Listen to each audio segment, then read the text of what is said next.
Suddenly, a bright flash appeared in one dimension, as if symbolizing the beginning of something. After one flash, there were three of them, and it looked like a constellation of stars. Suddenly, a guy appeared in this space, quickly following somewhere. The place where the guy was called the Abyss, and had no boundaries with anything else. This world was very cruel and dangerous. A huge number of monsters wandered the vastness of this galaxy in search of prey. One such creature was the ferocious, seven-headed dragon orc. He was insanely powerful and dangerous. His razor-sharp teeth could easily bite through anyone.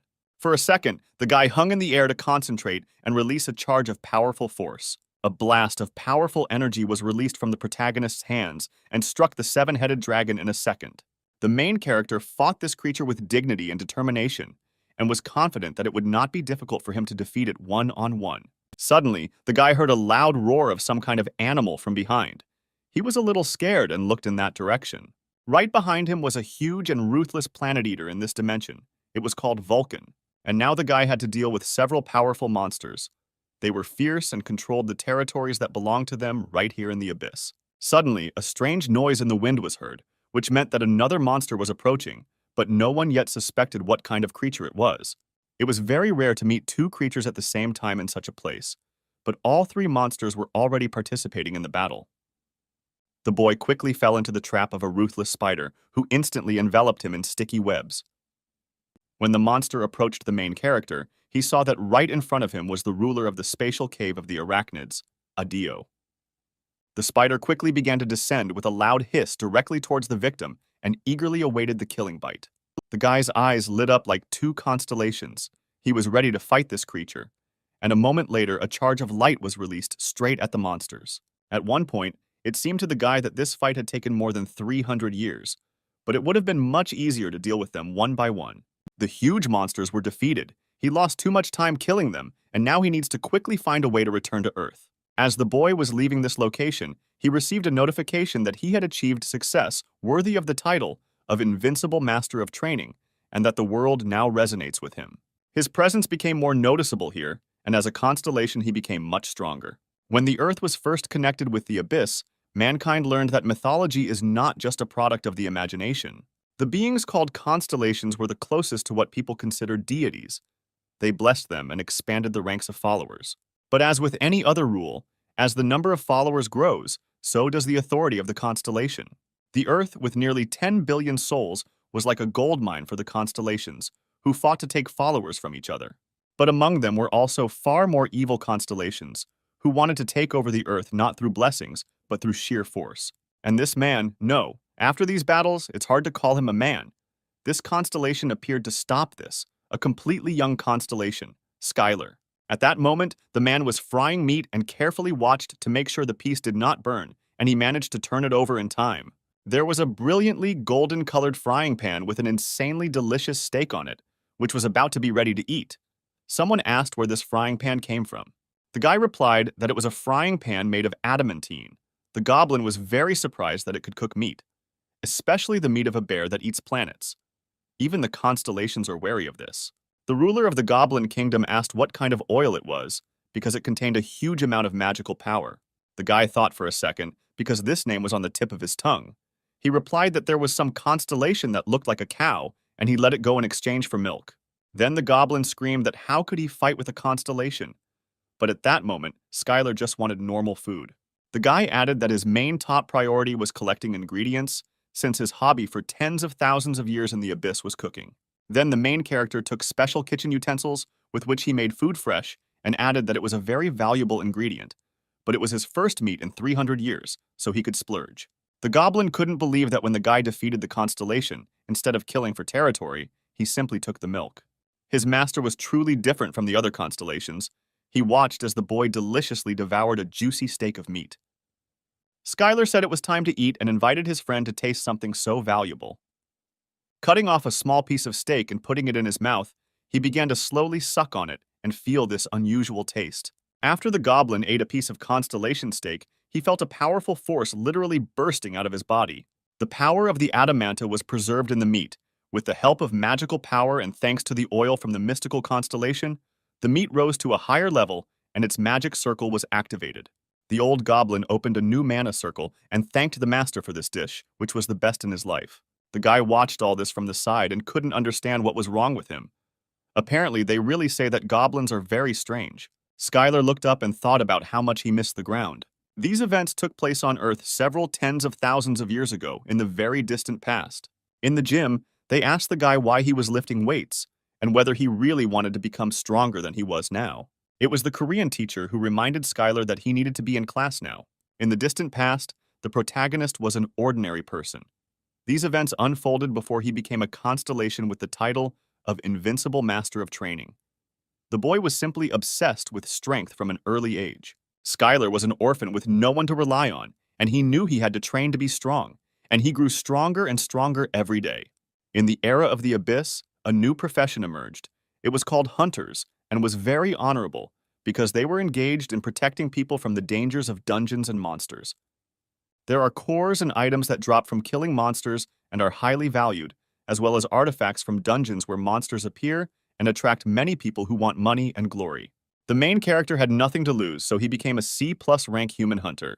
Sitting together in the gym, the guy's boss asked him to slow down a bit on the load. But Skylar knew that going into a dungeon with B rank monsters was too much. The boss said that they could barely even handle a C rank dungeon now. He added that even hunters of that rank were suffering losses in those dungeons, so there was no talk of a B rank at that time. When the young guy once again lifted the barbell, he thought about the skills of magic, martial arts, and artifacts that dropped in the dungeons, and that they were all great.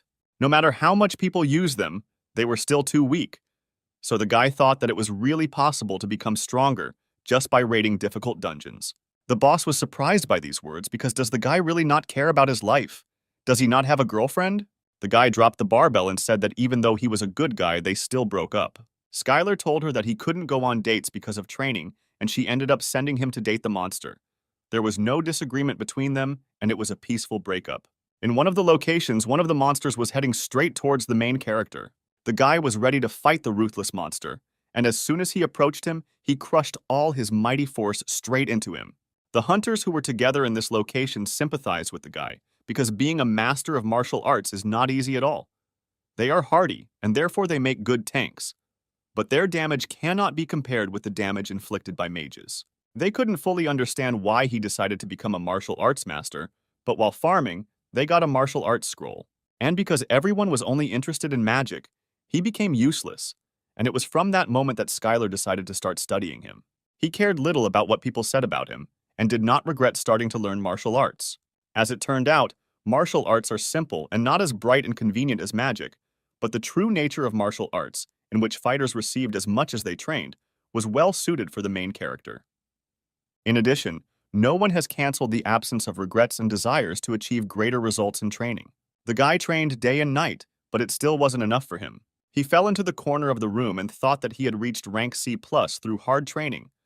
But there were still several martial artists who had managed to become stronger than him. Then the guy decided that he should train more, longer, and more often.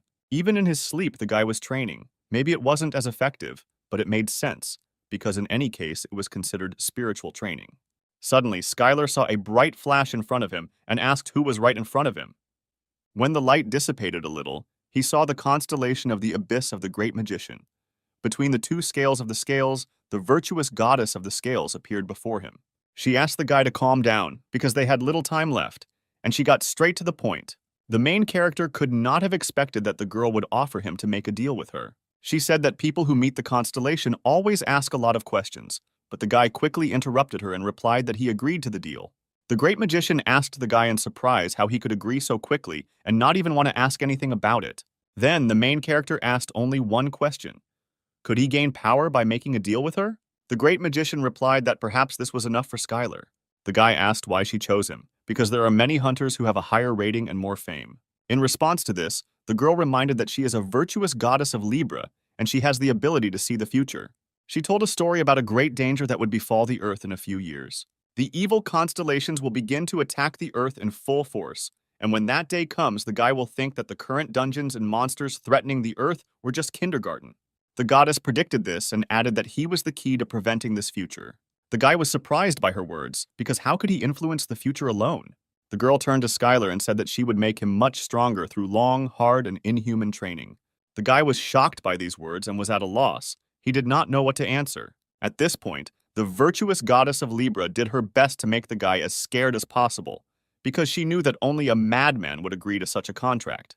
The girl added that through long, hard, and inhuman training, he could become her avatar and extended her hand to him. Even the virtuous goddess of scales was unsure, for to offer such a deal to a hunter was unheard of. This contract was completely unfair and illogical by concluding it with the constellation you become an avatar. All this was something extremely complicated due to the fact that the human soul becomes attached to the constellation, and from that moment on, he will have to live in its constant limitation. The gods appear before people and offer powerful strength and magic that will arrive immediately after the contract is concluded and guarantees an instant rank increase. Constellations are very impatient, and there is a lot of fighting to get an avatar, and this is a well-known fact among hunters. The guy was happy when he heard that there was some kind of training coming up. A training facility was prepared for the main character in the Abyss, and the goddess immediately warned that time flows differently in the Abyss and on Earth. He will have to train alone for several decades, even several hundred years. But even if the guy refuses during training, he still won't be able to go back. The main character was very frightened by these words. He immediately imagined one of the rooms in one of his favorite games. Skylar immediately remembered that this was how the hunters became stronger. They signed a contract with the constellation, and it probably wouldn't be fair to become stronger without doing anything. The guy thought that other avatars had also gone through this and became stronger at the moment when they had already made a contract. The great goddess said that she knows how difficult this decision is and demands a lot from a person. She suggested that Skylar think about it for another week and give an answer, but the guy made it clear that he agreed from that moment on. The goddess suggested that he think again, because it doesn't matter where exactly he decides to do this. Then the guy replied that he was not so attached to this world and was just asking to be allowed to leave one letter. If he could become stronger, he would agree to this and even save the whole world as a bonus. At that moment, the goddess began to cry because she was very worried about the rumors that people on Earth were greedy and avaricious. The girl thought that it was a great happiness that her prophecy came true this time. The guy, hearing this, asked her to slow down. Had she really been wrong before? And suddenly a sharp flash lit up in front of the guy. The goddess of the constellation suddenly flew up above the main character, and a bright flash like a star appeared above her head. She asked the protagonist to think about the letter he wants to leave, and the girl will use a powerful force and leave it where he wants. The goddess opened a portal to another world and asked the guy to pass these tests, and only then she would accept him as a personal avatar. The main character had never seen such wonders before, and slowly approached the portal, trying to touch it with his hand. The portal seemed somehow liquid and soft, and as soon as Skylar touched it, the portal sucked him inside like a black hole. After that, the portal immediately closed, and in the room where the guy constantly conducted unrestrained training, there was a letter with a signature for everyone. A few moments later, the guy found himself in another world, where the concentration of magic was at a completely different level. Right in front of him was an abyss. It looked like an ordinary dungeon. Scientists on Earth assumed that the dungeon was a broken-off part of the abyss. The guy remembered that all of this was a training facility, but if that was the case, then why was there nothing here? The protagonist looked at his hands and realized that from now on he could start training right there and began to perform martial arts training. At this time, the supreme magicians were watching him. The girl was sure that this time she interrupted the vision in time. The other gods watched as the protagonist trained mercilessly and added that he really looked like a great candidate for an avatar. Although Libra goddesses can see the future, their skills are not perfect, but if they try hard enough, they can see only a part of the future. The rest is just guesswork and theory. In the future that the Libra goddess saw, Skylar was training in the abyss. He ruthlessly suppresses the invasion of evil constellations. The goddess made a very strong man her avatar, and it was a perfect plan, and it didn't matter how long it might take. The main thing was that he swore allegiance to the goddess. The other constellations began to worry even more, because she was too sure of this, and this gave them a bad feeling. It only remained to wait a little while for him to arrive for training, because she had already prepared everything. The guy noticed how a powerful tornado appeared not far behind him and was moving towards him. It all looked very dangerous for him, but it was the least test that the goddess of Libra could do for the guy. The main character thought that this was a test of the goddess, and that it was impossible to become stronger without facing danger, especially if the task was prepared by her, and it definitely made sense. Skylar immediately entered into a fight with the lightning tornado. Its power was so powerful that the guy felt like his body was being torn apart. But the guy was persistent and said that he had to endure this test, and as soon as he thought about it, a strong whirlwind lifted him sharply into the air. The voice from the tornado said that one can only become stronger by overcoming pain and difficulties, because this is God's plan. After a powerful magical storm passed through, the illusion magic that covered the territory of the virtuous goddess of scales dissipated. But this magic was used as a basic security measure, and before Skylar could figure it out, the magical storm raged again. Even the great goddess could not have foreseen this. The two constellations asked each other why the guy hadn't come to them yet. The goddess should have sensed his presence when he entered the training citadel, but for some reason there was still no news about him. The girl screamed that she had left him 10 meters from the citadel, and he needed to go a little further. Couldn't he find her after wandering a little? Couldn't Earthlings act on their own? The Libra goddess had prepared everything he needed for training, even getting top-notch equipment so he could train safely and effectively. The girl also didn't forget about earthly toys so that the guy could have fun in his free time. All this was the least she could do for a hunter who had accepted such terrible conditions, to prepare a comfortable environment for him so that he could focus on training. Suddenly, a warrior appeared and turned to the lady and reported that he had inspected the perimeter of the training citadel and could not find the person she spoke of. The girl responded in horror that this couldn't be, because she had definitely sent Skylar there. The warrior then suggested that perhaps the magical storm of the abyss had thrown him back. Then the goddess turned to him and asked him to do everything he could to find him and bring this man back. He had to be found and saved, because he couldn't just stay and wander the abyss forever. And the noble warrior accepted the order of the lady and said that he would find him at any cost and went to search through the abyss. The abyss was an endless void, and even the constellations were able to master only a part of this world, and it was simply impossible to find a person who was carried away by a magical storm. The violent flow of mana could simply destroy his body. The guy felt as if he was in the deep sea, although he had never been there. Highly concentrated magical power circulated through his breath, thus strengthening his body. The boy's bones and muscles were strengthened, and his potential increased dramatically. The protagonist wandered in this storm and took it all as a test of becoming an avatar of the constellation. A few weeks later, a storm released the boy and brought his body to the ground. Skylar was barely able to stand, but he was glad that the first training session had gone well and was finally over. He raised his head up and was horrified. It seemed to him that in front of him was the place where the next training would take place. The place where the magical storm brought the protagonist was an empty corner of the abyss, which was not owned by any constellation. Suddenly, a stone monster appeared right in front of the guy, and he thought that the training was that he had to defeat it. Skylar noted that the monster looked like Onyx from Pokemon and was similar to an A-rank monster. The protagonist simply looked at his opponent and couldn't believe that the goddess wasn't overestimating him, since he was hardly a C-rank hunter. But Skylar immediately pushed these thoughts aside and was sure that the goddess had carefully planned everything for him. And at that moment, the guy ran straight at the monster. He had enough time to give it a good fight. The main character put all his strength into one blow, but the monster didn't even notice this, and there was no reaction. The guy couldn't even scratch him. Suddenly, the stone monster uttered a terrible cry that was supposed to frighten the main character. But this didn't stop the guy, and he was going to smash him into rubble and would train until he could knock him down. One day, the protagonist received this book as a bonus at an auction. It was about divine space art with a D-rank skill. Two guys were talking about how martial arts are not popular. Moreover, they are also hard, and no one needed this book. Then one of the guys decided to just sell it. He said that no normal person would buy it. Skylar was sitting next to him and asked if he could buy this book, because he had always been interested in studying martial arts. The man sold the book without any difficulty and said that the boy had strange taste for his age and warned him not to rely on this skill alone. Everyone knew that cultivating strength took a very long time. Even if you thought that this skill would make someone stronger, it was better to learn something else. If mana is the lifeblood of a magician, then Kai is an integral part of a martial artist's abilities. This damage varied depending on the amount of Kai achieved, and so it was natural that a divine space art that slowly cultivated Kai was unpopular. But Skylar was completely different. He had many opportunities to learn other martial arts. He really liked space arts. The guy massaged the stone monster nonstop, because in the divine space art, there is no special way to cultivate ki.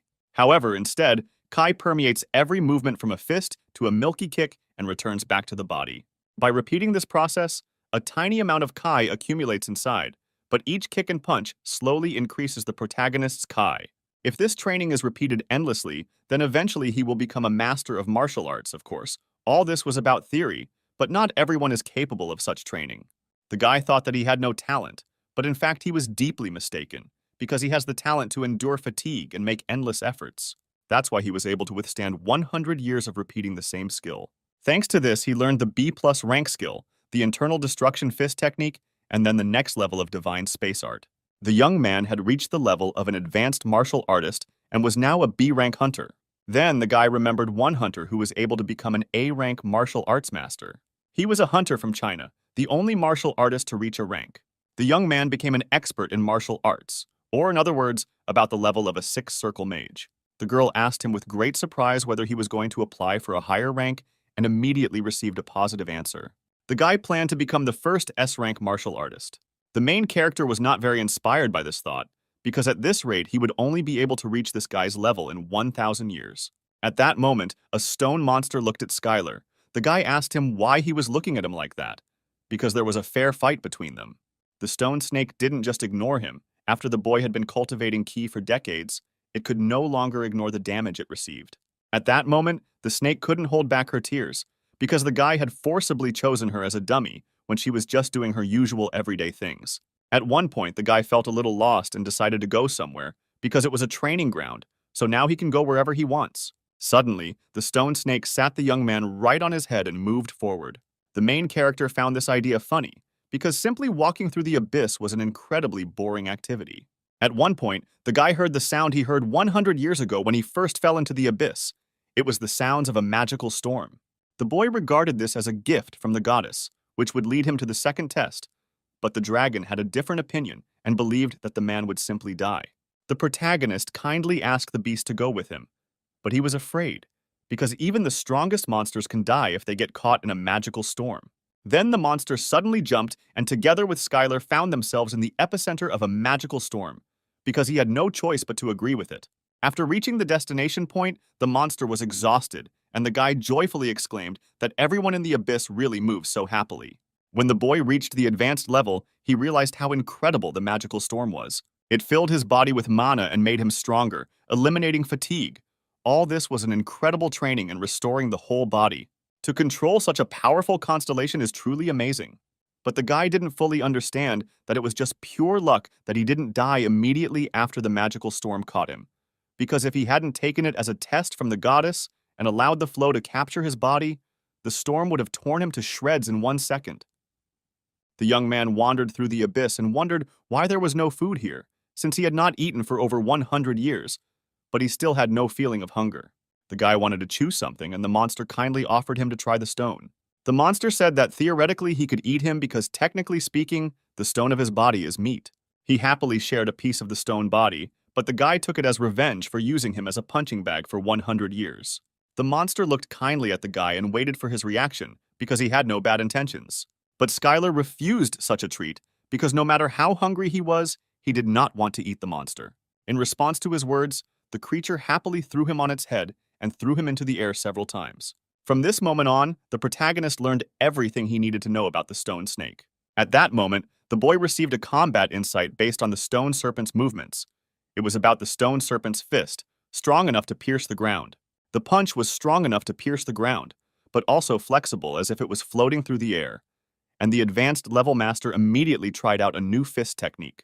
After that, he was very surprised, and now the guy is not going to stop using divine space arts because it was quite good. After this, the main character began to understand much more, having received a new level of martial arts and was looking forward to the next training. The guy stood on the edge of the cliff and thought about where the next training session would be. After seeing the photo, the guy decided that the next training would be underwater and ran down. He also ordered his friend to stay on dry land, as the stone could sink. The guy entered the water elegantly, and taking in as much air as possible, dove straight to the bottom. But this was not ordinary water, but poisonous water, which immediately penetrated his body, and the charge of ki that he received from the divine cosmic arts began to deplete. The boy began to be attacked by sea monsters, and if his power ran out, his life would be in danger. But with each attack, his body became accustomed to the poison, and his resistance increased. On the shore of the poisonous ocean, like a faithful dog, the monster waited for its owner. He saw something happening inside the water. It was Skylar, who with a powerful leap from the water, found himself right on dry land. The guy told that the ocean of the abyss is very dangerous, and that at the bottom, he saw something shining and he should get it. Skylar didn't know how he would swim through the poisonous ocean. But if this was all a test from the goddess, then there had to be a way.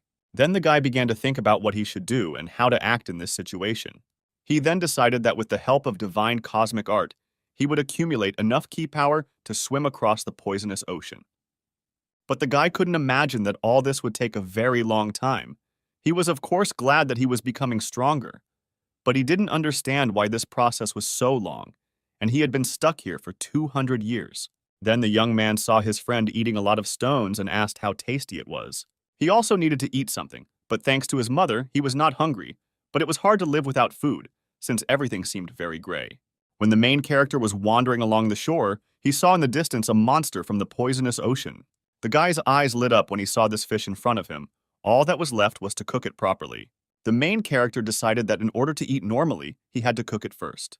Then the guy went to get some supplies and with great force began to knock something out of the rock. He managed to create his first kitchen utensils, and for a first attempt it turned out pretty well. The guy found a large stone slab and put the fish on it and began to cut it up. But as soon as his knife cut through the head, the stone utensils melted. The main character was confused and did not understand how to cook it further. Brilliant ideas were much faster than his, and he thought that maybe he should eat it raw, just like sashimi. The stone friend could not stand such thoughts and took something out of his jaw and offered the guy to use it. In Skylar's hands was an adamantine. It was a treasure among treasures, highly valued among rock-type monsters. The guy really liked this material because it did not melt when it came into contact with this liquid, and you can even make a cutting board out of such things. The young man was happy about this because now, by training in the abyss, he would be able to make any kitchen utensil. At this moment, the main character remembered the words of the boss, who kept shouting at him that a person should have a hobby, and now he finally understood what the boss was trying to tell him. Now, if a guy can improve his cooking skills after getting the kitchen utensils, he can kill 2 birds with 1 stone, as he will be able to cook food that will help him in his training. Skylar finally cooked a fish steak and immediately began to taste it, even though he only lived once. On Earth, the main character was not picky about food and adhered to a strict diet. Many of his friends asked what was for dinner today, but upon hearing the answer, they immediately said that they had eaten somewhere else. After the guy finished eating the steak from the poisonous fish, he felt some kind of burning inside his body, and green poisonous smoke came out of all his orifices. Even though the boy had absorbed all the poison, it was successfully removed using the divine space arts Kai. At one point, Skylar realized that the poisonous meat had increased his Kai and his tongue had simply gone slightly numb. The guy came to the conclusion that poison was one of the ways of energy, because until he was poisoned, he could transform it into Kai.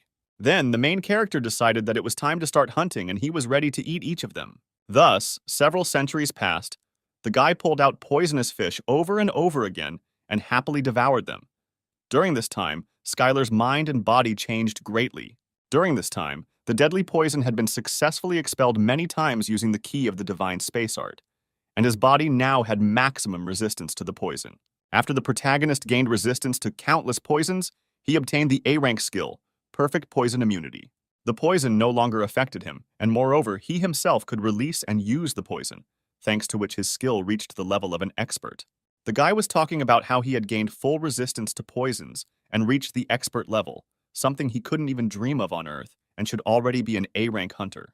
But even A-rank hunters are considered strategic weapons, and this will still not be enough to save the Earth from disaster, and the protagonist proceeded to the next stage, namely, to continue training hard. This was the end of his journey with the stone monster. He thanked his friend for everything, and said that the main character's path would be too dangerous from now on. The guy added that his further path lay through water, and since he was a stone type, he definitely wouldn't pass, and ordered him to return home.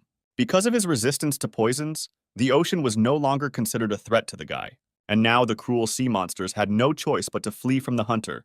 From that moment, Skylar became the emperor of this ocean. As the boy wandered through the ocean, he noticed the source of magical power that he had seen on the first day, and now he would finally be able to look at it up close. But this was not a source at all, but a portal to the place of the next training, as the young man had previously thought. The closer he got, the more the thought of what the next training would be like enveloped him. When the protagonist entered the next location, all of his Kai gates were automatically activated, and the power completely overflowed his entire body, and he received automatic protection from attacks. The body of people who had reached the expert level could independently prepare for battle when they sensed hostility. But even people who are not martial arts experts should be able to sense it upon arriving in this territory. The protagonist came face to face with an insatiable thirst for blood that could only be found in a high-level dungeon. Any attribute of a constellation is the laws established on their territory. One of the monsters asked the guy what race he was, and when he heard that the guy was human, he decided that most likely he was here for the first time. Then the monster offered to explain something, to which the main character was very surprised and thanked him for such kindness. The creature took a huge sword in its hand and shouted that the newcomers should have their heads cut off so that they would know that this land is ruled by the Lord of Blood and Battles. Skylar heard about the Lord of Blood and Battles and decided that this training ground had a pretty tough theme, and the battle began between the monster from Hell and the guy who accidentally ended up on this earth. After several successful attacks, the protagonist formed a Kai fist, concentrating all his power and released it straight at the monster's head. The other demons couldn't believe it, that some human could defeat their boss on this earth. The guy shouted that he came to take a test and ordered them to attack him, but the demons did not understand what test they were talking about. Then one of the demons suggested that the boy wanted the attention of the Lord of Blood and Battles, and noted that the young man didn't look so bad for a man who looked like a weakling. At that moment, all the monsters and demons of this dimension began to attack the guy to kill him. But the main character was not afraid of this at all, and hit after hit the monsters with crushing force. They could not make him stop using these strange techniques. At one point, the guy realized that he was fighting in too large and open an area and was very heavily surrounded. One of the demons screamed that he looked better than he seemed, but he was still human, and was destined to be dog food. The demon unleashed the dogs straight at Skylar, and they charged straight at him with ferocity. The guy was in the territory under the rule of this constellation, where the main attribute was the second law of nature, which was that a person should always be ready to defend himself. In the territory under the control of the Lord of Blood and Battles, there was only one rule, that all his avatars fought each other endlessly, and the guy decided to find an advantageous position and win. After walking a short distance, he came across an abandoned building and decided to go inside. The guy immediately knocked down the door and immediately asked for forgiveness from the unknown owner of the building. But he was going to borrow this house for a short time. But the young man was met by a rather kind monster who greeted him and offered to try the soup he had just prepared. But it turned out that Skylar walked into the restaurant's doors, and he was shocked that even in such places they exist. The guy felt awkward about the broken door and asked if he had anything to eat, because he hadn't eaten anything normal for a long time. Suddenly, the monster immediately poured a poisonous vat of stew right onto the protagonist's face. Skylar found himself on the floor, and a satisfied monster stood nearby and asked how well the soup was cooked. But unexpectedly for the monster, the guy got up, because there is no longer any poison that can harm him, and he is able to freely control it. The guy quickly stood up and said that there was a good eatery here. The monster could not understand who was in front of him. At that moment, other demons appeared at the door of the restaurant and were able to find him. They had one goal and one thirst to kill this man. The guy quickly built a shelter out of tables and chairs and invited the demons to come to him. Then Skylar picked up a chair and shouted that he could fight them here for eternity. The guy spent several hours fighting monsters and demons using only a chair, and thanks to this he acquired a new skill using chairs as weapons. The main character was happy about this, because the best level of understanding can only be achieved in deadly situations, and he understood why the goddess had prepared such a test for him. At this time, the goddess of scales could not find a place, because there was no news about Skylar for a long time. She also hoped that everything was fine with her assistant too, but he had already flown through a bunch of dimensions and did not understand how he was supposed to find the only person in the abyss. After some time, the main character exhaled loudly. He wondered only one question. How many more times would he have to do this? Due to his mastery of combat skills, Skylar's sensitivity increased, and he felt something supernatural coming from the cauldron. When the boy took the cauldron in his hands, the owner of the building suddenly grabbed him by the leg and shouted that the Lord of Blood and Battles did not want fights to be interrupted by an insignificant death. That here, his power would endlessly revive him to continue, therefore no one could die here. The monster burst into tears like a little girl and asked to have mercy on him because he had gone through all the circles of hell to get this adamantine cauldron. But the protagonist ordered him to shut up because he believed that he got it by beating up other creatures. The guy added that the point is that now the winner takes all. The adamantine cauldron and this restaurant now belong to Skylar. The young man picked up a huge stone slab because he had heard in a story about martial arts that a retired martial artist owned a small classic eatery. The guy came here only to look for a suitable place for battles, but suddenly acquired a diner that inspired him. The main character proudly walked out of the building, because now it was no longer an ordinary eatery, but a place called the Taste Factory. The amazed monster screamed at the boy not to even think about it because it was all his. But Skylar didn't care anymore. He offered him a great bet. If he wanted to take the restaurant back, he should beat him, because that's how the rules work here. When the guy entered the kitchen, he was surprised at how often the demon chef kept this place. Right on the table in front of the guy were all the ingredients, dishes, and even a special place. The experiment section should not have any problems now. Then the main character decided to check what kind of food was on this table. First of all, he took some piece that looked tasty and filling and was similar to meat. As soon as the guy took a small bite, he realized that he had taken poison and was not very happy about it. He could not understand where the poison came from in the restaurant. Then the young man began to try one of the strange fruits. As he tried one ingredient after another, he realized that there was poison everywhere in this restaurant, and he couldn't understand why there was so much of it and whether demons really fed on it. The boy resigned himself to this and decided that he should eat everything raw and use his poison immunity to convert it into Kai energy. But Skylar suddenly remembered that the poison had no effect on him, and now he would simply use it as one of the ingredients for cooking. From that day on, the boy fought monsters to gain experience during the day, and he experimented with recipes at night, and all this continued in the diner for several hundred years. The main character was calmly going about his daily business, cleaning the restaurant and cleaning the floor from dirt. But each time the monsters and demons returned and screamed at him to give his restaurant back.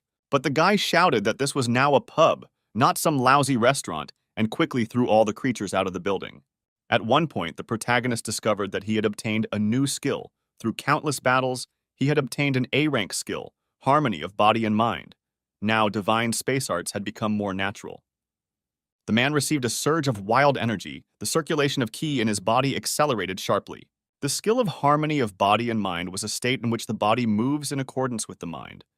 After acquiring this skill, the body becomes much faster than before. Every martial artist wanted to obtain this skill, but it was very difficult to achieve. Magic skills are popular and used by many, so they are often sold at auctions. Various scrolls with magic spells were available to everyone who participated in this. But because of this popularity, the scroll of harmony of body and mind was difficult to obtain. Some could only crawl through dungeons and hope for a miracle.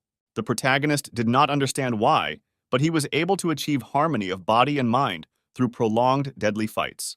The guy thought that all the martial artists would go crazy because of this, but there was one question left: when would he return, and whether he would be able to at all? At this time, the Lord of Blood and Battles was pleased with all who received his blessing and continued to wage continuous battles. The demon chief could not believe that an army of monsters could not defeat one person after 100 years. The main character sat quietly on the table and meditated while the monsters did not understand how to open the closed door. This building was so strong and powerful that they could not demolish it to kill a person. By the time the demons realized that their strategy wasn't working, the protagonist also realized that something needed to change. He looked at his hands and realized that he had stopped getting stronger, that his strength was fading with each passing day. Of course, he absorbed some energy through his culinary research, but his progress in martial arts had completely stopped. The boy was still inside. He could no longer experience things like harmony of body and mind. Behind the door, there were screams of monsters who were shouting about adamantine nuggets and fresh meat of the void beast, from which strength would increase dramatically. All of these were unsuccessful attempts by the monsters to lure the main character out. Over the years, the demons had come to an agreement that as long as Skylar was hiding in a dive bar or a pub, they wouldn't even scratch him, and so they tried their best to lure him out. Suddenly, the doors of the pub opened and Skylar shouted that he could forgive a lot, but asked the demons to end this unfortunate performance. The monsters were surprised, because they could not have expected that the guy would actually come out to them. And at that moment, all the creatures flew towards the guy as if they saw an appetizing and tasty piece of meat. All this time, the demonic pub was not only a refuge, but also the cause of Skylar's stagnation. Being isolated in the pub meant he stopped engaging in the death matches that had accelerated his growth. That's why he decided to play along with them, even though the demons' acting was some of the worst.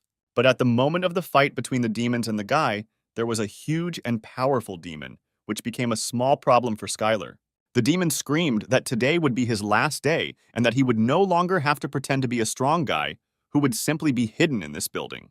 In response to this, the main character turned to the demon boss, saying that he was afraid that at this rate he would not advance in martial arts. These words angered the creatures, and they began to attack the guy, but he was so fast and agile that they couldn't even touch him. One A-rank martial artist described powerful strength as a state in which he is filled with confidence. Before this, Skylar couldn't understand this, but now that he had reached the level of an expert, the young man realized that before, in battle, the guy always felt like he was cornered, randomly attacking in all directions with all his kai. The feeling he had of lack of confidence had completely disappeared, and he was now completely calm and full of strength. The whole world told him that he was stronger than all the demons around him. He could dispel the enemy attack with divine space art. The main character easily took the demon by his sword, because now he learned to use the enemy's strength against him. At this moment, he learned the martial art of the samurai, in which the opponent's strength is used against them. After a successful fight, the guy was happy that he managed to get a piece of fresh meat and an ingot of adamanta. Soon the guy returned to the pub again and shouted that he would gladly fight them again anytime if they brought him more gifts. The next day, a piece of meat and 2 beautiful ingots awaited the main character. The demons brought them as promised and offered to fight them again. The guy immediately left the building and was surprised. There was no one in front of him. He couldn't understand where everyone had gone because they wanted to fight him so much. Suddenly, the demons started firing from the air. They decided that the guy specialized in close combat and therefore decided to finish him off with long-range attacks. Skylar successfully escaped this barrage, and thus his body became even stronger after the demon attacks. All the demons were wondering the same thing: when would he finally die? But time after time, they received a direct hit from spells, because now Skylar had received the skill of invulnerability. From that moment on, the more the demons spent their strength, the stronger Skylar became, and each time the gap between them increased. More than several hundred years have passed since these events, but the merciless battles between man and demon continue to this day. A line of demons had already formed to wait for the legendary battle, but when the main character came out, he announced that there would be no fight. One of the demons waited the whole morning to fight under the pub and was very upset about it, but a resourceful guy suggested that next time he take a number for the first fight. The guy warned that he would not fight with those who did not stand in line and would make scenes, but one of the demons calmed the main character by saying that the demons who wanted to fight would obey him, because it was difficult to find a strong man like a human and they were forced to stand in line. As Skylar returned to the pub, the young man thought about how he had somehow become close to these guys, and he assumed it was natural after hundreds of years of fighting. The boy held an A-rank hunter card in front of him. It was a magical item received when first registering with the association, and when the owner filled it with magical kai, it showed the owner's statistics. The guy had long forgotten about this card, and after some time decided to take it out and look at the result of long training. When the boy took the card, he was shocked, because he received so many skills that on Earth he could only dream of it. But one of the last skills seriously interested Skylar. He didn't know what it was and what this skill gave. It had a worldwide resonance. The boy couldn't believe his eyes, because this skill was D rank when he first learned it. He had never seen the rank rise so quickly, but it was all because of the training in the abyss that had already taken several centuries, and even more than 1,000 years. One of the A-rank skills was perfect immunity to poisons, the ability to freely control poisons and gain kai when absorbing it. The second skill was the harmony of body and mind, the ability to use the body the way the owner wants it. The third skill meant the ability to redirect the opponent's power back, even if it was greater than the main character. The fourth skill was invulnerability, where the skin became harder than steel and was able to block most attacks. The guy knew about all the abilities he received, but then he noticed the card coherence. It was one of the skills he heard about back on Earth. The meaning of this skill was that hunters use mana or kai as a source of power when using the skill, and when the quality of this source drops, it will result in a loss of effectiveness or a failure to use the skill. However, if the user has an unimaginably large amount of pure kai, it will reach a legendary level, creating an illusion of 3 colors during kai meditation. Skylar was puzzled, because this skill was available to hunters who had learned a unique A-rank martial art like the Divine Twilight Art. But the guy didn't know that although the Divine Space Art is weak in terms of growth rate, it allows you to create kai stronger than any other martial art, and Skylar has been training this art for more than 1,000 years. A martial arts expert card meant that the person had the ideal physique to learn martial arts. This primarily meant that they had a high affinity with kai, and most people with this skill received it at birth. The guy suggested that it might be due to the magical storm, since he never had any innate talents. Skylar was grateful to the goddess for this, because she really planned everything and made the magical storm the first part of the training. But the girl still didn't know where he was. Through countless battles, his understanding of martial arts had almost reached perfection, and the boy could flawlessly copy any martial arts at first sight. It was believed that it was difficult to master even one martial art in a lifetime, and this skill would allow him to use different techniques depending on the situation. This skill was really strong, but in the end the guy saw one of the abilities that didn't even have a rank. It was a world resonance where the world resonates with the protagonist because he is close to reaching the peak of existence. But the guy did not understand a single word and thought that maybe the hunter's card was broken. But at that moment, Skylar did not realize that this is the thing that will make the whole earth go crazy. While the guy was carefully studying the hunter's cards, he prepared a whole vat of delicious soup. At this point, the demons were discussing how Skylar was a strong opponent and couldn't understand how he could be so strong. One of them had been competing with him for 500 years, but he was still stronger. The guy approached the losers and offered to try one of the most delicious dishes of this establishment. The monsters happily tried what the main character had prepared on the condition that after eating, they would defeat this man. Skylar practiced cooking continuously, making changes to the menu, and each time it became tastier and tastier. But sometimes the demons didn't like the food, and they weren't going to eat it, because even pigs wouldn't eat it. The protagonist accidentally poisoned the demon and decided that next time it would be better not to add this ingredient to the soup. Suddenly, someone's voice shouted that a warrior was coming for battle. He was not a prisoner who could be tortured like this. A huge demon was walking towards the guy and refused to play his games and asked the man to fight him. As soon as the demon came within a meter, he immediately received a powerful punch right in the chest and jumped back several meters. The boy couldn't understand what he didn't like about his food and forbade him from entering here even after he was resurrected. After that, Skylar smiled and apologized for this situation and told the demons not to be shy about trying the food. The demons liked the young man's food so much that they offered to serve this dish to their master, the Lord of Blood and Battles. The young man was very flattered and was glad that they liked everything so much. Demons were really different from people. They thought that this food was very tasty, and those who ate until they were full did not come to the pub for more than a month. After such a time spent in the kitchen, the guy received the skill of beginner cooking of the abyss. The main character continued to train hard and intensely every day, and he really wasn't wrong, because his skills didn't improve at all. He could no longer cultivate ki. It felt like his body was blocked due to it being overfilled. His growth was stopped. The boy thought about how his top martial artist was just an expert, and even though he wanted to become stronger, he no longer had a role model because there was no longer a martial artist stronger than him. The guy had to break down this wall, and there was only one way to become stronger. It was to fight a new enemy. With an enemy that is many times stronger than these weak demons, the guy needs to fight someone who is stronger than even him. Suddenly, someone knocked on the door of the pub and asked the owner to come out. When the guy opened the door, he kindly invited me to taste the excellent meat he had prepared that morning. The main character kindly offered the guest to sit down at any free place, and he would bring meat without rice in the meantime. Skylar was a little wary, because in front of him was a completely new demon. He looked at its statistics while showing the table. The demon said that he had heard a lot about him and was eager to see his skills. Skylar knew that this guest was very strong and much stronger than him.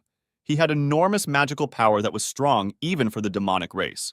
And at that moment, the main character realized that a new stage of training was beginning.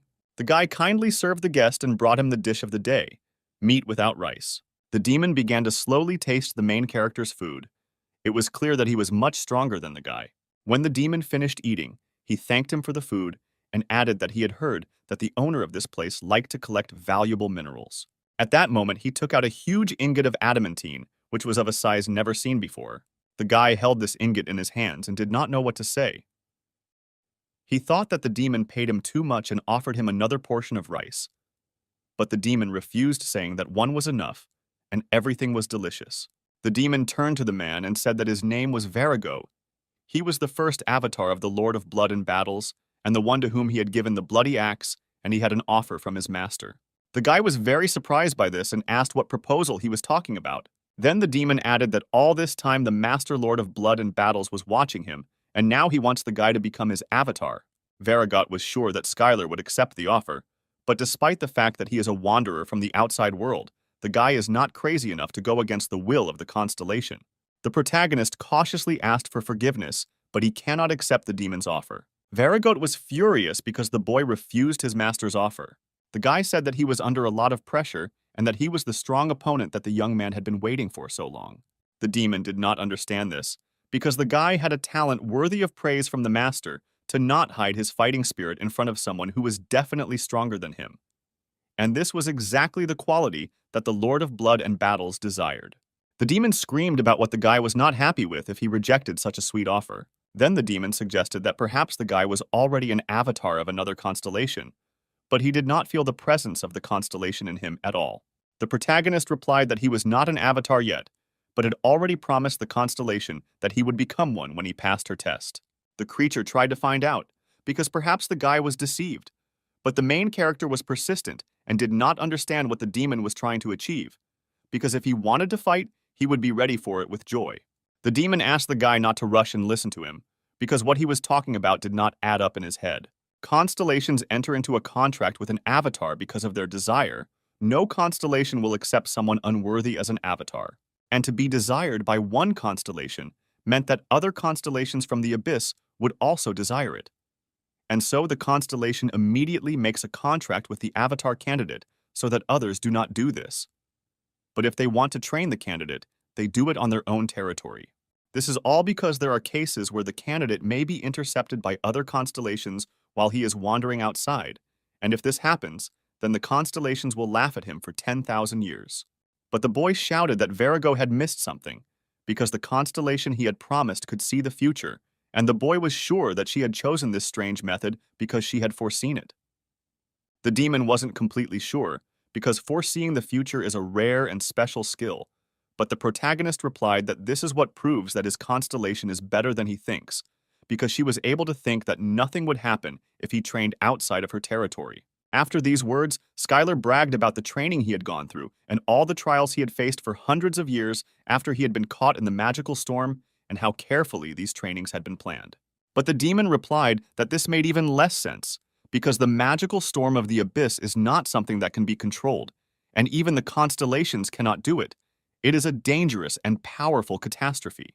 The guy was already less confident in his words, and he added that shouldn't at least one constellation be able to control this? The demon said that if it were, it would immediately conquer the entire abyss. He also asked if the guy was sure that it was not the constellation that sent him, but that he simply fell under a magical storm. But the main character did not want to listen to the demon's words and ordered him to shut up. Skylar didn't think Virago was lying, because it was the truth, and now he knew a lot. But he was enjoying the process of becoming stronger so much that he didn't have any questions until this moment. The guy was angry. He didn't understand how stupid he was and why he hadn't thought about this before. At one point, the young man wanted to burst into tears, but he couldn't do that, because every tear would exhaust Key and his courage. Skylar walked out of the pub and headed forward. Now he knew that he was not at a training facility, but simply in another location. And now he urgently needed to return to Earth, because he had wasted 1,000 years. But the demon upset the guy by saying that he could not leave this territory of the Lord of Blood and Battles. And at that moment, Varagoth, gifted with a bloody axe, showed his true form, and the blessing of the Lord of Blood and Battles enveloped him. He felt sorry that he had to break such a precious gem like the guy who was right in front of him. He calmed the guy down and told him not to despair, because his master was very generous, and when the main character died, he would bind his soul and resurrect it. The guy didn't understand what kind of nonsense Varagot was talking about. He refused to play their games and immediately attacked the main demon. The demon noticed that the guy had a special walking technique and he did not feel any magic, and his movements were much faster than teleportation magic. The protagonist demonstrated a technique of divine space art movements using Kai, and it was called the moonwalk. The demon replied that his master was interested in him for a reason, but he did not intend to continue this any longer and ordered him to prepare to serve his master. Varagot used blood baptism. It was condensed mana, and to use such an amount of mana you need to be very strong, and even the invulnerability skill did not allow you to stay under it for long. The demon screamed that now the end had come for man, and the Lord of Blood and Battles was waiting for him. A downpour of crimson mana melted and destroyed everything it touched. This technique showed in all its glory the difference between the power of Varagoth and the power of a human mage. But thanks to the skill of harmony of body and mind, the protagonist's senses became sharper. His Kai consumption was significantly reduced, and the effectiveness of the martial art he used increased. The divine space art had unceremoniously warned him, and it was because Skylar was in great danger. When faced with a crisis situation where the enemy was much stronger than the guy, his mind was very calm, and the discomfort of wasting time due to misunderstandings had already disappeared. It was that similar moment when the guy got caught in a magical storm, where it wasn't the speed that was important, but the feeling of the flow, and then he would be able to dodge. The level of martial arts proficiency was increased, and the guy received an S-rank skill, incredible speed, a technique that allowed him to move in the blink of an eye to the desired location. Verigo couldn't believe his eyes because the guy completely dodged the bloody baptism. Until this moment, he thought that martial arts were only studied by weaklings and expressed great respect for the man. In the Abyss, magic skills are the most popular. They consume mana, and magic users can take unlimited mana from the outside. On the other hand, martial arts consume the user's internal strength, and compared to magic, martial arts have a limit. After meeting the main character, the demon understood why martial arts were created, because it really amazed the mind. And he told an old story about slaves rebelling in the territory of some constellation. They wanted to resist the law of this world, and once they went against the constellation, they could no longer use mana. However, it was not so easy to suppress the rebellion because of their wonderful skill, thanks to which it was possible to use without borrowing mana from the outside. The guy thought it was about martial arts, but what if he used magic? The demon added that after his body had melted from the bloody baptism, he would have already met the Lord of Blood in battles. And at that very second, the guy flew straight at the demon so that he could see the true power of martial arts. The demon understood that before him was indeed a special person, but he was Verigo and his master gifted him with a bloody axe. And then the demon used the magic of the bloody axe and dealt a powerful blow to the main character. The guy shouted that with this magic, the fight was miserable, and maybe he at least has weaknesses in close combat, because it couldn't be that magic was capable of everything. For the first time in a long time, the main character was on edge, because he was faced with an enemy who was significantly superior to him in strength, skill, and magic. With each attack he made, he felt himself becoming stronger, and by gathering the required amount of Kai in one point, he created Kai fists.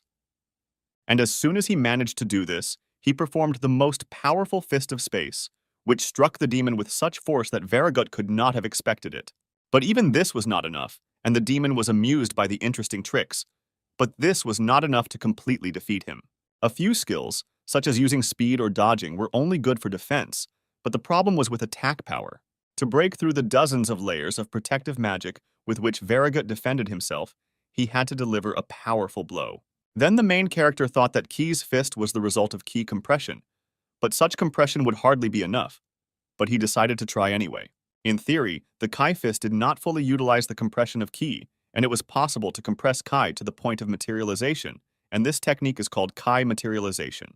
The protagonist's idol, the greatest martial artist on Earth, was the first to be able to materialize Ki, but he could only hold the materialization for a moment because this technique absorbed a huge amount of energy. He could not use it in real combat. But Skylar has long since surpassed his martial arts idol over 100 years ago, and with a powerful stream of energy, he struck Varigoth straight in his heart. The guy couldn't quite believe that he had managed to do it, and that he had destroyed the Blood Shield spell and the Master's Blessing. The protagonist managed to destroy all of Varigoth's defense, but if he uses the manifestation of Kai again, his energy will be depleted. The battle between the human and the demon was still going on, and the lower-ranked demons were wondering when it would end, because at this rate, they would grind this place into dust. Varigot had been fighting the main character for 6 months already, and this man was a legend. So the main character used the Fists of Space. His energy was quickly depleted due to the use of this skill. The scanner was at a dead end. Although he could break through Varigoth's defense with the materialized Kai attack of the Divine Space Art, but he couldn't use this deadly attack due to the huge consumption of Kai. Although his skills quickly restored his energy, he still needed time to use the Cosmic Aura again. Varigot turned to the boy, saying that they had spent too much time on this, and he could no longer restrain the Lord of Blood in battles. And at that moment, a loud noise was heard, meaning that the Lord of Blood in battles blessed the demon with the power to win. The protagonist could barely stand on his feet while Mr. Varigotta granted him additional strength. Skylar knew that he was in great danger and knew why the demon had shrunk in size. He did this to increase his speed, to be more mobile and sharp, so that the protagonist could not keep up with his fast and lightning attacks. The fight between the demon and the guy continued. The main character repelled one attack after another, continuing to accumulate energy and trying to defend more than attack. The demon's attacks were so strong that at one point Skylar's invulnerability was broken, and he needed time to restore it. He understood that if he lost concentration, he would die immediately, and there was no way he could relax or stop. From the moment he entered the Abyss, the protagonist never used up all his energy completely. After all, in the Abyss, where there were plenty of dangerous enemies and creatures around. Using all your strength was tantamount to suicide, and there was no way to use it up completely. But the main character understood that he was not in a situation where he needed to accumulate energy and spend it in small parts. And then at one moment, Skylar released all the juices from his body, accumulating such a flow of energy that with one blow he cut off the demon's hand. At this moment, the protagonist learned the Cosmic Kai breakthrough. It was a completely new technique that was added to the divine cosmic art, and this art improved. Varigote felt that even after such a crushing blow, no matter how, he had to defeat this man. Because if he doesn't put an end to this, Skylar will become even stronger and more powerful to the point that he will no longer be able to inflict even the slightest damage on him. Considering the fact that they were in the territory under the control of the Lord of Blood and Battles, there was no way the demon could lose this battle. Varigote could not simply stand by and watch as a new constellation was born on the territory of his great master. Suddenly, the demon saw a bright light that slowly began to blind him. He wondered where it came from.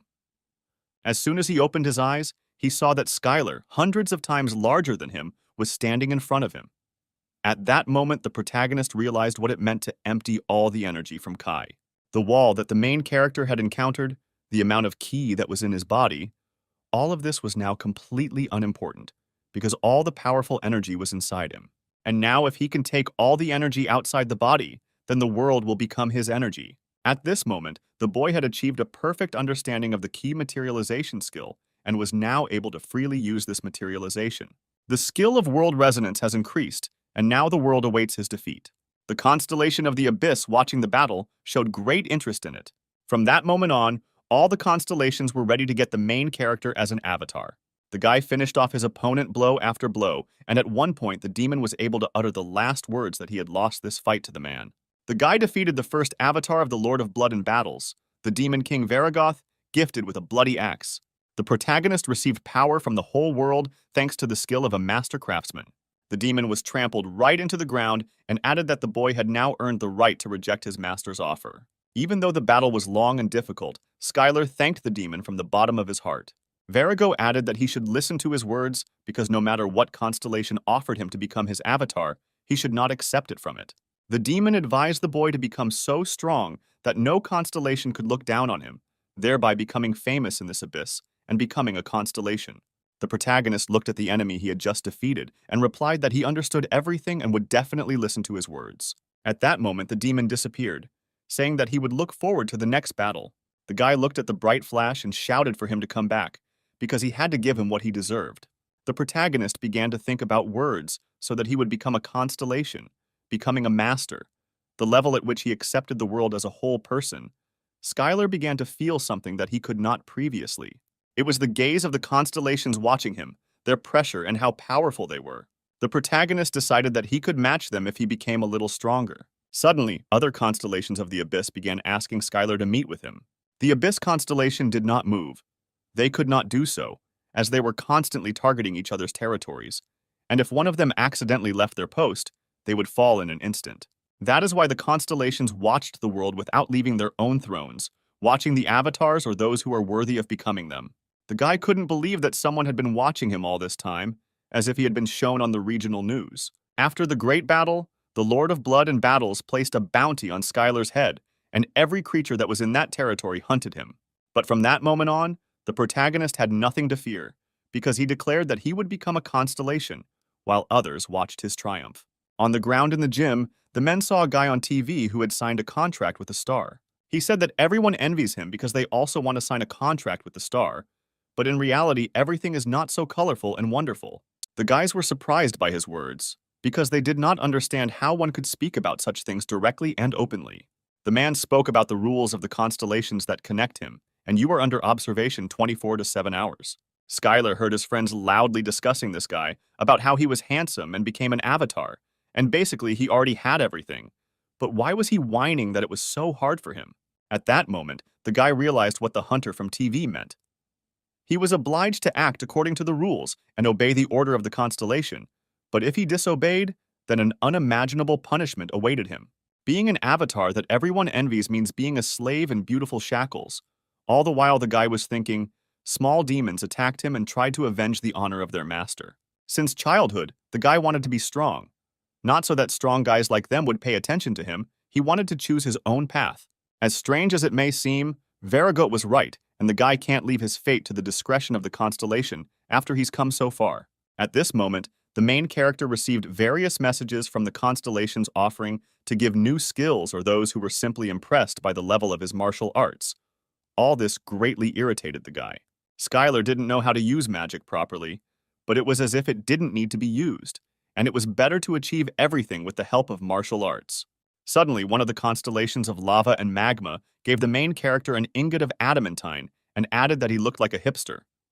Skylar thanked him for the gift, but immediately received an offer from the constellation to receive more valuable minerals in exchange for the contract. But the main character shouted that he was going to become a constellation, and it was pointless to lure him with such gifts. After the battles over the demon, everything was destroyed, and the main character returned to the pub and did not understand why he was considered a hipster, because he did not look like one at all. When the guy came back, he saw that the whole establishment looked like some kind of barn with a bunch of garbage and complete chaos. Among the pile of rubbish, the boy dug up a golden vat in which he cooked food. He carefully wrapped the vat with rope and no longer paid attention to the notifications from the constellations. The guy got ready to set off. The main character left the modest restaurant that brought him so many emotions and went into an unknown world. At one of the locations, a creature with a double head was following the path, when suddenly a voice was heard asking if they had seen a human male here. It was one of the guardian angels of the constellation who continued to search for the guy all over the world and showed what the guy looked like. The creatures smiled when they saw who was shown to them and asked what kind of ugly creature was in front of them and why they should answer to some angel at all. Suddenly, there was a loud noise and the same creatures that were in front of the angel crawled out from under the ground. The vicious dogs began to threaten him, saying that he had entered the wrong area and had completely lost his sense of smell. They added that this area is not subject to any constellation and is the most secret and isolated neutral zone in the abyss. The dogs immediately pounced on him so that the angel could feel the fierce claws of freedom. But as soon as the creatures got closer to the angel, they immediately received a powerful blow, after which they flew back several dozen meters. The man then repeated his question, asking if they had seen the guy, and the dogs, horrified, apologized for making such a mistake and replied that they had not seen anyone. After these words, the guardian angel flew away to look for Skylar and thanked the creatures of this location for the information. The angel of the virtuous goddess of Libra continued to search for the man all over the planet. He talked to races capable of speech. He endlessly asked if anyone had seen Skylar. While the angel was wandering through the abyss, he received various notifications from other constellations, since avatars rarely leave their territory and everyone was interested in what was going on. For the constellations sitting on the territory and bound by their own rules, watching the avatars of other constellations was quite simple entertainment. And at that moment, the angel used the skill of the goddess's veil, and now he was hidden from the sight of all the constellations, and one of the observers was furious at the use of such a cheap trick. And the constellations continued to send different notifications, some asking to remove the veil, and some offering various riches in return, just to see what was hidden behind the veil. The virtuous goddess of Libra sent this particular angel on this impossible mission because he will conscientiously carry it out without succumbing to temptations from other constellations, even if he himself considers this mission impossible. Meanwhile, in an abandoned sector on the territory of the Lord of Blood and Battles, the main character continued to train. Now, thanks to the master's rank, the divine space art had been perfected, and now the amount of ki did not matter at all, and the skill of a martial artist allowed him to perfectly use all martial arts. But despite this, Skylar continued to practice the powerful punch of the space fist. Just like when he first learned the divine space art, he put his whole soul into every strike. Suddenly, the boy received a notification that since he continued to live as befits his power, his essence had greatly increased. When the protagonist decided to leave the territory after defeating Varagoth, a change occurred in the mysterious skill World Resonance. When he took the card in his hand, it shone brightly, and he read that the world now resonated with him because he was close to reaching the peak of existence, and his title had changed to an invincible training master. At this moment, Skylar realized that when he reached the master level in the divine space art, he had perfected all the skills to the level of flawlessness. And now, in order to become stronger and gain the status of a constellation, he needed to obtain the degree of a master of divine cosmic art. On the way, the guy met demons who shouted at him that he could not escape anywhere because he was in the territory under the control of the Lord of Blood, and now they would kill him for humiliating their master. But Skylar kept thinking that he should strengthen the essence by following the principles, and the world tells him that this is the way to become a constellation. The guy was haunted by these thoughts, and he walked confidently towards his goal, scattering all the demons that came his way. The only principle he must follow is that of an invincible training master. He must train all the time and never lose. The guy confidently walked towards his cherished goal. It suited him perfectly because he wanted it so much. The main character continued to train and left the corner of the abyss, where the gaze of the constellations could not reach him. And each time he became stronger and stronger. This was the whole power of the essence. In the battle with Varigoth, the protagonist gained 2 new skills related to his essence power. One of these skills was a good giant fighter. His power grew when he entered into battle with a strong opponent. The second skill was called self-control. The power of this essence grows as he lives in accordance with the essence. Self-control is a skill that tells the owner how to live as a constellation. Constellations are the beings that write the rules and are the rules. What if the serpent bearer of plague and darkness used a healing spell? Or if the Lord of Blood in battle tried to resolve everything peacefully? The power of their existence would weaken, and their strength would be greatly reduced. In order for the protagonist to use this skill, he must fight someone stronger than him. But there was no way he could lose to him even once. It all sounded really complicated, and he liked that it was time to get serious, and at that moment a bright flash appeared in the sky, like a star. Skylar thought that this was another monster, and it looked like it was really huge. The star fell straight into the ground, and the guy hoped that this time it would be much stronger than him. Suddenly, a huge silhouette of a terrible monster appeared from under the ground, flew up, and was ready to attack Skylar. The main character could not believe his eyes. He could not have expected that this creature would appear here at that very second. In front of him was his old friend Onyx, who had been looking for the guy all this time and had finally found him. The boy joyfully threw himself into the arms of his old friend. During this time, he had grown considerably and was much larger than usual. Suddenly, a whole company of people like him appeared behind Onyx. It was his family. The creature warned the boy that it was not safe to be here and wanted him to run away from here. Suddenly, there was a fierce roar, and the ground beneath their feet split into 2 parts. Skylar's old friend Onyx and his family were city-sized monsters, but this monster that just appeared was on another level. The guy saw a supergiant monster that had never appeared on Earth before. It could be classified as the highest rank. The whole world should be on full alert when it appeared. The protagonist felt that the monster was emitting too much magical power, that it gave him goosebumps, and that it was definitely stronger than Varigoth. The guy discovered a hydra, a 9-headed snake, which was at the level of a constellation in strength. All this time, Skylar found the attention of the constellations annoying. There were constellations that became such by watching the adventures of the main character, but most mocked or ridiculed him, and some were even hostile. One such constellation was the Lord of Blood in battles, whose first avatar suffered a crushing defeat. To all of them, Skylar was a beast that had not yet reached adulthood, so they must do everything in their power to prevent him from becoming a constellation.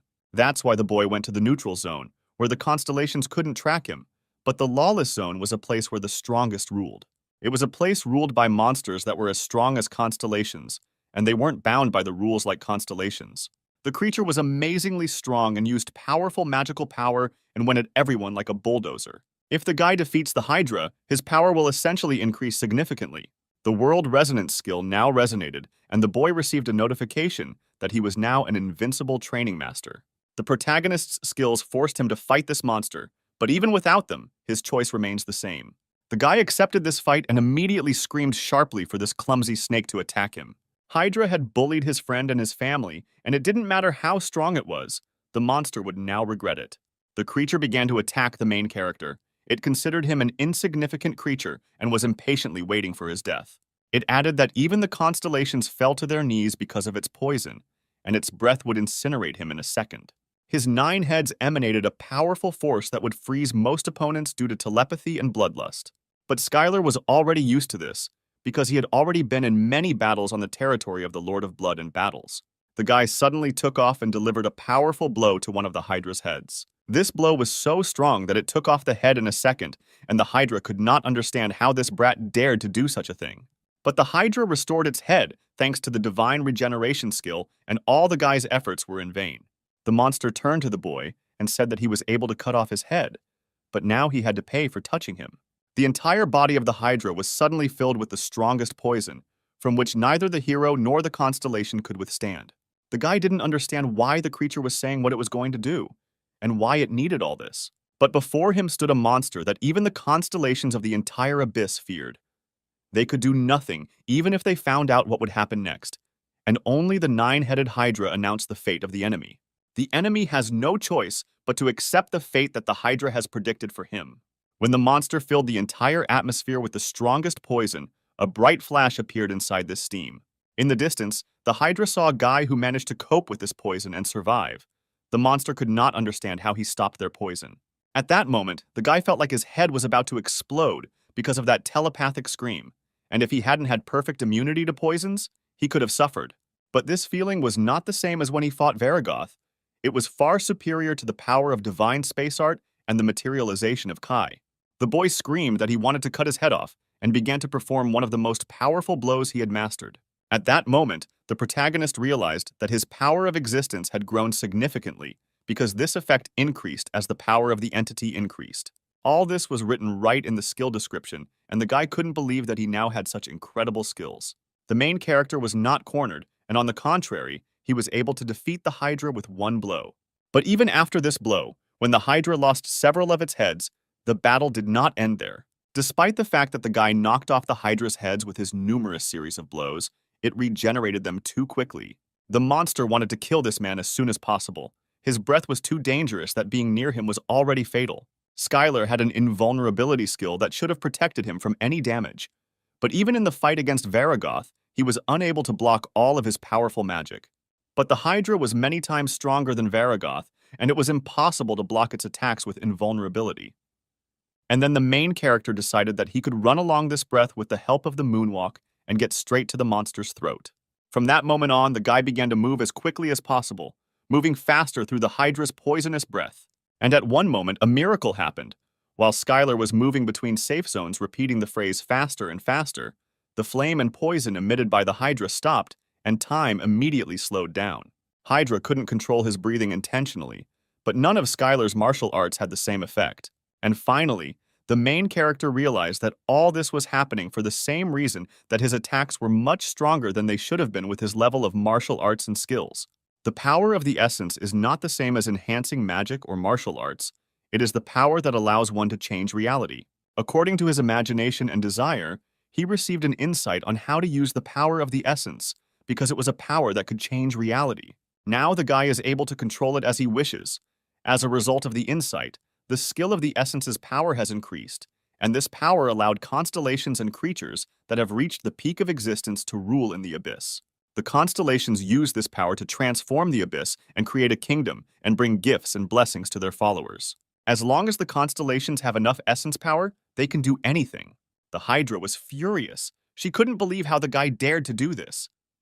The monster screamed that she would not forgive this and would definitely kill him.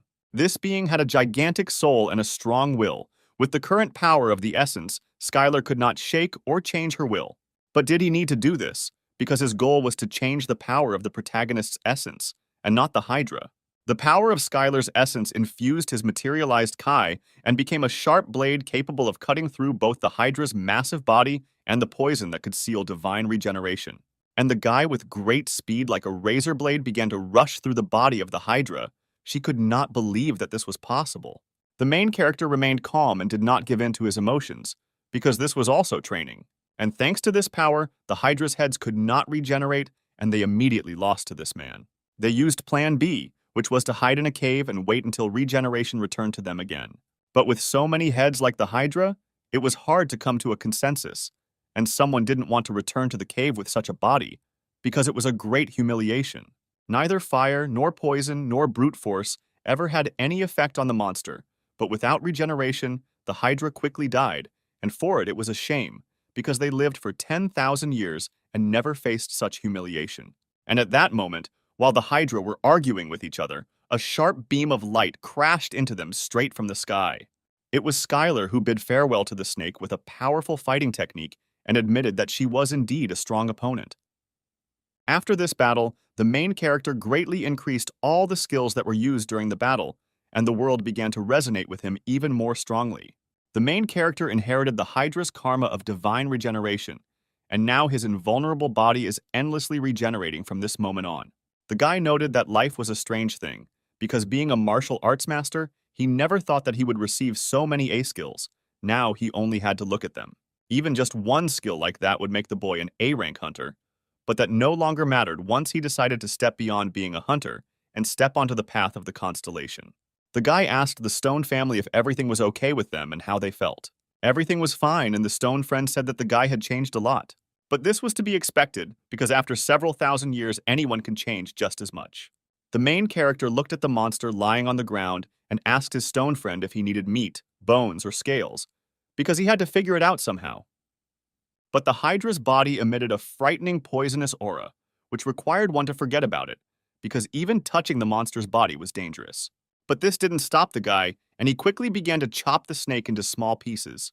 There was so much meat that it was impossible to take it on the road, and he decided to eat the meat right before leaving. At that moment, the Stone friend asked the protagonist to take one amulet as a gift. It was a token of gratitude for protecting his entire family from the Hydra. When the guy took the gift in his hand, he received a notification that in front of him was an artifact of the subspace necklace. Thanks to this necklace, the guy could place all the pieces of the Hydra directly into it. The bones of the Hydra could be used to create various items and weapons, and the Hydra's tough scales could be used to make armor if carefully crafted. The guy was delighted with such a generous gift because he could throw in a cauldron and even unenriched ore, and it was all very convenient. The main character said that during this time, he had accumulated a large amount of adamanta, and even the piece that his stone friend had given him remained. But the guy still did not know how to process this ore. Skylar already imagined that as soon as he learned how to melt this material, he would immediately make a frying pan and a cutting board. But the gifts from the stone friend did not end there, and he presented another stone. Ever since Skylar decided to become a constellation, he started seeing messages about other constellations. He could also see the amount of power that beings like Varagoth and the Hydra possessed. The reason he was able to use the subspace necklace was not because he had simply become smarter and more observant, but because he was a being capable of reaching the peak of existence. He could also hear the world talking to him. In his hands, he held unenriched orichalcum. It was a metal that emitted pure magical energy. And then the guy had a eureka moment, because he could make a knife and cutlery from orichalcum, and a frying pan and board from adamantine, and it was just the perfect plan. The stone friends thought that the guy probably had problems with his head, but they believed that he was a very kind and strong person. The guy held the necklace up and said that it couldn't hold things indefinitely just because it was a storage artifact. The main character decided that there was nothing he could do about it, and all he had to do was eat what was left. Skylar was a generous guy, and so he said that he would be happy to share the food with his friend. He had studied cooking for thousands of years while he was the owner of the Demon Pub, and his cooking skill was quite high. But even despite this, these ingredients were not so easy to handle. It was the meat of a powerful creature that had survived after refusing to become the avatar of the constellations, and in front of him was an ingredient that did not exist in the territory of the Lord of Blood in battles. Consuming abyssal monsters gave power proportional to the consumed creature, but if cooked incorrectly, the dish would be deadly poisonous. But Skylar still refused to back down from this idea. For the guy, preparing dishes from complex ingredients was a kind of training. The main character tried to calm his stone friend and suggested that he try the dishes and not be afraid of it. The guy made tartare because it can be hard on the stomach to digest, and he thought it would do him good. But Onyx was also a powerful creature. He managed to escape from the Hydra, but it was simply impossible to avoid the terrible poisonous meat prepared by the main character. After trying a few pieces of fresh tartare, the stone friend immediately screamed from the taste, and bright flashes of light began to come from his mouth and eyes. The stone friend quickly called the whole family and offered to try it, because it was incredibly delicious, and the guy was incredibly happy that his friend liked it. Skylar decided to share the secret of why there is no poison in the meat, all because the Chief of the Abyss took care of everything, and he could not poison his friend's family. And the guy immediately received a notification that the giant stone of snakes and his entire family decided to trust him and honor him. After this, a bright light began to form in his hands, and he, like a constellation, began to have followers. And at that moment, the power of the entity increased significantly, and the main character felt the energy coming from his snake friends. Skylar finally understood why the constellations wanted to increase their number of followers, because the real reason why the constellation was so interested in the Earth. It was a world with billions of potential followers, and any constellation that took over the land would gain the power of an entity capable of changing the entire abyss. The guy needed to quickly find a way to return to Earth before the future, and what the goddess predicted came true. Skylar sat on the ground and thought about his next steps. At one point, he raised his head and looked at his stone friend and was horrified. He couldn't understand what he had done wrong, why his body had grown so much. Had he fed it something wrong? He remembered that some foods should not be given to animals. For example, chocolate should not be given to dogs or onions to cats. Perhaps hydra meat is harmful to give to stone snakes and it harms their liver or something else. But Onyx tried to say that all this was not so, but it was all in vain, because he did not understand this language yet. Being close to a friend was cool, of course, but Skylar couldn't stay here because there was no way to stop the journey as a constellation, and this steadfastness in his personality was the reason the goddess chose him. The main character looked around and thought that there was definitely something in this area. On the ground, he noticed a drawing of some kind of creature and could not fully understand who it was. The silhouette looked very dangerous, especially the face that was depicted in the drawing. Then the guy wondered if any demon could cause him any harm, because after he had visited the territory of the Lord of Blood in battles, he had lost all desire to fight demons. But now Onyx was trying to say that there was a demon that was much stronger than Varagoth and the Hydra, and it was here. And if all this is true, then the guy was looking forward to meeting him, and at that time he entered the territory of the owner of dreams and desires. The surrounding constellations were watching him. The avatars of the owner of dreams and desires found out about it and immediately headed towards the main character. The guy hoped that all this was a welcoming party. When all the avatars had arrived, they asked one question. Was there really an invincible training master in front of them? The guy answered that it was true. One of the avatars greeted the mister and added that his master wished to meet him. Suddenly, a notification appeared that one of the avatars had used soul seduction, and the power of the divine space arts key immediately resisted the seduction. The guy replied that it was too rude for a greeting, and the avatar immediately apologized, because they are not able to control this ability. The avatars added that their weak abilities would not work on him and addressed him as a constellation, and this was the most pleasant thing he had heard in a long time. Then the main character asked what would happen if he refused to meet their master. They answered that in that case, they would simply be forced to let him go and swore that their master would not harm him. The guy was still curious about what they wanted from him and agreed to meet with him. On the way to the master, Skylar asked the avatar if she had ever heard of the Earth, of a planet outside the abyss. The girl replied that she had once heard rumors where one constellation fought for the gates leading there. After these words, the guy suddenly shouted at the girl and asked her to tell him everything she knew. The girl added that she heard it from someone who heard it from someone who heard it from someone else, and she didn't know anything else about it, and perhaps her master might know something if the guy was really interested in the land. She was delighted and said that she had heard that there were a large number of souls on Earth, and they would be able to help him in capturing her. But the guy replied that he didn't think of capturing it. He planned to stop the capture of the Earth by other constellations. The avatar was surprised by this answer, because for her the guy turned out to be not only strong, but also noble. The guy knew that they were called nightmares, but they seemed to be good and sociable demons. Even if they couldn't control their seduction skill, they didn't seem dangerous. Suddenly, a demon appeared in front of the main character, who began to shout at him to give up all his wishes. He asked to be let go. He knew that the guy was going to be eaten and asked to share with him too, because these were sweet and pure desires. As the guy walked past this demon, he kept talking about his desire for endless training and strength, and that he couldn't let him go. The protagonist asked what that was just, but heard in response that they are nightmarish creatures that are weak to the desires of other people. Skylar said that it turns out that they live off of other people's desires, but he doesn't have a strong attraction to desires, and he will be fine without a loved one, and he doesn't need tasty food or a comfortable place to sleep. The demon could no longer stand this pure and unwavering desire to train. It was so tempting to her, and the taste was very sweet. The girl promised that she would keep all her desires under control, and the guy had nothing to fear. She asked him to trust her, because she is one of the most beloved avatars of the owner of dreams and desires. After some time, they reached the chamber of the master of dreams and desires, and they will finally see the master as soon as he enters inside. The guy asked if she would go with him, but the avatar was not a significant figure and could not take part in their conversation. The main character said that he was not a constellation, and since the girl told him everything here, he wanted her to go with him to the end. This touched the avatar greatly, because Skylar was the first person who treated her so well. When the main character followed her, he thought that perhaps it would be more dangerous than he expected, and that he would have to use this avatar as a human shield.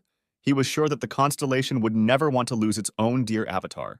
This meeting was on the territory of another country, and many things could have happened despite the fact that Skylar was invited. He did not let down his guard, because the title of Invincible Training Master is not given to just anyone. When they entered the hall, the main character was overcome with the feeling as if he had just woken up, and he was surprised that the avatar suddenly just fell asleep. And at that moment, a voice was heard that addressed the avatar and said that he must be having a good dream about how he devours the desire of the protagonist. The guy turned around and asked if he was the master of dreams and desires. The girl replied that everything was correct and added that he was the constellation that had been putting on so many performances lately, and that she had long wanted to meet him. The guy upset the girl by saying that he was not yet a constellation and that he still had a lot of work to do on this. But the little girl immediately replied that the one who has entered the path of the constellation can also be a constellation, since he is capable of the same things as they are. She added that this also applied to the main character, but couldn't he use the power of the essence, like the other constellations? At that moment, the guy had a question why the owner of dreams and desires looks like a child. Then Skylar began to slowly remember what exactly happened when he entered the constellation chamber. Hasn't he done enough since the guy has been wandering in the abyss for 10,000 years already? He refined the divine space art and reached the peak of martial arts and even reached a level that is higher than all existing ones. Does he really need to become a constellation when he should just be enjoying the peace of enlightenment? After these thoughts, the main character asked the question why they try to charm or seduce people and destroy their minds. Then the little child replied that this is the essence of dreams and desires, because the creatures that enter this room embody all desires and find peace, and it is very difficult to refuse such a gift if you are not a constellation. The girl added that the only thing he was not capable of was waking up by his own consent, to which the guy quickly exclaimed what she meant by the word waking up. The goddess of desires said that she was sure that the guy was confused, but she would not explain everything to him at that moment. Then the main character asked what she wanted to achieve from him. The little girl smiled sweetly and said that she would be happy to explain everything if he would join the alliance with them. The main character was not particularly surprised by this, because all the constellations thought about only one thing: well-being and power and who was next to them. The girl was amused by the answer. She laughed and added that the guy was indeed right. All the constellations are selfish and they cannot live differently. She said that selfishness does not always mean loneliness or remorse, but rather allows them to cooperate. Then Skylar guessed that she had decided that forming an alliance would be very beneficial for her. The goddess of desires replied that the guy was right. Mortals looked at them as gods. But it was not easy for them constellations either, because if a constellation showed even the slightest hint of weakness, a strong constellation would attack it without hesitation, and therefore an alliance was necessary for them. Some constellations are not satisfied with a future that consists of survival. The destruction and devastation caused by the constellation's obsession with conquering lands will lead to despair, in which no desire can exist, and nightmares will no longer have anything to feed on. The guy wondered if expanding the territory wouldn't solve this problem, or if they could find slaves to take away their desires. The girl then replied that such an idea of a wish farm could only come from a constellation that was originally human, since constellations cannot enjoy unlimited potential like mortals. The girl turned to the boy, saying that just as he was now unable to feel remorse or complacency, she too could not freely control what was not related to her dreams and desires without the risk of losing the power of her essence and becoming weak. Nightmares require high-quality 3D desires, not those generated by fear and anger, but desires filled with ambition or a sense of achieving a world of abundance. The girl was only a nightmare god, and she couldn't do such a thing in the real world. The guy couldn't believe that they couldn't live without others, and it looked pretty strange. Skylar came to the conclusion that the goddess wanted to create an alliance of weak, altruistic constellations. But he wondered if she didn't think she had revealed too many weaknesses to him, and what if he turned out to be bad and greedy? The girl replied that she had thought about it, but thought that it would be easier to come to an agreement with him than with the other constellations of the abyss. The main character found it very strange to be so trusting in this decrepit world. But in reality, the guy was radiating a huge desire, but none of it was about conquest or power. The only thing they had was continuous training day after day, achieving perfection in martial arts and tasting various products in the abyss. The protagonist still had a few questions, because it seemed to him that all this sounded like a very good deal. The question he asked was what he would have to do if they formed an alliance. What responsibilities would he have? Skylar added that he is quite a busy person and may not be able to help her all the time. The girl laughed a lot and said that he was really an amazing constellation and wanted to learn about the responsibilities more than what benefit he would get from it. She said that as long as other constellations do not attack the alliance, there is no need to do anything, there is no point in duties, and the constellations do not take part in what is not beneficial to them. The goddess of nightmares added that if he had to do something, then let him do it. The battle between the constellations dragged on for so long that sometimes it became very boring. It doesn't matter where Skylar is because they will always have time to come to each other's aid. After these words, the guy agreed to the deal and they both shook hands. He added that he was a newbie who had just started the path of becoming a constellation and was confident that the abyss was full of dangerous and false constellations and that the protagonist really thought correctly. After all, being in an alliance seemed safer than trying to cope with everything alone, and he thought he could get help in returning to Earth. At that moment, the guy saw the name of the alliance, and it sounded like the Alliance of Minor Constellations. The main character didn't like the name much, because he had been away from society for too long. If Skylar didn't keep his promise in the alliance, it could affect his essence power. The girl asked if everything was okay and if he liked the name, but the guy quickly responded by saying that he thought the name was really good. Suddenly, a fiery whirlwind appeared behind the girl, which meant that the kitten of lava and magma greeted him with its paw. Kitten said that he would have treated him very well if he had become his avatar, but instead, he had made a foolish mistake by joining the Alliance of Minor Constellations. Then the boy remembered that they had talked earlier about the kitten being a member of the Minor Union of Constellations. Skylar didn't understand why the cat was talking to him telepathically when it was right in front of him. Then the girl said that usually constellations do not leave the territory where they are located, and thus the members of the Alliance arrange a meeting remotely. The guy compared it to a video conference that could take place on the ground and asked if other members of the Alliance should join now. Everyone laughed loudly, but only Skylar did not understand what was being discussed. As it turned out, there were only 2 members of the constellation in the Union. The kitten was angry with what the guy said, because there was nothing wrong with the fact that there were only 2 of them, and he began to threaten the main character that he would not give him the gift he had prepared. The little animal turned to the boy and said that he had heard that he was collecting adamantine and orichalcum and offered to make the items he needed out of them. Then the girl screamed that the kitten was the most famous blacksmith in the abyss. He said that he could make a weapon for the protagonist as a gift for joining the alliance. The boy could not have expected that he would receive a gift for joining the Union, but at the moment, he did not have enough orichalcum and asked to take advantage of this chance when he had a little more. Then the kitten asked the mistress of dreams and desires if she had given him a present. The girl said that she thought that it would be much more difficult to come to an agreement with the guy, but he quickly accepted her offer before she could bring gifts.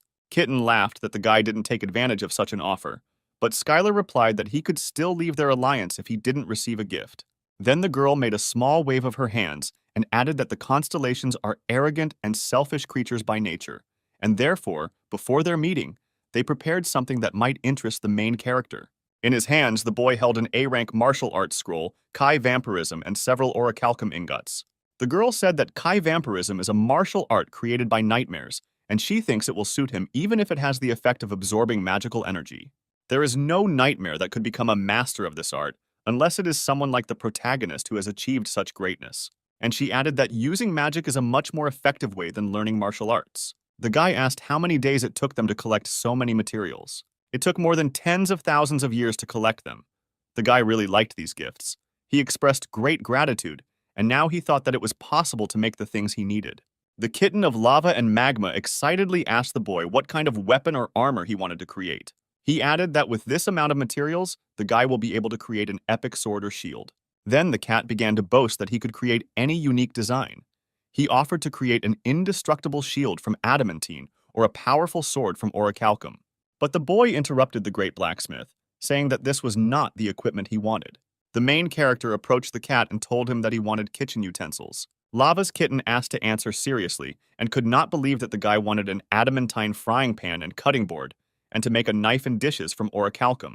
But the guy was dead serious, because from the moment he got the first adamantite nugget in the abyss, his dream still didn't change, and he wanted the best kitchen utensils with which he could cook any ingredient in the abyss. After the lava and magma kitten heard this, he simply pretended to be dead and did not want to answer anything. The guy didn't understand what was wrong because it felt like he was forcing him to do something terrible, but a promise is a promise, and the cat fulfilled his request with all his heart. Then the girl said that it was her time to answer his question and tell him what awakening was. Skylar found all this interesting because he was still an incomplete constellation and had only just begun to walk this path. When the boy defeated Varagoth and reached the level of master, he saw a message from the world, which said that his world resonance was becoming stronger, and the world was eager to hear his cry. And the demon at the last moment said that Skylar should become a constellation. The guy wondered if this meant that he was still a human with powerful martial arts and needed to take another step to become a constellation. But the girl replied that he was already a constellation, because there is no such thing as an incomplete constellation or a newbie constellation. A constellation is a constellation. Then the main character asked what awakening was, because she said that he still needed to awaken. But the girl meant that he still did not understand that it was a constellation. Skylar was very surprised by these words. The girl understood that in front of him was a special creature, even among the constellations. But the guy was still tormented by this question. Because what did she mean by the word special? Was it all because of his martial arts? And if so, then the problem was that he didn't know how to use magic. The girl tried to calm the boy down by saying that she didn't mean that, but that mortals very rarely become constellations. Then the goddess told the story of how she was born as a constellation, that the power of existence of dreams and desires was released by nightmares and came together to create her. This was her true form as the mistress of dreams and desires, since most of the other constellations were the same, such as the Lord of Blood and Battles, as well as the Kitten of Lava and Magma. They are constellations from birth, and for a creature that believes that being a constellation is natural, but for a girl, the fact that she does not understand that he is a constellation surprises and irritates her at the same time. The goddess of desires simply asked the guy to adopt the fact that he is a constellation, and that's all. After all, he had overcome such a difficult path to becoming a constellation. Is he really disappointed that there are no more difficult trials ahead of him? And at that moment, the guy acknowledged the girl's words and said that he was a constellation, and suddenly a bright flash of light enveloped the main character. The world resonance was activated. The whole world accepted his cry. As a constellation invincible training master, he can use the power of the constellation. The world asked to see how a new star opens its eyes in the dark depths of the abyss. While the new star was being reborn, a bloody battle was taking place in one of the dimensions of the abyss. One of the avatars tried to fight the monster, but his attacks were too useless to defeat it. But suddenly he saw a notification that the invincible training master was watching their battle. And after that, the invincible training master gave him a blessing, thanks to which he was able to defeat the ruthless monster. The avatar was happy about this and swore that he would never disappoint him. Meanwhile, Skylar was watching the battle, using a small amount of essence power. He gave a great blessing and even sent a few messages. But the girl asked what he was doing with someone else's avatar, because he was now in the alliance. And if it was an avatar of another constellation, he would have problems, and warned the main character to be careful next time. The guy was puzzled by this, because now if he wanted to do something, he would have to think carefully first. Avatars are the most important factor for the existence of the constellation. Any influence on other people's avatars can be regarded as a provocation. Skylar could now get an answer to any question just by thinking about it. The guy thought about the fact that before he didn't even realize that he was already a constellation, and continued to rush from side to side, trying to become the strongest. Even though the protagonist was lost and wandering in the abyss, he accepted it as the goddess's training, and even believed that the magical storm was a convenient way to travel, as well as a training tool. He really didn't think about anything, even if he did. He thought it was an incredible training. But the little girl reminded him not to forget that the gaze of the constellation is distant and incredible. She added that if the guy had an avatar, he could try to concentrate on it. But the main character didn't have an avatar yet. Skylar became curious about where his friend was now, and decided to take a peek at him, and made sure that he was okay now. The dream goddess said that he could also expand the range of vision using the power of essence, and it was also possible to accumulate more essence power than the limit allowed, so there was no need to conserve it. Based on this, constellations can use personal avatars to explore the abyss, the so-called scout avatars, or observe through the eyes of allied avatars, so that vision could be shared between the alliance. And since they were all in the same alliance, they could share eyes with each other. And the girl added that there are places that not everyone can see. These are places where nightmares are contained, and she can hide certain areas if she does not want them to be seen. The guy was very interested in what the goddess of nightmares was really hiding. She gave an example that in order to greet the guy, she sent him one of the best warriors, who had great self-control. Otherwise, it is difficult for nightmares to control their own desires. Then the guy remembered their first meeting and seemed to guess what she was talking about. The main character had no more questions, and he thanked the girl for all the explanations. The girl was glad to meet the constellation, sincerely expressing gratitude. The goddess also warned that since Skylar had only recently become a constellation, he should clash with others less, despite the fact that he fights well. In the fight between constellations, the one with more avatars and greater essence power has an advantage. The guy remembered that he had one last, most important question that he wanted to ask the goddess. Did she know anything about the Earth? The girl slowly began to remember, and it seems she once heard about it, that it is a planet that is outside the abyss. Many powerful constellations are waiting for the portal to open there because there are a large number of souls on Earth, which are very rare in the abyss. Skylar admitted that he only asked the question because he came here from Earth. He thought that everything was not so bad, because thanks to the girl's explanation, he finally understood that the constellations that arrived on Earth were only looking at each other, but did not collide. This is because they would only become weaker if they fought, and some cunning constellation could simply take control of the souls and defeat the constellations that were fighting. And so instead of just fighting, they decided to increase the number of their followers. The goddess said that the guy was really lucky, because when the portal opened, there were relatively good constellations nearby. The girl added that evil and cruel constellations will not come to a common agreement, and will simply try to seize power by force, even when they have something to lose. But this is their nature. The little girl was sure that he was nervous about leaving his home planet as a constellation that came from nowhere. She added that it would also be nice to have followers in their constellation alliance who are the souls of the Earth. Suddenly, the guy waved his hands up and with a sharp movement cut off the long braids and made the same appearance as before. The reason the boy's hair grew so suddenly was because he became a constellation, and the changes in his essence were reflected in his appearance. The girl asked if he had decided to return to Earth no matter what, and not forget his mortal origin. The guy replied that it was not that at all. It was just that long hair really interfered with training. At the end of the meeting, the goddess decided to give him advice since he was planning to return to Earth. She said that if the portal to Earth was open, and the nearest constellations were watching him, she didn't think it would be a good idea to openly reveal that he was a constellation. After all, even the good constellations are hostile to him. Even if these are constellations capable of fighting for the land, they are much stronger than them, and no matter how good the constellation is, they will not close their eyes to the fact that they can lose the soul they owned. The goddess asked him to hide the fact that he was a constellation and not to use the power of the entity, because then the constellations would not take their eyes off him if they found out that he had returned back to Earth. She suggested mixing with the ordinary inhabitants of the Earth and then quietly and carefully acquiring followers. They will become souls that accept the essence of the main character, and so the constellations on Earth will discover the loss too late. The guy thought about it very seriously because he never thought about becoming an actor or a star. The girl objected, because isn't becoming a hero who destroys monsters enough?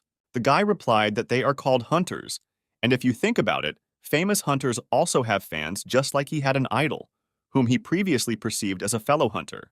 Skylar told that there is a constellation on Earth that knows about him. The goddess thought that perhaps it would be a good idea to join him with them. It would not hurt to increase the strength of their alliance. The girl became interested in who the guy was talking about and found out whether he could be trusted and how he found out about him. Then Skylar tried to tell the story of how he fell into the abyss after meeting the goddess of Libra as briefly as possible and as simply as possible. No matter how the guy tried to embellish this story, it didn't help, and the girl considered this story bad. The goddess of fear said that she had heard of this constellation. Then the guy shouted that he guessed that even in the abyss, the ability to see the future is not so common, although it seems that this is not so, but she could have a plan. The girl replied that she had heard that she was a constellation that constantly made fun of her own actions by misunderstanding the prophecy. She added that predicting the future is very difficult, and what is the point of prophecies if you can't benefit from it? And she didn't fully understand whether this constellation would somehow help their alliance. Considering the fact that she tried to stop the evil constellations, it is likely that she is collaborating with others, and this will not be enough to join their alliance. Then the kitten said that even though she seemed so stupid, she could share her visions and they could help her stop them. And then they asked the training master to ask the guy to join their alliance since he was returning to Earth. They were sure that she would help them, but they were worried about how she would react to the fact that the main character had already become a constellation. The guy needed to find a way to contact her, and he asked if his friends knew where she could be. But he could not get an exact answer because no one suspected or knew her name, and moreover, where she was. Skylar has awakened as a constellation and joined a formidable alliance, but he is no closer to returning to Earth. The guy felt that he had to find her personally because she was a key figure, because the more creatures knew about her, the closer he was to the Earth. On the way back to the constellation, one demon flew up and said that she would be happy to accompany him through the owner's territory. She asked if he was planning to return back to Earth, but the guy firmly replied that he still had important things to do here. Lava Kitten was currently making his gear, and the guy should stay here until he was done.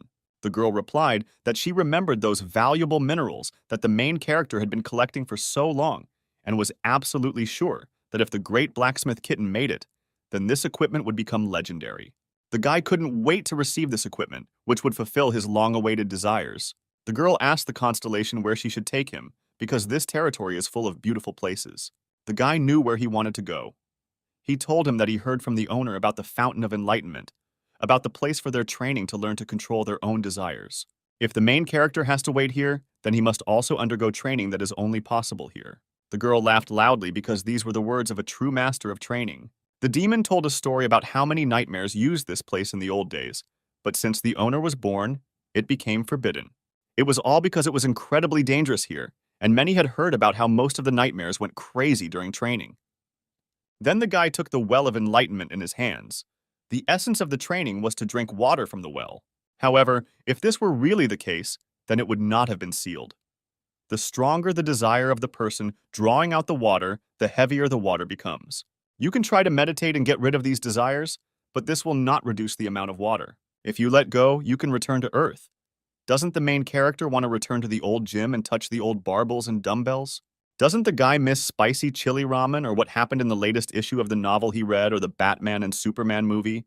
Isn't he interested in all of that? Then the girl's voice was heard, that so much time had passed since they broke up, and it did not happen on a good note.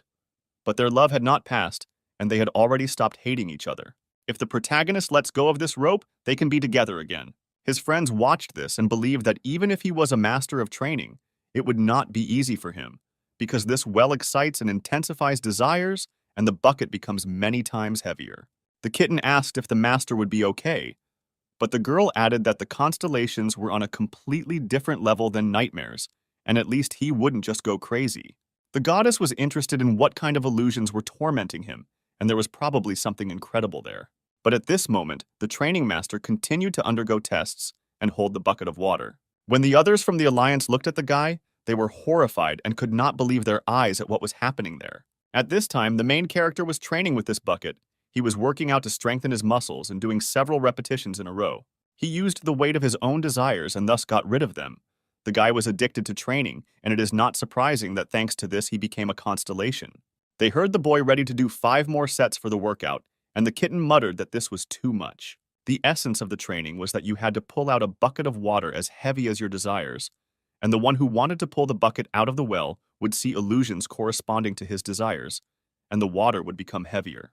The demon added that the constellations say that many nightmares have gone mad trying to complete this training. She asked if the main character had any problems, but he was absolutely fine. He just found a good exercise machine for the first time in a long time. The guy thought that most people couldn't lift a bucket, and it was such a weak temptation. Movies with Superman and Batman were not very good. As for ramen, you need to constantly monitor your diet during training. Starting from scratch with an ex-girlfriend, the guy has long had such a thing as the awareness that if they get together, then nothing will change. All these illusions were too weak, and this machine is simply an improved squat with weights. Then the goddess was ready to swear that there are no creatures without desires, and the constellations are no exception. The girl added that the constellations are weaker in terms of restraining their own desires, and why would an omnipotent being restrain them? This is a constellation that has a good foundation, and that's not counting its fighting skills. Is it possible that only a constellation that was previously mortal has this power? Skylar spent most of the day exercising with the Well of Enlightenment. He could do light cardio if he cleared his heart, and strength training if he gave in to his desires. And the rest of the time he rested and worked on tactics, sparring with a new friend. The girl thought that it would be problematic for the main character to stay here for a long time, but apparently he had a good time here. Then, the goddess added that he was a person who had the potential to grow avatars and found his own kingdom, and the guy was very interested in these words. The girl replied that everything was correct, because first of all he was a master of training and could raise avatars. She thanked the guy for the productive training because thanks to it, her avatar became much stronger. At this time, the kitten of lava and magma lay without strength and screamed that he would not do anything like that again, and now he could take the items. The couple looked at the created objects and were pleasantly surprised. The girl believed that this was the end of his carefree training. The guy was holding an orichalcum knife created by the famous Constellation blacksmith, thanks to which he could easily prepare any ingredient, and the sharp blade could also be used as a weapon. Then the main character decided to test the new tool and hit it straight into the ground. And from the impact, there was a powerful surge of energy that blinded everyone. The girl screamed for him to stop, because if he wasn't careful with it, he would destroy everything around. When it was time for the utensils made of adamantine, the girl and the cat were already ready for it. All the dishes were right in the corner, and the guy decided to check them with the accumulated materialized kai. But after a powerful blow, not a single scratch appeared on them. And at that time, the kitten boasted that this utensil was stronger than even magical armor. The protagonist turned to the kitten and said that he would like them to be a little bigger. But the cat replied that it was the fault of the one who provided such materials. But the guy thanked the cat for his excellent work anyway. Skylar's short break in the nightmare world was over. Even though he was human when he entered here, he left already as a constellation. When the boy left, all the demons shouted and asked that he visit their kingdom again someday, and that they would eagerly await him, as well as that wonderful dish. But why did the invincible training master remember the nightmares as a master of dishes? And all because he made some food with the help of new items and offered to try the meat from the Hydra. The first time the guy decided to demonstrate his culinary skills, his friends didn't believe that they were about to try Hydra meat. The main character suggested calling another nightmare, because he had so much meat that he made as much as he could, and making it in portions like in a cafe was incredibly difficult. The owner screamed that she could run away if she thought she couldn't eat it, because hydro meat contains a deadly poison, and there was no need to expose the body to such danger. But when the girl tried this dish, she was incredibly happy. Because it was incredibly tasty, she felt how every spoonful of the dish warmed her. And at that moment, every nightmare wanted to try this dish. The obsession caused a little fuss, and the situation was resolved thanks to the intervention of the hostess. The guy could practice cooking, increase the power of the essence, but he was a little uncomfortable, because in the end, because of him, the hostess's avatars staged this ugly scene. The main character thought that apparently ruling a kingdom is not so easy. At that moment, the guy entered the territory of the serpent bearer of plague and darkness. He realized that this territory really suited him. Then the guy decided to use a little bit of essence power so that this gloomy guy wouldn't bother him, and hid the essence from the whole world, and immediately disappeared from the visibility of the constellations. Once he did this, he realized that the world had become so quiet and calm, and he couldn't believe that he was being blown away by a stream of messages from the constellation, because he couldn't do something so simple. And at that moment, the serpent bearer of plague and darkness ordered all the avatars to find the invincible master of training, and when they find him, not to fight alone if they could not defeat him at all. Suddenly, the main character met a skeleton who approached him, said that he had entered the territory of his master, and such impudence would not go unpunished, but his master was magnanimous, and he offered to become the avatar of his master. If the guy joins him, he will forget about this disrespect and recognize him as a valuable subordinate. Then the skeleton turned once more to the training master and said that if he refused this offer, then his master would come and deal with him. But the guy only heard the smell of rot around him, and he asked this owner to show himself right in front of him. He shouted loudly so that the messenger of plague and darkness would stop hiding behind the avatar and show himself. The main character did not understand why the skeleton was still here, what it was doing here, and why it could not call its owner. Then Skylar decided that since he wasn't showing up, he would force the skeleton to do it and punched him with a powerful blow. The guy continued to insist that the serpent bearer of plague and darkness show himself to him and stop hiding behind a weak avatar. And if he didn't show himself, he would consider him a coward who couldn't even protect his own territory. The owner and the cat were stunned that the main character decided to start a war between the constellations. They tried to stop him, saying that it was madness. Then the boy remembered that they could be watching him, and the mistress said that challenging a mid-ranking constellation to a fight was reckless. But Skylar did it because he had to get back to his roots. After all, even after he fell into the abyss, the guy was never a force to be reckoned with. Being a weak man, he always fought against hostility. From the point of view of the powerless, he did everything he could. However, after he became a constellation, nothing changed. He always hid from the older constellations and, like the last coward, remained in neutral territory away from the prying eyes of the constellations. The protagonist has lost the meaning of fighting and must now follow his own path. living like a constellation, putting his own life on the line and fighting the messenger of plague and darkness. The fact that his opponent was a constellation didn't change anything. Skylar's friends screamed loudly because the main character's opponent actually heard him and came to fight. The Ophiuchus of plague and darkness came to the protagonist at his request, and the kitten screamed that it was too late to run. A mid-rank constellation, the messenger of plague and darkness, came with an army of skeletons. He appeared before the avatars and those doomed to die. The messenger of plague and darkness thought that his opponent was more insane than he expected. The messenger did not understand why a constellation much weaker than him challenged him. The constellation turned to the guy and said that if he was defeated, he would be completely destroyed, and even if he got involved in this battle, nothing would come of it. But if he lost, he would lose a lot. However, if the messenger of plague and darkness does not accept his challenge, then his status and reputation will greatly decline. The creature approached the protagonist and asked how he dared to challenge him. But Skylar, without further ado, despite being the first to challenge, did not let down his guard and immediately began the first battle with the constellation with a powerful blow. The guy understood that the difference in strength between them was too great and he had to end it quickly, using all his power. But if the fight dragged on, he would definitely lose. In one blow, he put all the power of the cosmic fist and added a little bit of essence power. This blow was truly powerful. No one could have expected such an outcome of the battle. Born as a constellation, he felt pain for the first time, as if his essence was being torn apart. Other constellations, including the messenger of plague and darkness, rarely fought personally because it was too dangerous. The messenger did not understand what kind of technique this was, why this magic was so crazy, and how it could even be called magic.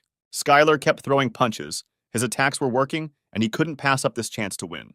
The main character did not understand why the messenger pretended to be weak, perhaps in order to attack unexpectedly later. Everyone around watched the bright flash in the sky, because it was a battle of the constellations, although the glow looked more like the end of the world. No one understood how such a pitiful constellation could resist their inimitable master, the messenger of plague and darkness. Even though the guy had carried out a large number of successful attacks, he still smelled the rot and knew that things weren't going to be easy. But as soon as he got closer to the constellation, he heard it loudly start shouting that it surrendered. The skeleton began to repeat that he had lost this fight and was asking the main character to stop. But the guy couldn't believe that he was actually giving up and continued to deliver crushing blows. And then the constellation swore that his territory and all his avatars, he gives everything to him and swears by his own life. Skylar's partners were very surprised by this. They could not have expected such an outcome of the battles. The kitten joined the conversation and said that he was really giving up, because constellations cannot lie about swearing their own lives. But the main character did not understand what he meant and why the constellation would give up. Then the guy decided to end it and finish the fight. The messenger of plague and darkness swore his own life and submitted to him. Several skills were activated, and the protagonist's power increased incredibly, and he realized that from this moment on, he could continue to fight. After all, his martial arts work even on constellations. And at that moment, the guy began to see and feel rivers of pus and buildings of rotten tumors, a kingdom of plague and darkness. He felt each avatar, his new kingdom and new avatars were waiting for a new king. But the guy wasn't very inspired by all this, and he said that he was giving the kingdom back and asked him not to thank him, because he didn't need his kingdom, because the fight with him was enough for him. The Herald of Plague and Darkness was confused as he watched Skylar walk away. Battles between constellations are very dangerous, both sides are at risk, and the winner takes absolutely everything from the loser. This is done to prevent any future threat from the loser, as the complete erasure of the loser's existence was common practice. But he spared his life and left his kingdom with the avatars. Although he was glad about it, there was a feeling of loss. The kitten turned to Skylar and thought that leaving the kingdom and the avatars was a big mistake. But the main character didn't care, because he wouldn't be able to rule it anyway. Through training with the nightmare, he learned a new technique that allowed him to get so close to the enemy that they could not use magic and not give them a chance to use the power of the essence, and then defeat them. And at that moment, the guy realized how strong he was now, because he could fight with a constellation even much stronger than him. And the main character began to visit different territories, and the feeling of fear of the new enemy completely disappeared. One of them told the main character that he would not be defeated so easily as a rotten weakling, and asked the guy to prepare to face his entire kingdom. Right in front of him was a mid-level constellation, the one who turns back time. At that moment, the good giant fighter and martial arts master skill was activated, which was what Skylar had hoped for, and vowed to defeat him with all his might. Hearing rumors of what happened to the Herald of Plague and Darkness, they prepared for all sorts of scenarios. In other words, Skylar now had to fight all the avatars of the kingdom. It took the guy 200 years before he stood before the constellation and won. Some constellations already knew Skylar well, and in a battle with them, warned that there would be too little sense and offered to find a compromise right away. But there was no talk of any deal, because the guy wanted only one thing: victory over the Avatar. And after 150 years of battles, Skylar emerged victorious. Many mid-level constellations said that the invincible training master was sinful, but the guy didn't want to hear it and immediately went on the attack. In this battle, the Unshakable Alliance destroyed him thanks to the power of the lava kitten and magma that complemented him. Skylar defeated him in 6 hours. The joyful goddess and the cat were relaxing carefree and did not envy the battle constellations and other high-level constellations.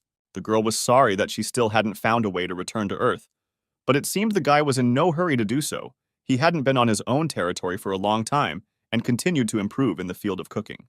Cooking in the Abyss had turned from a mid-level skill into a high-level skill, and his essence power had increased incredibly. The boy thought that if he met a constellation, he would fight it, but if he met a monster, he would immediately eat it. The guy was sitting alone and thinking about when he would be able to return to Earth, and suddenly a portal opened in front of him. It was a gate that accidentally appeared in the Abyss. For Skylar, it became a way to meet a new opponent, but who knows? Maybe these gates led straight to the ground. It's like any lottery. If you don't try, you won't know. When the guy entered the portal, he immediately found himself among massive mountains and green forests. The main character could not believe that he actually won this lottery and ended up on Earth. Skylar thought that this was all true, and he decided to find people first and noticed a village in the distance. It didn't look like some big city. But when the main character came to this village, he was surprised, because goblins stood in front of him. Then he thought whether it was possible that during his absence, people disappeared and goblins appeared. Then the kitten said that although it looked like Earth, it was not it. He was on the planet of goblins. This planet was called Ephesus, or otherwise Goblin Paradise. Even though the guy saw goblins in the dungeons from time to time, he thought they were just monsters. But contrary to his expectations, they were able to create a real village. Although the Goblin Kingdom looked like Earth, it was much closer to the Abyss, which meant that portals appeared here much more often. The Ephesian goblins had been fighting the monsters from the Abyss for much longer than the humans, and so the system for fighting monsters was much better than that of humans. But this system only worked when they encountered normal monsters. And suddenly, their world came to an end, because before them stood a wolf devouring planets. The appearance of this monster was commensurate with the power of the constellation, and the dwarves immediately screamed that the end had come for them and Ephesus would be destroyed. But the goblins were brave and tried, despite the fact that it was dangerous to get closer to the enemy, because their king was the strongest magician of the hilt. And the brave Goblin King, who was sitting on his tame dragon, was rushing straight towards the formidable enemy, and if he did not fight him, then how could he look his own people in the eyes? The goblin was no coward and would never run away from his duty. He was Odaigon, the Goblin King and the strongest magician of the hilt. He shouted that even if this was the end for the hilt, the goblin would at least leave a scar on it that the beast would never forget. But suddenly a bright blue flash appeared above the beast. Odaigon could not understand who it was and where this light came from. Skylar surprised everyone with his spectacular appearance. He only had one chance, because in terms of combat power, this wolf is comparable to a mid-level constellation. But it is not a constellation, since its existence is not focused on one thing. He had the opportunity to stop him right now, this second, and he used everything he had. And indeed, the attack was so powerful and strong that the planet-devouring wolf was immediately defeated. The protagonist was glad that, fortunately for him, everything went according to plan. Several skills were activated, and his essence power was significantly increased. Skylar always felt a sense of crisis when faced with constellations and monsters comparable to him. Powerful creatures that mortals dare not confront have an incredibly low pain threshold. The kitten said that such strong creatures have practically no experience in fighting opponents equal to them, and he praised the guy for using such a strategy. The protagonist thanked the cat and said that if he had withstood his last attack a little longer or had been prepared in advance, then this battle would have lasted for several centuries. At that moment, the main character saw surprised goblins in front of him, who stood and looked at him in surprise. The guy hoped that they would not attack him, especially after seeing this battle. Then one of the goblins got much closer to Skylar, and this made the guy panic a little. But the goblin fell to his knees before him and said that when the other constellations were busy and doing nothing, he was the only one who came here and helped his people. He bowed low to him and said that he was now his god and his master. From that moment on, the Goblin King Odaigan swears allegiance to him, and all the goblins who were there bowed their heads before the main character. Thanks to this, the Goblin Kingdom of Ephesus was now under his control, and his constellation power increased depending on the number of souls that worshipped him, and the world began to resonate with him. The power of the constellation was increased. The power of the constellation was awakened, and the boy obtained the skill of the constellation of the territory belonging to the invincible god. And now he has become a middle-rank constellation. The kitten of lava and magma told the boy that he was so filled in his own mind that it would be nice if everything happened the same way with the Earth. But the guy didn't think that people would be so simple, because the Earth is different from this planet, where there are only a few hundred goblins. After all, if Skylar defeats the huge monster on Earth, he will simply become famous. And that will be all, because people are not like goblins, they will not obey. Because the reality is that they are constantly trying to destroy and subjugate others. As the boy was leaving the scene, the Goblin King caught up with him and shouted that he would go with him and would always stand by his side. The main character addressed the goblin by name, and he was very grateful to him for remembering his name. Skylar said that he was going into the abyss and that it would be difficult for mortals like him to follow him. But the goblin was not stopped by this, and he would follow him even into the darkest depths of the abyss. Odaigan added that he was the king of the goblins, and was not like the dwarves who broke their own promise because of difficulty. And if he and his people did not repay the savior, they would live with even greater regret. The protagonist noticed that magical power surrounded his entire body. Even compared to earthly hunters, he was a powerful force to be reckoned with. The boy agreed to the goblin's offer and said that his abilities as a magician would be very useful to him, but warned him not to regret it later. The goblin asked what his master wanted to find in the abyss, and then the guy told him about a planet called Earth and asked if he had ever heard of it. But the Goblin King heard this name for the first time. They set off on a long journey because they must arrive on time, because most likely she is too far away. This story has been up until today about how Skylar became an invincible training master and how the Goblin King became his subordinate. The goblin and the boy looked at the meat and thought about what to do with the large pieces of animals. But there was no more room in the spatial necklace, and then the goblin suggested using spatial magic. At the moment when Skylar was unloading huge pieces of meat, the dwarf turned to the owner, saying that a strong magical storm was starting nearby, and they should find shelter. The guy looked at the storm and said that he had been waiting for it for a long time in order to move a long distance. The protagonist added that he had spent too much time fighting 3 monsters at once, and now had to use the storm to move faster, a thought the goblin didn't really like. They were standing right in front of a magical storm, and the goblin was ready to do anything for his master, and would go where his master would go, even if he died. Odaigan looked at the continent-sized piece of land that was destroyed in an instant. Although a magical storm was not that rare in the abyss, but this particular one was very strong. The goblin asked the guy if he had ever traveled using a magical storm, and the protagonist replied that if done correctly, it was a very fast and good way to travel in the abyss, and also very convenient. Odaigan said that even the constellations avoid it, but he will follow it to the ends of the earth. But suddenly, the magical storm began to disappear. The magical power began to concentrate and transform. Since the size of this magical storm was too big, it would produce a lot of byproducts and disappear. But the guy didn't understand what kind of byproducts the goblin was talking about.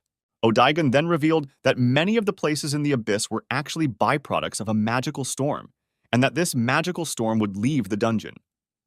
A dungeon is a part of the abyss that has special rules, and some dungeons are connected to other places. The monsters of the abyss appear exactly there, and if you don't deal with them, they will simply wipe everything off the face of the earth. One such appeared in Nevada, USA, in the Mojave Desert. This dungeon is called the Mirror Illusion of Chaos, and had an entry limit of about 10 people. There were 2 weeks and 11 hours left before the new monsters would come out, and people had no information about which monsters would appear again. It was the sacred right of humans to name things. But since when did they have a dungeon with monsters and constellations? According to the Federal Dungeon Analysis Department, this dungeon was ranked C. Fortunately, this dungeon rank was quite popular. If this dungeon rank is popular, then B rank hunters will appear and the danger will be significantly reduced, and the rewards here were quite large. It was at this moment that a team of hunters named Gangster received permission to enter the portal and were already on their way. The team of hunters named Gangster was recently created by the son of the founder of the Parker Foundation. It was the most controversial team. Since the magic and monsters of the abyss entered the earth, people's lives have changed greatly. The core of monsters with magical power has become the most environmentally friendly way to obtain energy on Earth. And thanks to the connection of the Earth with the abyss, humanity has received a new environmentally friendly way to obtain energy. In addition, other parts of the monsters were also very useful, and thanks to all this, the level of biology and other sciences rose greatly. With these many opportunities, the Parker Foundation quickly began to develop, and a pharmaceutical company specializing in artifacts from major players in the abyss industry, all of which were owned by the Parker Company. And the leader of the gangsters was Richard Parker. He was a B-rank hunter and was also the youngest son of the second chairman of the Parker Foundation. When his team arrived, they immediately began an attack on the dungeon called the Mirror Illusion of Chaos. The young men began to check the list of participants and said that they saw that there were 8 people on his team, but only 10 could enter this dungeon. One of the participants on the list had an E+ rank, which meant he was only a newbie. But the guy was too confident of victory and said that he had 7 C-rank hunters, and with such a B-rank hunter, it shouldn't be a problem. No one was against it, and they continued on their way. E-rank hunters can only use 1 or 2 circles of magic at most. They won't even be able to cause any damage to monsters from the C-rank dungeon. The dungeon with this rank contained large rewards, and if one was lucky, one could obtain items worth tens of millions of dollars. Usually, these rewards were not given to E-rank hunters who did not make a significant contribution to the battle. After the final roll call, permission was given to enter the Mirror Illusion of Chaos, and the team was warned to make their final preparations. One of the newbies had high hopes for the leader, but the leader asked him not to worry and just do the job he was hired to do. The guys thought that he must be a porter for the leader, and he just hired him for money. The newbie won't get a reward until they return from the dungeon. And the whole squad, one after another, began to pass through this portal. At the moment when the squad had fully entered, the status of the dungeon changed to the fact that there were currently battles taking place there, and the countdown was temporarily suspended. When everyone entered, suddenly there was a loud explosion, and a powerful stream of energy came from underground. All the workers and soldiers were shocked by this phenomenon. One of the workers shouted that most likely monsters would crawl out now, and it would be the end for them all. But as it turned out, it was just that the dungeon had grown in size. And then the scientists assumed that there must have been an error in assessing the dungeon's rank, and it was not a C-rank dungeon, but an A-rank dungeon. The workers wondered what would happen to the gangster team now, because they were now in complete danger, but it was too late to do anything, and they did not have time to do anything. When the team went inside, they found that they were in a ruin-type dungeon and were very happy, since last time they were in a swamp-type dungeon. At this point, the man ordered that a report be sent to the dungeon control team and added that after someone sent the report, they should call the Parker Foundation and report it just in case. But they understood that even if they followed the instructions and informed everyone, the chance of saving them would be minimal. At this time, in the dungeon, a newcomer pointed out to his leader that he noticed some creatures in the distance. It was a huge horde of monsters that were running towards the squad. The first day of the raid of the group of hunters in the dungeon was very suspicious, because it was very good, much better than the dark and slimy underground tunnel. This location resembled a temple that had been destroyed. Then one of the soldiers suggested finding the exit first, while the others would try to find the boss. The team captain warned his soldiers to be sure to look between the ruins, as monsters could jump out from around the corner, and allowed them to use enhancement magic to scout out the area. One of the soldiers reminded the captain that there were 2 exits from the dungeon.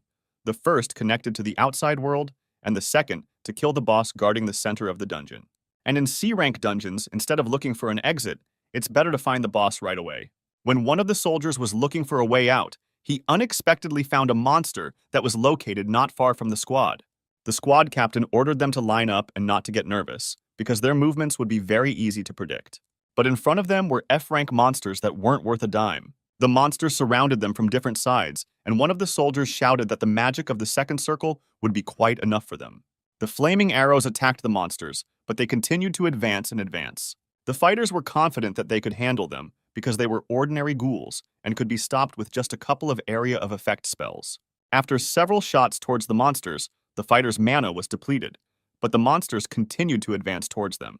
One of the fighters turned to the captain and said that if this continued, they would not last long, and at most they would be able to throw a couple more flaming arrows and that would be the end of it. But the guy told me not to worry, because he would take care of it himself. C-rank dungeons can only be cleared if there is at least one C-rank or higher hunter in the party. With Richard Parker, a B-rank hunter, it was a piece of cake. However, the gang members realized that something was wrong, and this time it would not be easy. In the same location, a bright flash of light appeared, and at that very second, Skylar appeared along with his new friend Odaigon. After such teleportation, the goblin suddenly felt sick, and he apologized to his owner and immediately cast a spell against nausea.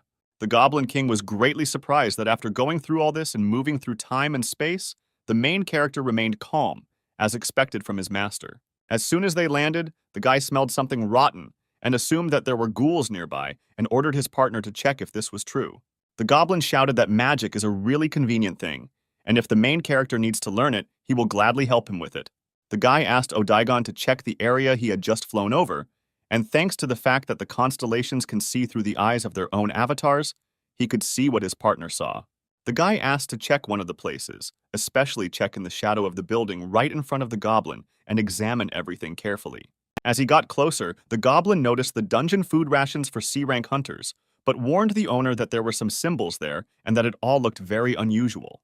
The goblin added that if you look closely, you can tell that it was used to wrap a special magical weapon, most likely made by the same tribe that built this temple. Suddenly, Odaigon shouted out that the master was seeing this, because he was circling right above a huge horde of ghouls. There were several thousand of them. The Goblin King suggested using the 7th Circle's area of effect spell to wipe out the pathetic ghouls in one fell swoop, turning them into ashes, so they could take care of the boss who was hiding somewhere. But the guy asked the goblin to calm down, because if there were ghouls crowding there, doesn't that mean that they surrounded someone or something? And Skylar immediately rushed to help, to save those who were trapped. The protagonist thought that if his intuition was correct, then those inside would probably lead them to the ground. When the main character discovered the monsters, he deprived them of their heads with powerful blows per second. He added something that they found in the square, it was earthly food, and asked Odaigon to transform into something with the help of magic. Because if he appeared in this form in front of those who were stuck here, they would have a lot of problems. Not all goblins in the abyss appear to be adequate creatures. Hunters from the earth have already become accustomed to meeting goblins in the dungeons. Odaigon couldn't believe that he could be considered a dungeon monster. But despite this, the Goblin King fulfilled Skylar's request and used the magic of the 6th Circle, polymorphism. And right in front of the guy, a handsome and tall guy descended from the sky. The guy could believe in such a power of transformation.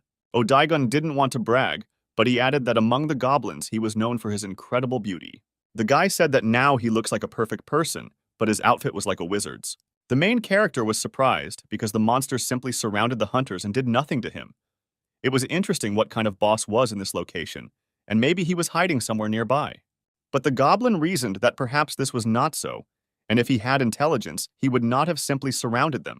Perhaps constantly sending ghouls was all that the boss of this location could do.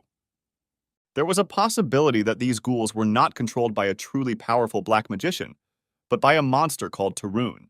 In the abyss, they are known as the Ghoul Kings. He looked like a monster made up of thousands of ghouls. Those who see only ghouls and try to find the one who controls them risk suffering from a surprise attack. For most, ghouls do not pose a particular threat, but those whose skills are at an average level can be overwhelmed by numbers. At this time, a group of hunters found themselves inside a cave. The only food they had left was gloves and boots. It was the 28th day of the raid on the Dungeon Mirror Illusion of Chaos. As soon as they arrived on the first day, they lost some of the necessary provisions. But they found shelter underground, where they were able to hide from the evil ghouls. They were forced to leave all their food and quickly get to a safe shelter. They had the opportunity to seal the passage so that no one could get inside. The squad captain was in deep despair, because fortunately for him, there was no other way in, and the gangster team spent a whole month without being able to do anything. One of the soldiers turned to the guy with the lowest rank and noticed that he had a very large backpack on his back. The guy didn't want to show what was in the backpack until his commander-in-chief gave the order to show all team members the contents of the bag. The commander allowed them to look and take what they needed, but in such a situation there was still little that could help them from there, and no one could refuse such a generous offer from the captain. But from the large backpack, all they could find were a few bottles in French that were intended for skincare. Then one of the soldiers shouted that it was all because of the group leader, that they had found themselves in this situation, and now he should answer for this misdeed. The second most senior gentleman refused to give any comments and said that they should do whatever they wanted to him, since he would not take anyone's side. He added that in this situation, internal conflict is a direct path to the death of the entire group, and everyone needs to calm down and focus on surviving until the rescue team arrives, and that's all that can be said as the second in command. But one of the soldiers reminded that there could be no rescue squad, because only 10 people could enter this portal. And all because their leader took a useless porter, the rescue team can only consist of one person, but even one person can't defeat all these ghouls. Suddenly, a rebellion occurred in the squad. The soldiers wanted to throw out the ghoul leader and force him to clear the way for liberation, and at the same time look at the actions of the B-rank soldier. But the commander replied that they were simply sucking up to those who had money and power, and they would never be able to force him to do what they wanted. But it seemed like he had no choice, since there were 6 C-class hunters against him. Suddenly, their boss started to use a high-speed ice bullet. It was a spell of the 5th circle that would attack the enemy with ice bullets at a certain distance. At this point, the guy was determined and offered to fight if they wanted, and he would kill the first 3 who attacked him right away. The guy asked his colleague why he hadn't said anything yet, since they had said so much and thought so much about him. But the man replied that they wouldn't even listen to him if he said anything. He added that he still considered him a decent person, and it seemed that after this he would be able to change. But the commander asked not to praise him, because until the very last moment, he did not understand what was happening here. He had no hope, and he thought that he would die here anyway along with these bastards. And after all, they had already held out here for almost a whole month. Even if a rescue team arrives right after he surrenders, won't he regret it? The guy added that if someone really comes for them, he will give them all the wealth he has. And at that moment, the commander's words were interrupted by a powerful explosion. Skylar came to their aid, who was ready to help them. When he went inside, he immediately asked if there was anyone from Earth among them. When Skylar entered, he saw 2 men standing in front of him and asked them if they came from Earth. The commander did not know how to react and responded and looked at the guy in surprise. The team that was behind was delighted, because they thought that there was a rescue team in front of them. After a few seconds, everyone began to rejoice and be happy, because after a month, they were finally rescued. But the second commander said that they were idiots and that they should better prepare for battle. The soldiers were outraged by this and thought that their commander had gone crazy. But he added that the soldiers should not dare to discuss the orders of their superiors. If he told them to jump, they would jump. If he told them to fight, they would fight. He pointed his finger and asked if there was a 1-person limit to entering the dungeon. Then how could 2 people be here? The main character looked thoughtful and asked if there was a limit per person and apologized for this misunderstanding. He said that he got to this place not through the entrance to the dungeon, but the frightened people asked if not through him, then how? And the guy said that they got here through the abyss. After the portals opened, accidents often occurred when many were pulled into them or into the dungeon, where they disappeared. Most people did not return, but there were lucky ones who did. But the squad didn't want to believe it at all. For them, they could be either monsters or illusions. It was hard to believe that they were really from the abyss. Then the guy replied that it didn't matter whether they believed him or not. But did they have a choice left here? One of the commanders thought about this situation. 2 energetic individuals of unknown strength level who could have come to this place from the abyss and exhausted conflict-torn hunters who had been starving for a long time, otherwise ordinary hunters below rank B. And he agreed, because even if they don't believe, in such a situation they have no other choice. The main character addressed everyone and asked them not to be too suspicious of the saviors, because in any case, all the people of the earth in this was true. After Skylar was convinced that the people came from the ground, his body became covered in goosebumps, and he suddenly began to tremble a little. The commander noticed this reaction and thought how many emotions this guy had. Apparently, he really was lost in the abyss. Then one of the guys shouted what to do with these ghouls now. But the main character calmed them down by saying that they were all dead and the way was clear for them. Skylar remembered the plan for returning to Earth, which he shared with his allies, so as not to attract the attention of the earthly constellations and quietly expand the number of his own supporters. And instead of attracting excessive attention, he was going to carefully scout out the current situation on Earth. The team asked who the second guy was standing next to the main character, whether he was also missing, but the guy replied that he had an even more tragic story than him and that he had lost his memory. Odaigon didn't like this very much, because at such a young age it was difficult to lose memory, and he didn't want these nobodies to feel sorry for him. One of the commanders said that even if he was a mage, they wouldn't be able to defeat all the ghouls on their own. Even if 2 people were incredibly strong, it was still impossible. But the guy added that he uses martial arts And at that moment, a deathly silence fell, and the eyes of all the soldiers looked only at the main character. The team began to whisper among themselves various questions, such as how he could use martial arts, since this was the first time they saw it, and how long ago he fell into the abyss. Skylar decided to ask why they were staring at him like that, but it turned out that they hadn't seen the martial arts master in a very long time. The main character said that when he got into the abyss, martial arts masters were not held in high esteem at all. But he asked what year it was and heard in response that it was 2039, and by earthly standards 30 years had passed since the guy had been in the abyss. The soldiers began to remember what the longest record for being in the abyss was, and remembered that one man had stayed there for 28 years, but now he is in a mental hospital. Then Skylar said that now talking about martial arts and dungeons is not so important. He asked Odaigon to give him a little fire, and he replied that he would do everything as the master said. And Skylar immediately reminded him that he had told him not to call him Sir, but only by his first name. The guy immediately began to chop up one of the large stones, which was located right at his feet. The group of soldiers saw something like this for the first time. They watched in amazement as the guy skillfully juggled with the stone and thought it was incredible. The main character was surprised by this. If this was the first time they had done this, then apparently they really didn't have martial arts masters, and he gave everyone a plate. The guy carefully laid out several pieces on a plate, but the soldiers were confused because they didn't know whose meat it was. Skylar said that in one TV show, Survive at Any Cost, he saw that a person can eat almost anything, and he recommended others to watch the show because it can be useful in life. He placed the delicious steak on a stone plate and added that it was thanks to this transmission that he survived in the abyss. The main character began to fry the meat in a frying pan and reassured the boys that everyone would get food, because there was enough meat for everyone, so let them be patient for a little while. A few moments later, each piece of delicious meat was on a plate, and the guy offered everyone to try it. At first, people doubted whether they should eat this meat that the one who returned from the abyss gave them, but the enchanting aroma of the meat quickly convinced them. For those who had been on the brink of starvation for a month, this was a real feast. The guy was very surprised that they were very quiet, and perhaps they realized that Skylar gave them low-grade meat. But when each soldier tasted this meat, their eyes filled with tears of joy, because it was incredibly delicious.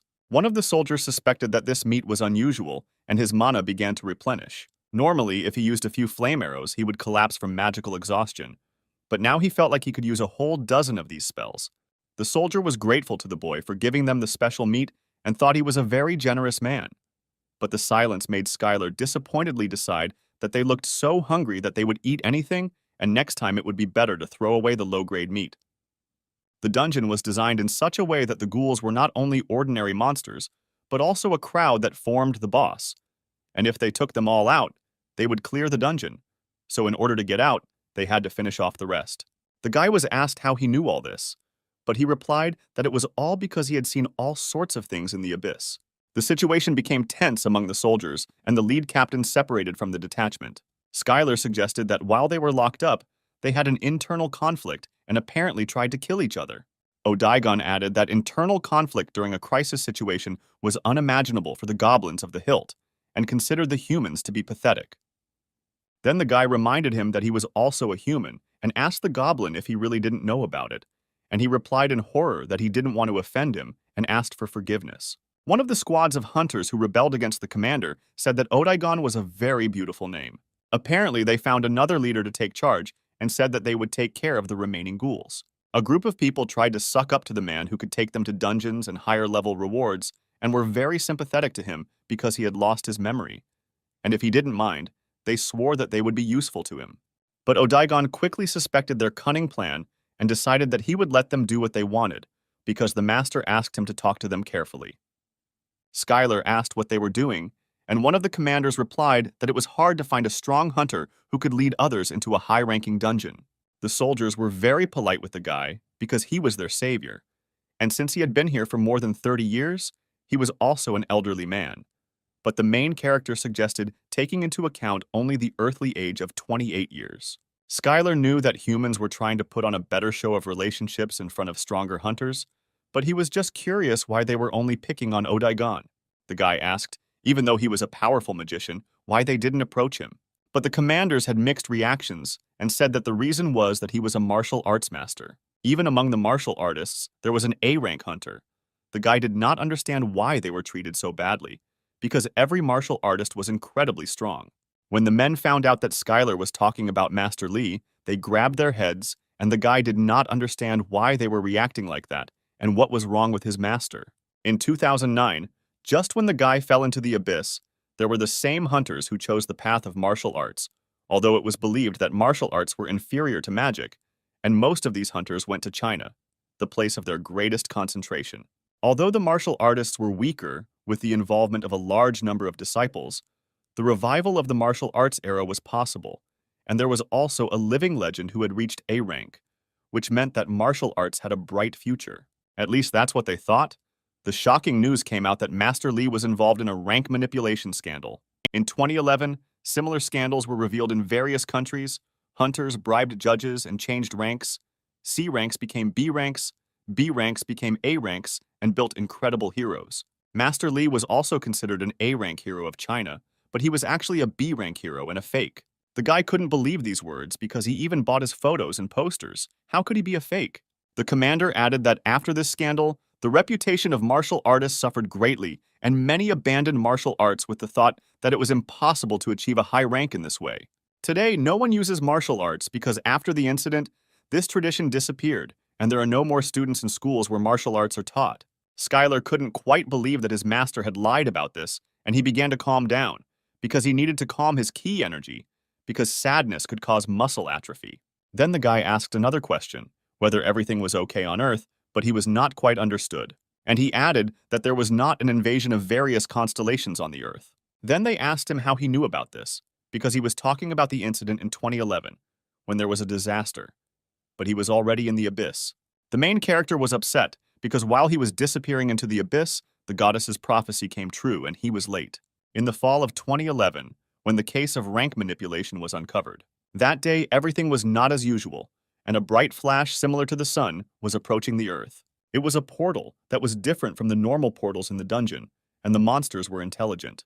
It was an army with a purpose, an army that followed orders and acted according to a strategy to take over the land and lay the souls of Earthlings at the feet of their constellation.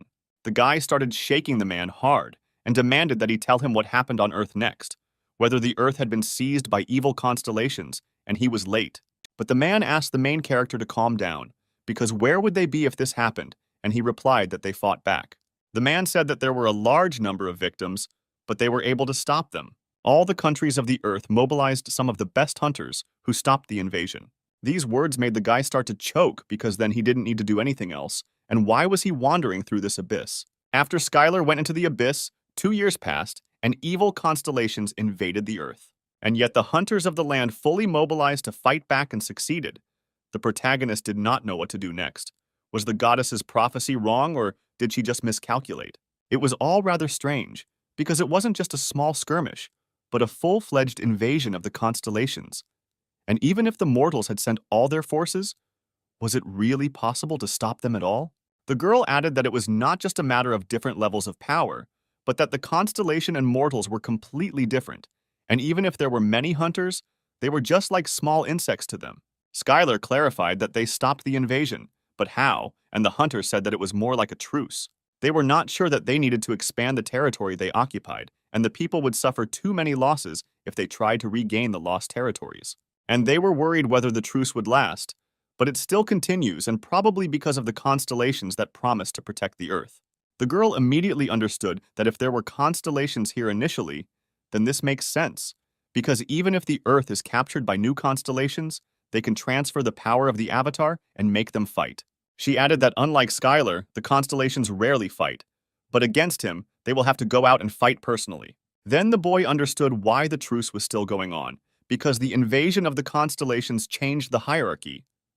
This is what caused the connection of the abyss with the Earth, and in order to avoid a full-scale war, a compromise was reached to restore the balance of power. The truce was possible because they either didn't want to fight or didn't want to lose their own avatars. Otherwise, he had no business here. The guy added that in order to stop the invasion of evil constellations, he went into the abyss but returned too late. But the kitten replied that this was not true at all. Although they are a couple of decades late, the situation is not yet over. The truce cannot last forever, for there are so many other constellations in the abyss that may still decide to invade the Earth. The kitten immediately warned the boy to be extremely careful with any new constellations, as they were unlikely to honor the truce agreement.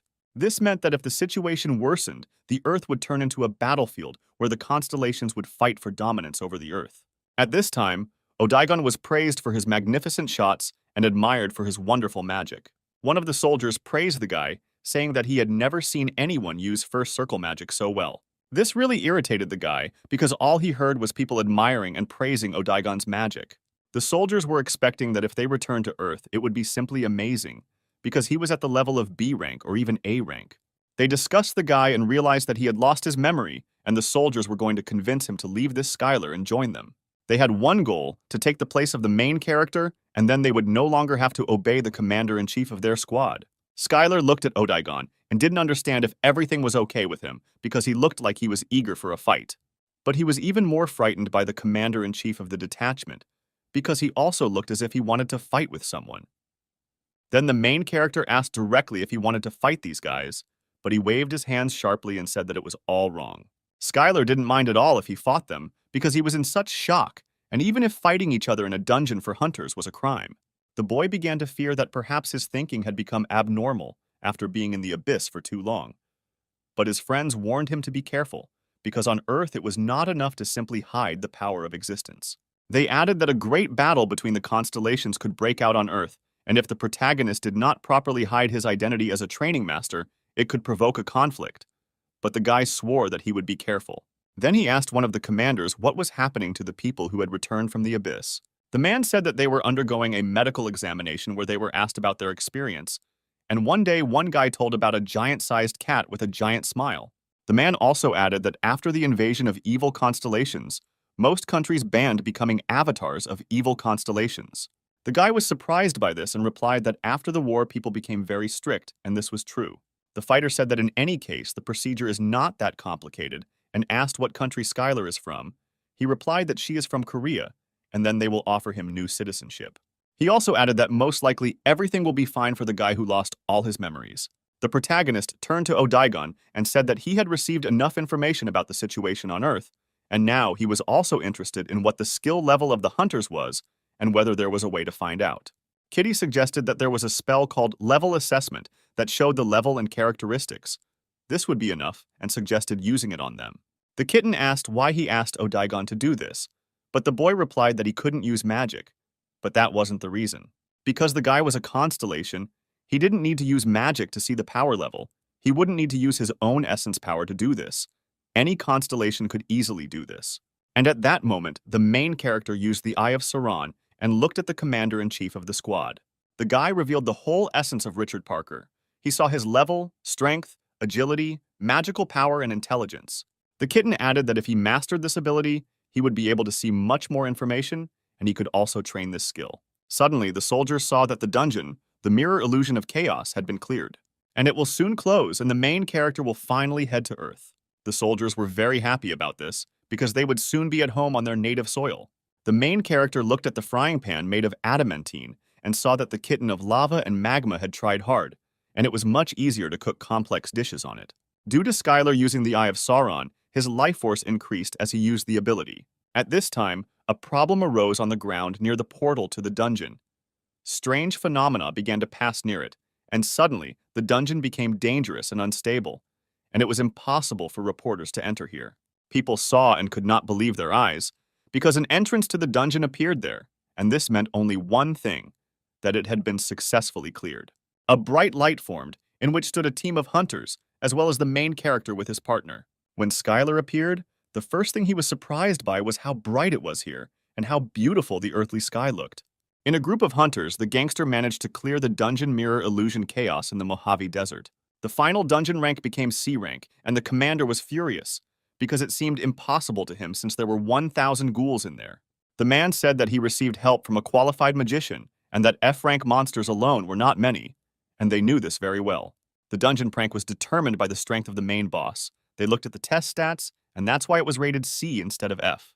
In any case, the sheriff congratulated him on his safe return, and added that his father was very worried about him. Since the Earth didn't know about the Ghoul King Tarun, they didn't know that they had passed the A-rank dungeon. The protagonist held a magazine in his hands and was wondering why the commander of Parker's group was a real celebrity and why there were so many paparazzi around him. At that moment, doctors entered the room and announced that Skylar, based on his test results, was completely healthy. The girl was very surprised because she had never seen such a perfect body, as if God had given it to him. The guy replied that the only thing he could do in the abyss was to train. The doctor added that he was also mentally stable and he was really lucky. After all, 30 years have passed and now he will have a hard time with rehabilitation, and if he wants to move to another country, they will be happy to help him. But the girl acted as if she didn't want him to stay in this country. On the contrary, several men asked Odaiga not to worry about the fact that he had lost his memory and that the American government was on his side, since America was the richest and most powerful country. Only high-ranking magicians received such treatment. With martial arts masters, things were completely different. But the guy was firm and replied that he would always be the same, and no matter how many offers came, he would always follow Mr. Schuyler. People tried to find out what happened to this guy in the abyss, that he was so devoted to the main character, but the guy did not reveal all the secrets and answered that he met him when Odaigon had already lost all his memories. Then people started to speculate that it might be because he was the first person Odaigon met after losing his memories. They also approached Schuyler and asked him if he ever seriously considered moving to another country that they would help him with anything he needed. But he replied that there was no better country for a hunter than America. At this time, a group of people were quietly talking to each other using a simple telepathic artifact. Odaigon suggested that he could easily get inside using magic and tell them what they were talking about. The guy agreed to this proposal and immediately heard them say that he would stay here even when he received a green card, that now he was saying no, but he would soon understand that America really was better, and they were still worried about it. There was also talk about a magician named Odaigon. They were sure that other countries would try to find out everything about him, and for this, they would place spies near him so that others could not get close to him. As soon as the guy heard that they would be spying on them, he asked Schuyler if he could get rid of all the spies right now. But the main character asked him about the unheard situation, because he should understand what is happening here. There were several other procedures that a returnee had to go through to get a Green Hunter's card, and one of them was a test. The protagonist was asked to take part in one survey for 30 minutes and was warned to be careful that the electrodes did not fall while they were conducting the examination. When the guy started the test, he read the first question, which asked if he had ever made a contract with the constellation warrior of madness and blood. It was necessary to write a fragment in which this warrior was ridiculed. Perhaps it might seem childish, but it is the most effective way, because a servant who has made a contract with a constellation will never be able to mock the master. This was the best way to determine if someone had made a contract with an evil constellation. They adopted this method after contacting the constellations. Next, the guy was asked to measure a certain amount of mana into a crystal ball, as much as he could. After the main character began to measure the amount of mana, the ball turned yellow and immediately began to collapse, and the measurements ended there. The guy thought that in order to move around here more freely, he would better get a higher rank than 30 years ago, because he was probably an A-rank hunter. The amount of mana contained in the measuring crystal ball was much higher than that of the average hunter. When hunters passed the exam, they filled the ball with their own mana to increase their rank. The crystal ball changed color to determine the total amount of mana. It was a little unusual for the main character to control his own strength, but it was not his fault that in the abyss he only encountered strongmen, and perhaps revealing his true strength was still a mistake. His partners watched him and did not understand whether he did it on purpose or not, because you can't attract unnecessary attention. It can reveal his essence. The earth is not like an abyss. There were its own rules there. In the abyss, he can find strong opponents at any time and fight them as much as he wants. But on Earth, this happens under strict control. The opportunity to rise to rank A is given only to hunters of rank B. Rank C cannot skip a step. In order to reach the rank of a hero and become famous as planned, you need to grab any chance and increase the hunting rank to the maximum. The doctor turned to the guy and said that all measurements had been taken and the results would be ready soon, and he could wait in the dorm. Schuyler really hoped that he would be given at least a B rank. As soon as they left the laboratory, the doctor immediately picked up the phone and made a call to one clan and said that he called about a case they were interested in. When the boy started looking at the cards, he discovered that his friend was given a B rank. He was surprised at how well Odaigon hid his abilities. But when the main character opened his own card, he couldn't believe what he saw, because he was awarded the rank C+, and his age was indicated as 57 life years. He couldn't believe that in 30 years, the average amount of mana for a hunter had increased so much, and at that moment, The clan commander approached them from behind. Skylar asked why he came, but the guy reminded him that he said that he would definitely reward him for saving his life, because he returned after 30 years and must have nowhere to settle. And the guy offered to stay at his house and be there as long as he wanted. On the way home, Odaigon asked if he found it suspicious that the guy had suddenly become so polite to them. But the main character immediately recalled how he repelled the wolf's attack and said that he would not forget it either because the goblins gave him a warm welcome and promised to repay him for saving him. He told how they prepared a bath of acid slimes for him and offered to gladly accept the children of their nobility as sacrifices. But the goblin could not believe that all this caused him inconvenience. But as it turned out, it was all about the difference in culture. In any case, this guy might also have wanted to repay for saving him, but Odaigon had a different opinion.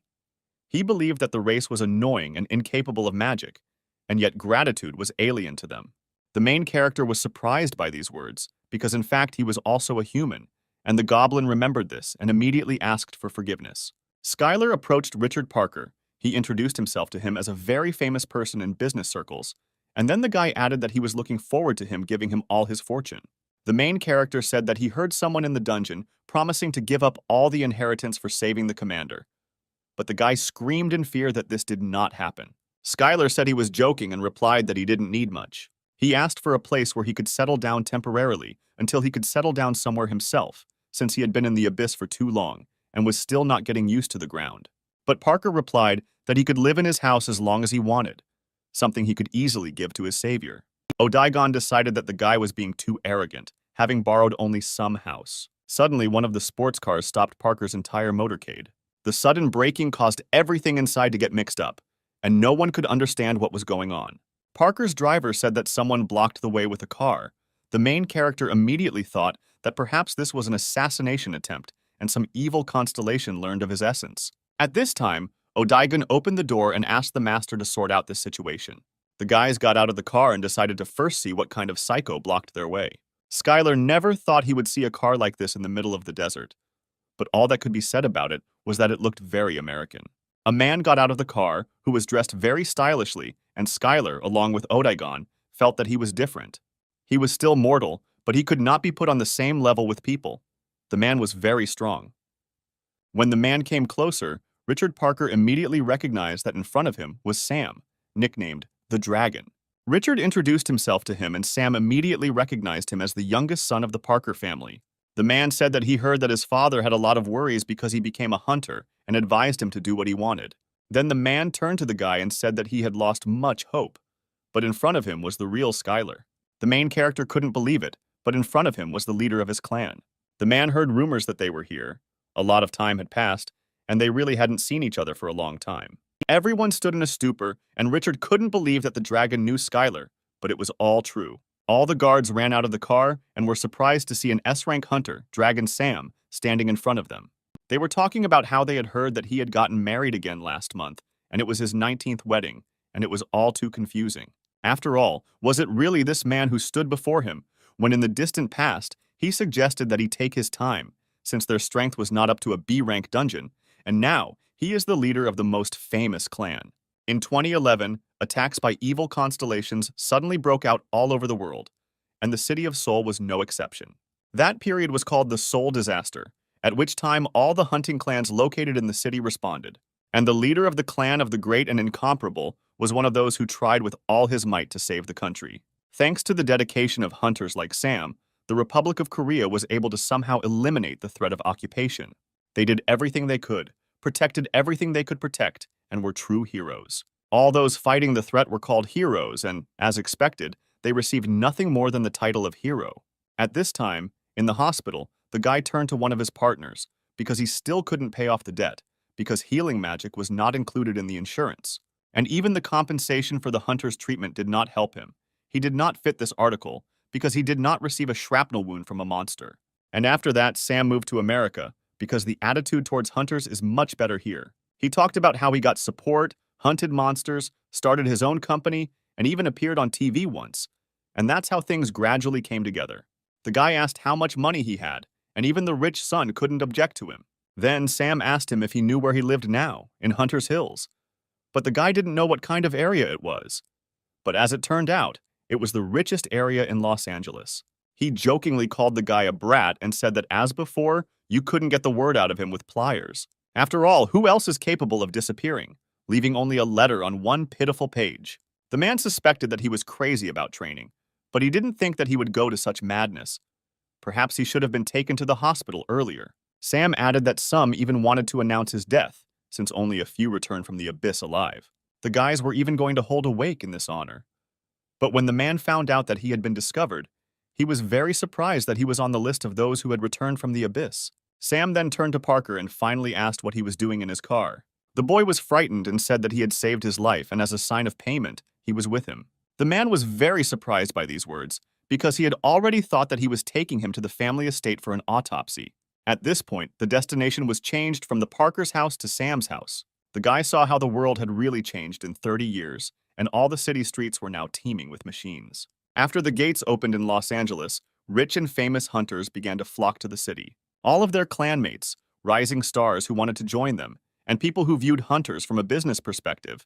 It was currently the most densely populated city of hunters on Earth. Sam continued that from the moment he arrived in America, he asked to be informed of the latest news of who had returned from the abyss and threatened that if even one name was missed, he would leave for another country.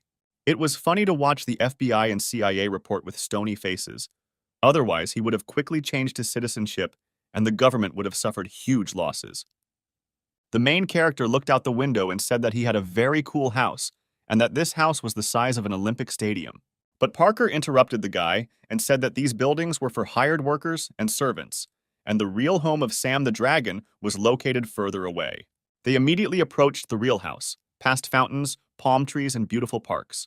As the motorcade passed along the streets, the main character saw hunters standing in line for tickets. He didn't understand what these coupons were for, because this wasn't a bank. But Sam replied that in order for them to see him at least once, they needed to get a coupon. But Skylar couldn't fully understand why they needed this, and what it was all for. But these people came to ask to give them a chance. The guy asked what kind of chance they were talking about, but the man said that they would still have time to discuss all this. When they went inside, they saw beautiful pandas. The guy couldn't believe that pandas were in America. Did he really steal them? But as it turned out, it was a gift from the Chinese government. They then begged on their knees for him to come and send it to him.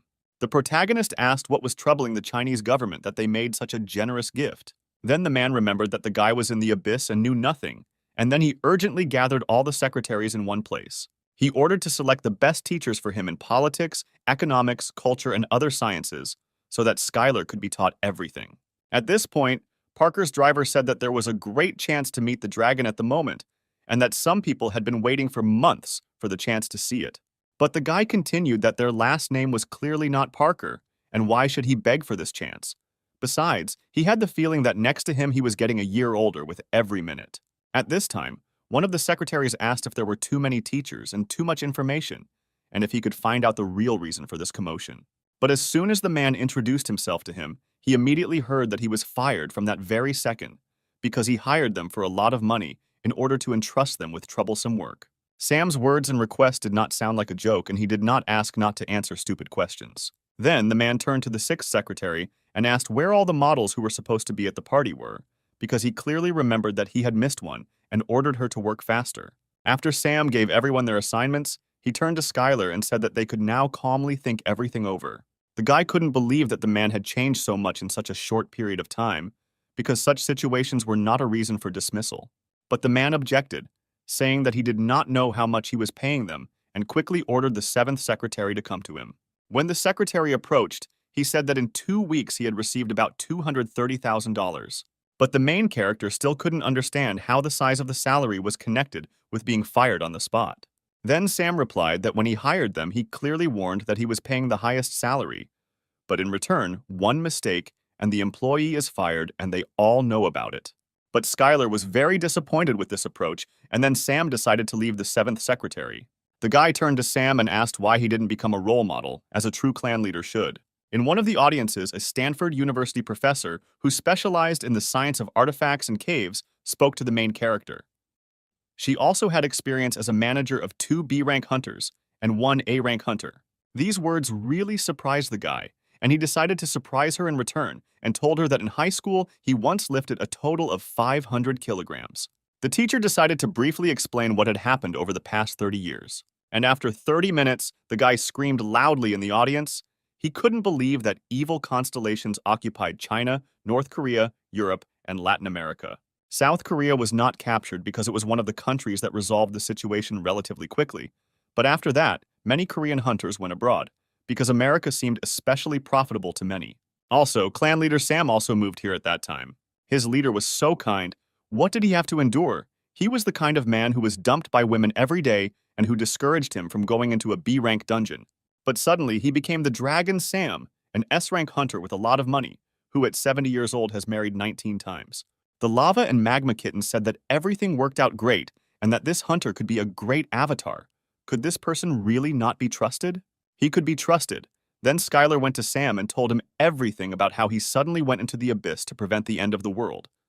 And while he was trampling there for a couple of decades, he suddenly became a constellation, and whether he wanted to come under his wing and become an avatar. The man was very surprised by the guy's words, and he replied that they don't dabble in drugs. The kitten of Lava and Magma said that there was no need to do that, and that he could and would understand everything if everything was explained to him in detail. But something still bothered the guy. The leader had not given up for 30 years.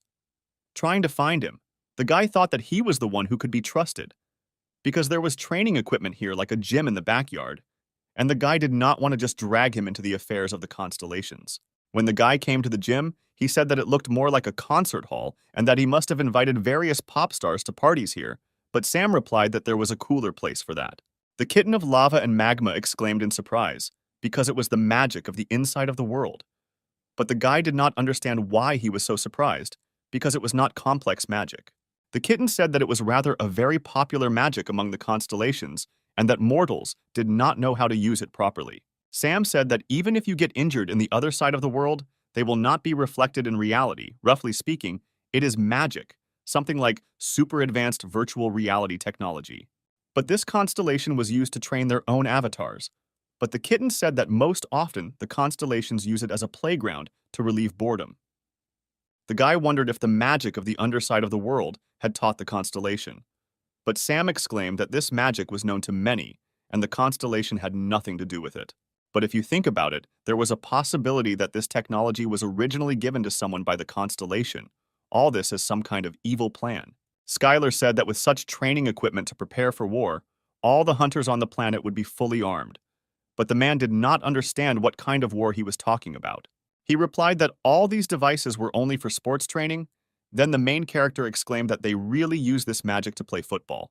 Then the man snapped his fingers and said that all this was so last century, and now he would demonstrate everything. Currently, the most popular area at the forefront of the entertainment business is hunting sport. It was a competition where 6 hunters would form a team to test their strength against a rival team, and there would also be monster extermination, time attacks, death matches, and more, with a ton of rules. When one of the teams successfully kills the weekly boss, they are awarded 5 points for the victory. It all looked very interesting, and the main character entered the underside of the world. The protagonist had to limit the power because the underside of the world could be destroyed. He thought that since magic was created by people, it could not fully correspond to a being of the constellation level. Then the guy's strength, agility, and health were severely limited, and he immediately felt as if a bunch of weights had been hung on him. In the conditions of a battle with limited strength on the reverse side, the constellation increases its own real strength. It all looked like a real workout, and he was even a little happy about it. The Lava and Magma Kitten suggested that this was a great chance, since other constellations couldn't see Skylar in the dungeon and the underworld, and so he could use all his abilities to his heart's content. The kitten meant for the protagonist to reveal his own essence to the leader and make him an avatar. But the guy didn't want to do this because he had a great life, and he didn't want to drag him into this again. The main character believed that he was not suitable for the role of a leader who controls avatars, because he was more accustomed to playing the role of a fighter and participating in battles. But the kitten added that in the competition with other constellations, there will definitely come a time when he will need avatars, because it is not in the spirit of the constellation to personally enter into battle. Sam asked why the guy had become like a pillar, because half an hour ago he had looked completely different. Skylar thought that the underside of the world made the hunter's training seem like it was happening in reality. But the man reproached the boy, saying that it wasn't training at all. Everything that happened there was only about sports, and the most popular sport in the world. Skylar asked if the hunters didn't train in a dungeon and just fought each other, but Sam replied that that was the point of competitive sports. The protagonist asked why people liked watching it so much, as if it were football or baseball. The man replied that it was simply ridiculous to even compare them, and added that the most that could be compared was fighting with each other, since that was also a sport for hunters. The strongest hunter is chosen through one-on-one fights, and once you watch this, other sports fights will start to seem incredibly boring to you. But no matter how much Sam hoped to surprise the guy with this whole story did not stir Skylar's blood. He was confused and worried that the Earth was now in danger. The guy spent all his time training and was afraid to find out that he was already late. He was constantly overcome with anxiety while he tried to find his way back to Earth.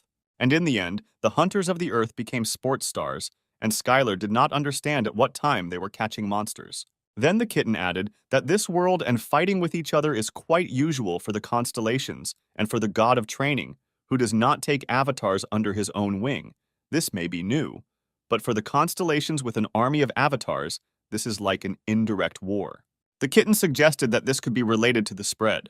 The protagonist thought that in that case, they shared it on purpose to find candidates for avatars, and Sam added that recently there were many hunters who had never even cleared a dungeon. The guy didn't fully understand then why they became hunters, but the answer was one: only for money and fame. All that was needed was to choose the type that a person liked, and having succeeded as an athlete, he was able to earn money that he would never be able to spend in his entire life, and the line in front of his house was just waiting to get this chance. After Sam finished, he asked what had happened to the guy during this entire period. What bug bit him that he fell into the abyss during training or was deceived? But it seems the man hit the nail on the head, and Skylar replied that it was a very long story. But before he explains everything, he will have one small request. The guy asked to increase the power of the backside because his strength is too limited and it is very annoying. But the man didn't believe it because this room was aimed at A-rank hunters, and he asked what rank the guy had. Skylar replied that he was a C+ rank and that he had not had the opportunity to fully demonstrate his combat skills since he had simply broken the internal energy measuring device, and even that was not enough. Sam couldn't fully understand why he was still assigned to rank C+, because it couldn't be that someone paid for it. It seemed to the man that the guy had become much stronger, since he was uncomfortable being here and everything was exactly like that. Sam again asked the guy to tell why he went into the abyss, and if it was a long story, then let the main character tell it more simply. But to put it simply, Skylar went there with only one mission. It was all for the sake of protecting the Earth. The man could not believe these words. Could it be that he wandered through the abyss and became a constellation, and now he returned to protect the Earth? Sam was very surprised.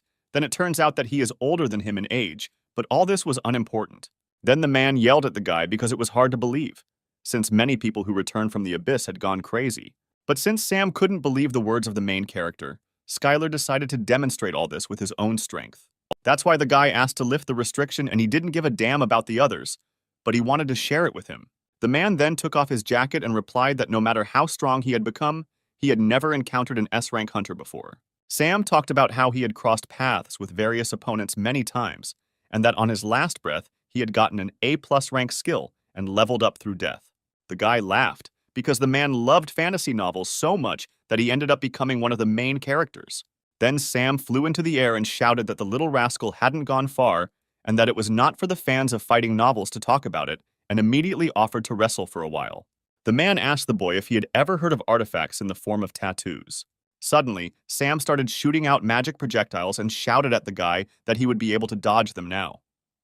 But the main character didn't see any danger in this, and didn't see any point in dodging at all, and released a powerful stream of energy from his hand. This blow surprised the man, and as the first champion in one-on-one combat at the time, he understood that the opponent in the ring must be forced to focus on defense, attack first, and not give him time to catch his breath. Sam activated the 6th circle magic, which was called the Path of Lava, and turned to Skylar and asked when he learned this type of magic. But in response to this blow, the guy activated a protective Kai barrier and easily stopped a powerful shot of lava. When the man saw this, he screamed, "Is it really because of this skill that false rumors started in China?" The main character did not understand what was being discussed and added that there was a viral fake video with a similar skill to his. The guy was very surprised by this. He couldn't even guess that they could even fake something like this. It really shocked him. Unfortunately, His barrier has consumed a fair amount of energy, and at this rate it will soon be empty, and apparently there is no other way, since he has limited powers here. The guy had to control all his power to make sure he didn't destroy the reverse world. And that was a pretty big headache, since it had been a long time since he had fought like a real person. And then Skylar decided to show the absolute maximum and concentrated all his power into one magic ball.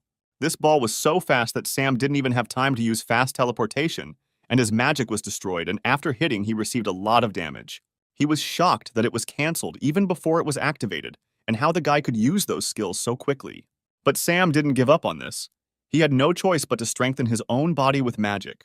But the guy literally found himself next to the man in a second and quickly used several techniques.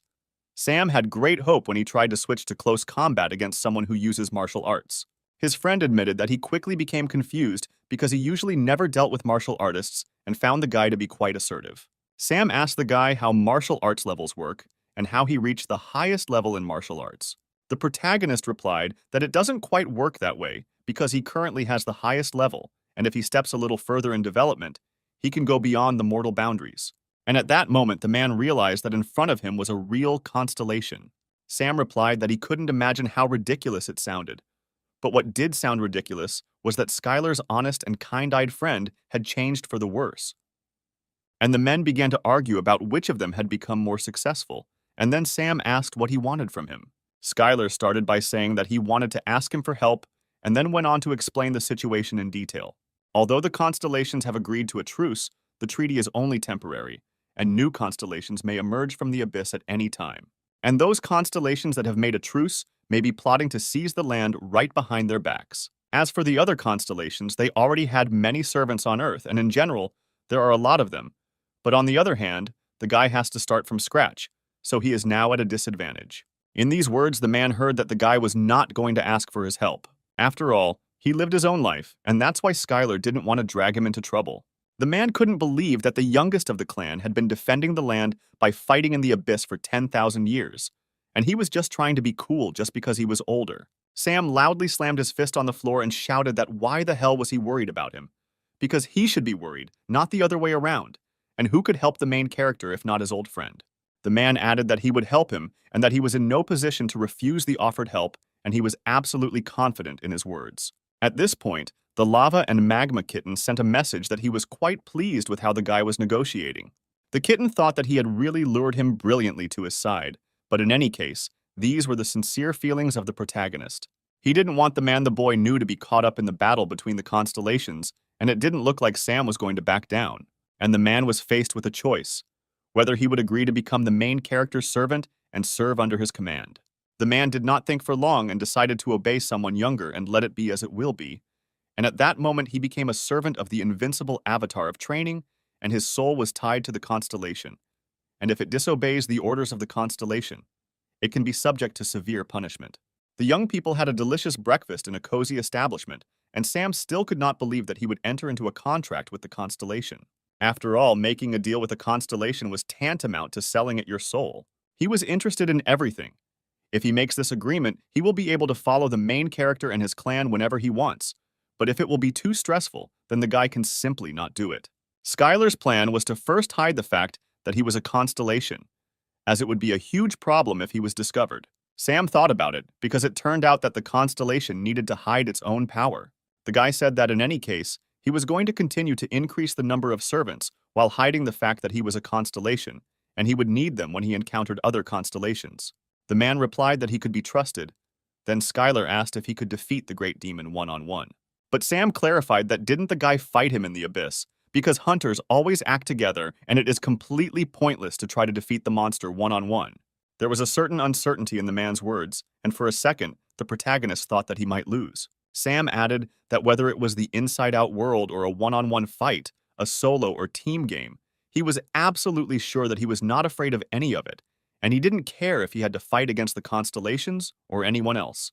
But the guy knew very well that the magic that is often used in sports called the magic of the inside out, the constellations also often used it, and it is very strange that people participating in hunting competitions used this magic.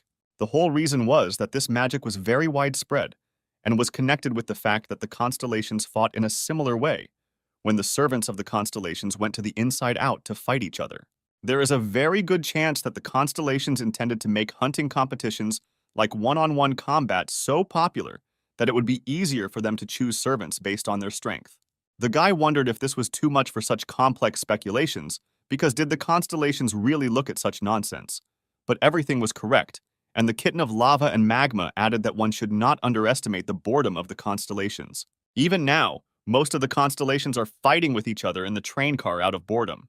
In any case, if the services fight as they do in the hunting competitions on the ground, it could be a great help to Sam, because he has participated in such battles and is a champion hunter.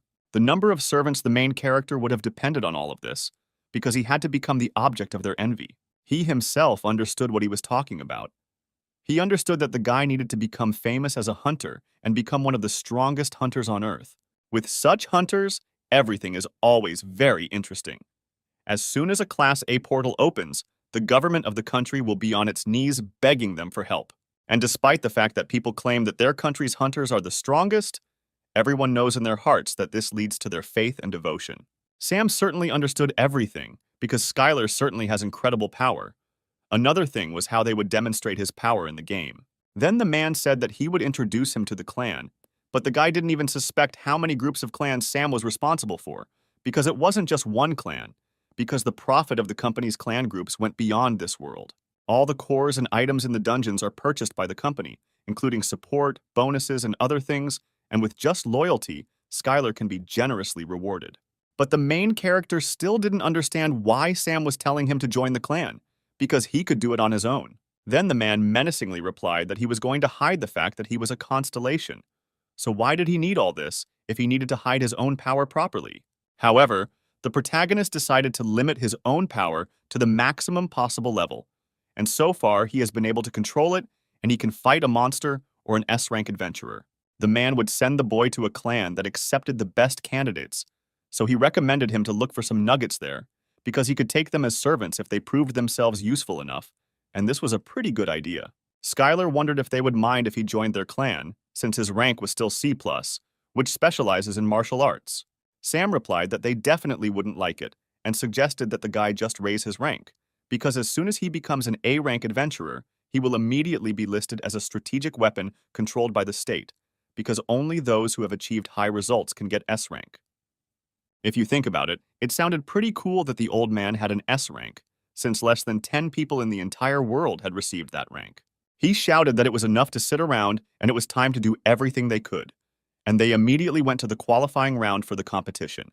The guy clarified what qualifying round Sam was talking about, but he added that the main character can't even imagine how many hunters want to participate in this competition, because he needs to pass the qualifying round and win in order to be accepted as a professional in the league. The next preliminary round will be in exactly a week, and during this time the guy can get a little more comfortable here. The guy didn't understand what he needed to get used to and what he needed to do. Then Sam took his phone out of his pocket and asked him if he knew what a smartphone was and showed him. This phone is used for almost everything, including watching the news. The guy carefully took the smartphone and did not fully understand how to use this thing. But one thing was good, that now he could calmly watch Korean news anywhere. Sam was in the office and called a few workers. He asked the hunter department to bring him the evaluation equipment right away, because he needed to re-evaluate someone. Then he thought that they would need another reliable manager. But when he looked at these guys, he realized that they were not suitable for him at all. The man asked what his daughter was doing now and began listing that she was not the 10th or even the 8th, but let them call him the 11th, who had the worst character. He ordered Laura to be brought here immediately, but he was not entirely sure that she would show sympathy towards Skylar, since he was also not easy to deal with. At this time during training, the man could not believe that he had lost control of the third circle magic. Laura turned to him and said that he had a lot of mana, and that did not mean that he could handle high-level magic, and that he should have first studied first circle magic more thoroughly. The guy then shouted that he was a C+ class hunter, and had already received an offer from the other close-ups, and how could she force him to repeatedly practice just first circle magic? When Laura was returning from the training class, she turned to one man and said that the guy did not deserve to be trained, and that the girl no longer wanted to study with him, and ordered that they take care of him on their own from now on. When the manager entered the classroom, he immediately started kicking him with his feet, because this stupid idiot didn't even guess who she was, because she was not just an ordinary manager. Miss Laura was a B-class hunter and a renowned A-class manager. She was the type of person who turned worthless rookies into diamonds in any clan. He didn't say anything because she didn't like it when her identity was revealed. But he had just let down his own boss and didn't realize what an idiot he was. One fine day, there was a great deal of excitement at the stadium where the competitive fights were taking place. When Skylar approached this place, he was surprised that this qualifying round would really take place here. Some hunters arrived in luxury cars. They enjoyed great popularity and fame. The main character was not surprised by this, because then and now the habits of hunters have not changed, but in order to get into the professional league, you had to become the winner of this tournament. One of his representatives also said that this was a qualifying round for the C-rank league, but many D-rank or E-rank hunters would also take part in it, and in any case, there would be a chance after that, and it was necessary to take this as a new experience. At this time, Odaigon was so engrossed in playing games on his smartphone that he didn't even pay attention to what people around him were talking about. The guy shouted at him to stop playing these games already, and the competition would start soon. The main character didn't understand how he could play these games all day long. Were they really that addictive? When Skylar came to the stadium's recreation area, he saw that there were journalists and cameramen around, and it seemed to him that this was all a way of recruiting into the clan. One of these journalists scratched his head and could not understand what kind of incredible hunter had to show up in the selection round to be sent so early in the morning. At that moment, an operator approached him and completely agreed with his words and suggested waiting until the majority dropped out.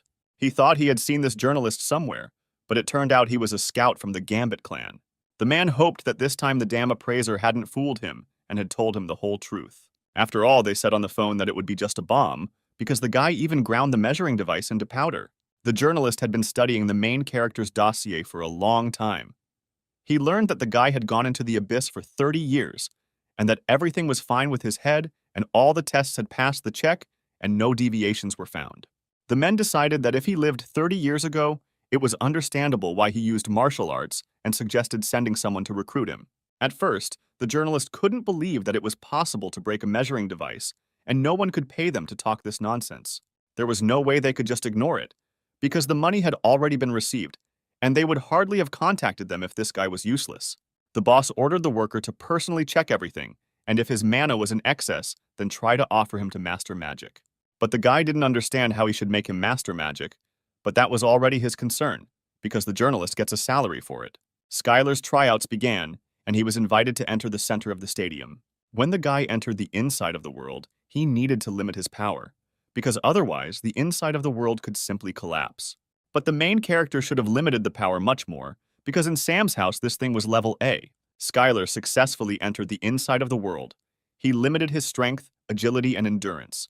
The guy could also use hand-to-hand Kai, but with limitations.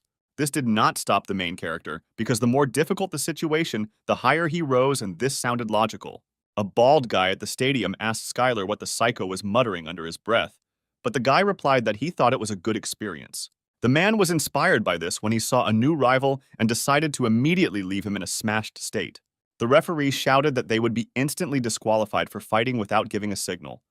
The rules were already known to everyone, but reminded that any skills could be used without restrictions. Also, if they want to surrender or are no longer able to fight, the fight will be stopped. There weren't as many people in the stands as we would have liked, but there was still a live broadcast of the qualifying match for this competition.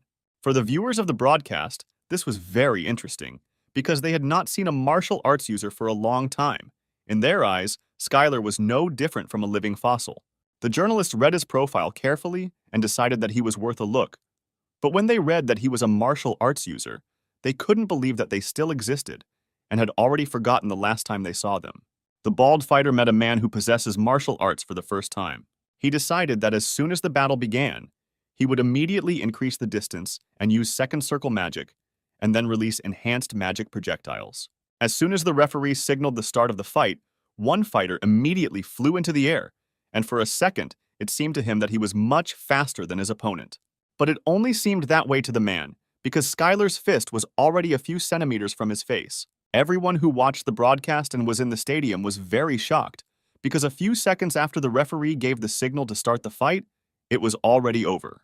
Skylar was too surprised by this, because he did not believe that the fight ended so quickly, and that the opponent was too weak. The referee climbed onto the podium to announce the winner as the other fighter was carried away on a stretcher. The journalist couldn't believe that the guy managed to deal with his opponent so easily, and he immediately reported it over the phone. On the phone, the boss heard that the appraiser had not made a mistake, and they had found a simply amazing diamond that would immediately become their driving force. He still couldn't believe that there was a treasure to be found among martial arts users, and even though it was difficult to expand its boundaries, they wouldn't miss the opportunity to try and recruit the guy.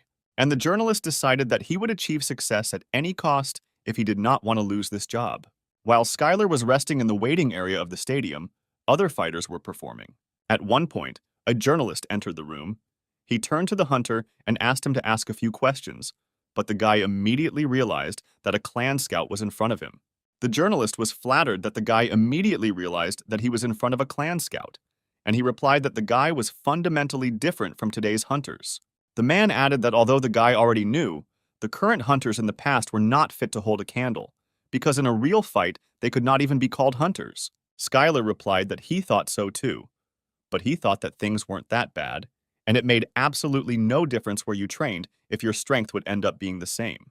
The man carefully asked if the guy knew why he was here. Skylar replied that the scout had come to recruit him, and there could be no other reason.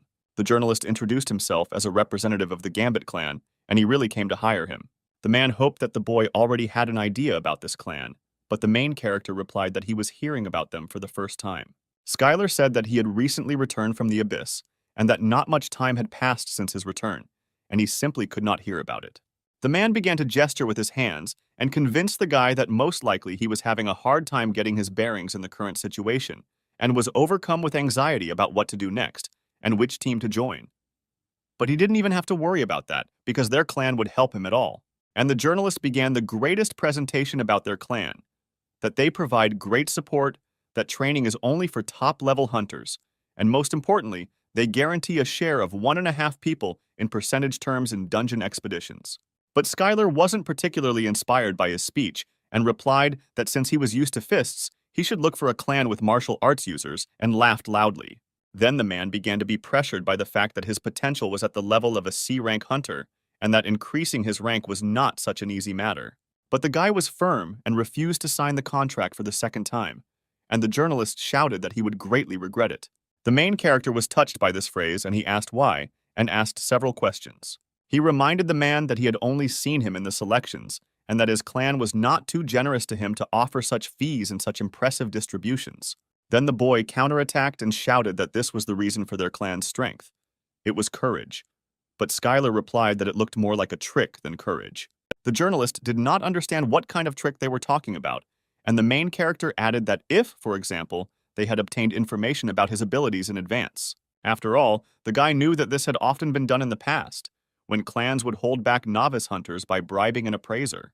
At that moment, there was a knock on the door, and an announcement was made for Skylar to prepare for his next fight.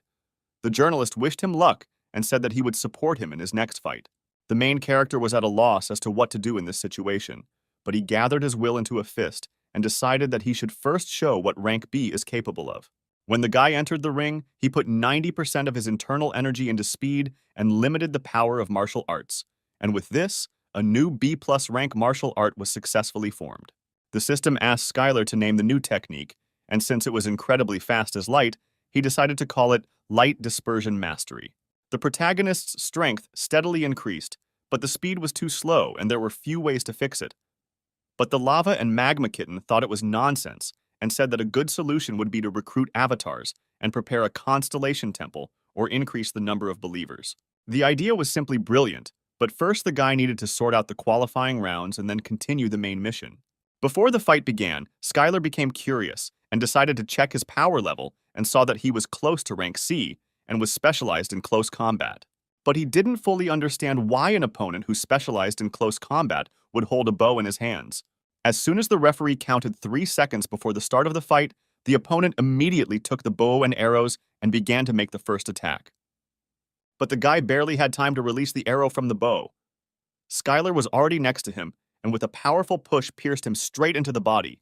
The man did not believe where such speed came from, and decided that things would not go any further, and decided to move straight to close combat. He unleashed the full force of his blows with numerous fists that were aimed straight towards the main character. But the guy dodged these blows without any problems, using well-honed fighting techniques. All the people in the stands jumped up and shouted that this was a martial arts user's step technique, but such a close fight with Gregory was very dangerous. Skylar immediately counterattacked and with a powerful blow threw his opponent back several dozen meters. The operators couldn't believe it. They were photographing this fight and were completely amazed by this monster. No one could understand where this hunter came from. It was not for nothing that they said about him that he returned from the abyss, and from that moment it became clear why no one had seen this martial arts user. The journalist understood at that moment that he could not miss this chance, and he had to sign a contract with him by any means necessary. Otherwise, he would not be able to explain anything to his clan. The spectators were impressed that the guy finished all the fights with one punch, but since these were C-rank qualifiers, there was nothing surprising about it. The news quickly spread throughout the city. People were confused and did not understand who this guy was and whether he really was the one who returned from the abyss. People did not understand why hunters do not study martial arts, because they look very cool. All this was fine, but among the participants of the competition, there was one hunter, a newcomer of the Star Clan, who specialized in one-on-one fights and therefore never went on raids, but competed exclusively against people. Scanner continued on his true path to first place and defeated one participant after another. Even the newcomer from the Star Clan was no exception for the main character, and he, like the others, was carried away from the battlefield on a stretcher. And now the long-awaited finale has arrived, and one of the rivals from the Rainbow Clan has entered the battlefield. He knew that the protagonist's movements were too obvious, but he couldn't block him. And a few seconds later, the final whistle blew, signaling that the fight between the opponents was over. The referee shouted loudly that there was a winner of the C-rank elimination round among them, and it was Skylar. The spectators in the stands could not believe that the martial artist had won and won the final. But only the main character knows that he has been practicing combat for about 10,000 years in the abyss alone, and his level allows him to determine the enemy's tactics just by his breath. All hunters seemed like a mere trifle to Skylar. When the guy received the long-awaited cup, he walked back along the red carpet, where the entire audience rejoiced and congratulated him on his victory in the qualifying round. Even though it was a win in the C-rank qualifier, beating all the participants was a significant event, because in the eyes of the constellations, Skylar began to look like a real treasure. After these events, the constellations came out to Skylar, and the kitten of lava and magma said that this is why he advised to hide his power. The warrior, shrouded in madness and blood, warned the kitten that the constellation, which had no earthly agreement, should not interfere in the affairs. But the kitten replied that the avatar contract had nothing to do with the agreement, so he could do whatever he wanted. But the warrior warned him that he could attack a constellation that did not have an agreement at any time. The kitten did not agree with the warrior's words, and a squabble of constellations began between them. Despite the fact that it was only an exchange of messages, the pressure was simply deadly, and the kitten answered the warrior with such confidence because no one knew where his territory was. The warrior warned the cat that he would never forget this, and that in one moment he would wash himself with the blood of his avatars. At this point, the guy added that he had no intention of signing a contract with a loser like this warrior and ordered him to get lost. The constellation could not stand such impudence and responded that all arrogant mortals would face inevitable punishment. The boy shouted back that the constellation should not be proud of the fact that it managed to cheat death. It cannot even commit atrocities in front of other constellations and still continues to be called a warrior shrouded in madness and blood. Other constellations admired the main character's words and noted that the guy was very confident in what he was saying. The protagonist added that he doesn't know what concerns the rest of the mortals, but at some point he will enter into battle with him, because Skylar never saw any particular need to stand on ceremony. At this moment, the lava and magma kitten was greatly impressed by the mortal's answer and handed him 10 soul fragments. The rest of the constellations were in shock. The main character was very surprised by this, but it was only part of the kitten's strategy, and he asked to accept them. Soul fragments act as currency among the constellations, and now the kitten has given them to Skylar on purpose to provoke the other constellations.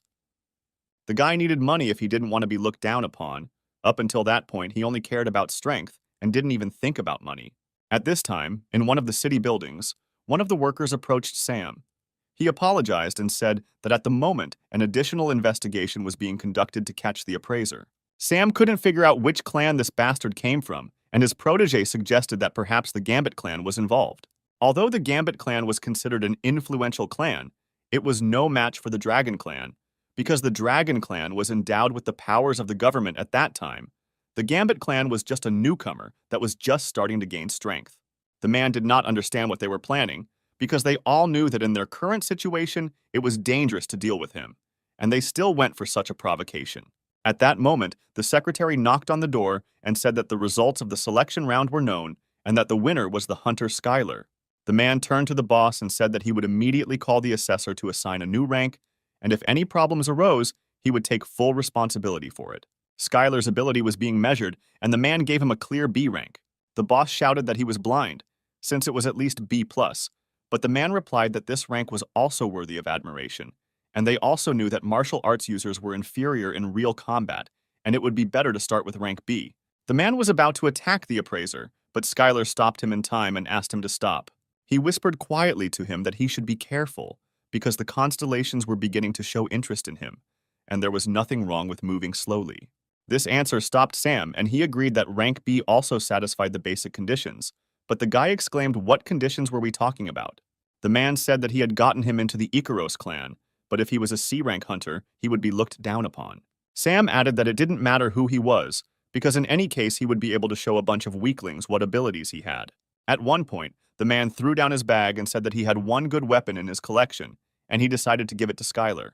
The guy didn't understand why he needed a weapon. After all, was Sam really afraid that he would be humiliated? But it wasn't because of that. It's just that the main character would look really cool with this weapon. From his bag, Sam took out the Sacred Moonsword, which was an A-rank Chinese artifact. The guy asked where he got such a relic, but the man replied that the Chinese government gave it to him as payment for his help. At that time, China was on the verge of destruction due to the invasion of evil constellations in the north, and several extreme problematic dungeons were discovered at once.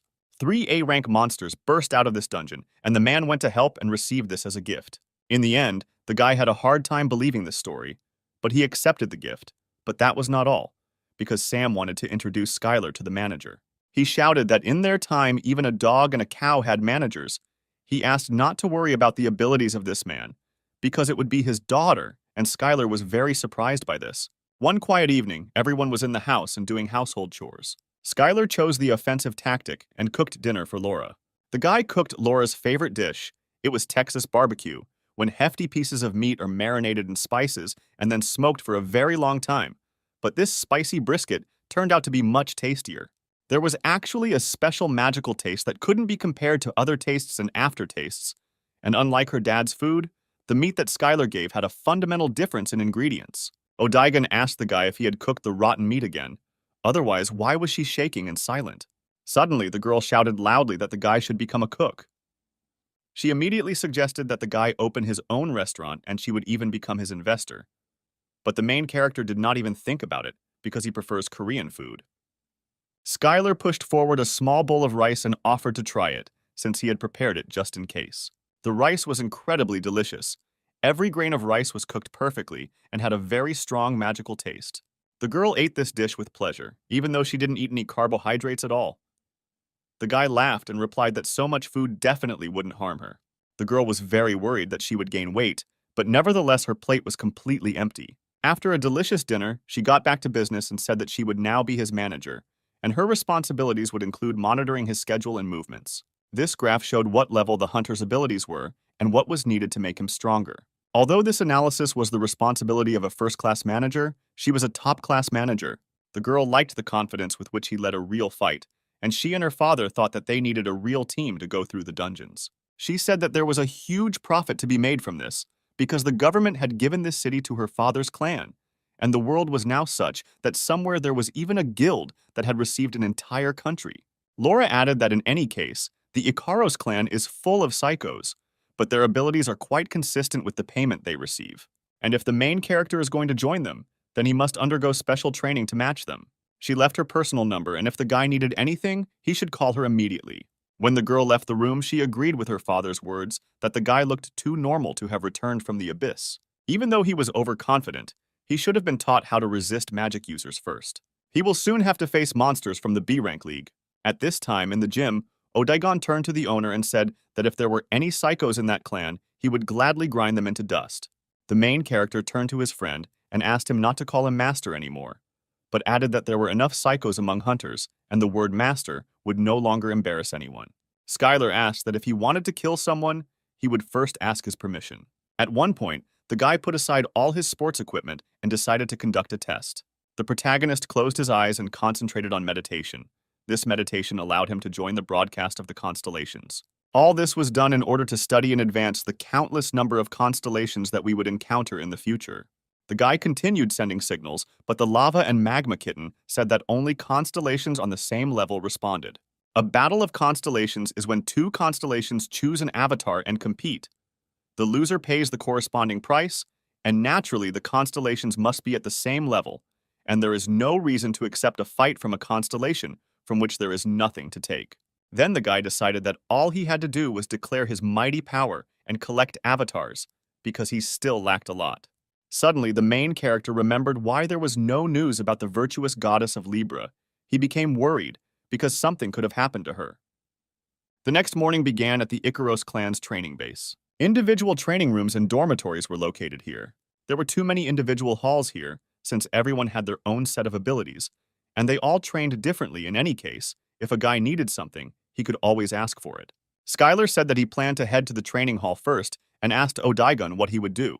But the answer did not take long to come, and he showed that he really enjoyed the game of Golden Escape and was going to kill the boredom a little. And the main character went to the gym for physical strength training. But when the guy came in, he saw that someone was already working with a 5-ton weight. Most likely it was a strong, close combat hunter.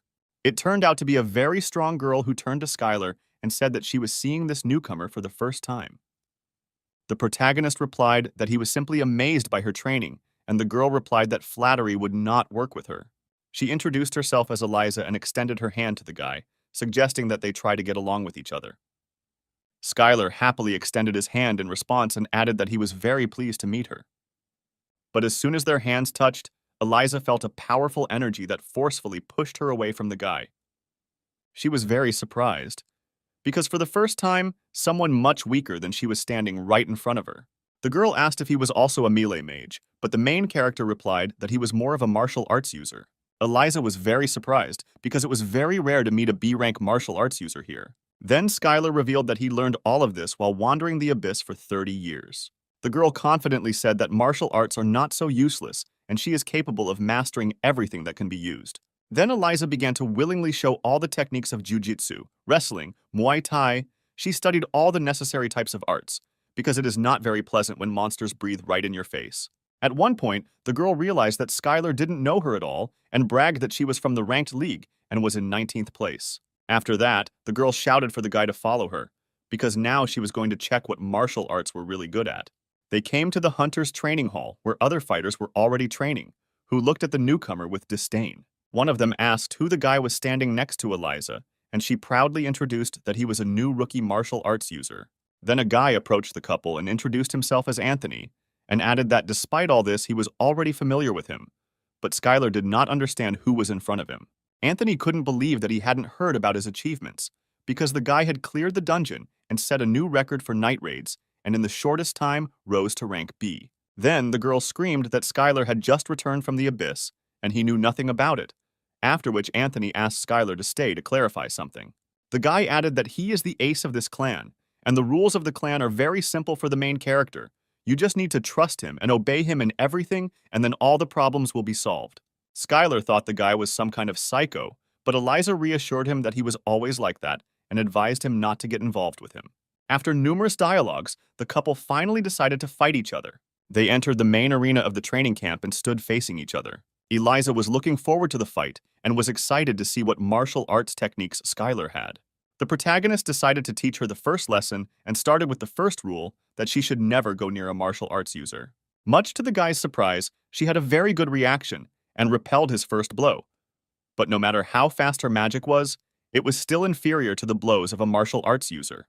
The girl had no intention of sitting back and defending herself, and immediately launched a powerful attack and delivered a sharp blow of magical power. The blow was really fast and powerful. The guy was surprised that she performed quite a good attack speed for a magic user, and it would be good to recruit her as an avatar. And at that moment, Skylar delivered his favorite move called the Milky Blow, which knocked the girl off balance. Eliza's only option was to use defensive magic, but as soon as she thought about it, Skylar had already punched her straight in the stomach despite the protective magic circle being activated. The girl couldn't believe it, because she was sure that she had activated magic. But the thing was that the guy used a different force to strike, which was significantly different from the muscle enhancement of magic. Eliza didn't want to admit such a loud defeat and, taking the guy by surprise, suddenly screamed that she wasn't finished yet. But Skylar was ready for this and easily repelled her blow. He asked if maybe now she felt what martial arts are. After these demonstrations and abilities, the guy could recruit her into avatars. But something told him that this would require several stages. But despite all this, the girl was not satisfied, and each time she tried to attack the main character in order to hit him at least a little.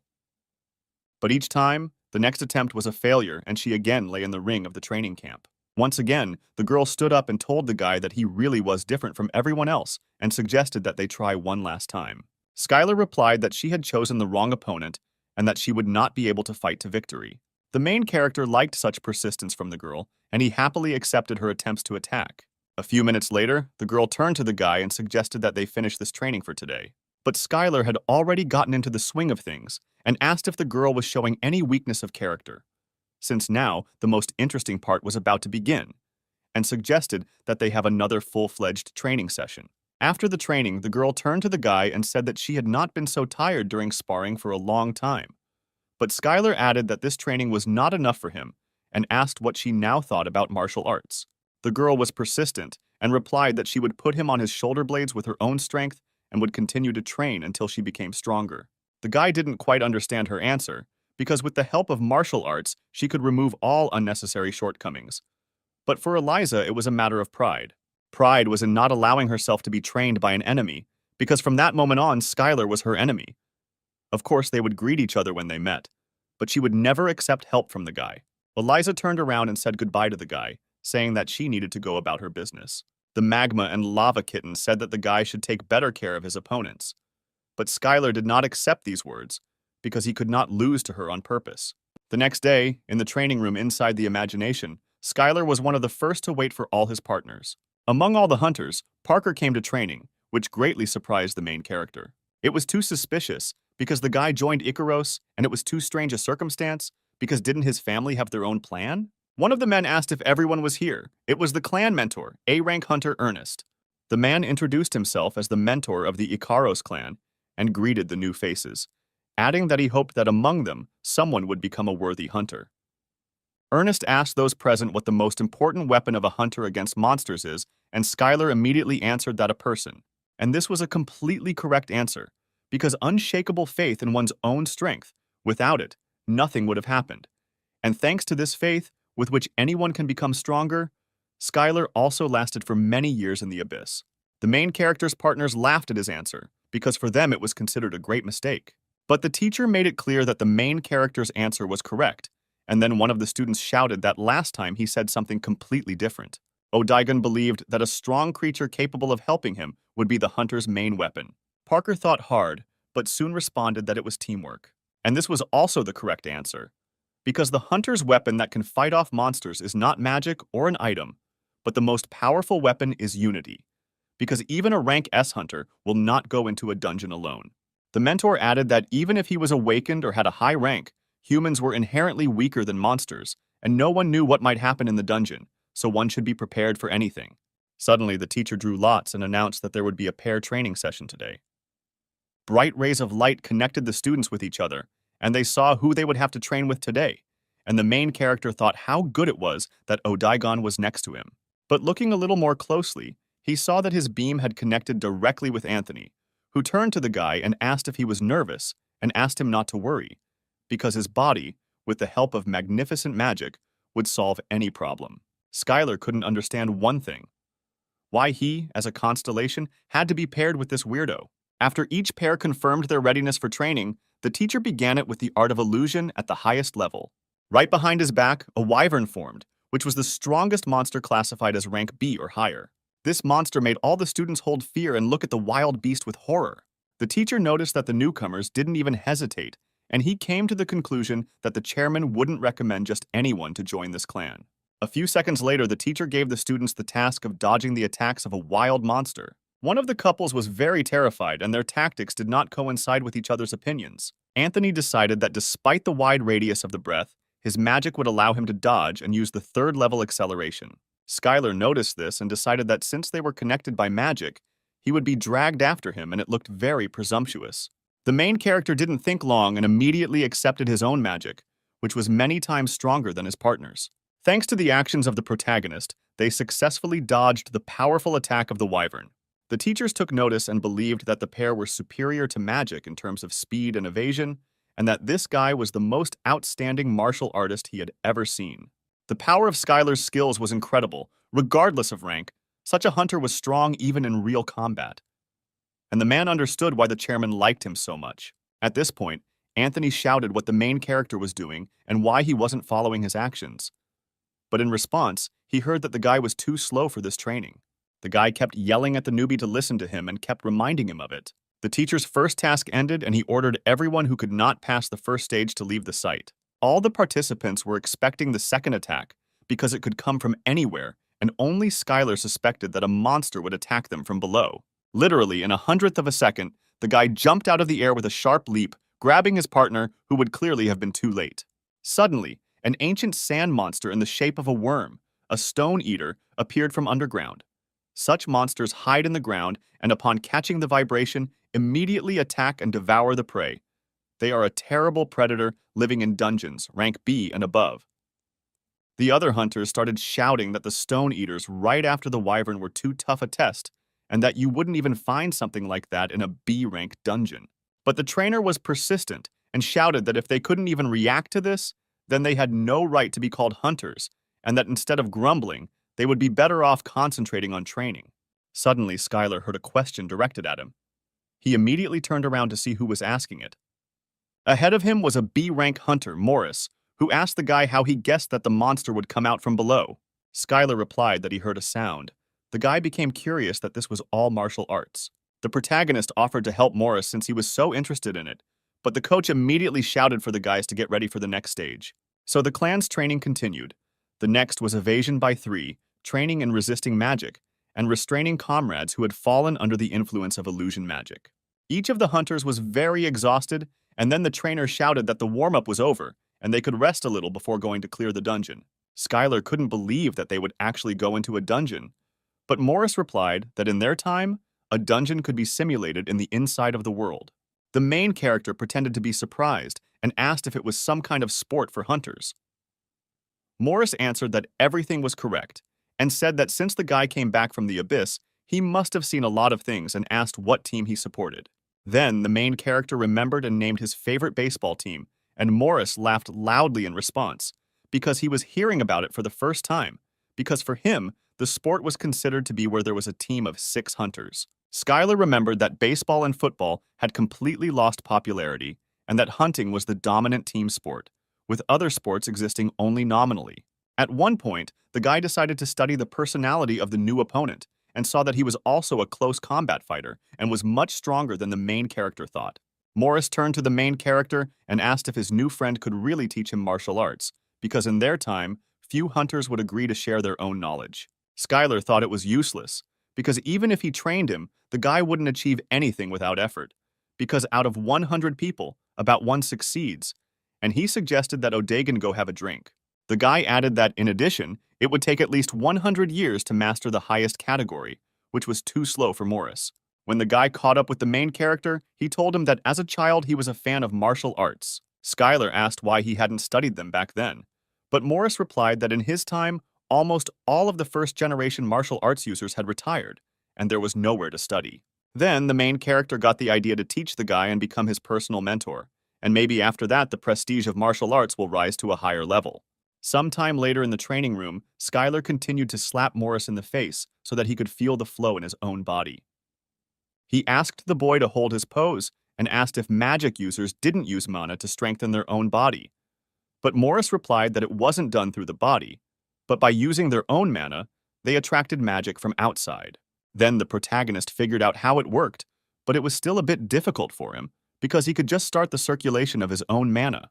The guy reassured Morris by saying that in any case he shouldn't rush, and even if he couldn't control her, he could restrain her, although this could lead to rupture of blood vessels and viscera. In the end, Morris decided to trust Skylar, and mana cultivation occurred, which meant performing martial arts with mana, and the higher the user's understanding, the lower the chance of failure. The main character decided to take a risk using this chance. But fortunately for him, everything worked out. Morris's mana consumption was simply enormous, but it was the best way for a magic user to master martial arts. And there was nothing wrong with such a high consumption, because the main thing was that the blow was done correctly. A few seconds later, Maurice received the skill of the Shrouded Mana Strike, and Skylar's plan really worked, and everything worked out for him. The guy's feelings were completely different than from a simple blow. All of this was great, of course. The use of mana in martial arts was cool, and it was very good that Morris mastered the technique, but his skill level was too low. A short time later in the indoor training hall, the coach announced that the break was over and that the participants should prepare for the next training session.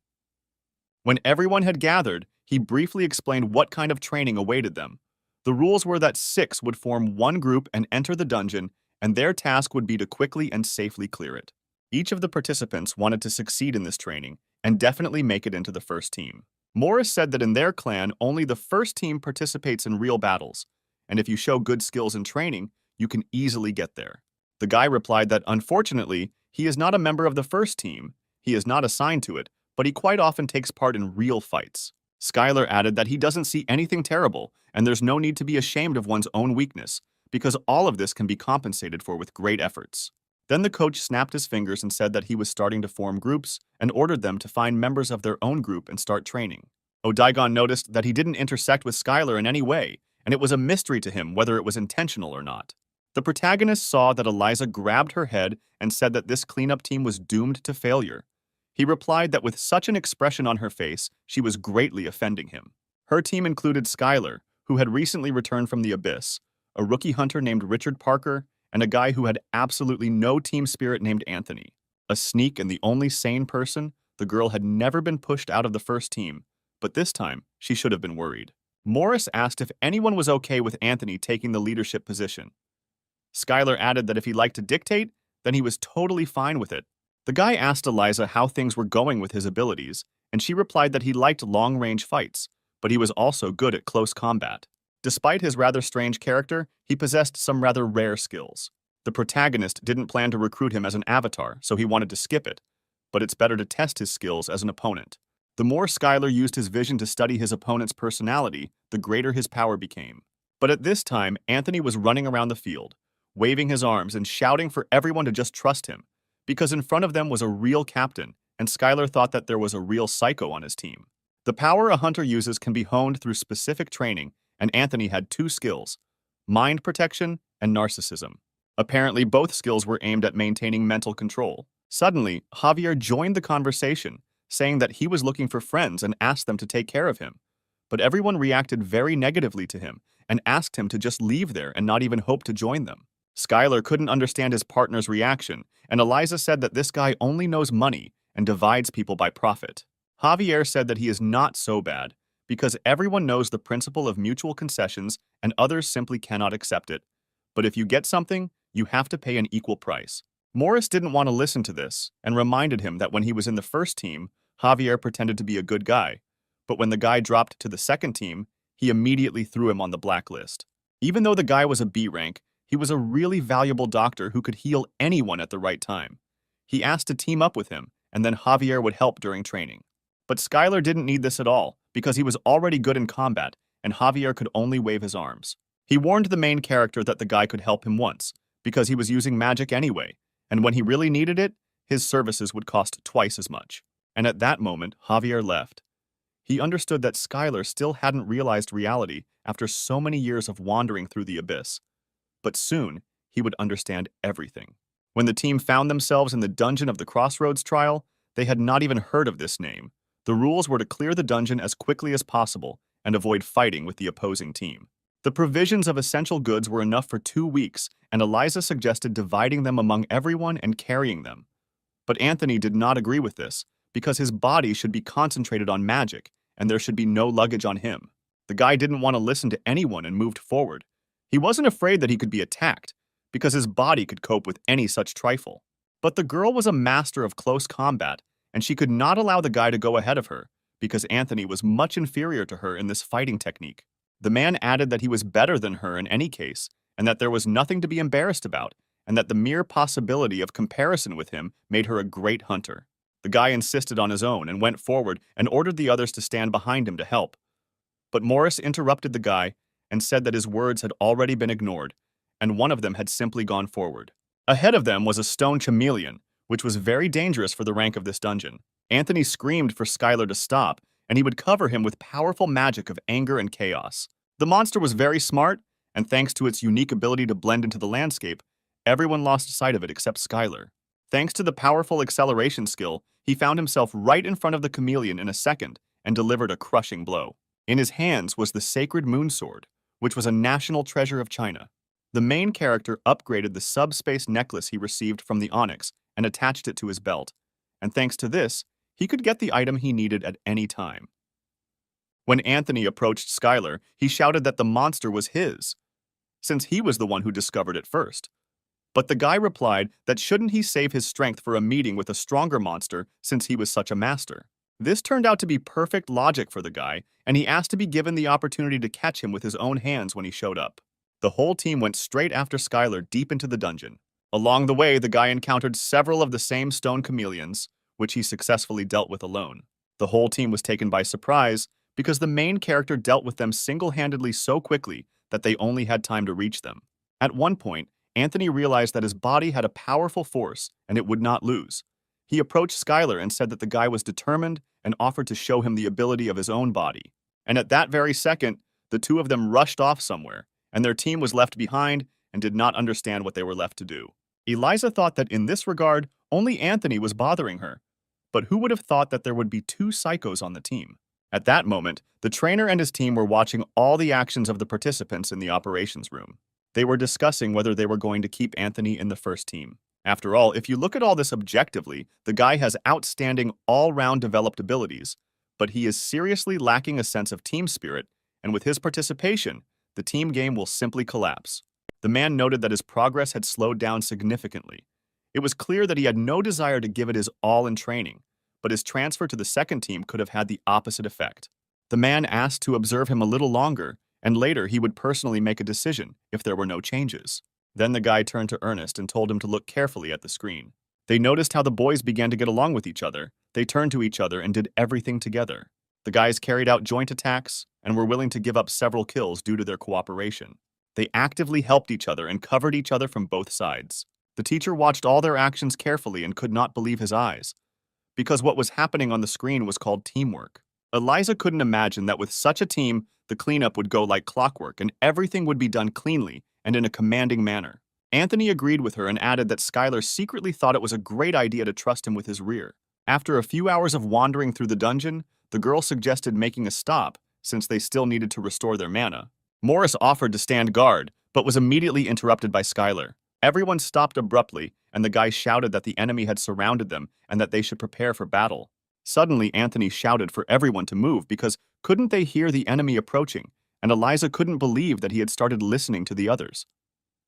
The guy got to the main character and told him to look at him carefully, because now he would show him what he was really capable of. Anthony added that Skylar shouldn't be discouraged. He certainly fights well, but he's still a long way off. And at that very second, the main character dealt a crushing blow to the monster. Anthony said that he could have easily dodged it, but Skylar insisted that he was not familiar with this monster, since it was a stone gargoyle in front of them. The stone gargoyle was a demonic-looking chameleon monster with immense strength and endurance. This opponent was quite troublesome with its ability to completely blend into the rocks. The guy added that they have nothing to worry about, because they are very cowardly, and at the slightest thing they immediately run away and have already retreated. The entire training staff watched the actions of the main character with pleasure and wondered where this guy came from. The teacher looked at him and thought that he was a natural-born leader, powerful, a worthy recommendation of the chairman. The only thing he didn't like was that the guy was a martial arts user. Skylar's team quickly passed the dungeon, and the headquarters was sure that they were not doing it thoughtlessly, and besides, the destruction would also be a lesson for them. The Crossroads Trial is one of the secret dungeons that China hired A-rank hunters to storm 17 years ago. Despite the fact that the dungeon's monsters did not exceed B rank, its complex structure with many pitfalls is worthy of a high rank. The mentor understood that soon everything would start and the team would have a hard time coping with the new trap. Suddenly, Skylar was attacked by a gargoyle, and he immediately blocked its swift blow. Ernest watched all this and was shocked that the guy managed to block the blow, and apparently he knew what kind of monster was in front of him. The man came to the conclusion that perhaps the boy had dealt with them in the abyss, because his reaction showed experience. One question tormented the teacher: how many years had he been there? Eliza said that it was most likely a trap, and maybe it would be better for them to set up camp now, and instead of going straight ahead, explore the area a little. Skylar said that it all sounded good, even though they were exposed on all sides. But if things didn't work out, they would have an escape route, and besides, they wouldn't have to worry too much about the gargoyles, since he would be able to sense them if they got close. The main character asked not to be surprised, because if you don't lose your calm, then you can easily deal with the monster, because their strength does not exceed rank B. At that moment, Eliza thought that judging by the level of difficulty, they were simply sent to their deaths, and whether anyone would be able to survive at all. When the guys put the tent together, Skylar was very surprised, because before they had assembled everything by hand, and he asked if it was really a car assembly tent. The girl looked at the guy and showed him the drone, and said that it could be set as an alarm. The probability that it would work on the gargoyles was small, but still it was better than nothing. At this time, Javier used a barrier that would detect the life energy of the approaching creature. He demonstrated magic and tried to show how useful he was to the team, but Eliza upset him by saying that if a guy only used magic once, it didn't make him an important member of the team. But despite all the guy's merits and opportunities, the girl left him on guard duty, and all three of those who were in the rear of the battle remained at the post. In this team, the guy was perceived as a money-obsessed psycho, a guy for whom only money and just trash exist. No one could understand why Javier was so open with Skylar. Perhaps it was all after he saw his value during the hunt today. Today's hike allowed everyone to feel who played the biggest role, and the main character was Skylar, who led the team on the front lines and is the martial arts user who returned from the abyss. Javier asked the protagonist not to build iron walls and asked what he liked. The guy didn't think long and answered that his favorite activity was the bench press, but he especially loved raising dumbbells through the sides. When the tent was set up, everyone went together to eat specially prepared food. When Skylar took this bag of food in his hand, he felt ashamed. At the same time, the other hunters were amazed at what they would have to eat now, because they believed that this was the most delicious dungeon food in the world, and this food was not suitable for such an ideal hunter as them. It tasted disgusting, but it was hard to make a trip without food, and besides, it contained beef. Then the main character turned to everyone and said that since they couldn't eat it, he would cook something now. Morris turned to the guy and said that this was unrealistic, because there was not even food here. But Skylar was surprised by this, because they got so much food today. As soon as the team heard that the guy was going to cook stone chameleons, they were horrified. They understood that he had been in the abyss for a long time, but eating them was somehow too much. But the main character calmed everyone down and said that it was edible and proudly took out the branded dishes. At this time, in the instructor's operations room, the head coach was approached and warned that the other teams were also approaching the center, and the gargoyles were slowly starting to move, and the other teams would need to find a way to stop them. Several teams were destroyed. A couple more participants were half destroyed, and they immediately began to retreat. Ernest felt that he had chosen too high a difficulty level because it all looked too harsh. One of the assistants said that since the rest of the hunters were retreating, the remaining ones would have a hard time, especially in the other team, which surprised him greatly by the fact that they were doing something strange. The whole team watched as Skylar began to prepare the food. They thought it all looked pretty good. The participants got closer to the homemade cauldron and began to guess that they were in for risotto or paella, but then came to the conclusion that in Asia, rice is the main dish. A few seconds later, Skylar invited everyone to try his signature dish. No one could fully believe that the guy actually cooked meat from monsters and decided to prove to the guys that it could be eaten. Anthony was too confident in himself and therefore had every right to eat, and besides, he highly appreciated Skylar's cooking skills. When the main character gave him a bowl of food, he thanked him and said that it was really tasty and wished him a pleasant appetite. Due to the dish containing a high amount of mana, it was immediately replenished, and he couldn't believe that this was possible. At one point, Skylar assumed that the other side of the world was a virtual reality, and maybe the used products could be restored back, and then decided to use more of everything and fry the rice together with the meat. After some time, everyone had already given up on saying that they didn't want to try the monster, and immediately asked to try a bowl of delicious food. The main character replied that everyone should just come and take food, because there is enough for absolutely everyone. At this time, everyone at the training headquarters was in shock, because they could not understand what they were doing there, how they could set up a cafe right in the dungeon. One of the employees asked if they should be stopped, since it was unknown what kind of poison was in this food. But the teacher calmed his partner down and said that they would not eat something that was unfit for food with such an appetite. If there was poison there, they would have already spat it all out, and he was sure that the guy had a rare skill for cooking monsters. The man thought that he must have acquired it while wandering through the abyss, because there was absolutely nothing to eat there. The abyss was simply teeming with mana, so there was no particular need for food. After a hearty dinner, Skylar heard someone sigh behind the tent, and there was Richard Parker. He came out of the tent and said that after he mastered martial arts, he only needed to take a little nap.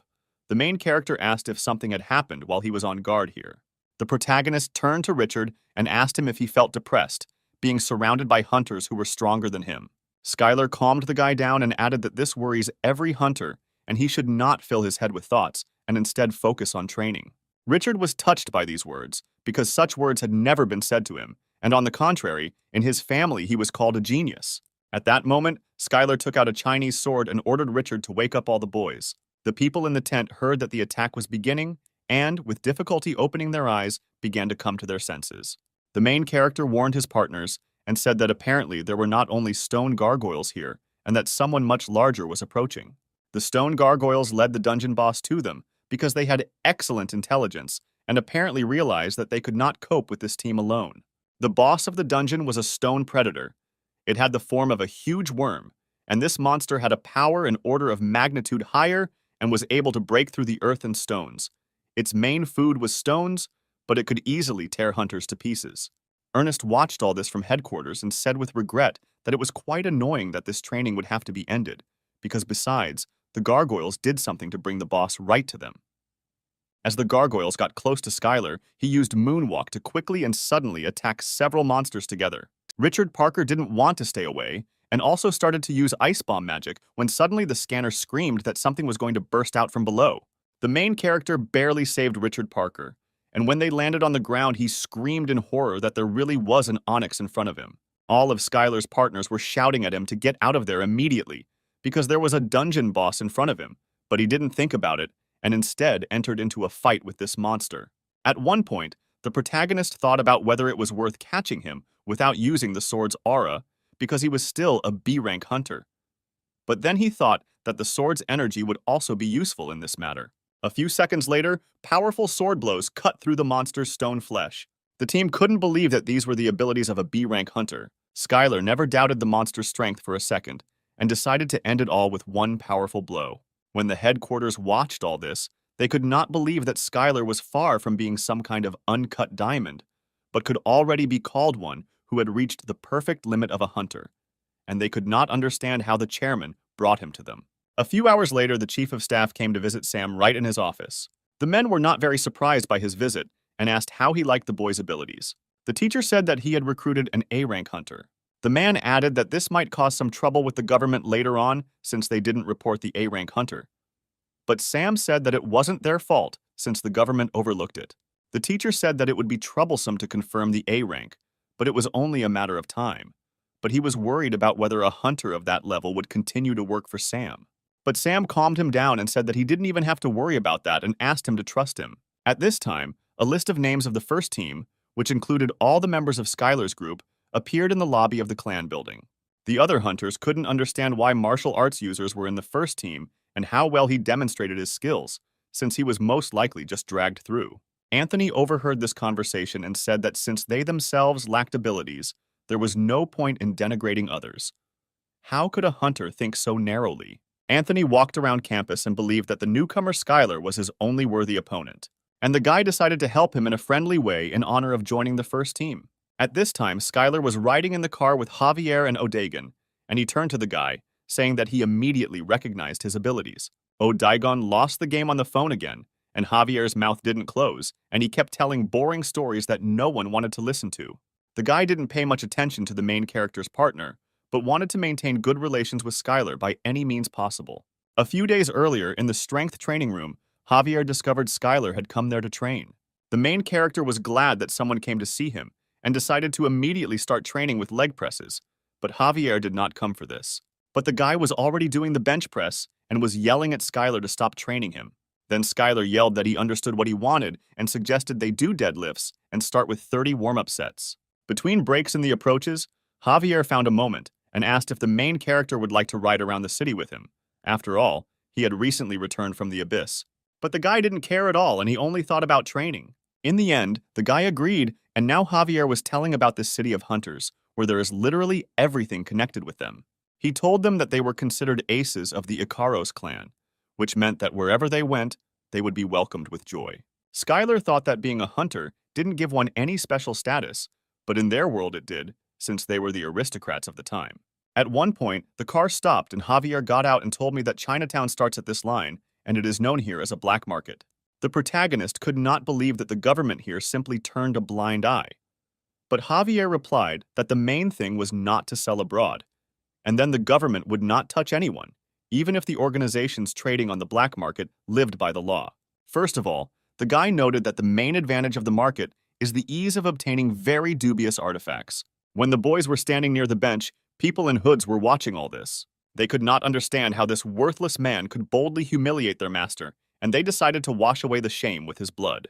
And all this was revenge for the constellation of a warrior shrouded in madness and blood. Javier met the guys with large bags of food, and Skylar replied that they would meet the same fate as the dish they tried in the dungeon. The guy shouted that they should hurry up because soon they would go to the auction and they should go underground. Odigon noticed that there was serious magic here, which had a high level. The guys were greeted with pleasure, and Javier told the two newcomers to rent suits. He told them that here they should observe the basics of etiquette, and besides that there are a few more rules: not to talk about them outside the walls, not to confess even if caught, and not to make noise, and these rules must be followed. The guys entered a luxurious hall, which was made entirely of marble. They had to wait a little before the auction began, and Javier suggested passing the time at roulette, because he, as a true master, had never lost, and would show what it was like. One of the guards saw that 3 of the Icaros clan had arrived, and immediately reported it to his superiors. He also added that among them there are 2 newcomers, one of whom won the qualifying stage of the fights and debuted in the major league and is a user of martial arts. One of the schools that was currently running the illegal auction was a representative clan of Chinese martial arts, and even in the era of martial arts decline, they had steadfastly maintained their position. And in such a situation, they could only admire the Icaros clan hunter, martial arts user Skylar. One of the men asked if it was possible to approach this hunter and ask what martial arts he used, but the second calmed him down and said that it was better to stay where he was, because no one wanted to find out who was running this auction and suggested starting it. A few minutes later, the auction host came out and began presenting one lot after another. One of the lots was sold for $50,000, and Skylar couldn't understand how this spear, which looked cool on the outside but had absolutely no effectiveness, was sold for such a crazy amount. When the next lot was brought onto the stage, the main character could not believe his eyes. He saw the Thunderflame dagger with various skills available that were very necessary and useful for Skylar. When the guy looked in his wallet, he only had 1 bank card, which he had received from Sam, and he didn't know if he had enough money. Sam was very generous and gave away this unlimited black card so that Skylar could spend the money on what he needed until he got money from the clan. But the guy decided that he wouldn't need the money anyway, and then the man ordered him to take the card, because he was trying to be good and it wasn't necessary to refuse it. At this time, the bids at the auction continued to rise and the lot amount reached $7,000. The protagonist did not understand why no one was giving more, but Javier replied that this thing was not very good, and that mostly people with a keen eye or those with the appropriate skill gathered here. Javier tried to dissuade the guy from buying it because the auction was overflowing with other cool items, but the protagonist was determined and took a number to raise the price. There were a few seconds left before the deal was completed, and at $8,000 Skylar raised his hand and won the lot. Despite all the reproaches from Javier, the guy felt calmer when he had such an artifact in stock. Suddenly, someone put a hand on Skylar's shoulder. He looked in that direction and saw a man in a cloak with a hood.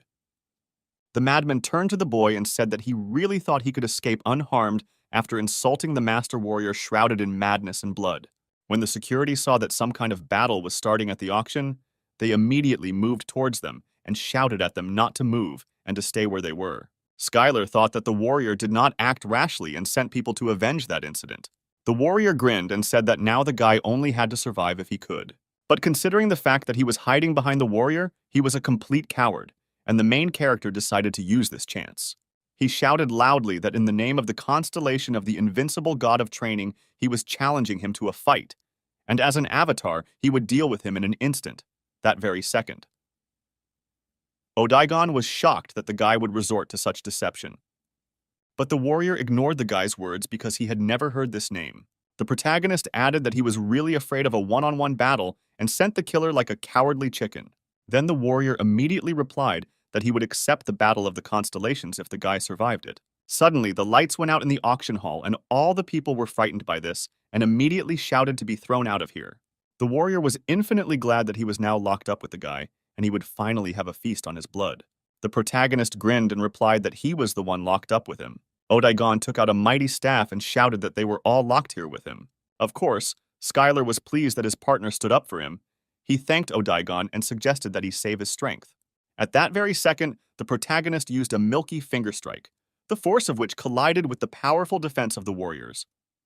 After this blow, the guy immediately ran at the enemy, took out his sword, and dealt a crushing blow to the warrior.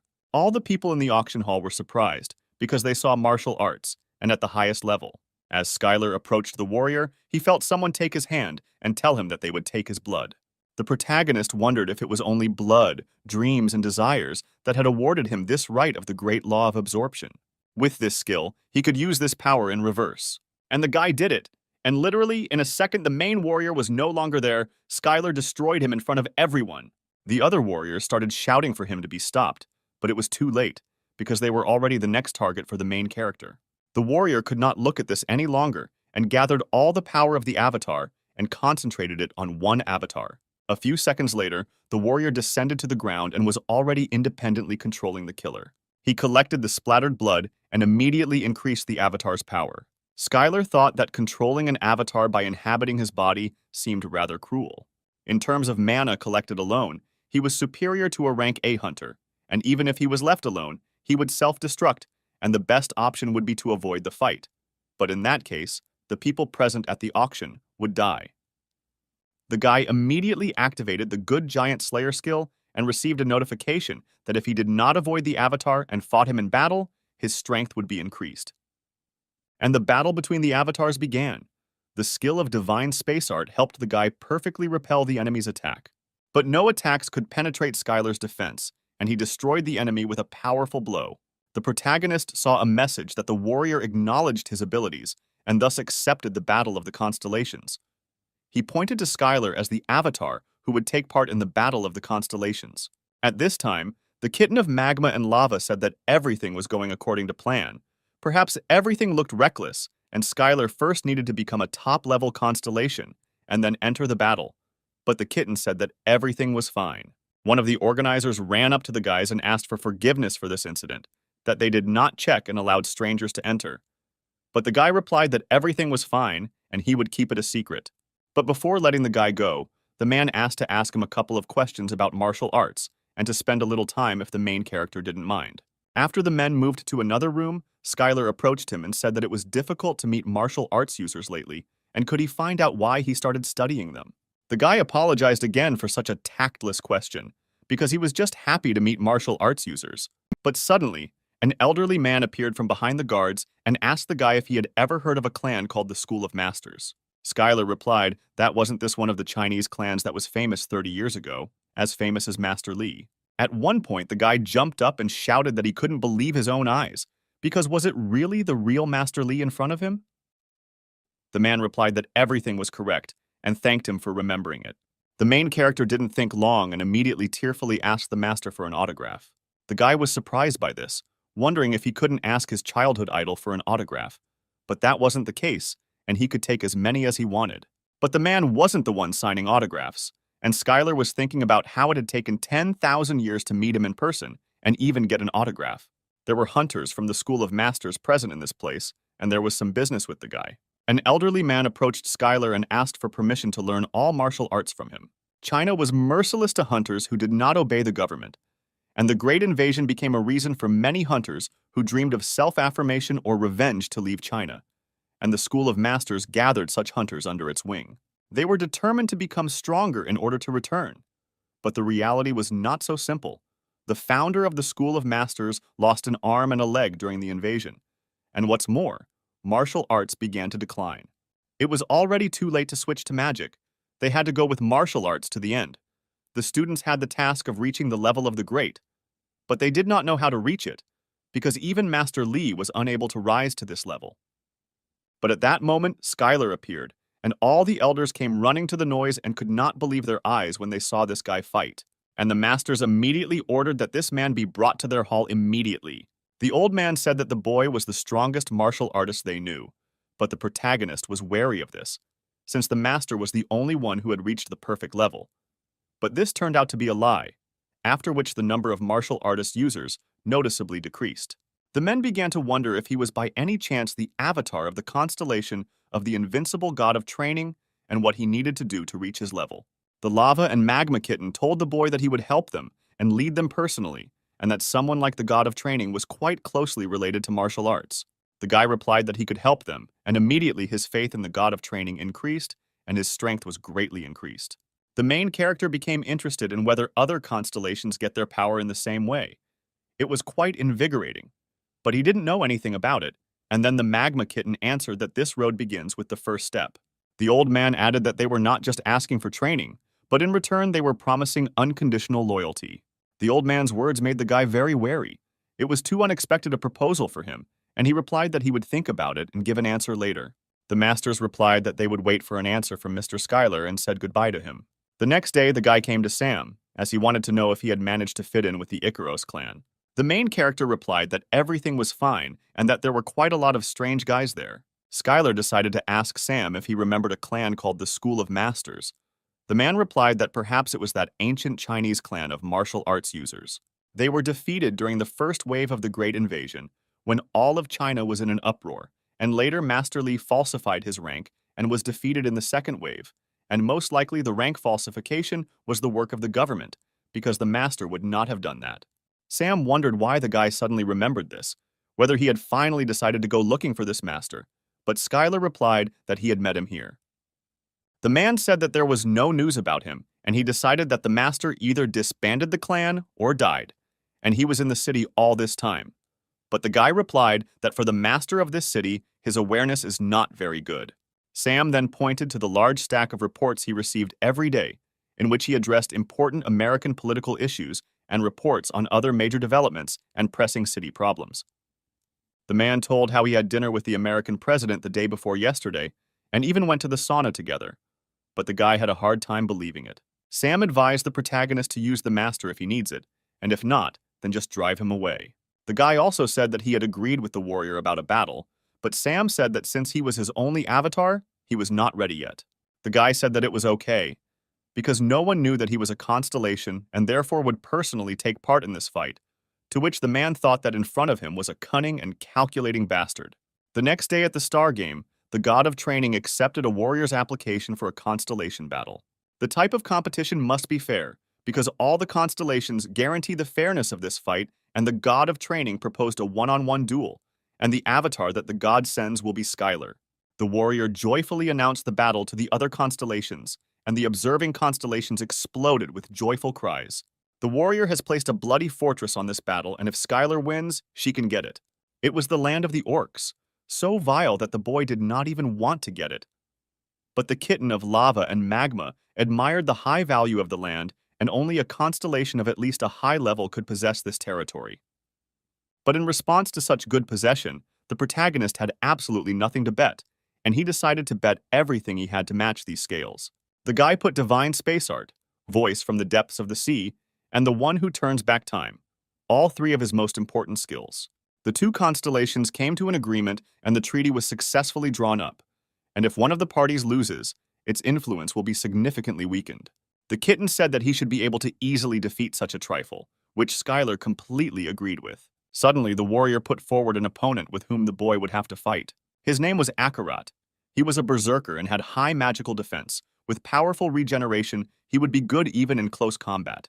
He was surprised that the god of training turned out to be stronger than he expected and subdued the other constellations. But they were all weaklings, and his avatar, although he fought well, was barely above level 300 and would never defeat Akarat. The warrior ordered the avatar to destroy the boy, take his life and trample his corpse. he will show all the constellations watching the battle his strength and power. At this time, the plague messenger was relaxing in a swamp pool and musing that he was simply in despair when he was defeated by the god of training. But everything turned out not to be so bad, because the guy turned out to be quite magnanimous since he did not take away his avatar and did not start demanding land. And at that moment, the messenger saw a message that if the god of training was defeated, he would become the avatar of a warrior shrouded in madness and blood.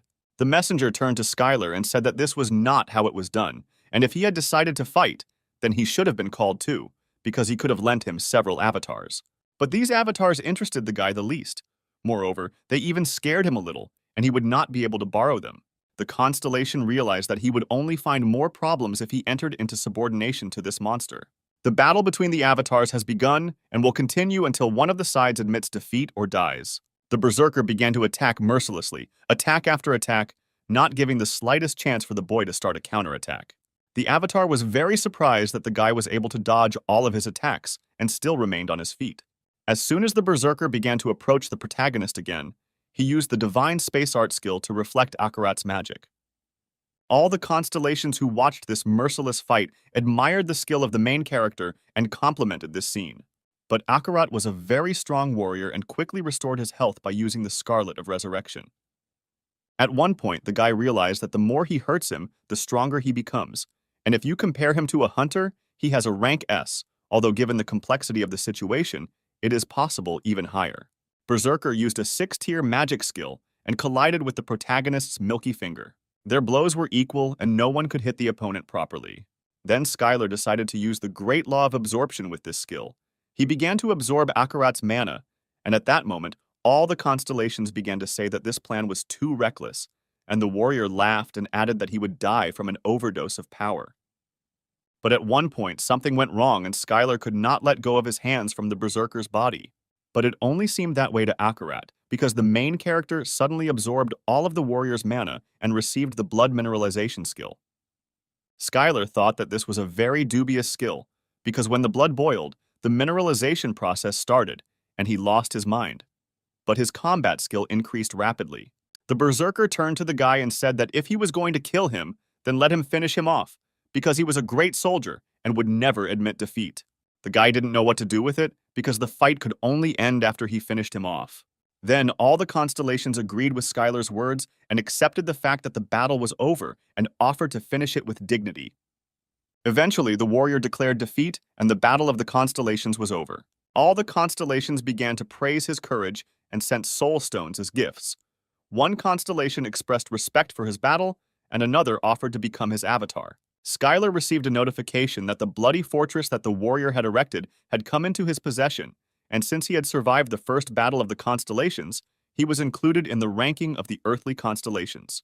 The main character was surprised when he saw the rating of the constellations, and did not realize that at the moment he was in 127th place. The guy saw a notification that the virtuous goddess of Libra was inviting him to her own domain, and he was happy because it meant she was still alive. And so negotiations began between the union of medium and small-sized constellations on the topic of what to do with the goddess. The kitten of magma and lava asked to speak out and said that he was warning us to be careful with stupid constellations. The mistress of dreams and desires said that she completely agreed with this, because the goddess clearly lacks intelligence. The girl added that one should be very careful, because the absence of malicious intent does not mean that she does not pose a threat. And if everyone suffers losses from the connection with the goddess, then it is better to forget about the alliance. But the guy thought that there was a very high probability that the goddess would guess his true nature, and it was worth trying to lure her away, at least for the sake of the future. The main character told about how he was included in the rating of constellations, and whether they both knew anything about it. And then the kitten suggested asking the goddess about it, and the owner confirmed the cat's words. And the guy immediately went to the goddess's domain, and he did not fully understand why his partners did this. When he arrived at the place, he did not understand where all the avatars and subordinates had gone. The kitten thought that perhaps it was a trap, and the owner assumed that the goddess's affairs were going well. Skylar suggested not to rush to conclusions, because the absence of subordinates does not indicate a deplorable situation, and there is a high probability that they may simply be busy with something. When the guy entered the center of the hall, he saw a goddess standing in front of him, and he did not know what to say at this meeting. But at that moment, the goddess began to scream that the main character should forgive her, and she should send him straight to the tower. The girl was upset that she didn't drop him off right at the training tower, but Skylar calmed her down and said that everything was fine, and it was long in the past. The goddess asked if the invincible god of training knew about this visit here, and the guy decided that she thought he was the avatar of this god. He replied that God was very generous and kind and gladly allowed him to meet her. But in fact, there was another reason for his visit, because his master wants to cooperate with the goddess of Libra. The girl began to reason that the god of training had recently arrived on Earth from the distant lands of the abyss, and perhaps that was why he had suggested something like this. The guy was surprised by this train of thought and asked what she meant. Then the girl said that she had been badly burned out. Once she was a strong constellation among the constellations of high and highest level, and even other constellations, wanting to know their own future, bowed their heads before her, and sacrificed untold wealth, and each such time significantly increased the power of her influence. But this story is already in the past, and now the goddess is having difficulty maintaining the level of a lower constellation. It all happened because she kept losing in the battle of the constellations. And this is a terrible thing, and even strong constellations can lose a level in the blink of an eye after a couple of losses. The goddess sent the strongest angel to search for the main character, and because of this, she always lost. And when she realized what the problem was, it was already too late. But Skylar said that his master, with a strong constellation, still prefers those he can trust. The goddess was touched, and at the same time felt jealous, and asked if this constellation had any traits that she would not like, for example, a bad character or strange habits. The guy told that his master is an ideal constellation. He is grateful and takes care of the avatar, and is also impeccable in battle. The goddess was not against it, but she did not know what the god of training really needed from her, and was very worried because she might suddenly disappoint him. Besides, her ability to foresee the future was now greatly weakened. Skylar reassured her and said that it didn't matter at all, because his master wanted her to give instructions regarding participation in the battle of the constellations, and moreover, even though she was weakened, she still had the ability to look into the future. The girl rose from her knees and said that in that case, she would gratefully accept his offer. The constellations have been arguing over the Earth ever since the first passage opened on this planet, and about 10 billion souls became a real treasure that could not be obtained anywhere else. However, the dispute of the constellations could not be resolved so easily. In the end, under the leadership of the strong constellations standing at the origins, new rules were introduced, and since the strongest constellations took an oath, putting their own existence at stake. The rules, incredible power, and they cannot be broken under any circumstances. In other words, this rating distributes the constellations located on the Earth according to their locations. The guy asked if the constellation that took first place would become the owner, but the girl replied that the first place was still empty. This was not the only condition, but the other constellations were also not very informed, and one could only assume that for this one would need to have incredible power of influence. But the goddess also could not know who was in second place, but she could guess who it could be, the master of laziness and silence. This constellation is powerful and evil, which captured the northern lands of China, and the guy could only think how many battles he needs to win to rise to second place. Then the guy asked what place the goddess was in, and she replied that she was at 198, and Skylar added that the rating was not that important. Finally, the girl decided to share her own rules with him. The goddess wanted the boy to accept them as an apology for everything that happened to him. And the girl touched the main character, and he immediately received the powers of a goddess and learned the skill of predicting the future. When the guy was returning back, he asked what his colleagues from the Alliance thought about the goddess. They thought that she wasn't so bad, as the constellation goddess had existed since the Drains, and besides, she had the gift of seeing into the future, so she was more trustworthy than they thought, and most likely she was too stupid, so she wouldn't be capable of betrayal or trickery. Kitten said that he thought the goddess was not at all liked by the unrivaled god of training, which surprised Skylar greatly. But it was obvious, because he took the man whom the goddess planned to make her own avatar, and it was not a hopeless situation. Maybe that's why she didn't say anything. The girl added that in any case he found an advisor, and asked him not to forget that he needed to increase his faith and consistency, because they were very far away, and would hardly be able to help in a difficult situation. The guy asked why they shouldn't also take part in the battles of the constellations, because the nightmare would be enough. But his colleagues from the Alliance pretended that they hadn't heard anything. When the main character returned back to Earth, the first thing he did was go to Sam, who was certainly happy that the guy was alive and well and had won. He patted the guy on the shoulder and said that he believed in his result and asked him to tell him everything in detail. Sam listened carefully to all the details of the fight and asked what Skylar would do next. But the main character decided to check what he got for the fight and then build up his strength and prepare for the next fight, which would clearly not take place anytime soon. Then the man asked to borrow his strength, but the guy asked what had already happened to him. At that moment, Laura burst into the door and screamed why her father wasn't picking up the phone. Sam got nervous and said that he always answers the phone, but the question was not addressed to him at all. Laura said that she tried to call the guy so many times and reproached him that if he didn't want to work with her, then he should just say so and not ignore her calls. But when the guy took out his phone, he saw that its battery was completely discharged and he simply forgot to charge it. The girl returned the phone, calmed down, and said that she called about the fight schedule. She added that he had passed the qualifying competitions and was now part of the main team, and of course he was included in the fight schedule. But the guys weren't thinking about that at all. Then Sam shouted for Laura to wait, because he wanted to ask him for a favor too. But the girl was persistent and asked him to forget about it, because Hunter Skylar is now busy with his career, and asked him to bother someone else and nothing will happen to it. When the main character left, he asked Sam to call him if anything happened, but the man remembered that he didn't even really use the phone. That same evening, Laura and Skylar arrived at the port, where a luxury cruise liner was moored. All the servants greeted Laura with joy. The main character was surprised by the size. He was brought here simply to have dinner. The girl said that she usually comes here when she needs to talk in a quiet environment, so that no one disturbs her. She introduced the guy to a haute cuisine chef and wanted the protagonist to appreciate his skills, which were top-notch.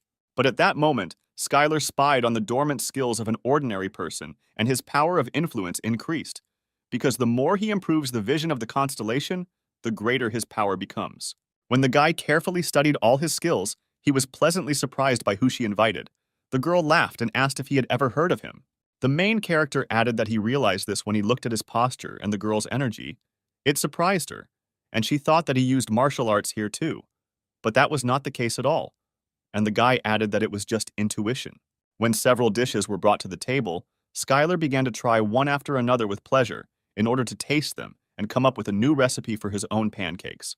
The guy was surprised why she didn't eat this food, because everything was prepared very tasty and the proportions were ideal and the taste was excellent. Then Laura leaned over to him and whispered that it wasn't that at all, but that there was absolutely no manna in these dishes. The girl added that if the guy had cooked this dish, she would have eaten it with greater appetite. Then the main character offered to feed her next time, but the girl refused and said that it wouldn't work because they had to stick to a working relationship, and if the manager allowed the hunter to treat her, it would immediately be disqualified. After all these words, the girl decided to move on to work and talk about the battle schedule, because usually newbies rarely participate in them, especially for hunters who have not yet managed to become famous. But Skylar couldn't understand why he was involved in all this then. The girl asked the guy not to be angry, because at the moment there are opinions among athletes and fans that his rank is rigged. She meant that he has abilities that can compete with rank B, but deliberately hides behind rank C+. But Skylar wasn't surprised at all by this, because he was no longer at the age where something like this could confuse him. Laura said that the guy has the innate character of a star. The main character agreed with this and even suggested trying to become a star, which the girl did not even think about, and that this could interest him. The girl then showed a short interview of a hunter who insulted Skylar and said that he didn't have the courage to participate in the B rank qualifiers, and so he decided to take the easy way out and rise from C rank.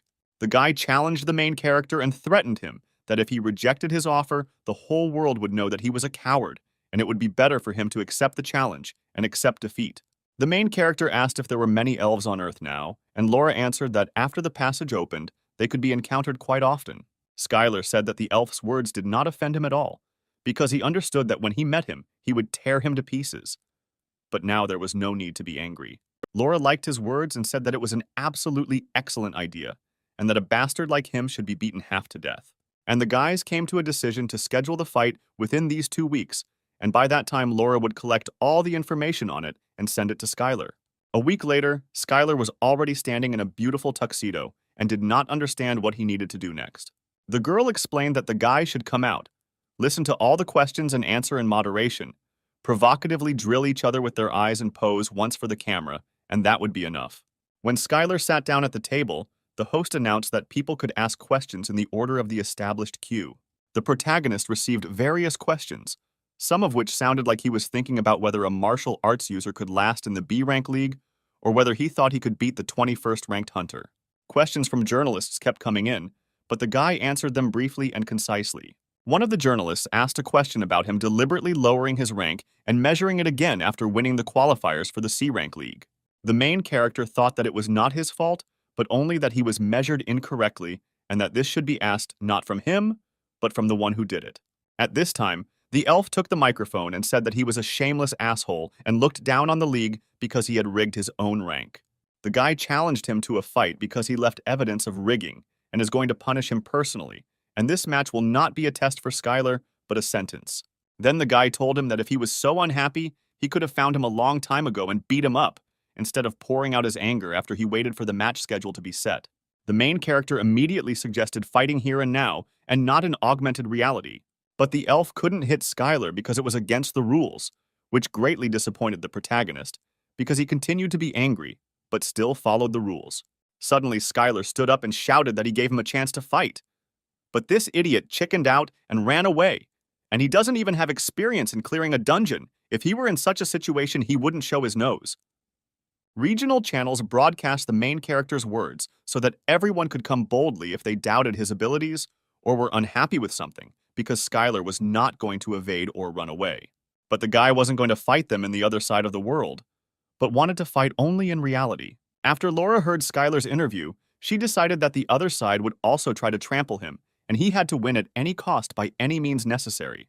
They hastily began to look for someone who could help them in this situation, who could put up an equal fight and be at least similar to a level 21 fighter, who would be faster and more agile. Meanwhile, in the waiting room, Skylar apologized for the interview and suggested that it would be better if they didn't schedule a practice match. The guy understood that this match would not help him in any way, and he would only waste his time. But the girl asked him to think again, because he had a lot of experience in battles, and a fight with a hunter was a completely different level. When the main character left, he thanked the girl for having such an understanding manager working with him and promised that he would train alone until the match, and if he was needed, just let him call. Laura's team didn't understand why they let him go so easily, because going into the arena without a training match with a hunter of a similar type was already doomed to failure. But the girl calmed everyone down and asked them to trust him. There was little that worked in this situation because she couldn't even stop him and make him listen to her opinion. This man was completely different. When the protagonist returned to the Icaros gym, he was immediately met by other hunters who were delighted with the way he conducted the interview and that it was a cool provocation on his part. Skylar asked what Anthony was doing here and if he was really waiting for him here, but the guy grinned and replied that he wasn't even going to help. He just decided to give a couple of tips for good growth. Anthony added that in any case, he is the best, because he can reproduce all the fighting methods of the future opponent as they are. But Eliza screamed that he is an asshole, because he did not even fight with him, and she was able to defeat him. The protagonist overheard their conversation and warned that he planned to train alone until the start of the match. When the guy entered the ring, the guys asked him what he was doing, but it turned out that he had turned on his own imagination. The image he had drawn in his mind was successfully transmitted to another, and the power of the constellation increased by a step. And the principle of spiritual training was also learned, and an A-rank skill, spiritual training, was obtained. The girl was very scared by this, because she did not understand what it was and why she could see it too. And from that moment on, the guy began training right in the training room with the terrible monster. The clanmates stood there the whole time and were amazed at how the main character was conducting such training. They were just silent and were both amazed by it. The day of the competition has finally arrived, where the long-awaited battles will take place at the Hunters Stadium. Before the fight began, Laura gave final instructions on whether Skylar had a good breakfast, because you can't skip breakfast even if you're afraid that it won't be digested. She asked the guy not to be nervous and assured him that everything would be fine, but the main character's gaze showed absolute calm and confidence in the fight. When the main character walked out to the center of the stadium, he thought that in the past, hunters died in battle with monsters, but now they have become celebrities. The people in the stands were booing Skylar and yelling at the cheater to get lost because he belonged in the C League and how dare he use tricks. But out of the whole crowd of rude and angry fans, there was someone who loudly shouted for Skylar to go forward and that he would succeed. It was one of the members of the Master Clan who wished him luck and shouted at him to show the true power of martial arts. The main character was really encouraged by this because he hadn't even signed the contract, but someone was already rooting for him, and he decided that today he would show what martial arts mean, and today's match would be a signal for the revival of martial arts. The host of the fight loudly greeted all the participants and spectators, because this fight was very long awaited, and today they will be able to see the match from different sides. The commentators began introducing the fighters and speculated a little about whether Skylar really had rigged his own rank, since after all, this guy had returned from the Abyss after 30 years. After spending so much time in the Abyss, it's not surprising that all sorts of complications will arise, and there may also be some strangeness with the rank measurement. And in the end, if the guy wins, it will be proof that he was right all this time. The hosts greeted the guy because for the first time in a long time, a martial arts user was entering the arena, and everyone was waiting for it with impatience. When the guy went inside, he was very surprised because he saw ruins that actually implemented virtual reality inside. The elf was determined and was sure that he would definitely emerge victorious, and that this village from the Abyss had no place here. A few seconds later, when the fight began, Skylar almost caught up with his opponent, but he used flight magic and ended up in another place. He was very surprised by this and did not understand where the guy got such speed from, because a little more and he would have already grabbed him if he had not immediately taken off. Skylar just stood there and waited for the enemy to take action, and then powerful magic arrows flew towards him. The protagonist thought that his ability had excellent penetrating power and also had a homing function. All of this seemed like the constellation bow was too fraudulent, and immediately used the divine space art skill, which allowed him to reflect all the arrows. After the elf saw how the guy easily blocked the shot, it made him very angry, and he immediately started to make the next shot. But the main character was already prepared for this and quickly figured out his location and immediately rushed straight to him. The main character turned to him and asked what else he could do, because he was ready to repel all his attacks. But unexpectedly for the guy, he fell into a trap with thousands of arrows that were about to fall on him from above. But these arrows were too slow for the main character, and they lacked a little agility. The guy deflected the entire volley of arrows, and thanks to his high self-control, remained safe and sound in the same place. The elf couldn't believe that he had succeeded because he had already used up all his mana. But luckily for him, the first round was over, and the B-rank competition begins, which is where the rounds come in. The elf was furious because he thought this guy was just a monster, and he used a trick in order to check him. His trainer tried to defuse the situation and asked him to listen to him carefully.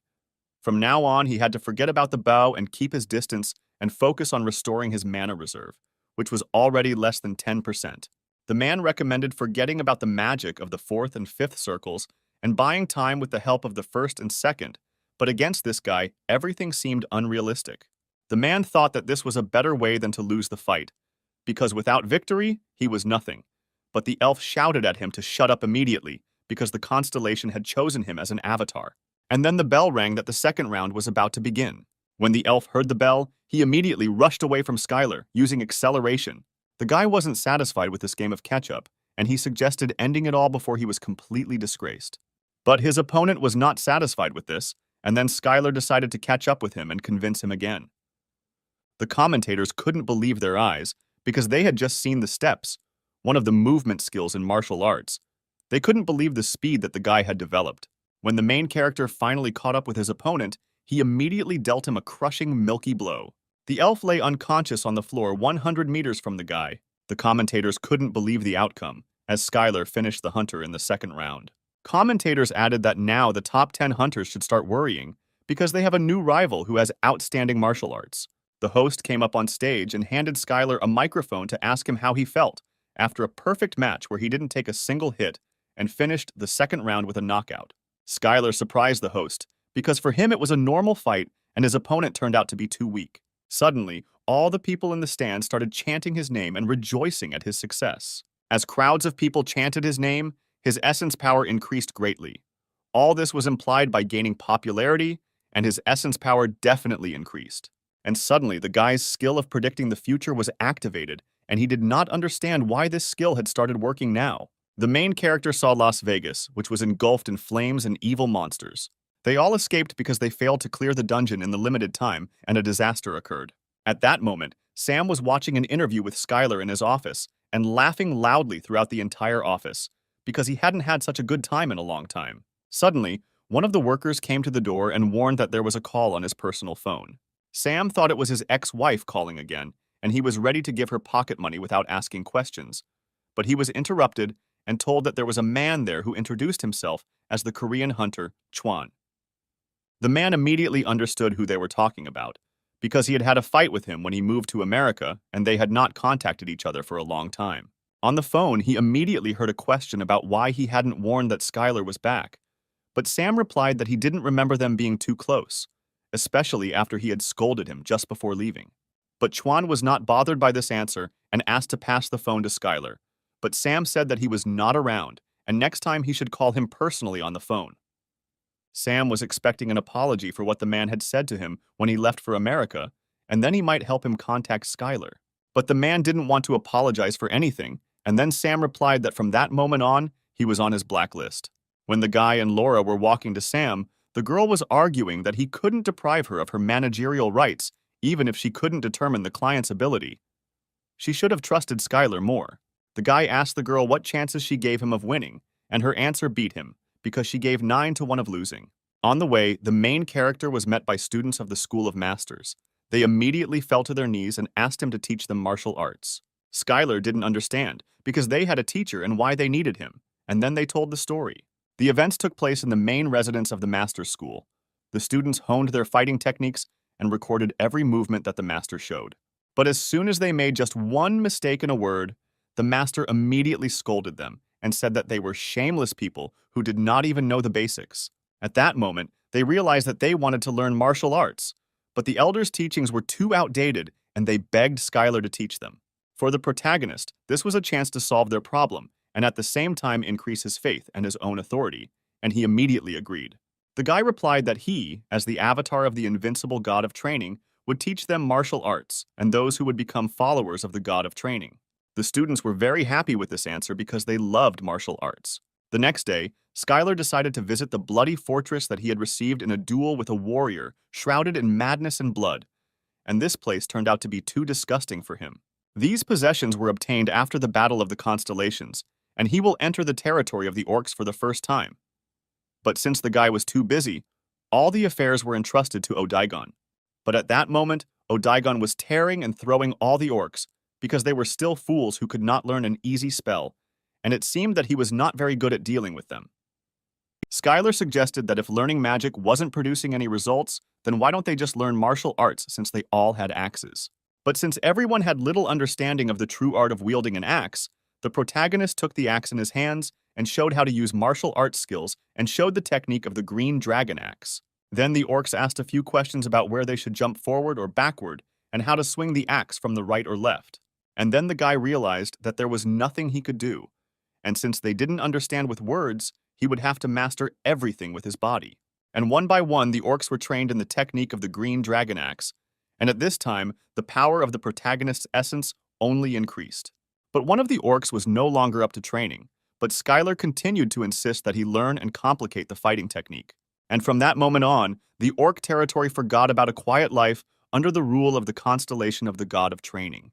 When Skylar took a closer look at the place, he realized that he wanted to build a training base for the orcs here.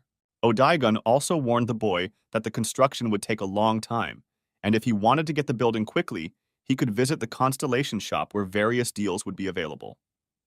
When the guy joined the star game, he began to carefully study the constellations that sold the buildings. A young guy saw one constellation saying that he was selling a beautiful building, and he immediately wanted to look at it. Immediately in front of him, there was a girl who was a little drunk. She was ready to show a special building with pleasure and invited the guy to take a good look around. When the scanner began to examine all the buildings, it saw that it was catastrophically short of funds. It seemed to it that it had earned a lot of soul stones, but this was not so. The guy apologized to the constellation and said that unfortunately he wouldn't be able to buy any of this because he simply didn't have enough soul stones. The constellation was satisfied with the answer because she believed that the main character simply did not like the buildings that were built. The guy also added that he really liked the pond with life-giving alcohol and asked if she could wait until he got enough points. The girl was very happy about this and as a token of gratitude gave him a magnificent rice vodka of 8 sins, one sip of which was capable of healing all wounds. The main character was very happy with this gift because he received it from a very unusual constellation as a sign that he had fought with a warrior. A few moments later, the girl disappeared, but the guy's problem was not solved, and he began to think what to do next. because his glasses were hardly enough to buy. Suddenly, a traveling merchant selling fates appeared and asked Skylar if he was looking for something. The guy was only too happy to buy something, but he didn't have enough soul stones. But the traveling merchant told him not to worry because he was looking for everything necessary for constellations from the highest to the lowest rank. And then the merchant opened his cloak and immediately showed several boxes with a random building of low, medium, and high level. The guy was too surprised that the boxes were random, but the traveling merchant swore on his name and reputation that there was no deception here. The main character decided to test his luck and bought several boxes, and the traveling merchant wished him to use these goods for a long time.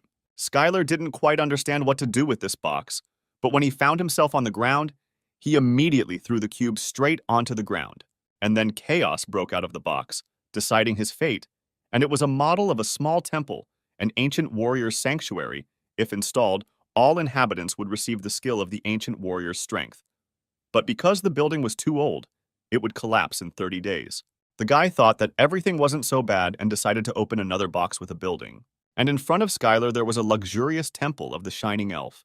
And if installed, the guy had the opportunity to learn the skill of the Shining Elf bow. The main character thought, because it was most likely the building of that elf from the duel, and his shining bow was the magic that the elf gave to his own avatar. The guy didn't think long and decided that he needed to install all of this right now and placed everything on his own land. But the kitten said that there was a huge problem, that among the subordinates of the god of training, there were no people capable of mastering the shining bow of the elf. But the main character thought that it would definitely not make things worse, and that it could be used a little later. And he also decided to tell his friend Sam about the future. When Skylar returned back to Los Angeles, he immediately came to Sam, who greeted him happily and asked the Star of Fists in Korea to give him an autograph.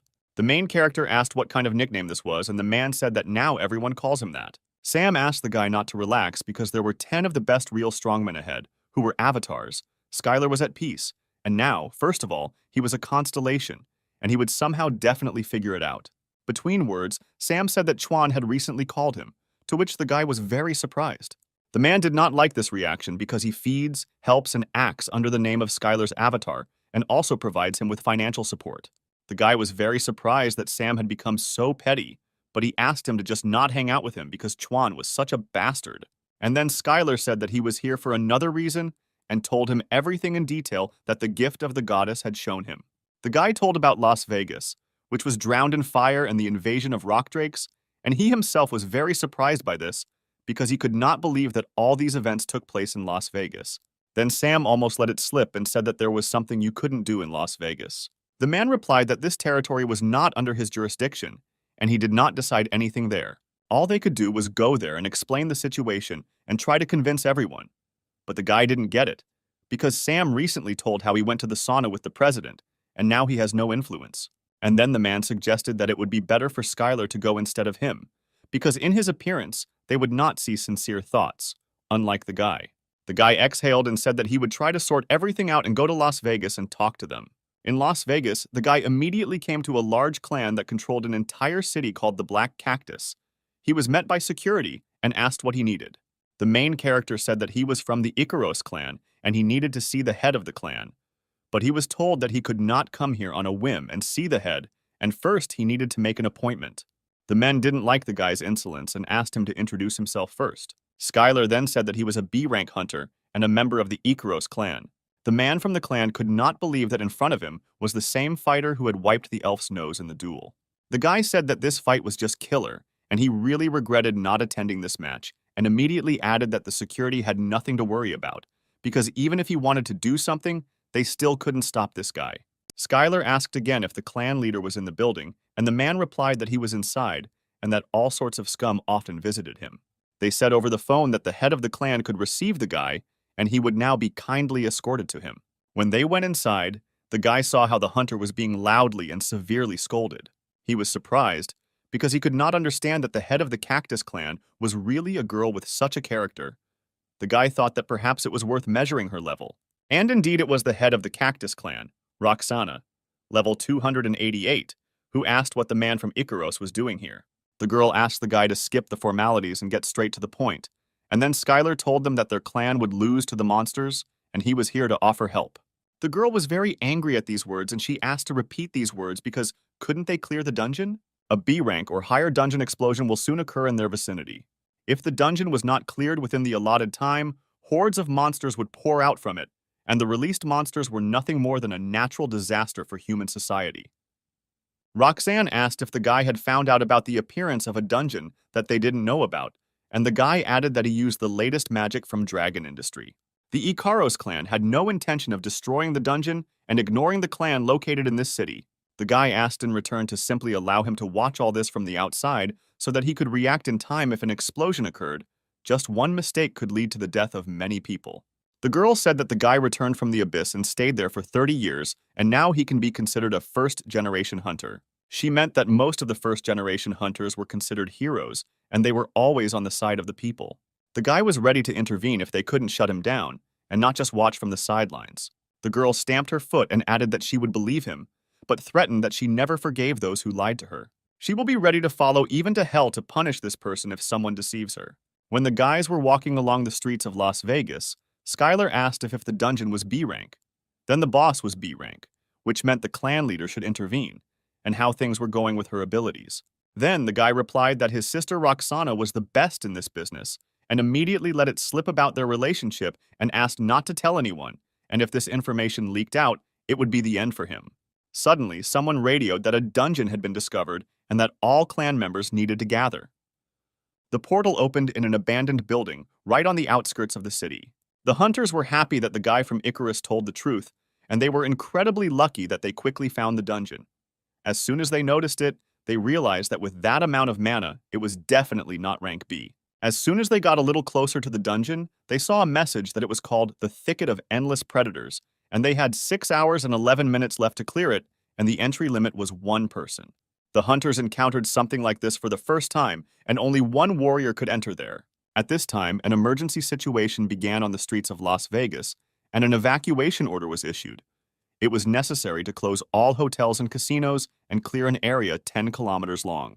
Skylar noticed a strange thing, that all the people did not run anywhere, but on the contrary, continued to flock to one point. People, on the contrary, were looking for where they would have the best view of the combat spectacle. When the main character asked why they weren't evacuating, he was immediately told that he was apparently some kind of coward, because there was no difference in all this, because they would all be broken anyway before it became dangerous. The lava and magma kitten, when he saw this, irritably advised him to abandon all these idiots, but the guy couldn't let them die so easily. Then Skylar couldn't stand it any longer and approached the couple again and ordered them to get out of here quickly. People rushed away from this weirdo in horror and fulfilled his request at that very second. Then Roxanne intervened, declaring through a megaphone that if they did not want to evacuate, they would kill them before the monsters did. The guy was surprised that there were too many people here who just stayed to gawk, but this was a common occurrence, since many people in this city were into hunting monsters. It was all because people had become too accustomed to the dungeons during this time, because in the old days, everyone was on their toes trying to get away as quickly as possible. Suddenly, there was a loud sound from underground, and the walls began to shake. There was a frantic vibration all around, and all this was coming from the dungeon. Roxanne immediately shouted for them to turn the screen and launch drones to check for monsters so as not to miss anyone, and also activate the thermal imaging system. Monsters suddenly began to run out of the building, and 5 red poisonous raptors were discovered rising to the surface. Much to the clan's surprise, there were far more monsters than they thought, and they were unable to find the main boss. The lizard mage used an artifact from the eroded thicket, and until the lizard mage is caught, no one will be able to get out of this thicket. And at that moment, the whole city was surrounded by rigid bars, through which it was impossible to break through. Not a single car could enter these lines, and all this was because of the monster. The head of the clan decided that they could not do anything with the people, and that everyone who did not have time to evacuate would die. At that moment, Skylar came up and asked if his help was needed, since it seemed that their headquarters had been noticeably reduced due to the barrier.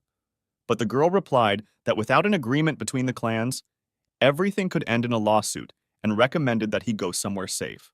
The guy turned to the main character and said that it was quite annoying because he wanted to see his martial arts. And the battle between the clan and the monsters began, and Roxanne screamed loudly for everyone to run and attack.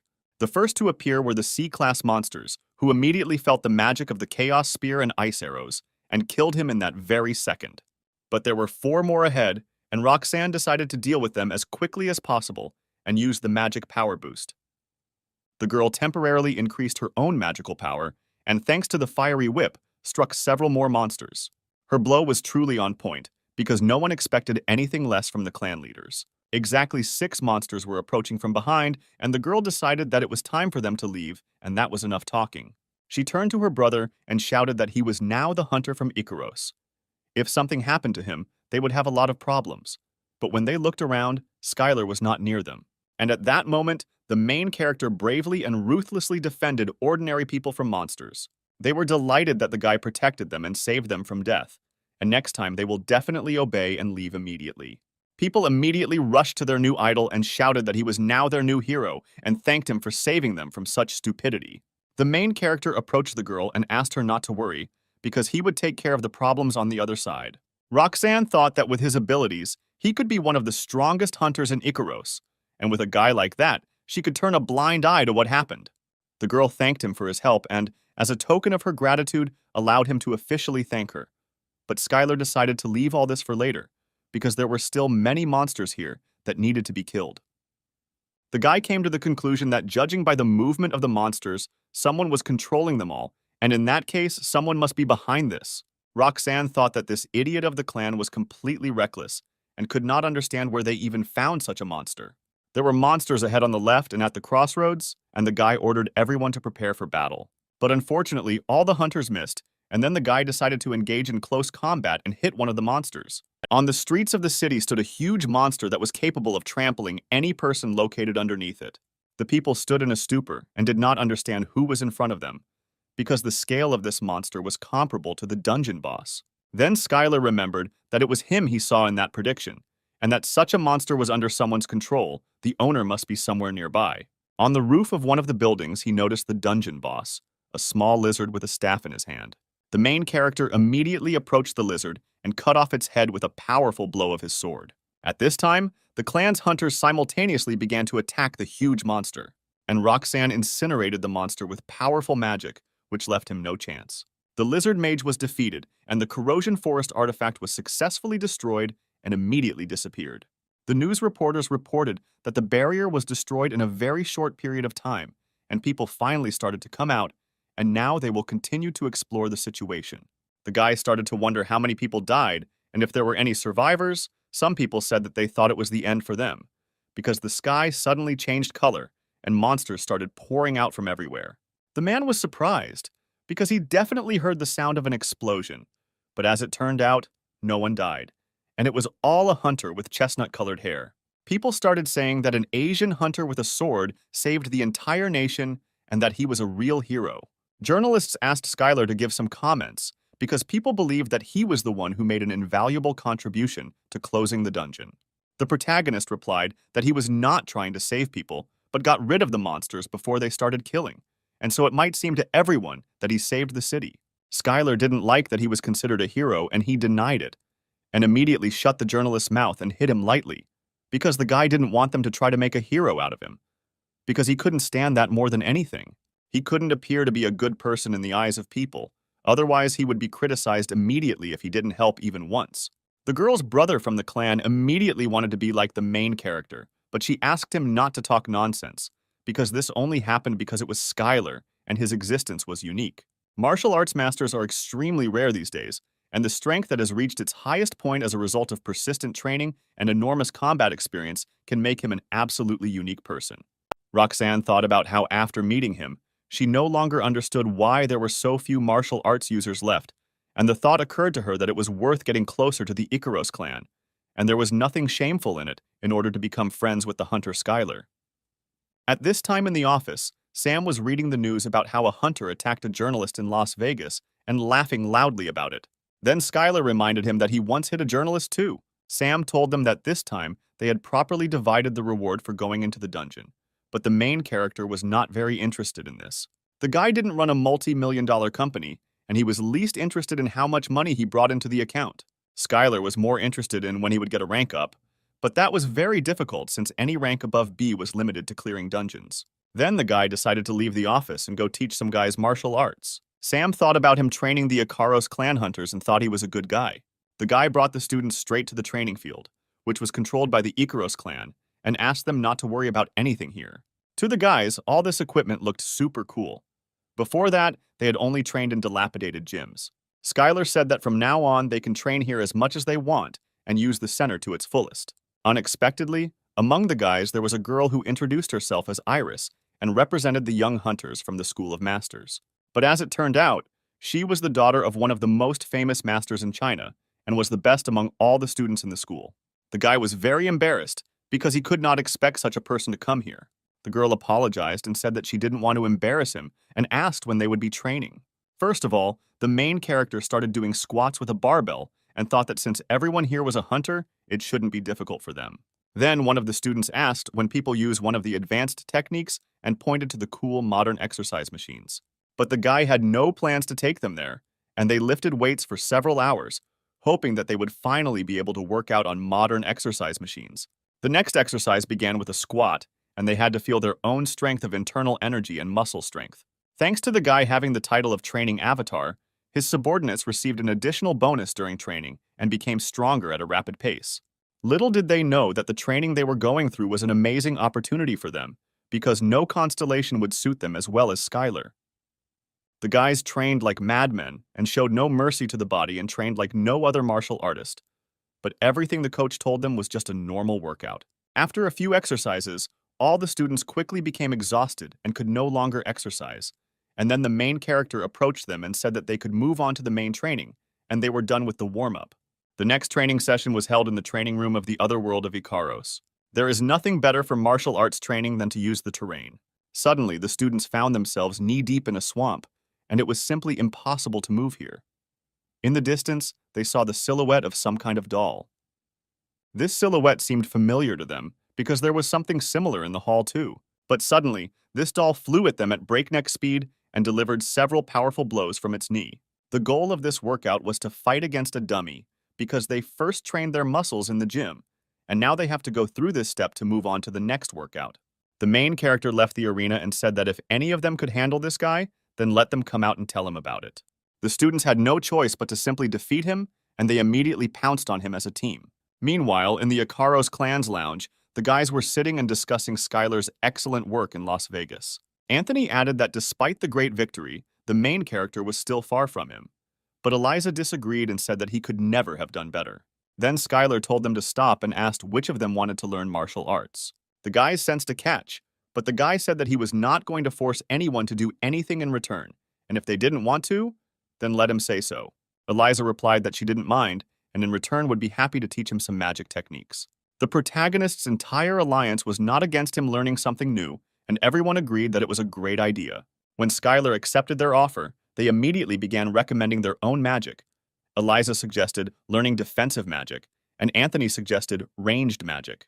But when the guys heard that the guy wanted to learn healing magic, they were a little shocked. But judging by their reaction, the main character realized that none of them knew how to use it. Realizing that no one would help him here, the guy left them. He thought that it would be a good idea to ask the constellation goddess for a few training lessons, since she probably had some healing skills. At this time, in the territory of the constellation of the goddess, the girl was sitting at the table and dozing slightly. The boy approached her and asked her to teach him healing magic. The girl was very happy with this offer. It seemed to her that the training avatar could not teach him this, and she happily agreed. And at that moment, the virtuous goddess of scales began to grant the protagonist the divine healing of the fifth circle. The main character was surprised because it is not so easy to immediately master such a rank A power. The girl apologized because at the moment she did not have enough strength to give him a more powerful force. The goddess continued to feel guilty because it was she who had to teach him everything and immediately began to look for something else. But the guy calmed her down and said that everything was fine and thought that next time it would be better not to ask her for help. The next day, there was a big meeting in the main hall of Icarus where the head coach gathered all the hunters in one place. Unexpectedly for everyone, the Dungeon of the Endless Tower was created.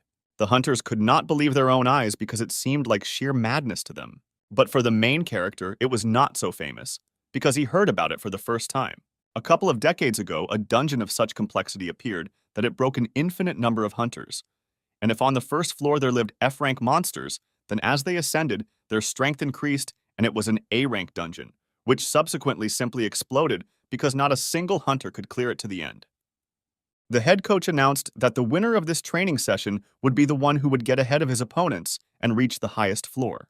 And he immediately warned that this dungeon is much more difficult than its original. When the trainers left, the hunters immediately began to think about how they would defend the dungeon and perhaps form groups. As it turned out, this dungeon had too terrible a reputation, because there were reasons why no one could completely clear the dungeon. No one even went there as a team. There was talk that it was because the more people there were, the higher the difficulty of the floor. For a second, the guy began to admire this dungeon because it looked amazing, but the kitten of lava and magma asked him not to admire such things. The protagonist suggested that in any case they should go in a group, and despite the fact that the difficulty would increase, he believed that by clearing the team, they would gain an advantage in battle. Anthony was sure that no one would want to team up, and everything would be as he said. But Eliza was happy to try her luck on the team, and as soon as Anthony saw this, he screamed loudly, but still joined them. Suddenly, in the crowd, Skylar noticed a girl who was wearing student clothes and looked like a schoolgirl or a student. When he looked at her through the essence, he saw that she was currently a servant of the constellation, and he could not see her fully.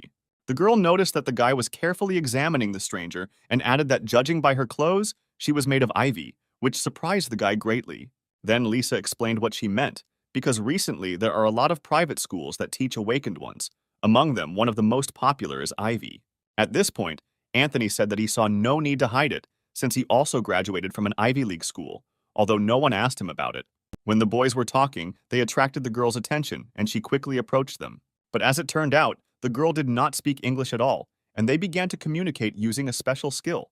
The guy didn't tell her that thanks to the power of the constellations he understands her. Then he asked if she knows other languages, and the girl answered that she knows Russian.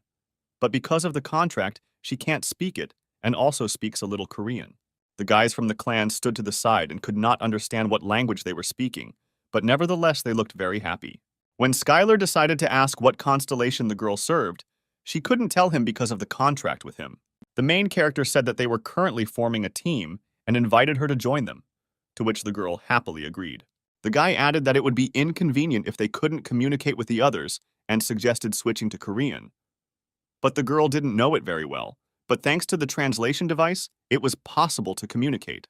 Suddenly, Skylar's old partner overheard the conversation and said that if he didn't go with them, then who else would? As it turned out, there were more people than the main character had planned. At this time, in the territory of the training avatar in the Fortress of Blood, Odaigon continued to train the orcs. Skylar approached him and said that he needed help with something, and the goblin happily agreed.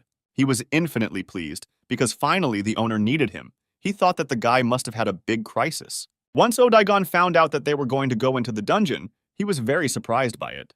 The guy saw the fight as Skylar fought with the big boss, and he is next to him, and Odaigon suspected that everything would be like this. All his teammates took him for a pretty boy, and no one saw what he had been doing during the previous training session. Skylar introduced him to the team and said that he would be replacing another person in the squad and would act as a healer. The goblin was very surprised that he would be a healer, because he knew a little about how this magic was used, but he mainly specialized in something other than it. Before the whole team decided to enter the dungeon, Skylar wanted to show them something and offered to take the books that he received from the owner of the training avatar as a gift. Each took a book and began to study it carefully, because the gift from the constellation turned out to be too priceless for them. No one understood why he had to teach them martial arts as if he had no other business in the world. As soon as everyone entered the first level, monsters immediately appeared, and the guy suggested keeping them under his own control and distracting them. And everyone immediately began to attack the monsters in order to move to the next floor as quickly as possible. When the main character looked at the schoolgirl, he saw that destruction was much easier for her than he thought, and she was no slouch at all. It all happened so quickly that some of the team members were even left without work and simply watched from the sidelines. On the second floor of the tower, a herd of wild boar monsters awaited the team, and everyone did not understand what this type of monster was doing there. Then Odaigon decided to demonstrate what he could do and used a great illusion of deception, which instantly destroyed all the monsters' minds. As soon as the boars saw the formidable demon in front of them, they immediately stopped and fell to the ground. Using this time, Skylar immediately rushed between them and destroyed each of them. But as it turned out, these monsters were Class B and had the status of special wild boars, which were not so easy to deal with. Unexpectedly for the main character, they rushed past him and headed straight for his team, and the girls decided to stop them together. In order to activate the magic, Eliza needed a little time and decided to start with the basic sword technique. And a few seconds later she finished off the merciless boar on her own. After the fight ended, the girls were pleasantly surprised that the martial arts had a very powerful ability and were so good that they were too easy to use. On the third floor, the team was met by blue lizardmen, who were cleared out after a few minutes. On the fourth floor, a Class B monster, an ice wyvern, was waiting for everyone. Some of the participants were greatly frightened by this, as how could an ice wyvern, which was a B-class monster, only be on the fourth floor? And at that moment, the monster made a lightning attack, and no one had time to react and put up a magical defense in time. The boys were very surprised why they did not receive any damage, but when they turned back, they saw how Odaigon healed them with the help of magic. The guy used an ancient magic circle that was very different from what ordinary people use. Skylar then shouted for everyone to quickly focus on the attack and immediately attack the wyvern in one moment. The main character ordered not to stop and to go further to the fifth floor and continue in the same spirit, but his partners did not understand how they were so quick to protect him, because it seemed to them that the guy was some kind of monster. On the fifth floor, another monster was waiting, and as soon as they stepped onto this floor, they immediately felt some strange sensation. A banshee suddenly appeared, and since she was a spirit, most attacks did not work on her. The team was terrified, because the banshee was a Class A monster, and for them it seemed like real madness.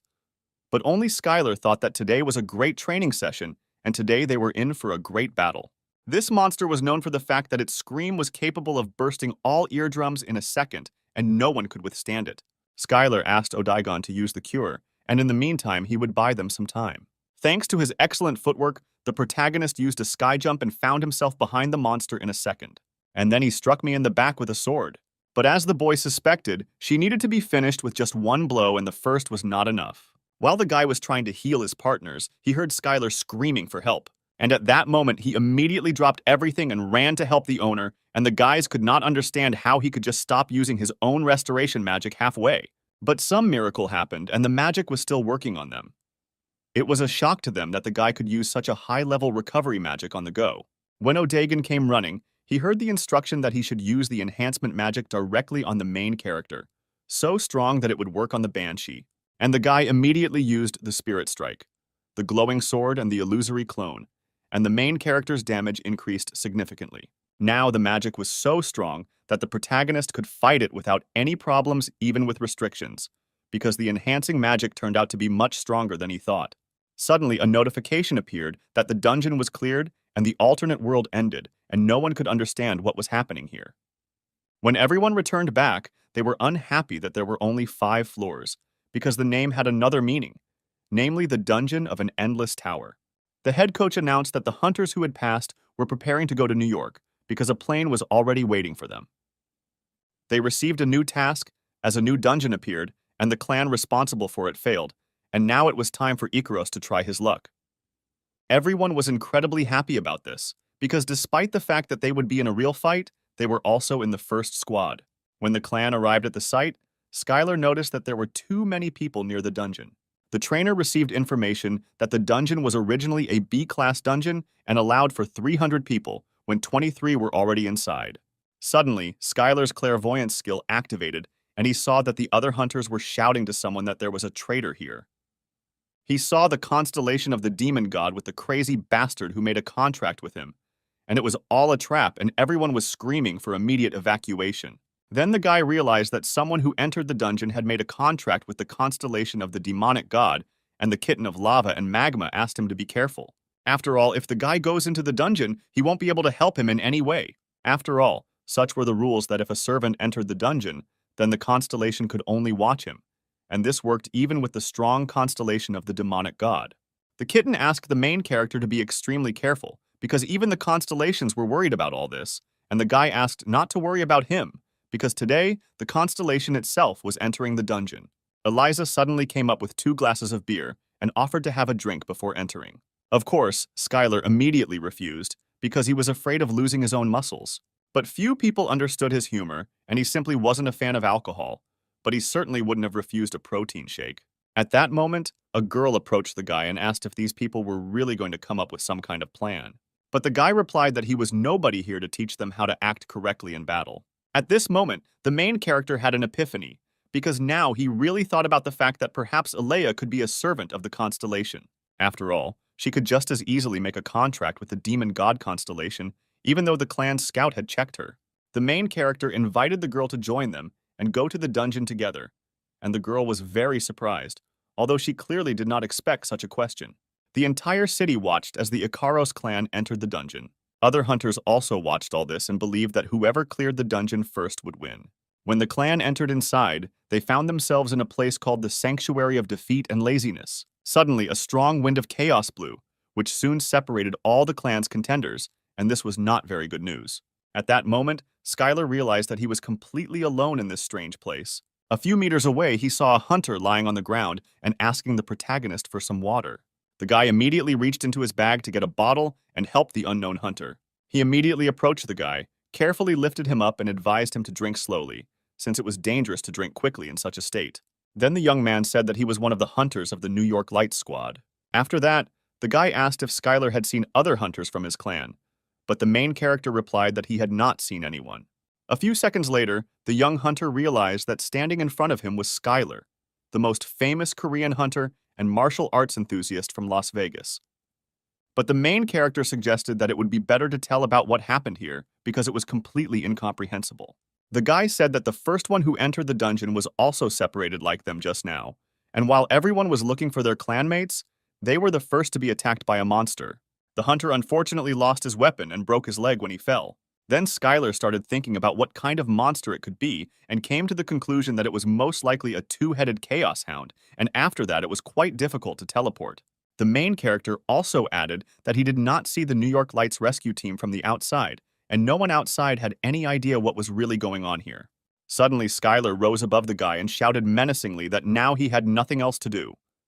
The hunter tearfully asked Skylar not to kill him and not take his equipment, but the protagonist was going to heal his wounds, and besides, he had nothing to steal from him. The young hunter couldn't believe that there were people so friendly as to do such a thing. First of all, the guy checked where the bone was broken and began to heal it. After he successfully did this, he decided to use healing magic, but he needed to concentrate because he was not that good at it yet, and asked the guy to be quieter. And then the healing of the goddess happened. Skylar managed to heal the man, and his power instantly increased, as did the healing power of the goddess. After the hunter got to his feet, he couldn't believe that Skylar was able to heal him so quickly, and it seemed impossible to him. The boys said goodbye, and the hunter continued to think that Skylar had simply used high-level healing magic on someone he had just met for the first time. The guy couldn't miss such a moment, and immediately asked Skylar to join him. Besides, he knew quite well about the monsters and the territory where they were located.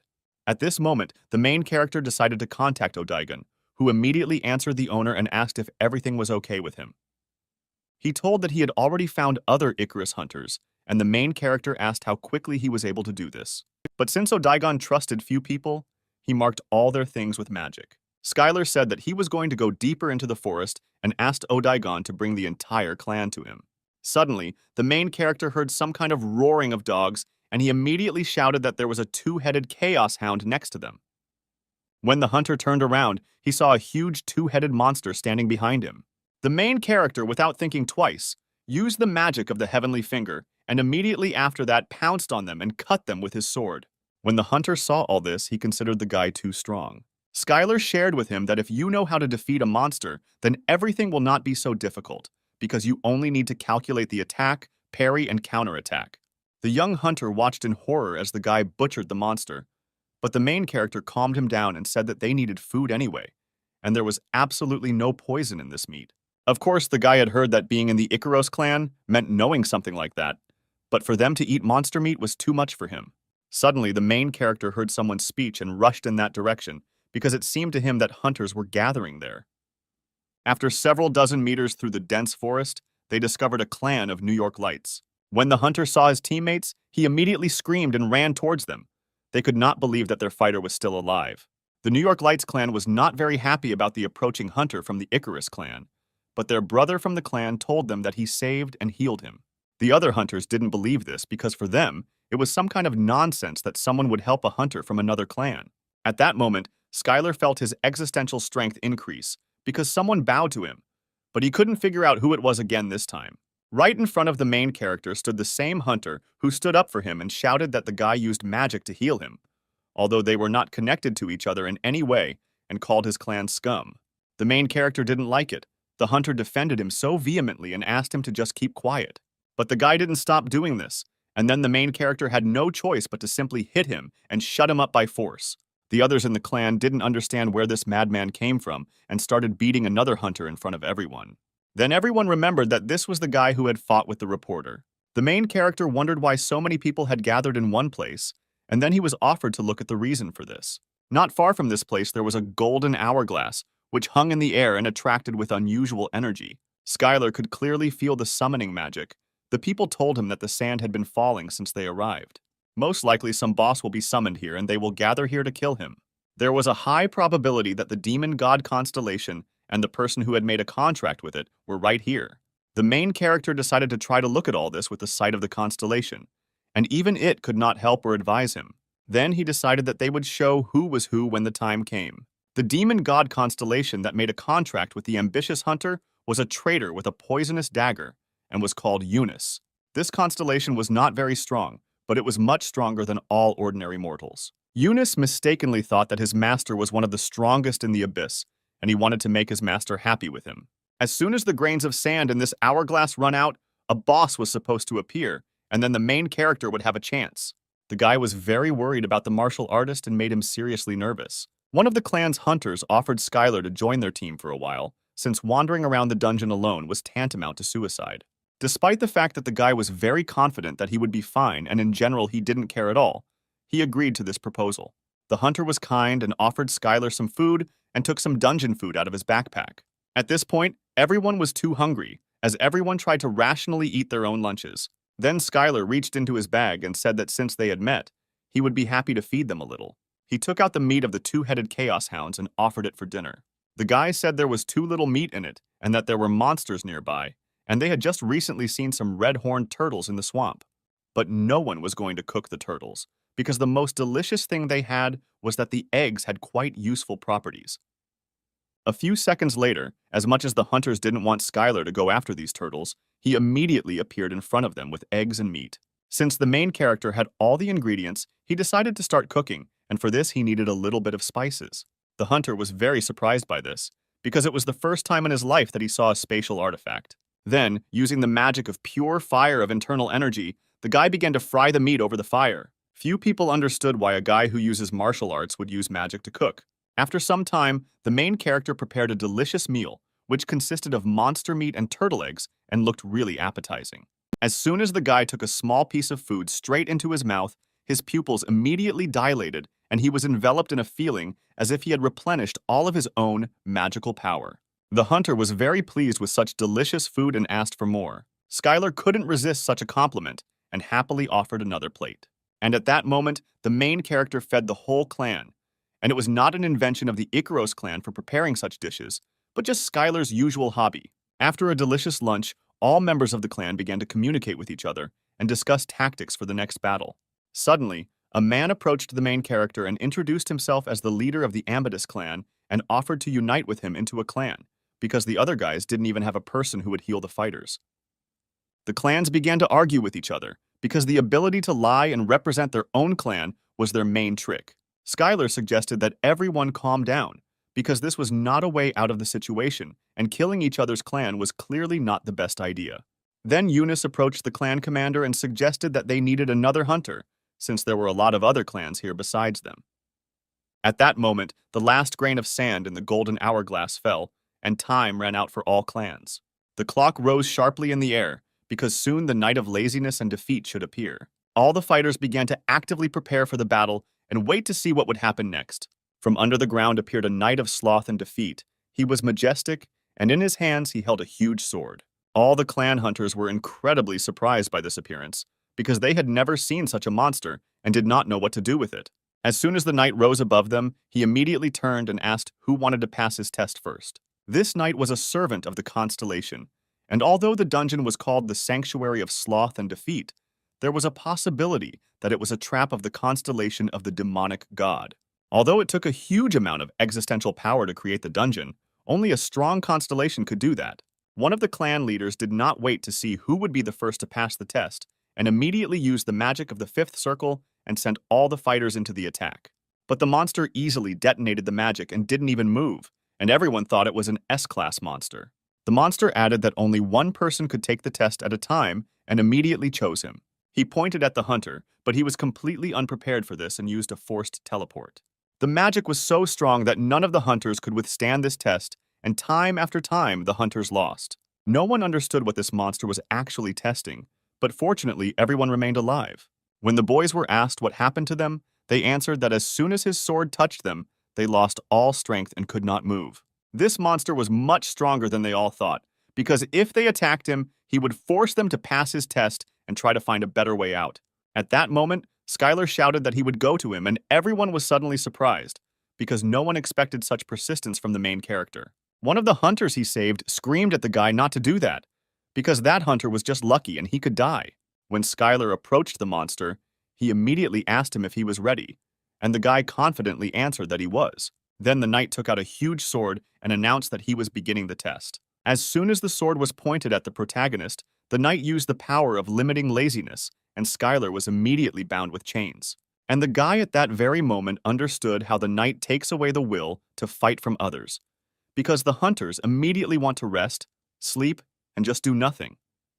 These were the restrictions that are difficult for mere mortals to avoid.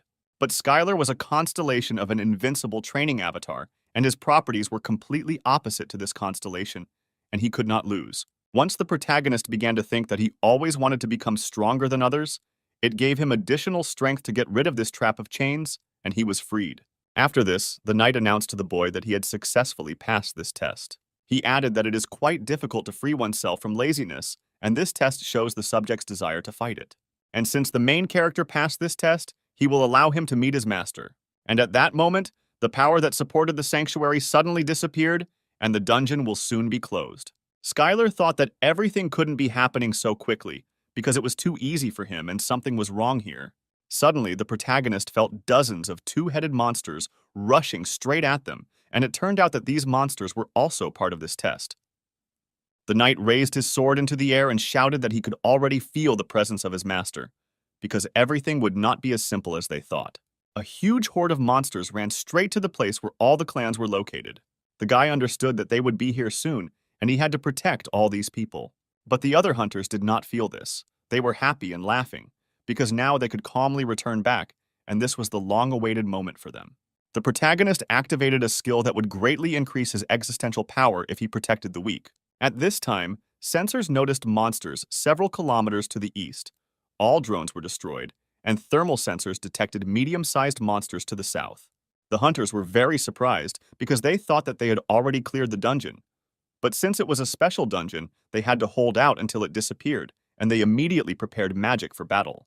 Suddenly, the main character shouted for all the hunters to gather in one place. The guy added that although this could provoke the monsters, they were coming here anyway, and if everyone wanted to live, he asked them to listen to him and gather in one place. This was a very important part because the guy had reached a peak level and he didn't know what martial arts he could use at that level. And then he decided that he was sure of only one thing. He needed to get all their attention. When the guy ran up to them, he started using the techniques of the heavenly finger. He managed to defeat several monsters, but the rest were too fierce and immediately began to catch up with him. The other hunters couldn't understand what was going on there because they had never seen such a dungeon expedition in their lives. One of the guys shouted that they needed to help Skylar immediately and not just stand there. Since the monsters were in one place, it was decided to use area magic. But if they start using magic and don't stop, Skylar might die. But the boy shouted for them not to worry about it and to continue attacking the monsters. One of the hunters shouted at the boy to be careful because there was another huge monster right behind him. The main character managed to dodge his attack and immediately began to counterattack. The boy shouted for them to attack with everything they had and use their magic to the fullest. Because the martial artist was much stronger than they thought, he distracted all the monsters and they could calmly concentrate on attacking. Skylar took his own sword and flew straight at the terrible monster, and with a powerful blow knocked him to the ground. The guy modestly exhaled and dreamed that this was already the end and that it was all over for him. But suddenly he heard shouts and chants of his name. Suddenly, several hunters came running to him, shouting that the martial arts master was really cool and admired him in battle, and recognized the guy as the best. But only one hunter stood aside and thought that he should kill as many people as possible before the dungeon disappeared. Otherwise, its owner would simply go crazy. But all this will not work out until he gets rid of the main danger, and he looked towards Skylar. Then the guy found a moment and, while no one was looking, took out a knife to suddenly attack the main character. He attacked from behind, and it seemed too simple and uncomplicated to him. But at one point, Skylar sensed something was wrong, turned around and grabbed his opponent by the arm when he stabbed his own hand with a dagger. He ordered the boy to kneel down and put the dagger on the ground, and if he was an accomplice, he would spare him. But the guy didn't want to listen to the main character because he had no idea who his master was. But even with all this, he couldn't do anything in this situation. The man turned to him and said that for him, everything was just beginning, because he was just a pathetic hunter who was not good for anything. He had no choice but to scream to the whole area that Skylar had attacked him and thrust a dagger straight into his hand. The other hunters did not understand what was happening there and who attacked whom. Then the guy showed his hand and shouted that Skylar attacked him with a dagger and asked him to come closer to look at this weapon. The protagonist screamed that the guy was an idiot and tried to attack him, and the dagger got stuck because he fought back.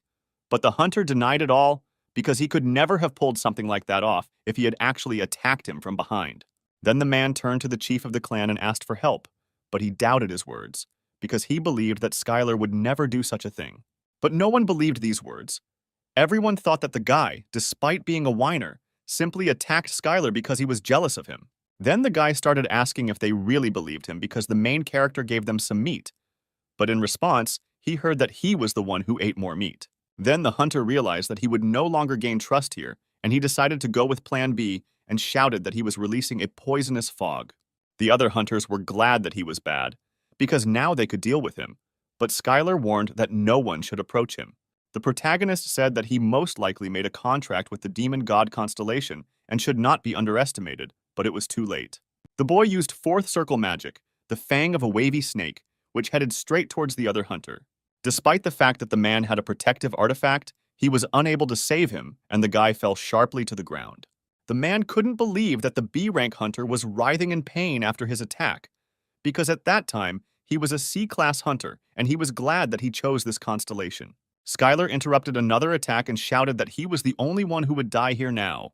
But the guy didn't believe it and laughed and used the cursed dagger spell directly on the main character. Skylar reached the peak of light martial arts and used the full stance and activated the perfect martial arts body. He realized the perfect understanding of the principles of martial arts and the state of perfection. Thanks to the guy being able to combine all of this together, he obtained the master sword technique and created a new martial art, and his strength increased significantly. He easily deflected the numerous blades that flew towards him. This turned out to be impossible for the guy because this skill was given to him by the constellation. The protagonist came closer and said that he shouldn't rely so much on the constellation and used the soul origin palm strike. But despite this blow, the traitor's magical power protected the hunter's body and he was able to avoid instant death. He stood up and added that he would take as many hunters from here as he could, and he would not just leave everything here. And immediately after these words, he used a poisonous cloud of life force transfer. Suddenly, from afar, Skylar heard the voice of Odaigon, who was running straight towards him with joyful cries. He began waving his hand furiously and shouted that he was sorry, that he was late, and now he would take care of everything. Odaigon carefully studied what the hunter had used and cast a detox rain spell, and a huge rain cloud hung right above the poisonous one. The guy couldn't believe that everything would end for him now, but unfortunately it happened that way. The guys defeated him. The main character asked why they were walking for so long, whether they had met huge monsters, but Odaigon replied that this was not the case at all, because no one was listening to him. Each of the clan responded that a doctor could not be a leader, but Eliza believed that she could lead the clan perfectly well because she was a close combat fighter, and the third girl did not trust anyone at all. After these words, Odaigon tearfully asked Skylar to never leave him with them again. All the hunters successfully cleared the dungeon and were heading to the place where they came from. And since the main character passed the sanctuary test, he was given a dungeon reward, which was given to someone who fulfilled certain conditions. It wasn't just compensation for survival, because this time Skylar was the only one who received it, and he chose the reward of the goddess of defeat and laziness, and received the power of the said constellation. And then a beautiful girl appeared right in front of the guy. She turned to her successor and said that quite a lot of time had passed since the last awakening. The guy ended up in her dimension, and the girl asked him not to be too surprised by this, and now she will teach him everything he should do as a servant of the constellation. But the main character interrupted her and said that he was already a constellation. The constellation thought that there was something wrong with her ears, because only mortals can enter the dungeon. Then she understood everything and screamed that all this was terrible and why he did it. But Skylar replied that all this was for the sake of deceiving other constellations. And the girl added that whatever the reason, the guy definitely had big ambitions, and for her, he was a real, charming constellation. Skylar wondered if this was how constellations usually found a successor and granted them powers, and wondered what kind of place this was. Then the girl replied that this place had too long a history, and long ago she had obtained the strongest kingdom of the abyss. But despite her desire to lose and be lazy, she simply continued to win time after time, which led to an increase in the work placed on her. Eventually, any person gets tired of victories and power, and after some time, the girl got tired of all this and sealed herself. The goddess added that since the guy was pretending to be mortal, he was involved in all of this and he too could not be called an ordinary creature. When the girl added that in any case, she could not have imagined that her successor would be a constellation, and she considered that there was no need to chew anything further and suggested awakening the power independently and increasing it, then she began to watch TV. The main character didn't like that she tried to dump her own responsibilities as a constellation onto someone else, because he still had a lot of questions. He wondered because it was said that he received power, but his existential power did not increase, and what happened? But it turned out that the whole point was that the girl didn't have much existential power, and he got it in the amount that she had. The girl added that the most important thing is power, and he can get any power whenever he wants. But the main character did not agree with this, because he was an avatar of training, and how could he get the power of defeat and laziness? Then the constellation gave an example, because it seemed to her that her successor did not understand something, and said that victory and defeat are two sides of the same coin. The same applied to training and laziness. For example, if a guy loses to deceive someone, will it be considered a victory or a defeat? Or, for example, someone decided to take a rest in order to become stronger. Will this be considered training or laziness? The main character was a young constellation, and he needed to train according to his characteristics. Many constellations spend time increasing their existential power and waging wars. But in the end, the most important thing for constellations is to awaken the power of their own particularity.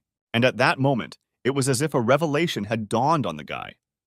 Because he came to understand the characteristics of the constellations and his existential power increased, and now the enlightenment skill had no limitations. The guy thanked the girl for explaining everything, but she wanted to continue watching her favorite TV series as soon as possible. Skylar asked if he, as her successor, could call the girl when he needed her. At that moment, the goddess replied that of course she could, but since the guy was kind, he wouldn't do it. But the main character resolutely replied that he would call her anyway if he needed her. Then the goddess of laziness began to beg him not to do this too often. And the main character understood the essence of all things, because before he would have devoted all his time to martial arts, but now he tries to cook, learn magic, and much more. When the main character left the goddess's space, he returned back to Earth, where reporters and a journalist were already waiting for him, who was eager to find out what happened to the last survivor. Skylar could feel it instinctively, that training wasn't just some part of life. Anything a person could go through in their own life could be considered training. He came to the conclusion that he needed to think bigger and train without any restrictions, and then he could still become stronger. The main character visited the alliance of smaller constellations, and the girl was surprised that the guy was here. She said that as soon as they left the dungeon, they immediately lost contact with him and were constantly waiting for him. They began to reason that if he had a real demon god constellation contract and a sloth constellation contract in front of him, there was nothing wrong with it if he made good use of it. But the main character still could not understand how he could use the power of defeat and laziness. The girl suggested that the guy try defeat, but the main character thought that there was no point in this and asked if they had learned anything about the traitor holding the poisonous dagger. The goddess replied that he didn't seem like such a strong constellation. Judging by his constellation war rating, he was somewhere on the same level with him, and the guy shouldn't worry about it. But there were bad rumors about this traitor, because he specialized in deceit and tricks and could be annoying, and servants and subordinates could suddenly attack. And now Skylar's name and the name of his constellation began to flicker in the game of constellations. The lava and magma kitten added that something had happened to the warrior of madness and blood in the dungeon, which had inevitably led to attention from the constellations, and now one should be careful. The next day, the Icarus clan bus arrived at a public parking lot. The main character could not understand why they had to eat here, because they could have eaten anywhere. But the guys from the clan convinced him that they were in New York, and they had to try the food at this restaurant called Hunter George. Hunter George was one of the few restaurants in the world that served monster meat. When the guys came in, they saw how one of the guests was unhappy with the food, because in his opinion, the steak should be fatty and the fat should flow out when you bite into it.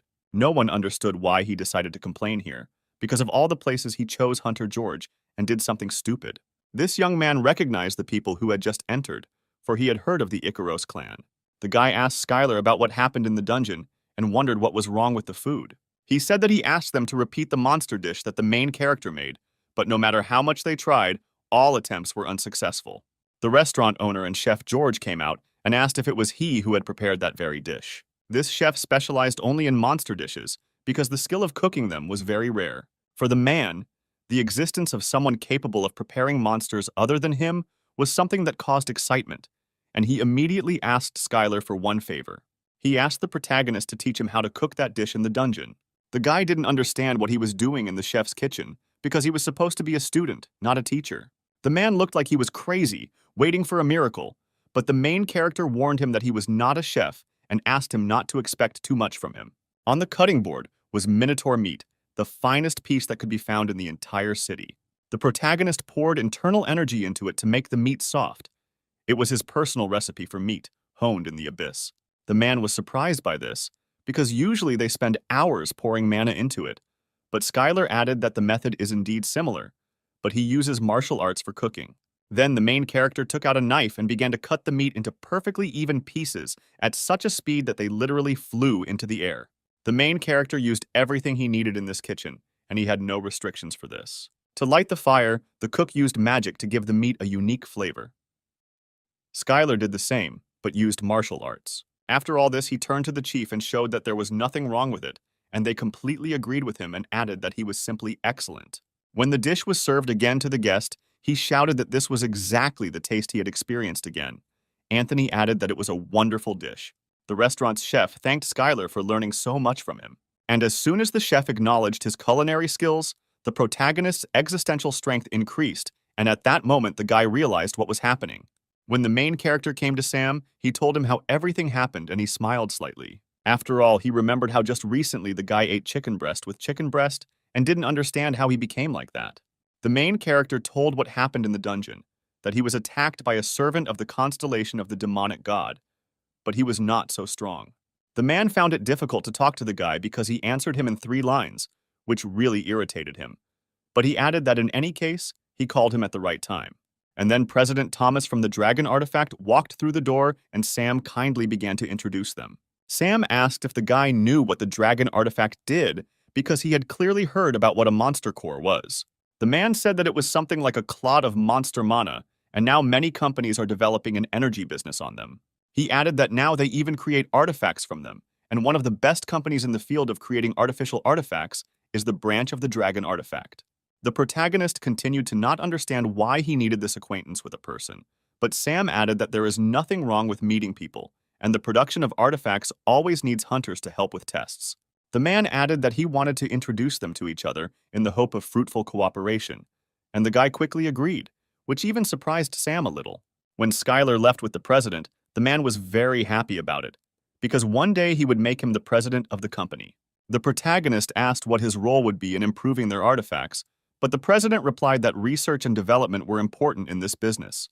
But because so many people are interested in it, we must not forget about what is happening behind the scenes. And the help consisted of finding the researcher. One of the researchers named Ronald was outstanding in the field of artifacts. He managed to put the new magic of the third circle into an artificial artifact. This meant that he had all the superior technology of the current ones. The president added that their company had tried to sign a contract with the man, but unfortunately, they had lost contact, and it seemed to him that another clan might have gotten to him. Among them, the most suspicious was the production of myth artifacts, because it is owned by the Parkers, and they are quite authoritative in this field. The man wanted Skylar to enter the myth and take the researcher Ronald from there. Then the main character waved his hand and said that it wouldn't be too difficult, and that he would be back soon. The man asked if he was really going to go alone, and then the guy remembered that he had fighters who would benefit from taking advantage of this opportunity to train. That same night, near the Myth Research Center, Skylar and her team decided to begin the operation. The main character said that the goal of the training was to get inside and take the man. The guy couldn't take everyone, so he decided to take those who fit certain conditions, Namely, he was confident in speed. Two people raised their hands because they had no problems with speed, as well as with stealth. The guy added that he was not forcing anyone and they could stay, because he did not need loyalty that would put their lives at risk. Then the girl replied that everything was fine because they were doing it because they wanted to. The other team members did not understand how they were going to slip through because the myth is the most impregnable and hoped for a clever plan. But at that moment, the alarm went off and the red lights came on. A voice behind the fence said that someone was on the other side, and the guy ordered to stop first. He decided to go into a trance and use telepathy to see what was on the other side of the fence. The guy saw several men shouting that there were people who had signed a contract with the Master of Perverted Illusions, and that they urgently needed to run after him. The Master of Twisted Illusions was a powerful, evil, divine constellation that had taken over Mexico, and the kitten added that in order to take over a country on Earth, it had to be in the top 20 constellations. The guy decided to ask the goddess of laziness about this, because he is in 127th place and it will be difficult to deal with him. At the moment, the goddess was in unbridled joy. She was eating chips and watching her favorite TV series for several days in a row. She turned around and asked reproachfully if he shouldn't call her once every 1,000 years. But the guy replied that he would call her as long as he needed, and asked for information about the Master of Illusions. The goddess responded emotionlessly that it was that brat, but the guy didn't understand how a constellation from the top 20 could be a brat. When the girl was active, she was very worried about the opinions of other constellations and followed many of them, and this guy was too willful a child and was constantly with the Master of Slowness and Silence. It was one of the most famous evil divine constellations on Earth, although it did nothing of the sort. But during the Great Invasion, it took over northern China with stunning speed. The boy thought that the Master of Illusions must be quite strong if he was the subordinate of the Master of Slowness and Silence, and wondered what about the Master of Silence. But the goddess replied that the Master of Illusions was what was important to him now, and advised him to concentrate only on him and finally leave her alone. But Skylar added that he would most likely call her until the battle was over and asked her not to go anywhere. When the main character returned, he told his colleagues that someone was fighting the Myth Hunters and they had time to take Ronald. Then the guy decided that it would be easier if he took each of them by the arm and ran with them together. According to the president's data, the prisoner was in one of the towers, and Skylar immediately rushed at the speed of sound straight there. The speed was so high that he could easily climb up the building with his feet, and his team screamed in horror, because carrying such a speed was a high load. As soon as they reached the right floor, the guy broke the glass with his hand, and they saw a man. The man asked who was there, and the guy replied that he was from the dragon artifact and was looking for Ronald. The man joyfully shouted that the dragon artifact had come to save him. Ronald didn't understand how they could be here when there was still fighting outside, but he was immensely grateful to them. But as it turned out, it wasn't their people outside, and the man was asked if he was going to sign a contract with the dragon. As soon as Ronald gave his consent, Skylar shouted that they would get him out of here right now. Soon the man remembered that his friend was in the next room and asked to save him too. The main character could not refuse help and immediately destroyed the wall with a powerful blow of his sword. In this room sat a guy a little younger than Ronald, who was also tied up and could not see anything. The man ran up to the boy and shouted that these people had come to save them and that he should get out of here as quickly as possible. The main character found the young man too strange and decided to scan him and found out that he was a C+ rank hunter. Skylar didn't think for a second and immediately threatened him if he didn't tell him about the purpose of his stay here. The guy was very surprised by this and began to prove the opposite, that he also came here to save Ronald. The main character was wary of this, because he could be an industrial spy. But he did not believe that Korean clans had such, and it seemed surprising to him. Then Skylar suddenly shouted to everyone that they needed to get out of here. And at that moment, the walls suddenly shook and it seemed like the floor beneath them was about to collapse. When everyone looked out the window, they saw a bright flash and destroyed buildings. It was the eye of the radiance of illusions, which meant the arrival of the servant of the Master of Perverted Illusions. When the eye got a little closer to the building, it saw a target for destruction. It immediately rushed to kill Skylar, but he managed to take out his sword and thrust it straight into it. The main character managed to repel the attack, but the blow was so destructive that the building began to collapse. Skylar yelled for everyone to follow him if they wanted to get out of here. The guy grabbed everyone by the arms and, using his strong legs, went straight down to the bottom, where the guards were already waiting for them. The men asked who they were and what they were doing there. But instead of fighting them, the guy had another plan, and he shouted to them that now they were being threatened by the servant of the constellation, and they were here to help. But they had no idea who was standing in front of them, and were negatively disposed. And then Skylar decided to deceive them by saying that there might be spies among them. The guards believed the main character's words for a second, because although he looked suspicious, he spoke quite confidently. As it turned out, this thing appeared because the guys unexpectedly performed a summoning ritual, and it suddenly appeared in the air. The cat added that the summoned servants would not last long, and the guy was sure that after some time it would definitely return back. The only question was how long it would take. The eye would occasionally lower itself down and purposefully approach the guy, and he didn't understand why it treated him like that. The cat assumed that he was probably being kept under control, since Skylar was a servant who had been receiving a lot of attention lately. And besides, he was too interesting to the constellation. The eye wanted to know what Skylar was capable of, and if he was capable, it was going to ensure his place among the lower servants. The guy then gave the order that his team should protect Ronald while he dealt with him. Skylar immediately rushed to the eye to certainly defeat it, but it was not so easy, because the stone possessed a powerful force that was on par with the main character. As soon as the eye felt that it was weaker, it immediately rose into the air and released magical chains that immediately enveloped all the people. The protagonist asked the goddess what skill he had just seen, and she replied that it was power that made others temporarily betray their own allies. And after a few seconds, zombie people who were already under the power of the eye were approaching the guy. The zombie people began to sharply attack their colleagues, and they did not understand what was happening because they were fighting in the wrong direction. The protagonist gave the signal to the team to come in, and at that time, he activated two powerful skills to fight these zombies. Skylar immediately began to protect all civilians from this crazy attack. He flashed between them like lightning, striking everyone, and no one had time to hit him. The team from the Master Clan was incredibly surprised by this, but they did not understand how long the boy had trained to reach such a level. When the eye saw Skylar fight, it was delighted with his abilities and said that the boy was good enough to become its servant. Skylar was not very interested in this and replied that he would take special care of his master during the Battle of the Constellations. The main character decided to pierce it with one blow, collecting all the energy of the ball. But this was not successful, and the eye managed to activate a protective circle of magic, and there was not a single scratch on it. The octahedron replied that this attack was not bad at all, and immediately decided to demonstrate the power of his master in the form of a red hallucination. The main character did not understand why he was given this unexpected gift, and octahedron said that they would have to say goodbye. The guy didn't understand what all this just happened, because the eye simply said what it wanted and simply left. All this was observed by people in black hoods, and they were furious, because the guy had driven away the servant they had tried so hard to summon. Then one of the guys told them not to worry, because almost all of Pavel's hunters had died after fighting each other, and now all that was left was to finish them off. And the people in hoods immediately rushed forward and were confident that they could cope even without the help of the servant of the constellation. Then Skylar ordered everyone to form a line behind him, and in that moment he trained and led the mortals and awakened a new power that opened up the skill of sword formation. It was a construction skill in which the power of mortals was gathered in the name of the training avatar. All people believed in it, and in addition to the skill, they also received additional bonuses. And so began a merciless battle where Skylar's team acted as a single fist. They were able to easily counterattack the enemy because they did not understand what a strange combination the guys used. One of the leaders shouted for everyone to retreat, but there was no time and nowhere to retreat.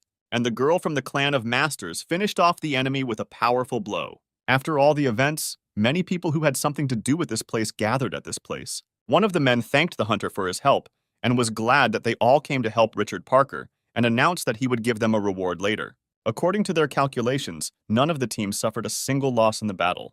The man did not believe this and asked to double-check, but this information was reliable and people simply fainted and no one died. The man thought that all this looked more like some kind of aimless rampage because he could not believe that the hunter did not kill anyone, and yet everything was fine with the team of masters. At that very moment, Parker appeared in front of them and asked if everything was okay. He was surprised to see Skylar and asked what he was doing there. The man added that the guy had a great friend, because he came here to help, because he found out that there would be an ambush here. But Parker didn't really believe it, because a guy from the Ikaros clan couldn't just come to help. Then Parker suggested that the main character step away for a second to talk about something. In a quiet garden, a guy grabbed Skylar by the collar and started shaking him and screaming that he was completely crazy. But the main character did not understand what was wrong, because the other guys kidnapped him first. Skylar didn't fully understand what the problem was, as if a war had broken out. But Parker replied that the whole point was that this task was entrusted to him by the chairman, but not by Sam, but by his father. Parker's father was a very influential man. He asked his son what he had achieved with the help of force during all this time and was sure that nothing. He suggested that the guy stop doing all this nonsense and return to his family because a place had already been prepared for him a long time ago. And his father warned him that this would be his last chance to improve.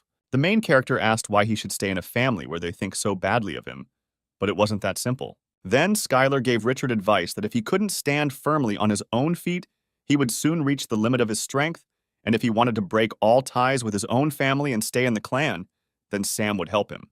Parker thought it was very funny, but the main character suggested thinking about it carefully, and now they were returning home. When Skylar's car left, the guy was left standing on the street and thinking about what to do next. The next morning, the director of the company, the dragon artifact, stood on the porch of the building. Suddenly, a car drove up that turned out to be very familiar to him. When the limousine door opened, Ronald stepped out, and the president quickly and happily walked towards him. The man said that it was disturbing because of the appearance of the demon god's constellation servants. But Skylar replied that everything went smoothly and that his guys from the master team helped him a lot. Thomas was incredibly happy that everything had happened this way and suggested that everyone here take a look around in company. The guy happily agreed to this offer, and when he went inside, he saw where the artifacts were created, and it looked like some kind of forge. The kitten was looking forward to seeing the human blacksmiths, as he was an outstanding blacksmith who had made Skylar's equipment. The man took the people to the laboratory where they were creating prototypes. Many scientists worked there, and only the best technology was there. But the guy wanted to throw one of the artifacts closer. The main character couldn't believe it because he thought that only blacksmiths worked here. But it turns out they use robots. The cat almost went crazy as soon as he saw this, because for him this was not a forge at all. For him, a forge was a place where blacksmiths worked right in front of a scorching flame. And he did not understand how vile humans dared to use robots, because all this was completely wrong. Then the kitten said that he would show these people what a real forge was. The kitten of lava and magma added that he would help them, and the guy decided that this could be an interesting solution in creating artifacts. Skylar asked Thomas if he could come in and try to create an artifact, but the man was too surprised and didn't understand why he should do that. The main character added that he always wanted to try it at least once, and it would be great if he allowed him, and the man could not refuse such a persistent guy. All the scientists who were in the laboratory chuckled a little because it was so easy for them to create artifacts, and decided that the guy was pretending to be like that only because he was a hunter. The protagonist began to mercilessly use his fists and hit the artifact that was in the center of the machine. The scientists immediately began to stop this madman, but the guy added that you shouldn't worry, because if he breaks anything, he will compensate for everything. People were shocked that the guy used martial arts to create artifacts, but the kitten exclaimed that martial arts are very useful, because a fist imbued with internal energy is stronger than any blacksmith's tool. The main character managed to create a small blade, and the kitten suggested filling it with some attributes. He suggested adding laser iron stones that had an ice attribute. For this, the guy needed to use martial arts with ice energy. And soon, the boy managed to create a short blue ice sword that could be used with the ice energy storm blessing skill. Thomas approached the guy and asked if it was his first time doing this.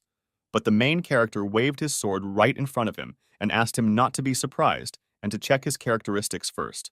But when the director picked up the ball and looked at it, he immediately realized that there was no need to check it. Everything was clear anyway, because the sword was simply incredible. The man handed the sword to the specialist and asked him to tell him everything after his assessment and to make it as detailed as possible. Suddenly, the man received a call on the phone, and he answered that the guy was right in front of him and was inspecting the company. On the other end of the line was Sam, who asked the guy how he was doing and whether he was worried about the amount of money their company was making. But the guy wasn't particularly impressed, and the man added that he received an invitation from Alex Parker. The protagonist was surprised that the chairman of the Parker group needed it, but none of them really knew why. The guy suggested that maybe he wanted to take revenge on him for the incident with Ronald. Sam didn't think so, because they kidnapped him first, and all this was no longer within their competence. The next day, in the Icarus clan, the guy was leaving the campus in a chic, expensive suit and no longer looked like he did in everyday life. A limousine was already waiting for the guy near the road, and a gorgeous girl greeted him and told him to get into the car. Skylar asked Sam if he hated the Parkers and if Alex Parker was really that evil, but the girl couldn't answer. The girl said that all rich people are greedy, heartless, and cold-blooded, and perhaps the man invited him only to find out what he was capable of, because rich people hate to feel curiosity. The guy didn't have to worry because next to him, there would be a gorgeous girl who would teach him all the manners in a rich society. When the guys arrived at the reception, they saw very successful company presidents, but their names and faces meant nothing to the guy. Suddenly, someone snuck up behind them and asked if Hunter Schuyler was in front of him. Butler Parker greeted the guests and asked them to follow him because his chairman wanted to see him. As they moved towards his office, the guy did not understand why he had so many hunters and guards. It seemed too much for him. When the boys were brought into the office, the man asked them to wait a little longer. Schuyler was very surprised because he felt a similar level of magical power from an ordinary person, which seemed incredible to him, and he clearly had no problems with artifacts. One of the wards said that in this case he should be trusted and thanked the chairman for the reception. As the man passed by Schuyler, he looked at him and saw in him the power granted to demons of contracts and desires, as well as the power of a traitor holding a poisoned dagger. The guy was very surprised that the man had made a contract with two evil constellations, and it was very exciting. Schuyler also wondered why he saw right through him, because shouldn't his information have been hidden by the mask skill? But all this was thanks to the goddess of laziness, who helped him in those moments when she was busy with incredibly important things. The chairman invited the boys to sit down and Schuyler happily agreed. The man said that Schuyler had recently been dubbed the first star of Korea, and he had called him here to thank him. After all, the main character not only saved his research laboratory from the attack of the demonic god constellation, but also helped save his hunters. The guy replied that he really did deserve some thanks for that, but the girl knew that it was he who had broken into his lab. As a token of gratitude, they rolled out a large divine sword that was durable and strong in attack. Thanks to it, one could use the skill of the divine sword path, and when the user did what the sword wanted him to do, his magic power would instantly recover. The protagonist said that he had heard about this artifact and that it had been used by Chinese hunters before. The chairman confirmed his words and added that this was how he expressed his gratitude to him. Laura knew that if the guy did not refuse this gift, he would immediately become a puppet in the hands of Alex Parker. But unfortunately for Laura, the protagonist gladly accepted this gift, since the chairman decided to give it away. The man was glad that the boy liked his gift, and in that case he had one more request for him. The girl said that Sam was cheating on him, and the guy was very outraged by this. Even though he was an amazing person, when it came to his future boyfriend, he should be more cool with him. The man took out a core that was obtained 20 years ago thanks to a revolutionary purification technology and offered the guy to look at it because its frequency is 88%. The company that did this received endless offers to buy it, but all were rejected. The following year, they would introduce a technology that would allow them to achieve 89% frequency, and a little later they would reach 90%, but ultimately they would go bankrupt. And ultimately, this core is here and people from all over the world are actively looking for it right now, but no one has any idea what will happen to it tomorrow. The man led this dialogue to the fact that the guy should choose a place where he is more appreciated. Schuyler was interesting to him firstly for the development of martial arts users, because the man wants to raise numerous users of this art. The chairman believed that martial arts were very useful, and one of the biggest advantages was that they could be used everywhere. And if he established a monopoly on them, he would definitely reap huge benefits from it. There was less and less time for talking, and the chairman added that in any case, he hoped that the guy was thinking it over carefully, because it would bring him unprecedented benefits, and Schuyler replied that he would keep this in mind. Laura was incredibly upset that the guy was going to move to another camp, but he had no intention of doing so. The guy replied that if he had rejected his offer straight to his face, then all negotiations would have ended there, and he needed to give him at least a drop of hope. The girl was furious. Going to play games with such a person was very dangerous, but not for Schuyler. Suddenly, the kitten began to urgently call the guy, all because the main character needed to prepare for the battle of the constellations. And this time his opponent was a traitor holding a poisoned dagger who challenged him to battle. Schuyler didn't understand why there was such a sudden battle of constellations and why he was called to fight now. But the goddess of laziness added that she was simply angry with him because it was the main character who had pinned her intermediary against the wall. The battle of the constellations must be fair, and all the constellations of the Earth guaranteed this. The constellation understood that it was impossible to engage in a frontal attack with this guy because it would be beneficial to the training avatar. And the traitor decided to create a conspiracy of traitors, which meant a battle of the constellations, where victory was determined by the ability of the constellation to convince its own servants to betray them. The traitor created a private battle of constellations, and therefore other constellations could not simply watch it, and all the constellations began to insult him with dirty words for this. The protagonist thought about this proposal, because convincing the enemy's servants to go over to his side was very strange. Then he remembered that the people who had directly made a contract with him were only Sam and Odaigan. But more importantly, he already knew the person who had made a contract with this constellation. Skylar agreed to this proposal and immediately put up the blood strength as a bet. The constellation was very surprised that the guy agreed to this and considered him a real idiot. Because did he really think that the conspiracy of traitors could be defeated by force alone? The traitor knew he had an easy victory ahead of him and set up a repository of fated relics as a stake. The protagonist was surprised that he left the territory, but the contract had already been concluded, and in case of defeat, the existential power would be significantly weakened, and there would also be a chance to lose the constellation title. Suddenly, the traitor contacted Skylar and thanked him for accepting his offer, since the betrayal of his minions was predetermined in advance. At this time, Parker's servant was returning from the mansion, and he was impatiently waiting for the old man to kick the bucket. Suddenly, on the highway, the car stopped at a police post and said that they were speeding and asked to get out of the car for a while. When the security guard got out of the car, she immediately turned menacingly to the employee and asked how he dared to stop him, since he didn't know who was sitting inside. The security guard grabbed the police officer by the shoulder and said that he was making a mistake and asked him to tell him his name and place of residence. But as it turned out, the guys made a mistake and immediately received a powerful blow from Skylar. The guy got into the car and immediately ordered the driver to drive off. The man shouted that the main character would regret this because he didn't even know who was in front of him. But the guy replied that if he didn't know, would he be here? The guy didn't like making so much noise and lightly slapped the man to finally shut his mouth. When the car drove to a more secluded place, Skylar asked to stop. The man did not understand what the guy wanted from him. Then the main character asked why the man betrayed his own constellation and made a contract with another. The man was very scared and asked how he knew about this and whether a traitor had sent him here. But Skylar denied it. And not even a demon of contracts and orders, but a guy came here to recruit this man to the constellation he serves, namely the invincible avatar of training. The man heard about this constellation for the first time and said that it was an amazing and very powerful constellation and he had no choice. After all, if he refuses, he will kill the constellation he serves, whoever it may be. The man guessed that the boy knew that he served two constellations at once and accepted the offer to trust the training avatar. Suddenly, Skylar felt his existential strength instantly increase. The protagonist added that most likely, killers would come for him due to the sudden change of sides, and therefore he would take care of his protection for a while. Suddenly, the guy received a call from an unknown number, and the voice on the other end of the line said that Skylar really doesn't want to take everything that Sam the Dragon has. The guy realized that this was the traitor's constellation. Apparently, he called him without knowing that he was a constellation. After all, the only known servant of the training avatar is Skylar, and that is why the traitor constellation called him to force him to betray his own avatar. The traitor constellation will never guess that Skylar is the training avatar. The guy was asked to think about it because great wealth awaited him. Then the main character replied that his master said that the battle of the constellations was over, and for a second, there was silence on the line. The man asked not to bluff and asked if the training avatar had asked to tell him this.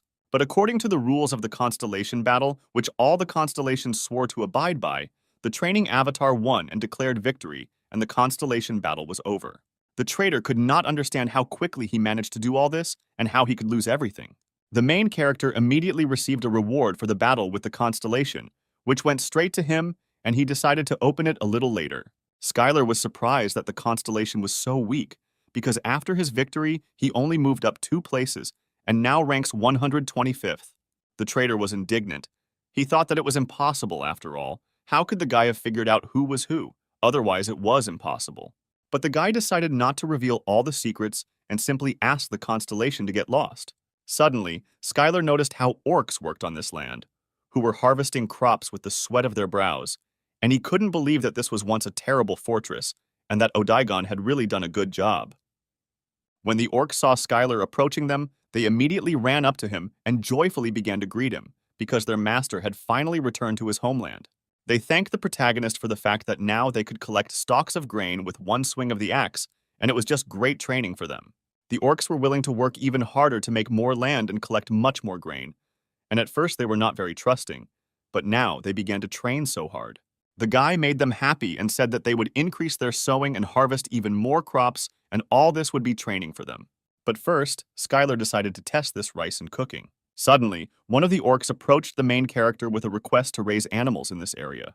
They said that Odaigon had once said that his race fattened and killed cattle for food, and that they would like to try that too. Skylar thought that if they wanted chickens and cows and such, then this could be a good experience for them. The main character promised that he would get a couple and bring them to them. And for the orcs, the owner's kindness knew no bounds, and they once again swore allegiance to him. The guy was still worried about the chest. He was interested in what was inside, and he had a great desire to see it. When he removed the seal from the relic, he immediately saw a sacred object. It was a sacred necklace containing the power of light. The goddess of sloth told that the sacred object was created for the servants of the constellations so that they could use their powers and similar artifacts, as they contain part of the existential power of the constellation. The girl added that the constellation does not think as much as it may seem, and it is likely that he simply stole it and was not noticed.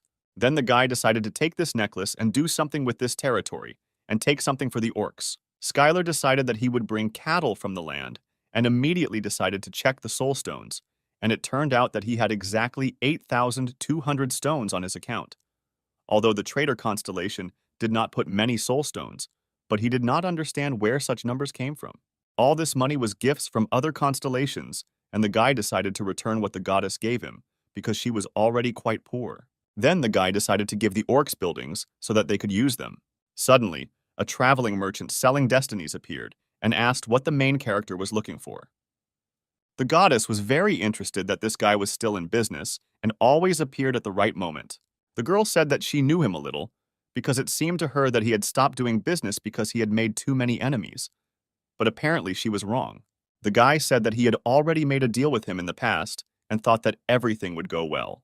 The protagonist asked what he had for him this time, and the traveling merchant recommended him a decent box of servants that he had just received. But Skylar said he needed a building, and then the merchant replied that he just needed servants who were good at building buildings. The boy thought it was a great idea, and he didn't see anything wrong with it if a servant who could teach orcs how to build buildings would help him. But it was really so, thanks to the power and the avatar of training, the orcs enjoyed farming, and it was truly incredible power. But the main character was a little short of money, and he carefully asked for a small discount. But the merchant was a little confused by such a question, and asked if he had just won the Battle of the Constellations and what discount he wanted. Skylar said he couldn't give her more than 7,000 for it, and the merchant was shocked by such shamelessness. And the traveling merchant replied that he was providing such a service only this time, and Skylar thanked him for such great generosity. When the main character successfully received the coveted chest, he immediately began to open it, and, opening the door of the chest, he saw bright flashes along with smoke. Right in front of him appeared a golem of a wonderful mountain, which was several dozen times larger than the main character. The kitten immediately suggested calling him Rocky, but the guy thought that even the most devoted servant would hate such a name. The protagonist decided from that moment on to call him the Heavenly King of the Weatherkeeper. This meant that he would be the Heavenly King who guarded the weather. The golem was greatly touched by the name given to him and began to float a little. The golem was able to control stones, and the boy asked if he could teach the orcs how to build buildings from them. The stone servant was slightly taken aback by the idea and asked if he really wanted him to train the orcs. But the guy was completely serious, and the golem was not ready for his idea, but he had no choice. The next day, the boys were sitting in a cafe inside the Icarus clan building, and Laura congratulated him on Skylar being promoted to B rank. The girl was curious why the guy wasn't happy at all, but he replied that with age, you stop being happy about promotions. Laura found this amusing, as it was strange to hear such a thing from someone who looked so young. The girl also added that a request for a match appeared, and this interested the main character. It was about hunter fights, and this time it seemed to her that the guy would be able to refuse it. The thing was that this time the hunters just wanted to get even for the previous fight, and this time the main character's opponent would be a hunter who had signed a contract with an elf of an ambitious color. The opponent was Christopher, who had the rank of Hunter B, but was not included in his rating since he had received it relatively recently, and this fight could be refused since it was offered suddenly. For the protagonist, this was not just a match. He also wanted to take the opportunity to promote martial arts. This was all Skylar's plan, because before the fight he would tell people what skill he was going to use in the arena, and then use it to win the fight, and this would make people excited and interested in martial arts. But Laura thought that while it sounded great and might increase the interest of the crowd, there were also many people who might analyze his skills, and that should be taken into account. The girl understood that in any case the guy would not listen to her, but she would still prepare everything he needed for him. She asked if the guy could train alone and if he had someone in mind. And the main character, with a smile on his face, replied that of course there was. At the Icaros Training Center, Eliza was happy to help Skylar with his training. But it wasn't just a training session, but a promo video for advertising purposes. But the girl was still happy with it, and they decided to go into the ring. Eliza asked the guy to take a close look at how much she had been training all this time. The protagonist immediately realized that the girl had done a great job and realized that she would be severely beaten if she were to close the distance too much with a martial artist like him. The girl was not going to close the distance, and then the guy decided that he would go into battle first. Even so, Skylar was too fast, and she was lucky that she was able to block the attack, but the impact was still too strong for her. The girl decided to calm down and start the magic counter in order to soon increase the blow and deliver it. But even this did not help to deliver a powerful blow, and since she did not have time for magic, all that was left was to transform the remaining magical power into martial arts. And as soon as she did this, her sword almost cut off Skylar's head. Despite this, the guy managed to block the blow and said that it turned out quite well. But a counterattack quickly occurred from the main character, and the girl was already a few meters away from him, since she did not have time to return from the kick, and the alternative world was closed. As she sat in the break room, she was sure that she would definitely win this time. The protagonist carefully examined her card and saw that the girl's martial art had changed from F rank to B rank. The girl was flattered that the guy saw progress in her skills. It seemed to her that it was all due to the fact that she had reached some level in martial arts. But she did not know that Skylar used the eyes of the constellations. Her target was filled with respect for Skylar, but she hid it for the sake of her own pride. The main character did not believe that he was hearing this too, and that this was what it meant to be a constellation. Suddenly, the future rival appeared in the room, greeted Skylar, and added that he was very glad to meet under such circumstances. The man introduced himself as Christopher, and the boy asked if he had permission to enter the clan's private territory. The guy replied that since they were fellow hunters, there was no need for that. This seemed insulting, because he believed that he could do whatever he wanted if he was a hunter. But the guy shouted that he was a nobleman with dignity, and this was the pure truth, because he was from the United Kingdom and was an earl. But the main character was persistent and replied that in any case, the hunter from Great Britain should not be here, because the United Kingdom is one of the places where the constellation of the demonic god refuels. Then the boy replied that the boy might be glad that his master wished to see him in the role of his own servant. The hunter understood how surprised everyone was now, because they most likely thought that they were unworthy of his master, who was chasing beauty. Skylar replied that he already had a master he served, and that was the invincible training avatar. But his master didn't care at all, and the guy didn't ask, because he was really asking him to betray his own constellation. But it was possible to have two owners, of course, if no constellation was against it. But due to Skylar's previous battles, the constellation liked his fighting aesthetic and decided to go that far for him. And all of this was true, because the martial arts that he had honed for over 10,000 years were of the highest quality, and the Light Elf, who appreciated this beauty, noticed them. The protagonist wondered if he could gain anything from the help of the Light Elf, and the goddess of laziness added that there is no useless power from the constellations. Skylar then decided to accept the offer, which greatly surprised Christopher. And the guy immediately added that he couldn't become his servant right now, because first, he needed to show his true beauty in a battle with him, which would happen soon. Nobody understood what the guy meant by the word beauty, because perhaps he asked to beat him half to death, as the main character had done before. As soon as the guy decided to leave, Skylar immediately asked him for help with filming. At this time in Korea, in the Office of Mixed Martial Arts, the head of the company was watching a video. He watched the hunters who couldn't coordinate their actions and didn't understand what to use in battle against their opponents and simply swore at each other.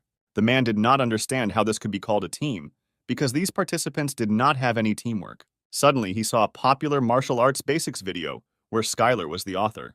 When the man opened it, he saw the main character addressing everyone and saying that he would like to take the chance to tell people interested in martial arts what it is and how to practice it. His opponent was Christopher from Europe, and they immediately started with basic brush techniques. The man was horrified because he did not understand how they could really teach this for free, and he was furious that the head of the clan was committing this lawlessness. At this time, Sam was furious when he saw Skylar posting a similar video for free. But his daughter Laura replied that what was done, and there was no going back, and it would become part of his advertising image. But despite all this, the comments were very positive, because modern selfish hunters were not even close to the hunters of the first generation, and Sam thought this was pretty good. At the press conference, Skylar was asked about the martial arts video he released just before the fight, whether it meant he was confident of his victory. The journalist added that he was surprised that Hunter Christopher also appeared in this video and whether they knew each other. The guy replied that Christopher was looking for him to help him with the video, but the guy completely disagreed with this statement and was slightly surprised by the protagonist's answer. The journalist also asked why Christopher chose the hunter Skylar as his opponent, since he had a huge choice. The guy was very confused by this question and did not know how to get out of this situation dry. Skylar then decided to take control of the situation and replied that he just wanted to learn from him. The whole room was in shock, and no one could have expected such an outcome of events, and the journalist demanded a comment from the hunter Christopher. The problem was that Christopher couldn't answer anything, because his constellation really wanted Skylar, and the guy wanted to start a fight with him as soon as possible. The next day, a huge crowd of spectators gathered in the arena of hunter fights, cheering and welcoming Skylar's main favorite. The guy couldn't understand why there were so many people there if this fight was announced at the last minute, but the girl made him happy that he should be happy, because it speaks to his popularity. And at this crucial moment, the guy felt huge fluctuations in loyalty, and in case of his victory, he would be able to maintain it. This was Skylar's advantage over the other constellations, as he could gain loyalty from mere mortals. Laura wished him luck and asked him to do everything as usual, since in any case his opponent didn't really know anything. When the main character entered the arena, he immediately saw Christopher, who was eagerly awaiting the fight. At this time, someone in the stands was discussing the video that Skylar had uploaded to the portal, and some even tried to repeat it after him, and for them, it turned out to be too easy. The guys discussed various techniques and where they could use them to defeat various monsters. They didn't understand why the guy opened this up to the entire public, but Skylar did it out of love for hunters and humanity. And finally, the judge gave the final count of 3 seconds, and no one could relax, and everyone was focused only on the fight. Christopher waited impatiently for the protagonist to pass his test and began to use the power of the light fragment. After all, he was given the power of the constellation and a mighty force that was difficult to fight. Suddenly, the guy began to be attacked by a whirlwind of bullets of light, which caught the main character a little off guard. Everyone in the stands admired Christopher's incredible attack, because it was a completely new technique that proved that the guy was really strong.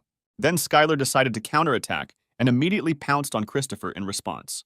But this speed was not enough to hit the enemy, and now the hunter was on top, because this speed was not enough to try to strike. The problem was that Christopher had borrowed the powers of his own constellation, and Skylar's powers were limited, so he was fighting this battle with interference. After a few seconds, the hunter said that it was now his turn. Powerful energy began to appear from numerous portals, which was directed at Skylar. The main character was interested in what kind of power the elf constellations had, and now he saw that it was quite complex and had a number of applications, and he performed much better than the warrior. The guy suspected that there might be some small problems with it, but since it wasn't magic, it was borrowed existential power. The protagonist used force to compensate for the power of the light bullets. Christopher was very impressed by such quick thinking in a dangerous situation, and he praised the guy for it. Then he decided to switch to close combat and see how well he could pass this test. And the hunters touched each other already in close combat, and Skylar understood that the sword of the constellation was very powerful, and in the abyss he had had enough of such battles. And thanks to his experience and accumulated strength, the guy delivered a powerful blow straight into Christopher's face, which instantly knocked him down, and he fell to the ground. The hunter couldn't believe it. His recovery speed couldn't keep up with him, and at that moment he realized how powerful martial arts were, and the light elf added that it was beautiful. When the guy got up, he noted that it was incredible, and he would never have thought that he would win so gracefully. The main character thanked him for these words and dealt the final crushing blow. But Christopher was not ready for this and asked the guy to stop, because the fight was already over. When the guy got up, he immediately said that he didn't remember anything and didn't understand why his body hurt so much. But all this was expected for the main character. And then Christopher added that his master recognized the beauty of Skylar's fight, and he successfully passed this test. The people who gathered in the stands were delighted with this match, and the guy's existential strength increased. At the end of the battle, the Elf of Light granted the boy the skill of the nobility of light, thanks to which he became stronger in using the power of light to protect his own beauty and dignity. Skylar was amazed by such generosity, as he had given him an A-rank skill. The next morning, something strange happened in Sam's office. He called his daughter to talk because Korea had contacted them. The girl assumed that the Korean government asked for Skylar to be returned to them, but that was not the case at all. but rather that they asked for sparring. During the Great Hunter era, countries decided to work closely with each other. America and Korea became so close that they even held international clan sparring matches. But all this was not so easy and simple, because they could not just take and reject their request, because there was another reason for that.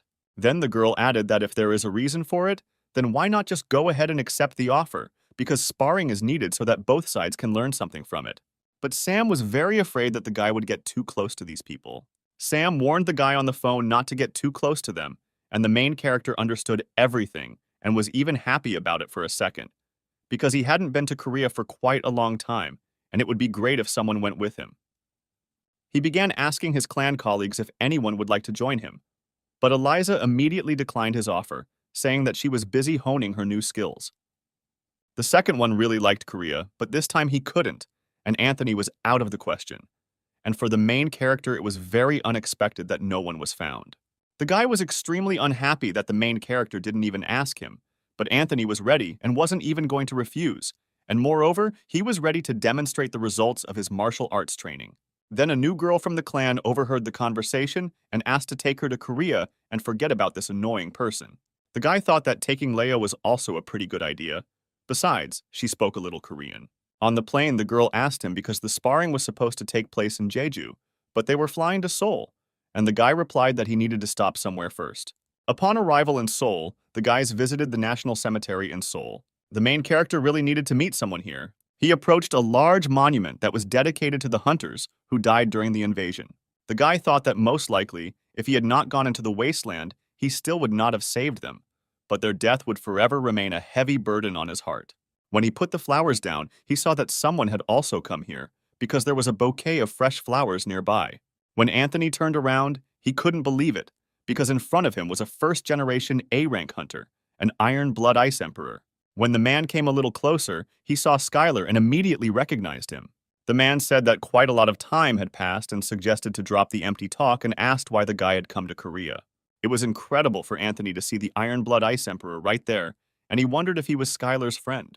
Anthony added that he still clearly remembers the blow that killed the demon during the invasion, the most beautiful blow in the history of hunters. The man thanked the guy for such loyalty, but asked to talk to his old friend, whom he had not seen for a long time alone.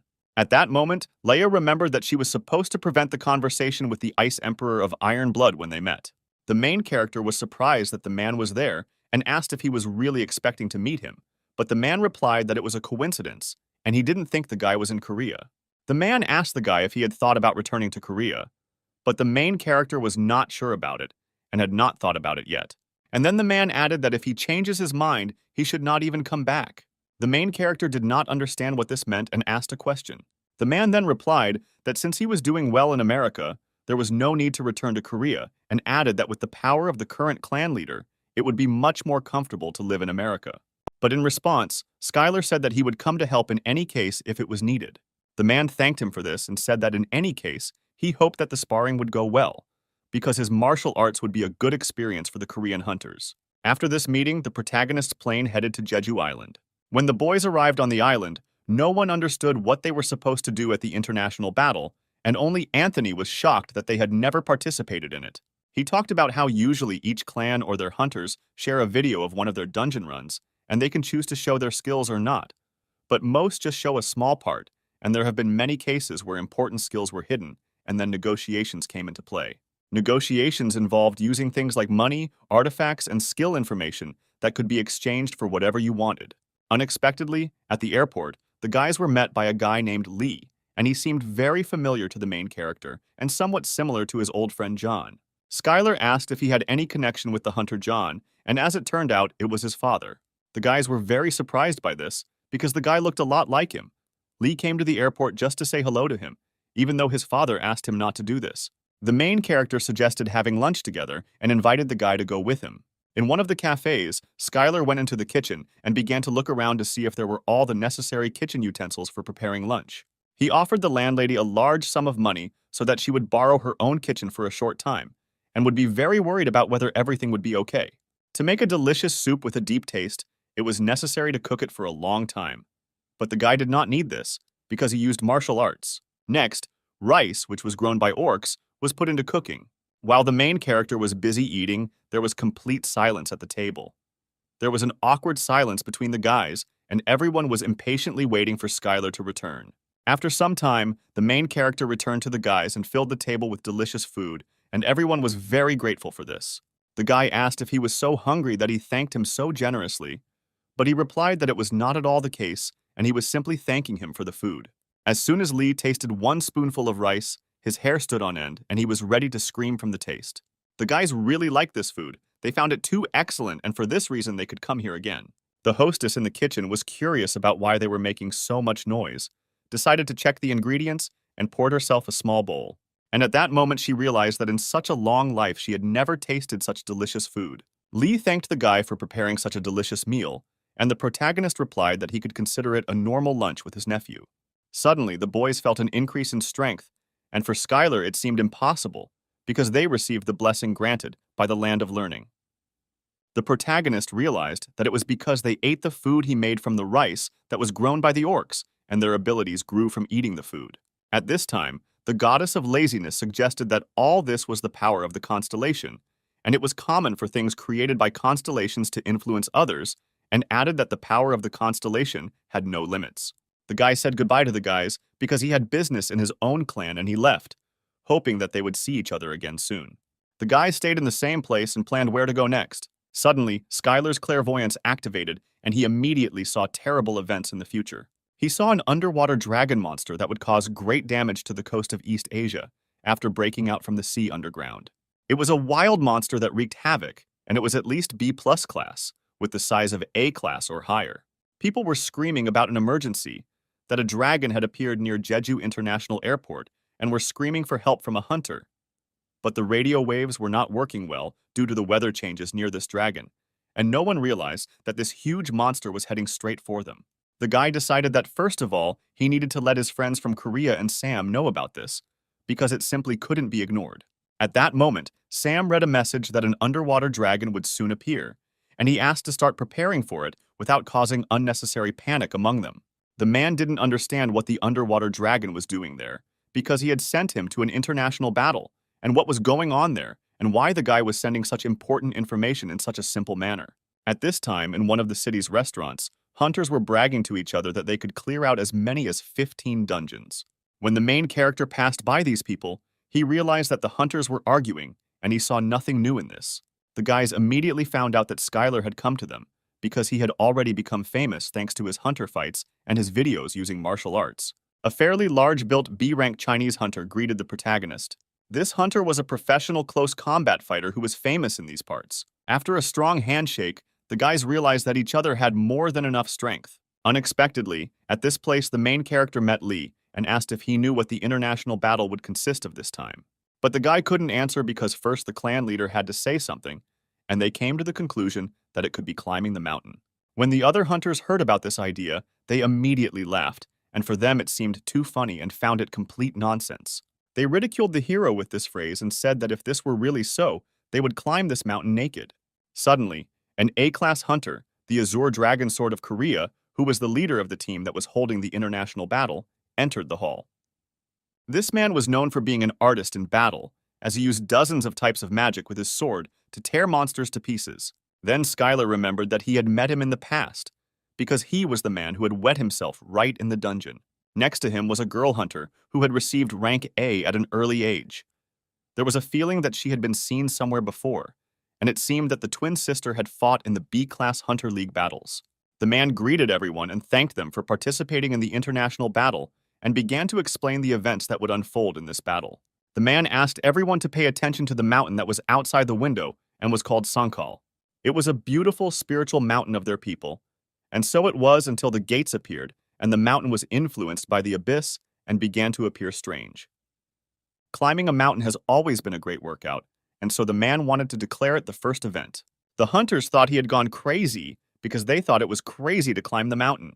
Then the main character turned to the hunters and reminded them what they needed to do with their clothes before starting the climb. When the boys started to leave to start their journey, they met a girl. The girl approached him and said that Skylar knew who she was. The guy only assumed that she was an A-class hunter, but the girl didn't mean that. The girl was very surprised that the guy did not know who was in front of her. Anthony noticed that the guy was very worried and apparently he did something to her. The main character asked her what her mother's name was, and the girl answered that it was Emily, and asked not to make any further assumptions, because she wasn't even 30. This girl's name was Emily. She was a hunter and also Skylar's ex-girlfriend. The main character remembered her last words before she left him, because she was the first to confess her love to him. He continued to drink a chicken breast cocktail. She thought it was too much. He asked if it was she who left flowers on her grave, on the grave where he had also been recently. When she was little, her mother died, and it was very sad to hear about it. But the girl added that everything was fine, and there was no need to talk about it, because she just came to say hello to him, since her mother talked about him a lot. Anthony turned to the main character and said that he certainly didn't really understand this situation, but it seemed he was a little mistaken. The guy asked Skylar if she was sure that she was definitely not his daughter.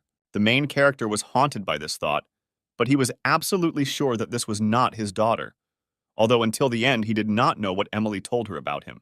At this point, the guys asked if Skylar could really climb that mountain, and if it was difficult, they would take a rest.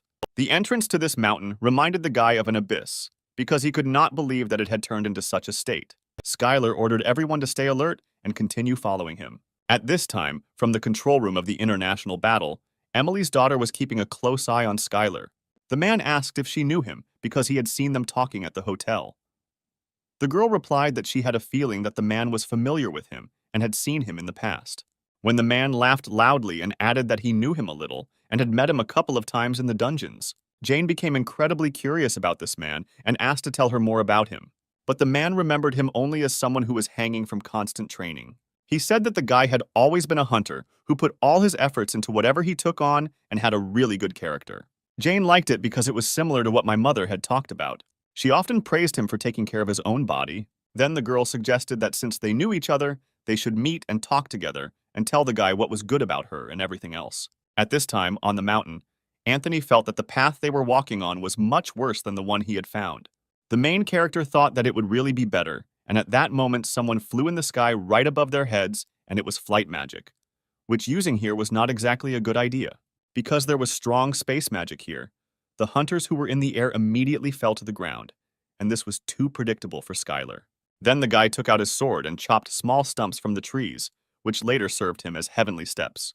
Thanks to them, he began to move through the air and be at the level of the air steps. It was one of the highest level martial arts whose user was able to walk on air, but Skylar simply used the infinite internal energy to fly in the sky, and it was walking on air.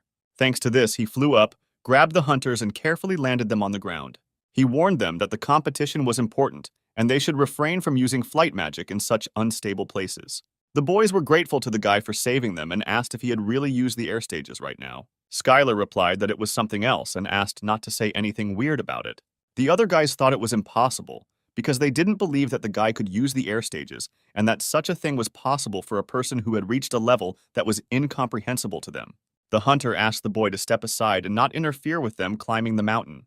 Then the boys turned around and said that they had arrived just in time. The guy was horrified because he realized that they were forcibly getting rid of the other teams. And it was absolutely so, and the hunter finished him off. At this time, one of the hunters that Skylar saved was walking next to him and lost a significant flow of mana. The guy said that it was better for him to rest, because it was just a friendly competition, and getting injured here was completely unnecessary. The hunter agreed with these words and asked if he was Skylar by any chance, since he constantly hears a lot about him and sincerely thanked him for everything. After these words, the boy's skill of submitting to the strong and helping the weak increased, and his strength increased, and the skill of dignity of light was activated. He received more light power, and at that moment he understood what it meant. The kitten said it was a creation skill, but the boy didn't specialize in that at all. The main character took the sword in his hands and decided that it would be difficult to make it right away and decided to put light on top of the sword's energy. Suddenly, someone shouted that they had a problem and that someone was fighting upstairs. When they ran upstairs thinking there was a monster there, they saw a clan of hunters lying on the ground. Skylar assumed that they were Japanese hunters, since he didn't think that monsters were the cause of this. After all, having lost to the monster, it was simply impossible to survive, and most likely they fought with Chinese hunters. The guys tried to figure out who their opponent was, and Skylar saw the wounds left by martial arts. Luckily, one of the hunters was conscious, and he confirmed the main character's words that they were attacked by Chinese hunters, and suddenly went against them. Anthony thought that it was quite clever to eliminate competitors in this way. The main character couldn't just leave them and decided to provide first aid using his healing magic. The guy had a normal fracture, and using the goddess's magic was too much. And so Skylar simply decided to set his arm back into place using force. The hunter shouted something in Japanese, and the main character decided that he thanked him and immediately offered to help him with his leg. After these manipulations, the hunter lay almost unconscious.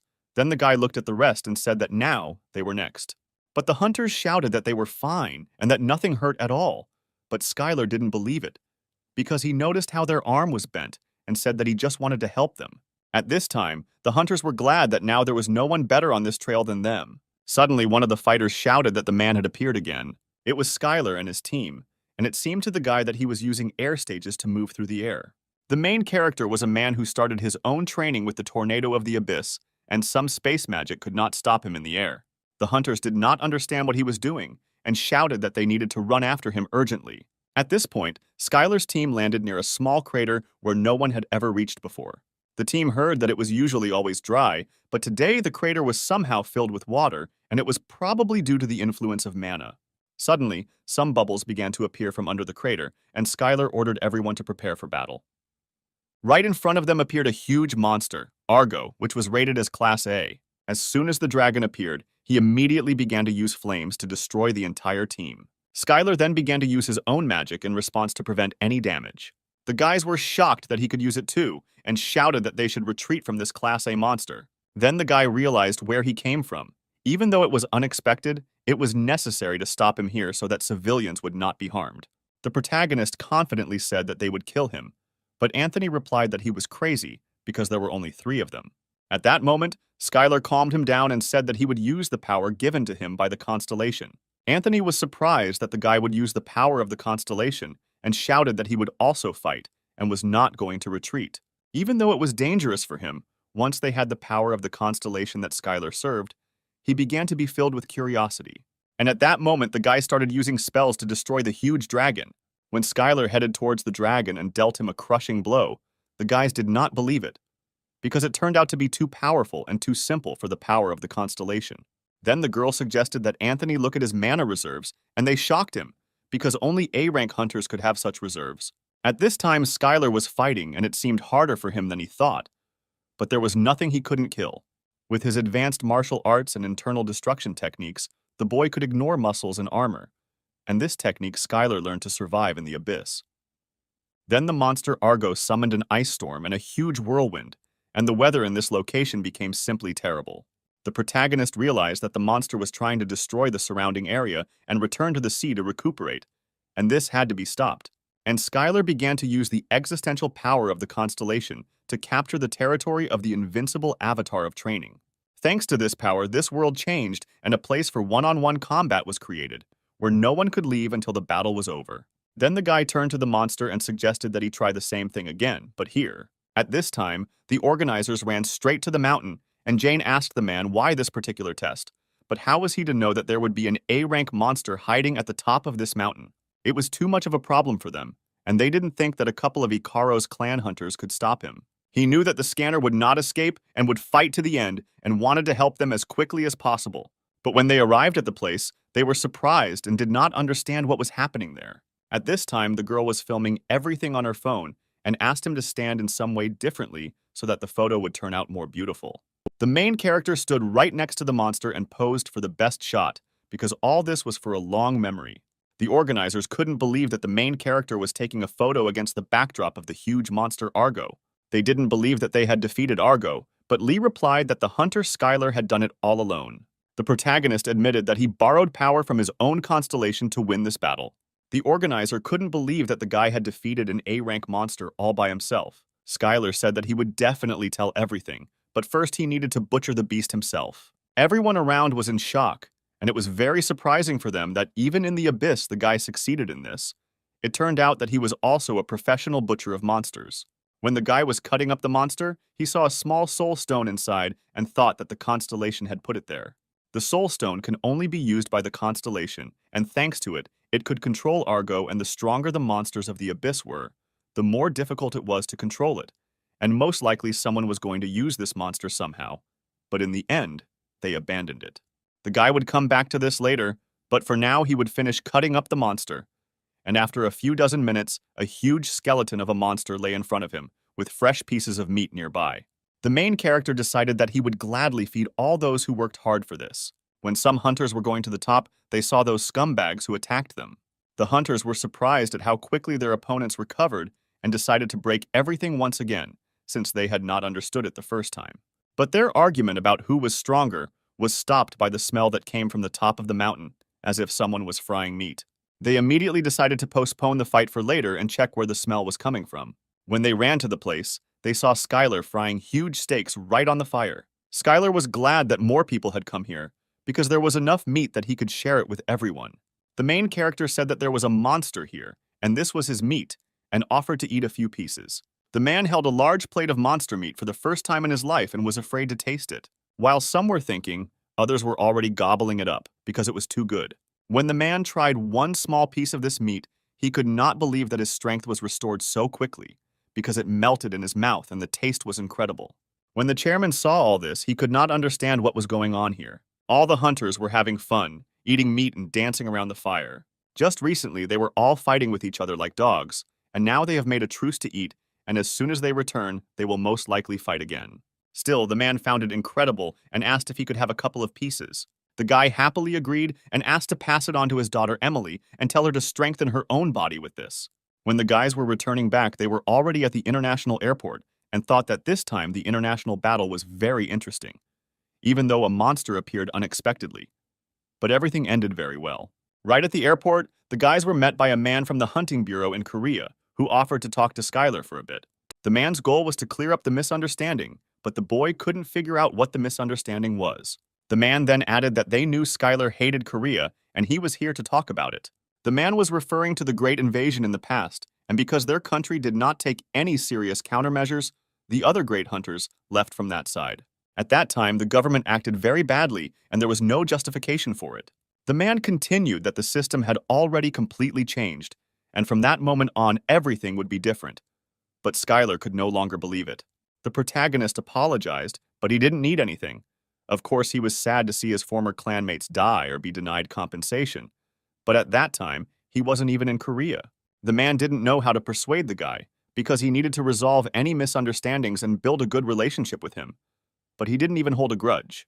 The main character asked that if that was all he had, then he would go, since his flight would soon be announced boarding. Skylar was surprised that he met such a strange person and could not understand how he managed to rise to this position. When the guy returned back to Las Vegas, Sam immediately met him in the office and asked how he liked Korea. He replied that overall it was pretty good and some things had changed, but some things remained the same. But Sam was more interested in the question of what happened to the monster Argo. The guys decided that the monster was sent by the constellation of the demonic god, and this version turned out to be the most likely, and they decided to figure it out as best as possible. Later, the man added that one hunter wanted to meet Skylar, and the guy was not at all against this meeting. At that moment, the door opened, and a man entered the room and introduced himself as Mackenzie. He was a B-rank plus hunter from the United Kingdom, a promising and top-notch hunter ranked 4th in the B-rank Hunter Fight League. Sam decided to leave the two of them alone so that the boys could get to know each other better. Mackenzie said he had been watching Skylar for a long time, and that's when he pulled out the ticket and said the guy probably knew what it was. It wasn't just a ticket, but the right to challenge the B-rank league champion, Glenn. If we talk about hunters who adore America the most, then he will always be at the top of this list.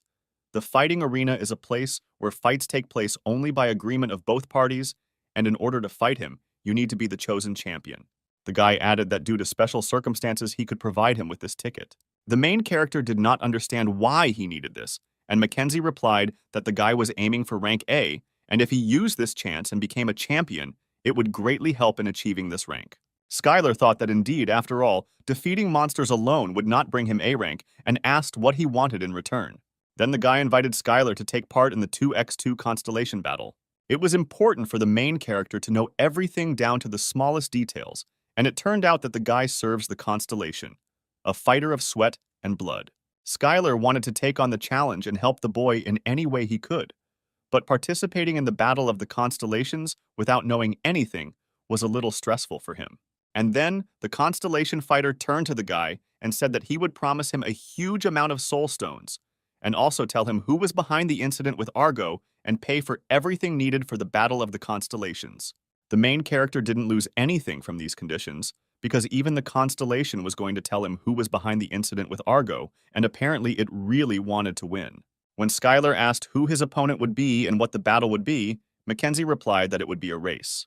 Their opponents will be the endless explosions and the observer who returned from the cold place, and they will fight with their minions. Skylar became curious and wondered if the goddess knew anything about this, and she thought that perhaps this was an offer made by a constellation who had taken possession of a useful toy for fun. The rules of the race were too simple. Each of the constellation servants would strive for the finish line, and whoever reached it first would win. Not only was it difficult to even run in the territory of the abyss, but there was also the opportunity to attack other participants in various ways, although direct attacks were prohibited. The goddess asked the guy if he had something to ride on, but he replied that he could just run. The main character didn't think long and ultimately agreed to take part in this 2-on-2 battle of the constellations.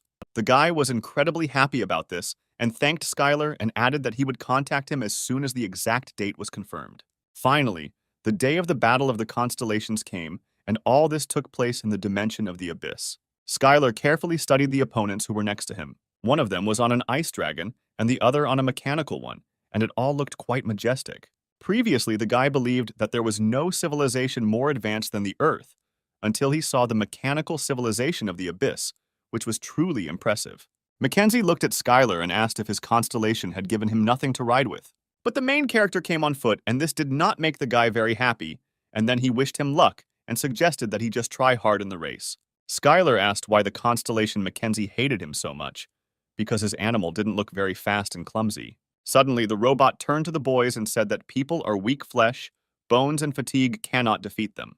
Then the boy realized that for the constellations it was just entertainment, but for the servants it was a real battle, and so the battle was about to begin. Both sides had placed equal stakes, a contract had been drawn up, and in case of defeat, the existential force would not diminish. And so the start of the race was announced, and everyone except Skylar took off on their own pets. At that moment, the main character realized that it was a pig much faster than it turned out to be, as well as the other two animals.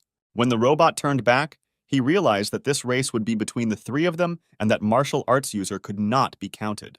The guy couldn't believe that his constellation didn't give him anything to ride, and it looked completely heartless. Unexpectedly for all participants, a boulder rain from the abyss began. It was a phenomenon in the abyss in which clouds from other territories appear and rain down boulders. To deal with this danger, the mechanical dragon fired several projectiles that smashed boulders right in its path. Skylar said it was amazing, and then the robot came back and couldn't believe his eyes and screamed what he was doing there. The main character suggested going for a ride together because it was quite cozy here. At this point, a squabble began because the robot was not ready for this. When the constellation of explosions watched all this, he ordered the servant to get rid of him. Then the mechanical dragon stopped and began to get rid of the guy, trying to shake him off his head. At this point, his rivals were already slightly ahead, and Skylar advised him to concentrate on the race and not drag around at the back. The robot decided that there was nothing to be done in this situation, and they continued racing together on the dragon. Suddenly, a danger zone was detected on the radar. It was the poisonous fog of the abyss. After some time, the robot conducted an analysis, and there was no longer a threat, but there was a chance to get rid of the intruder. As soon as he launched the program, he turned around and saw that Skylar was still sitting behind him, although he should have collapsed from the poison a long time ago. Then he decided to study it carefully, and as it turned out, it had the ability to resist poisons, and for a robot it seemed impossible that a person would be immune to the poison of the abyss. Further along the track, a trap awaited the racers, a swamp that sucked in the dragon's legs. Then the main character realized that this was all and that he should run alone from now on. The guy ran with such speed that he was able to easily overcome the trap in the swamp. When the robot looked at the guy, he did not understand how he did it, because he had a weak human body that was capable of such a thing. The protagonist decided to use some of his internal energy to break away, even though it could lead to exhaustion. Then the kitten asked the guy to look ahead and slow down a little. Right in front of them was a mana tornado that was moving towards them. But while others screamed in horror at what they saw, for the main character it seemed at least something familiar. The protagonist immediately rushed forward. It was similar to what he had encountered before in the abyss, and the guy decided to follow this flow and then break ahead. Mackenzie screamed while Skylar jumped right in there, because surviving in the abyssal mana tornado was incredibly difficult. Despite all the warnings, the guy managed to get out of the tornado and, moreover, increased his own mana capacity. All the competitors were shocked by the speed they saw because it was simply incredible. And as a result, thanks to this action, the guy ran to the finish line first and won the Battle of the Constellations. All the constellations recognized his ability and also admired what the protagonist did. The constellation was incredibly grateful to him for the victory, because he never wanted to lose to them. The constellation could not give much, because it had little and really hoped that such a number of soul stones would be enough as a reward for the main character. Skylar was curious how much the constellation had given him to say so, and when he looked at his own balance, he saw 50,000 soul stone points on his account. The guy was shocked that 50,000 was not enough for him, because he had done so much before to get at least a few thousand. The constellation also added that he promised him as a reward to tell him about the constellation that called Argo to Jeju Island, and that it was the collector of noble crowns. It was the constellation that destroyed the hunters of Europe and captured the United Kingdom. The guy wouldn't be surprised if it was the constellation of a demonic god, but he didn't understand why a constellation from Great Britain would bother with Jeju. The constellation also added that the opponent the guy will have to fight is Glenn, who serves the collector. As it turned out, the B-Rank League champion had made a contract with the demon god constellation. When fighting him, one had to be extremely careful, because his powers were both incredibly powerful and evil at the same time. When the guy arrived at the dragon's office, he was immediately met by the company's president, who congratulated him on winning the battle with the constellation. As it turned out, the man had arranged a surprise meeting with him, because he had something for Skylar. As they proceeded to the research lab to continue their conversation, the boy saw a frosty blue short sword in the distance. It was several times stronger than all other artifacts made from existing azure iron rock. The main character was asked how he could create something like this, and he realized that now he couldn't blame everything on martial arts. Then the guy decided to say that all this was taught to him by the constellation he serves. The man believed that it would only be possible to create such an artifact for the first time if the constellation truly loved him. Skylar smiled sweetly and said that this was true, even though he understood that he was the only one who was this constellation. The man took Skylar's hand firmly and said that perhaps the path to creating artifacts was prepared for him. Then the man showed the guy the core of the monster, which supplied energy to the entire huge city. He shouted that the work of the hunters made everyone proud, but technology like theirs was what built the civilization they lived in. The man suggested that the boy create artifacts, because in this way he had done much more for humanity. But these words did not touch Skylar at all, although the man assumed that it would not work, and the guy was not going to stop working as a hunter. But in any case, the main character was ready to help him from time to time, because it was not that difficult. Skylar understood that killing monsters would not get him very far in increasing his strength, and he needed to try different options. Then the man asked to take this card. It was the main character's name card, and he asked to use it everywhere he went. Skylar didn't understand when they managed to do this and why he was the CEO. The man promised that everything would be fine and he would only need one thing from the guy, and that was the creation of artifacts like the sword, which are highly valued on the market. Skylar understood that they were talking about production, and it had to be mass-produced, and whether human technology could copy what he had done. At this moment, the goddess appeared and added that she remembered things from the past, but had nothing to do with blacksmithing. It was about a very long time ago, about her servant. The goddess had a servant, an outstanding black magician, but servants tended to resemble their own masters. And the black magician also became lazy. He simply ordered the living workers around him to do work and take care of food. He could not cope with many tasks. The boy thought that the undead had gone mad, but the undead that did not die and did not age should be quite an efficient workforce, and also wondered what happened to that servant. The girl kept him away because he was useless and a pain in the ass. At that moment, a movie was being filmed, in which Glenn played the leading role. The whole crowd was just crazy about the leading role in this drama. The man suggested that he take part in the dungeon, because then even more people would come and they would scream even louder when they saw him enter there. Suddenly, a little fan who was his biggest fan got past the security and asked him to sign the sheet. The impudent boy was almost thrown out, but Glenn asked him to stop. The man was happy to give an autograph, because he had a great character and was #1 in the B-Rank League. But for Glenn, it was quite a headache, because all this was necessary in order to maintain popularity and reputation. Glenn's assistant reminded him of the dare ticket he had given to Mackenzie and added that the boy had given the ticket. That ticket was now in the hands of Skylar, that martial arts user guy who had recently started to gain wild popularity. The man could not understand why the guy did this. Glenn was a great fighter and always gave 100% in every fight, and it didn't matter who he was fighting against. He always tried. Then the man made a call and said he wanted to organize a fight and show the arrogant upstart what kind of stuff champions are made of. The man decided that he should simply destroy it, because all this would be for the sake of a collector of noble crowns and just for fun. On the day of the fight, the Ikaros clan was in the stands, and they didn't understand why the stands hated Skylar, but there were also those among the fans who continued to support him. Skylar thought about how they didn't like the fact that a rank 1 was fighting a rank 20 and continued to walk to the center of the stage and thought about how he just needed to win the fight. When the guy stood up, Glenn immediately greeted him and said that he hoped for a good match. And the long-awaited countdown of the match for the title of the B-Rank League champion began. The man believed that the guy did not know that he had signed a contract with the constellation of the demonic god and was preparing to smear him in front of everyone. When the fight started, Glenn immediately rushed towards Skylar and was ready to throw his fist right at him. Nobody expected to see this, neither the stands, nor the commentators, nor the journalists, because it was simply an incredible match. It seemed like everyone was seeing a match like this for the first time in the league, and everyone would have understood everything if it had been done by the fighter Glenn, but Skylar. The main character knocked out his opponent in literally a second, and he was already lying on the ring, completely unaware of what was happening, because he could not believe that he was a servant of the collector and lost so quickly. It was an absolutely incredible match. If you draw an analogy, then this match was like a spear versus score, because Glenn was a little aggressive. While the man was attacking, he was simultaneously using defensive magic on numerous parts of his own body. It was perfect. However, he didn't hit with a single attack and Skylar only moved slightly, and everyone around was shocked that the guy demonstrated such high martial arts. And at that moment, when the fighter Glenn got tired and stopped for a moment, Skylar struck with one quick and sharp blow right from the blind spot. Because the fighter couldn't see where the attack was coming from, all his defensive magic was useless, and this victory was decided in an instant. The spectators in the stands did not understand what they had just seen. It seemed to them that perhaps Skylar had just been lucky with his victory. It was an unexpected outcome for everyone, because the fight was between the top 1 and top 20 B-rank fighters, and no one could know for sure what would happen in this match.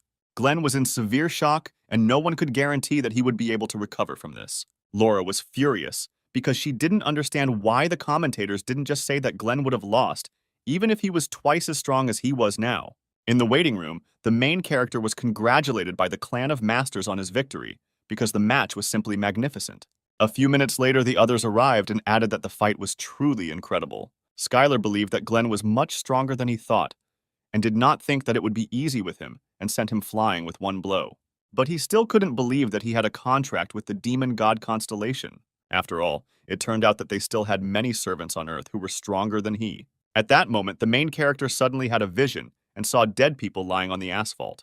It was all Glenn's doing, standing on a pile of corpses and rejoicing at it. The guy knew that although the vision might be blurry, it never just happens, and if it was true, then he urgently needed to stop it. And then Skylar turned to everyone in the room and said that they should prepare for battle. At this time, in Glenn's room, his assistant was calming him down and encouraging him by saying that the fans were still rooting for him, and that this time, they just had no information at all about his opponent. The man suggested leaving and preparing well so that he could then take first place back. But Glenn didn't seem to be listening to him, because at that moment, he was meeting with the constellation. The collector of noble crowns was greatly disappointed by his loss to the servant of a low-ranking constellation. The man asked the owner to give him another chance, because he simply did not know anything about it, and at the same time, it was difficult to find a person as talented as him. The constellation did not agree with this, because since he was of no value, he should at least entertain him. At this point, the assistants tried to bring the man to his senses, but they were unsuccessful, and they did not know what had happened to him. Then Glenn suddenly turned around and said that it was all their fault. The guys tried to calm him down and asked him to take a break and return to this conversation later. But the guy didn't want to listen to them and took out a demonic sword, in which he was ready to kill them. The man did everything to make his constellation happy, but this was not enough for him. The constellation ordered him to grant as many sacrifices as possible right now. At this time, Skylar and his team were rushing to the stadium. He ordered everyone to go to the arena and immediately evacuate all people. Right in front of the entrance, a wall broke through, from which Glenn jumped out along with other assistants. But at that moment, Skylar appeared and managed to save one of the assistants right in front of Glenn's face. The man then activated the black hole, thanks to which he could direct magic balls with the same energy directly at the people in the stadium. But thanks to the protagonist's instructions, Anthony was already on site, who activated the protective circle of magic and prevented casualties. None of the people could understand why the hunters suddenly became ferocious, and they decided to simply evacuate everyone from here as quickly as possible. At this point, a fight broke out between Skylar and Glenn. The guy turned to him and said that he should have just quietly gone home and slept instead of smashing everything here. And the main character was furious and used a powerful force that threw Glenn far away from him. But despite this powerful blow, the man calmly got up, because for him, this blow was completely insignificant. The goddess warned the boy to be careful, because this mana contained existential power. The protagonist began to use the never-fading regeneration, and his wounds began to heal quickly. The guy could level up and start fighting him, but that could hurt the others. At this time, everyone quickly tried to evacuate fans from the stands. At some point, Eliza screamed that they had evacuated everyone and there were no civilians left here. For the protagonist, this was a signal that he could calmly begin the battle. A pillar of enormous energy emanated directly from Skylar, and no one nearby believed that it could be such pure and great sword energy. Glenn was confident that the sword's powerful energy would not work on him. But he underestimated this energy. He replied that people are too interesting creatures. He was sure it was because the guy had returned from the abyss or because of the constellation he had a contract with. But either way, it felt really good to get hit like that. But Skylar wasn't interested, and he struck his opponent again. Glenn didn't like that the guy interrupted his speech, and he thought it was too impudent, and then he used acceleration with the help of existential force. Soon the man opened a portal through which he was able to summon the rest of his own servants. The main character could not understand why this constellation would go so far for Glenn. Was he really doing it for his own pleasure?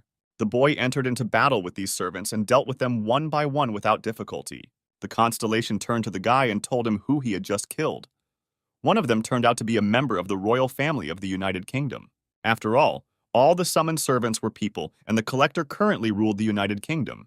But Skylar said that all people die sooner or later, and he didn't feel much emotion when he killed other people. The protagonist fought with each of the servants and defeated them with great ease, without experiencing any difficulties. The constellation could not think that this good-natured hero would not even waver. Apparently, he was completely heartless. The constellation added that he really thought he would be afraid of his master. And then the main character saw something extraordinary, because he clearly could not have expected such an outcome of events. Right in front of him was a giant of such size that it was larger than the stadium where the competition was taking place. All the hunters who were outside the stadium saw a healthy giant, but then they looked closer and realized that it was Glenn.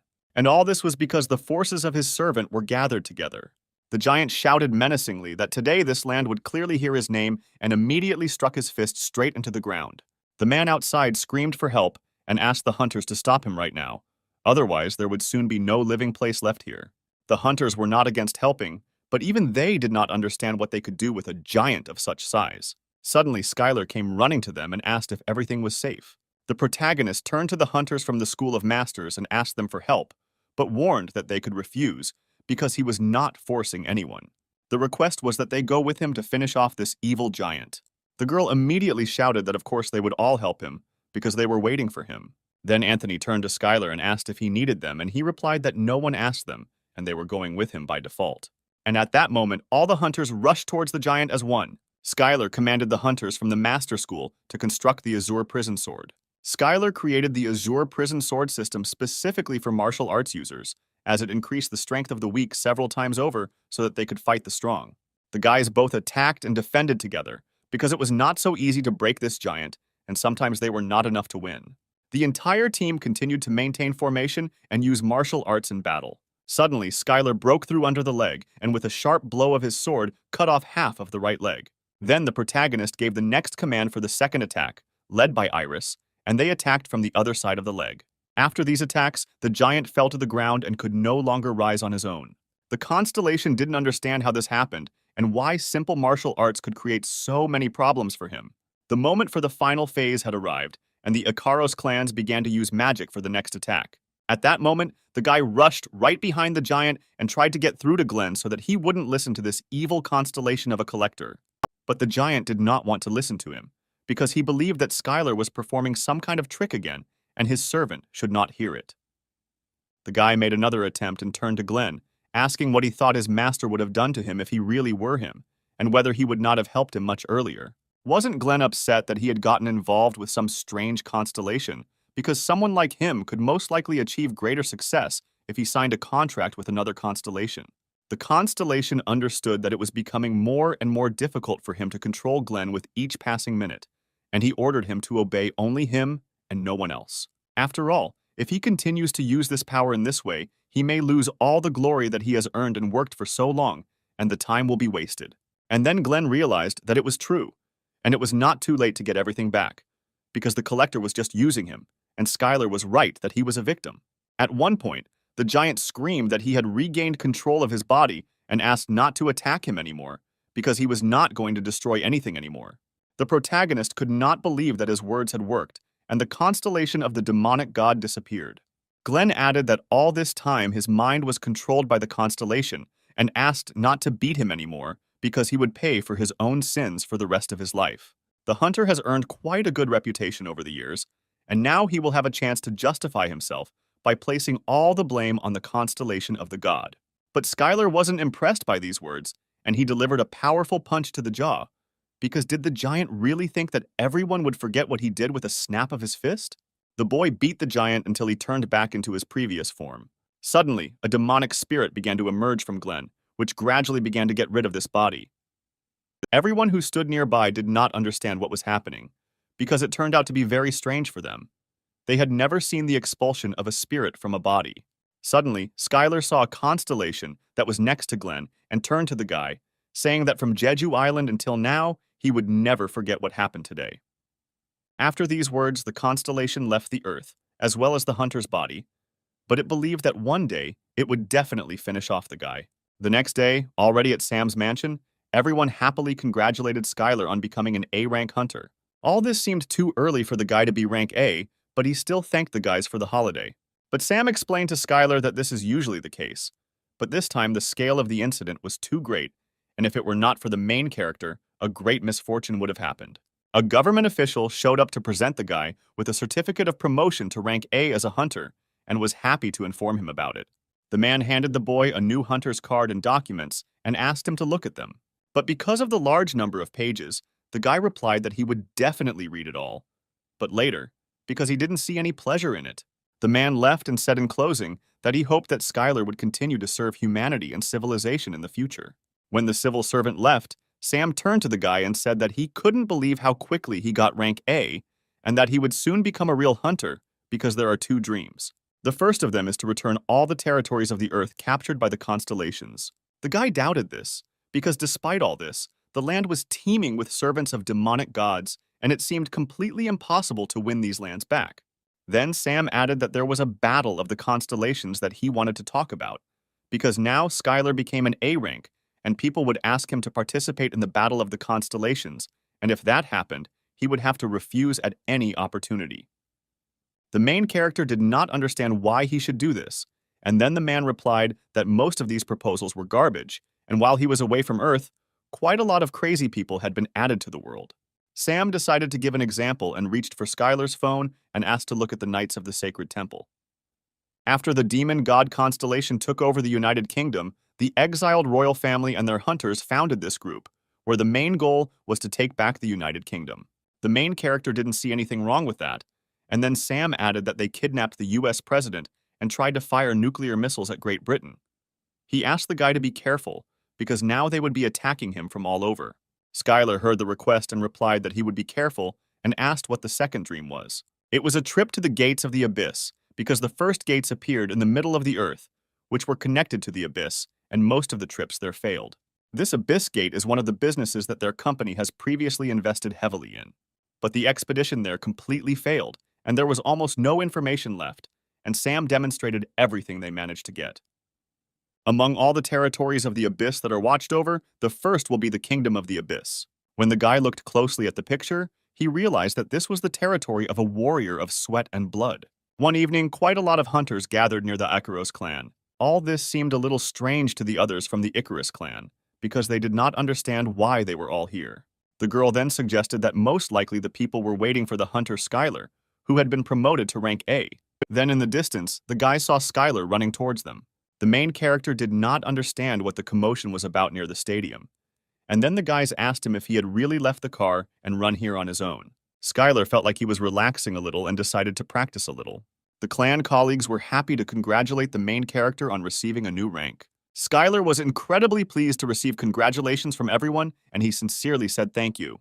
Suddenly, the boy clapped his hands and said that now that he was an A-rank hunter, he no longer felt the responsibility placed on him. The protagonist will do everything he can to help other hunters of the Icaros clan become stronger, but in exchange, they will strictly follow the protagonist's commands. Because from this moment on, Skylar will rule the Icaros clan. Sam handed over all powers to him, and now he becomes the main one, and warned all his clanmates to prepare for consequences from now on if they do not show up when he asks them to. When the main character was leaving the hunter's dormitory, a man met him and said that he had a guest. A man appeared in front of the guy, who looked many times bigger than him, and said that he was waiting for him with impatience, because he really wanted to meet him no matter what, and introduced himself as Westham. West was one of America's top A-ranked hunters, nicknamed Ominous Rock. The man asked for help, and then Skylar suggested going to his room and discussing everything there. When they entered the room, the man congratulated the main character, because he had heard about how he became the manager of the dragon artifact, and added that he was now working with the Parker family. It doesn't matter how good the hunter is. What matters is the power in the hands of the company. Skylar agreed with these words, but asked why he started this conversation. West added that he also wants power, since he never received the company shares that he was promised. One day, Sam walked by and threw the phone right into Skylar's hands. The main character saw the company's shares because they were absolutely his, but despite all this, the guy didn't need it. The main character replied that this story is not about him. He has had his shares for a long time. The man grabbed his head and said that Park Energy should have given him all the shares and made him work for them, and now they are simply paying him hundreds of millions of dollars so that he has no claims, and the guy thought it was a little too much. That's why the man wanted to work and fight with the main character, but he never thought that he would be treated so well. He immediately offered half of his shares from Parker if the guy would help him, and Skylar saw absolutely no reason to refuse. Then the main character asked how he was going to convince the chairman. The man took out a folder with paper and added that, although it would be difficult, he had a way to negotiate with him. In his hands, the main character held information about the White Dungeon. All dungeons are divided into two large categories.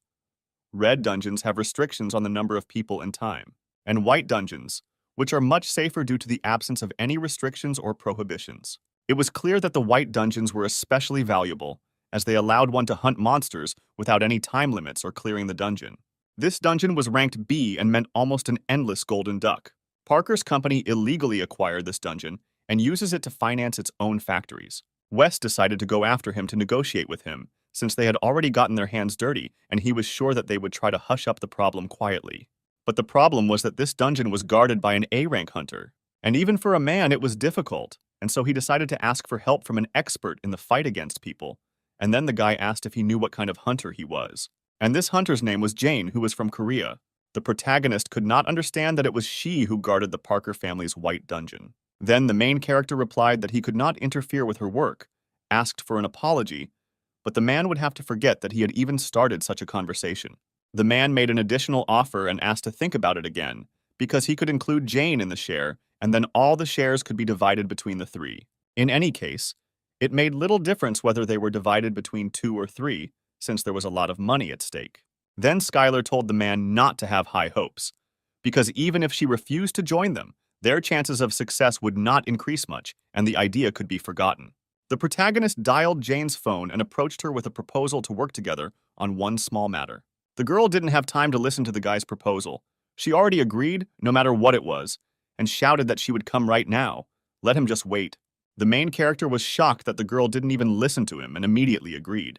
This was a great time for Jane to show Skylar her abilities, which was bound to make a good impression. When the girl arrived at the office, Skylar immediately told everyone about the approximate plan. She replied that the plan was really cool and was looking forward to its implementation. The main character didn't mind if she didn't want to go with them, just let her know about it.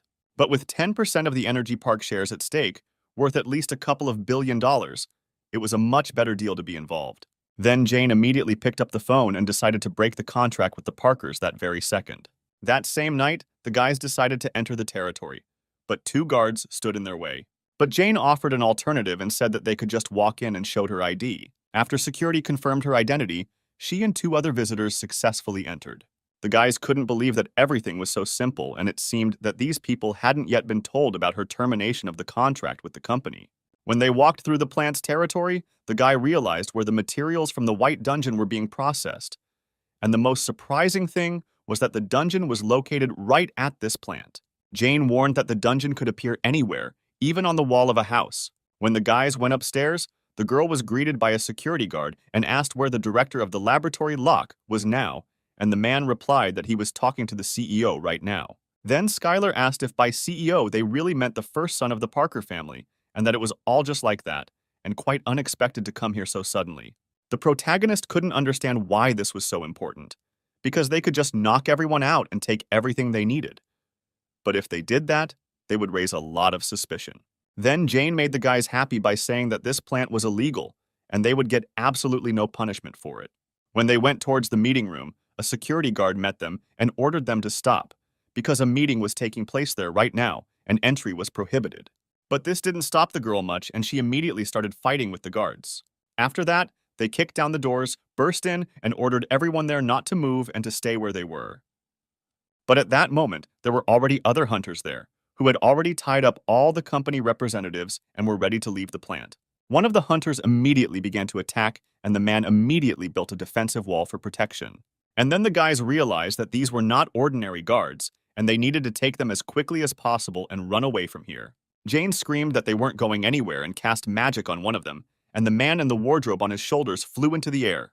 Then the man took one of the company's chairmen hostage and threatened to kill him. But the girl did not appreciate such a threat, because she did not care about some two old men. Then Skylar joined the conversation and asked why they needed this closet. But as it turned out, it was a dungeon, and the spatial gates were in this closet.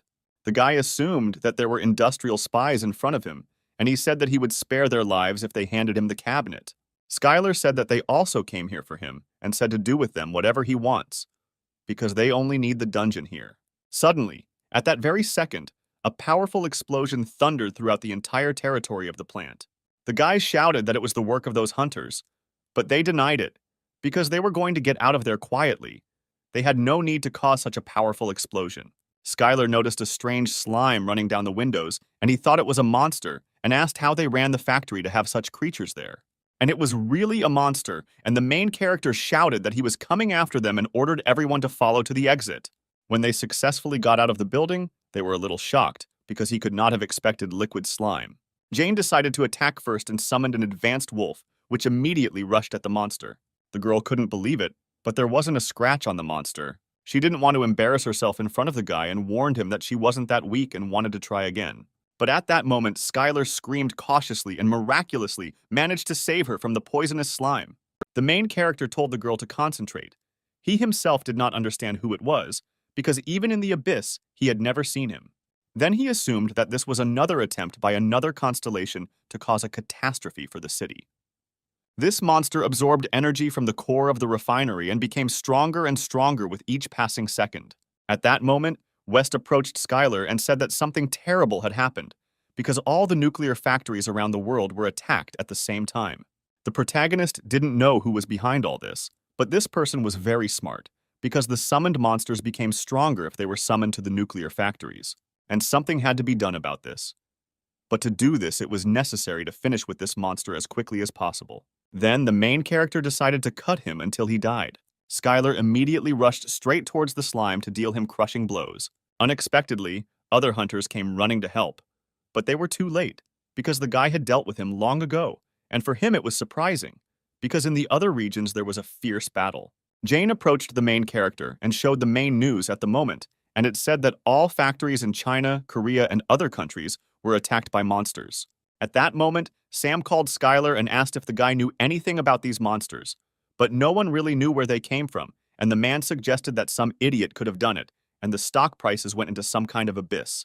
Sam was simultaneously talking and fighting with the slime, and he realized that in order to defeat them, it was necessary to burn them until they stopped regenerating, and asked the guy if he had tried it.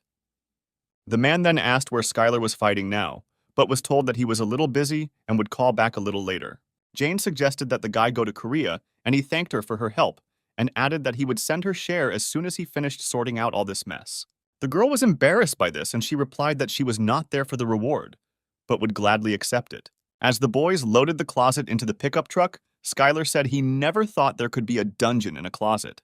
Then the men heard some mooing from the side, and it turned out to be those hostages, and then they remembered that the representatives were still not untied. The representatives asked how they knew this would happen. Skylar replied that they quickly received the information through their own sources and arrived to help for a joint defense. The man was glad that West had saved him. He was truly sorry that he had been so late and promised that he would definitely be able to convince the other directors to give him all the shares. But Skylar whispered to him that it was most likely just smoke and mirrors, because there was not an inch of sincerity. And it was all true, because Skylar was a constellation and he was able to recognize Jacob's lie as soon as he said those words. After all, advanced martial arts users were able to read the thoughts of their opponents, and this seemed amazing. West then turned to Skylar and said that they were done here and needed to move on, and then they drove off in the pickup truck. And the company representatives remained in the same place, because everyone had completely forgotten about untying their hands, and they had no choice but to simply watch the car drive away. After all these events, Skylar returned to the Union of Minor Constellations and greeted the girl and the cat. The main character was called here because there was a great commotion among the constellations. The kitten added that a reward had been placed on the head of the constellation that had caused all this chaos. Skylar briefly dreamed that soul stones might not be so easy to get, and it would be great if he could catch this constellation. The main character asked how they were going to look for him, or whether he would have to search for him himself. But there was no need for this, because the constellations participating in the agreement sent him invitations to the Battle of the Constellations without interruption. But the constellation avoided these battles for too long and risked losing the chance to remain on Earth. Skylar thought at that moment about fighting him head-on, but in the abyss that was too rare. After all, no one would agree to put their own life on the line, which would be a great stupidity, and the constellation would not be impudent or reckless. Then the girl introduced the guy to some information. It looked like one of the most cruel constellations, and for a monster, the guy thought he knew the Earth too well, and assumed that perhaps there was some constellation from the Earth helping him. Then the guy decided to try to look through some information through the constellation channels and saw that everyone was only talking about him. And unexpectedly for the main character, an invitation to meet with the goddess of scales was received, and he was a little surprised, because why did she suddenly decide to meet? At this time, the goddess of scales tried on another dress and asked the servants how it looked on her, and once again heard that it looked perfect on her. Daniela, who returned after searching for Skylar for thousands of years, was delighted with the dress and said that it was truly magnificent. The goddess of scales asked if Daniela would be able to take part in the Battle of the Constellations now, and she happily agreed to compete for the goddess. She warned the servant that she would still have a training avatar with her, and that she would have to give it her all. The angel asked her if she still wanted this servant so much, but she pretended not to understand, because she didn't feel anything special for him. When Skylar first saw Daniela, the goddess of sloth was very surprised, because she had never seen such strong servants. The goddess was not surprised if other constellations tried to get her, but this could only happen if the angel wanted it. When Skylar saw the goddess, he thought that she looked different from before, but she still had a powerful existential force. The protagonist greeted the goddess and said that it was a great honor for him to meet her again. The goddess said that she called him in order to resolve the issue with the formless perceiver, because the constellations are hunting for him, and not many risk challenging him to the battle of the constellations, because they do not really know anything about him. But since the reward offered was quite substantial, it would only be better for them if they won. So the goddess suggested that they join hands to participate together in the battle of the constellations. But of course, first, she needed permission from the constellation Skylar. The kitten warned the protagonist that it could be a trap, but the guy felt that the goddess was being slightly underestimated, and it was not her style to do something like that. Skylar said that he would ask his own constellation about this, and the goddess was happy about it, and the guy added that most likely he would agree. The goddess also added that the shapeless constellation accepted the challenge to battle, and asked the protagonist if he knew in what format all this would take place. It was a sport in which hunters fought in a 6-on-6 format and was also a form of constellation battle. But since the entire Korean team was defeated, the guy was not very familiar with this sport. Then the goddess offered to take part in a training match so that Skylar would understand what it was like, since he had not been on Earth for 30 years. As the protagonist walked towards the training grounds, he noticed that there were more cool-looking buildings and strong servants, slightly different from what he saw last time. Upon arrival, the guy saw Daniela, who told him that she had been waiting for him.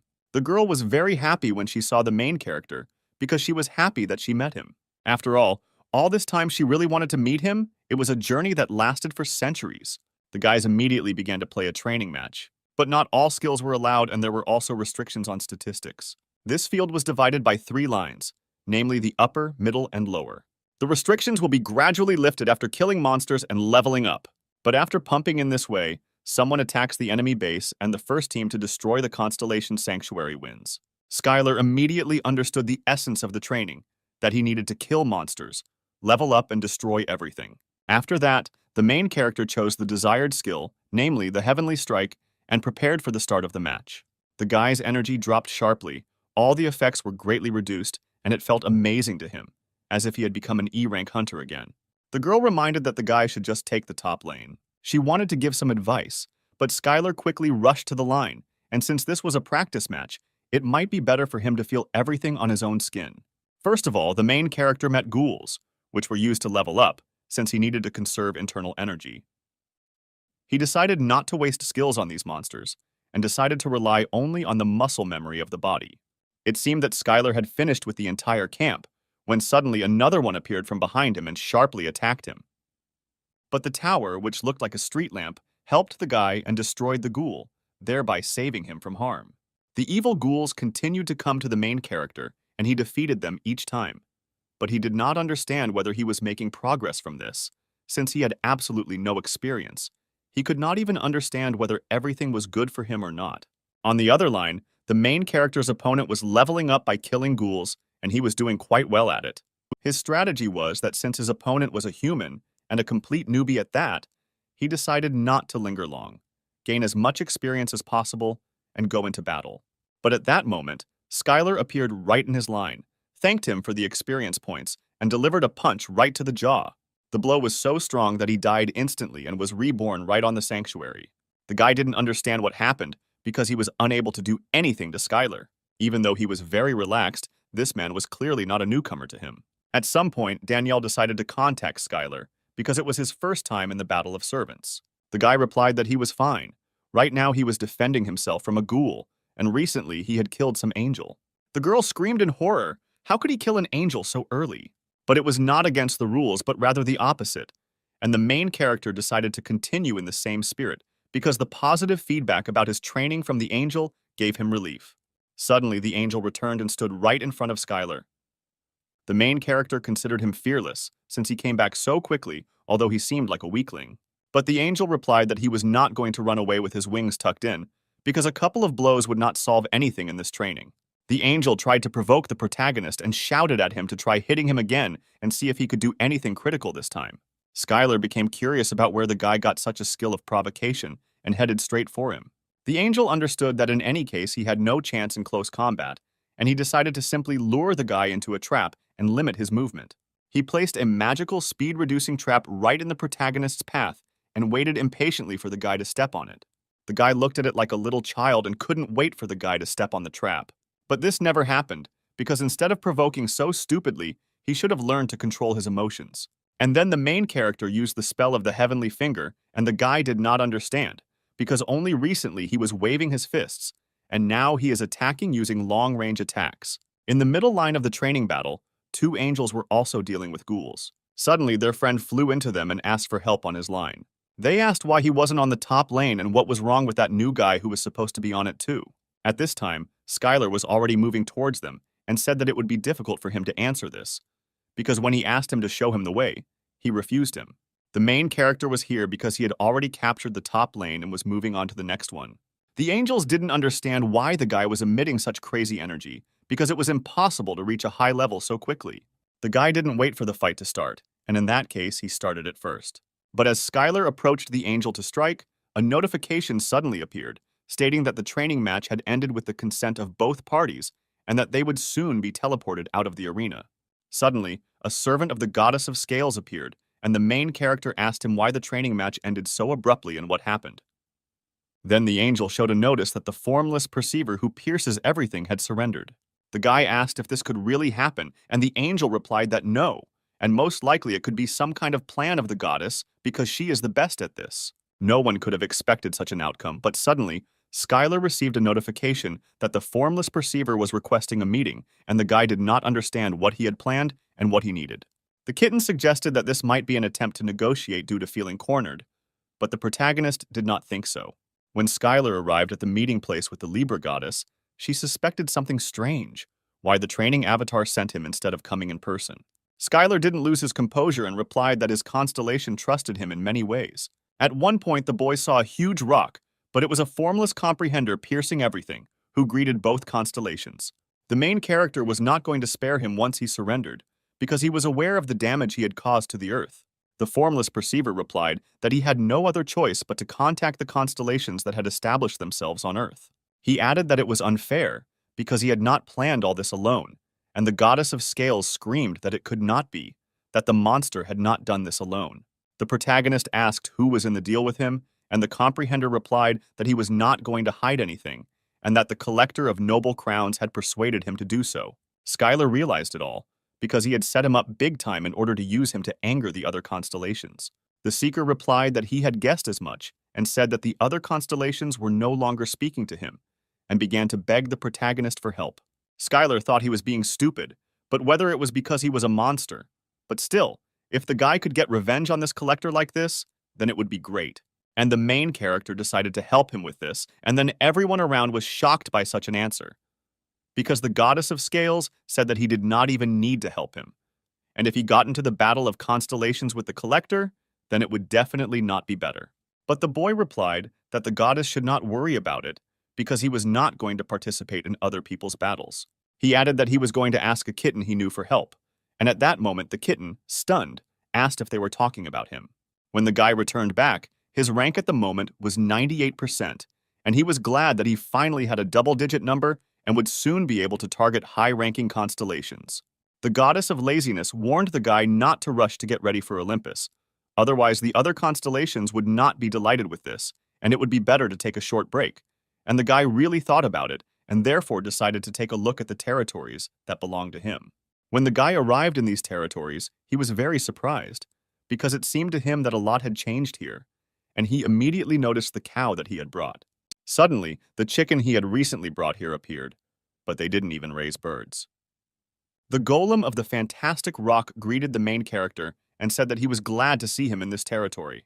Skylar replied that these territories had changed greatly, and was it really he who had done all this? But the golem replied that it was not him, and that most of it had been done by the orcs.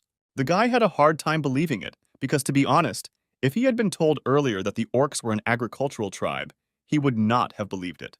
The orcs were very happy that their master had finally returned and immediately offered to let him see what they had achieved. The guy noted the orcs for their good work, because while he was flying here, he saw what a colossal job they had done. He also asked if they really raised the cows and chickens that he gave them, and that everything was correct.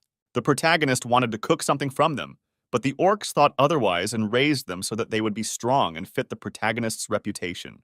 But as soon as they heard that they could kill them, they quickly became filled with berserker rage, and all their efforts went down the drain. This was not very normal, because soon they would eat all the cattle that they had raised for such a long time. But this did not stop them in any way, and after a few minutes they were already eating the most delicious bull and thanked the owner for such a divine taste. But at some point, the main character suspected something strange with the orcs, because they began to emit stronger energy than before and did not understand what was happening here. The guy decided that it was all because they were his servants, and under his influence they became stronger while they worked and ate delicious food. But he was not a farmer, although this was not bad, but still a little strange, and unexpectedly a portal formed. It was a traveling merchant selling destinies, and he was looking for a meeting with the main character, and also congratulated him on his victory in the Battle of the Constellations. He added that to celebrate his victory, he could buy something that would give him a new building, and showed him a golden box of buildings. But there weren't many soul stones. And then the goddess of scales reminded him that it was time for him to take care of the defensive territory anyway, and it would be nice to buy some kind of building. But the guy was short a few thousand stones to complete the deal, and so he asked for a discount, but the traveling merchant was unhappy with him for constantly trying to lower the price. The trader realized that it would be difficult to make a deal with this guy, and said that next time it wouldn't work, and with tears in his eyes agreed to it. This chest looked quite sinister, considering that the guy gave away all the money he had, and perhaps he was in a hurry with the purchase. The protagonist decided that he had already bought it anyway, and would soon find out, and threw away the chest, and now his fate is being decided as chaos flows out of it. And suddenly, a barrier of a great warrior appeared from the chest, which shone with a bright golden light right above the head of the main character.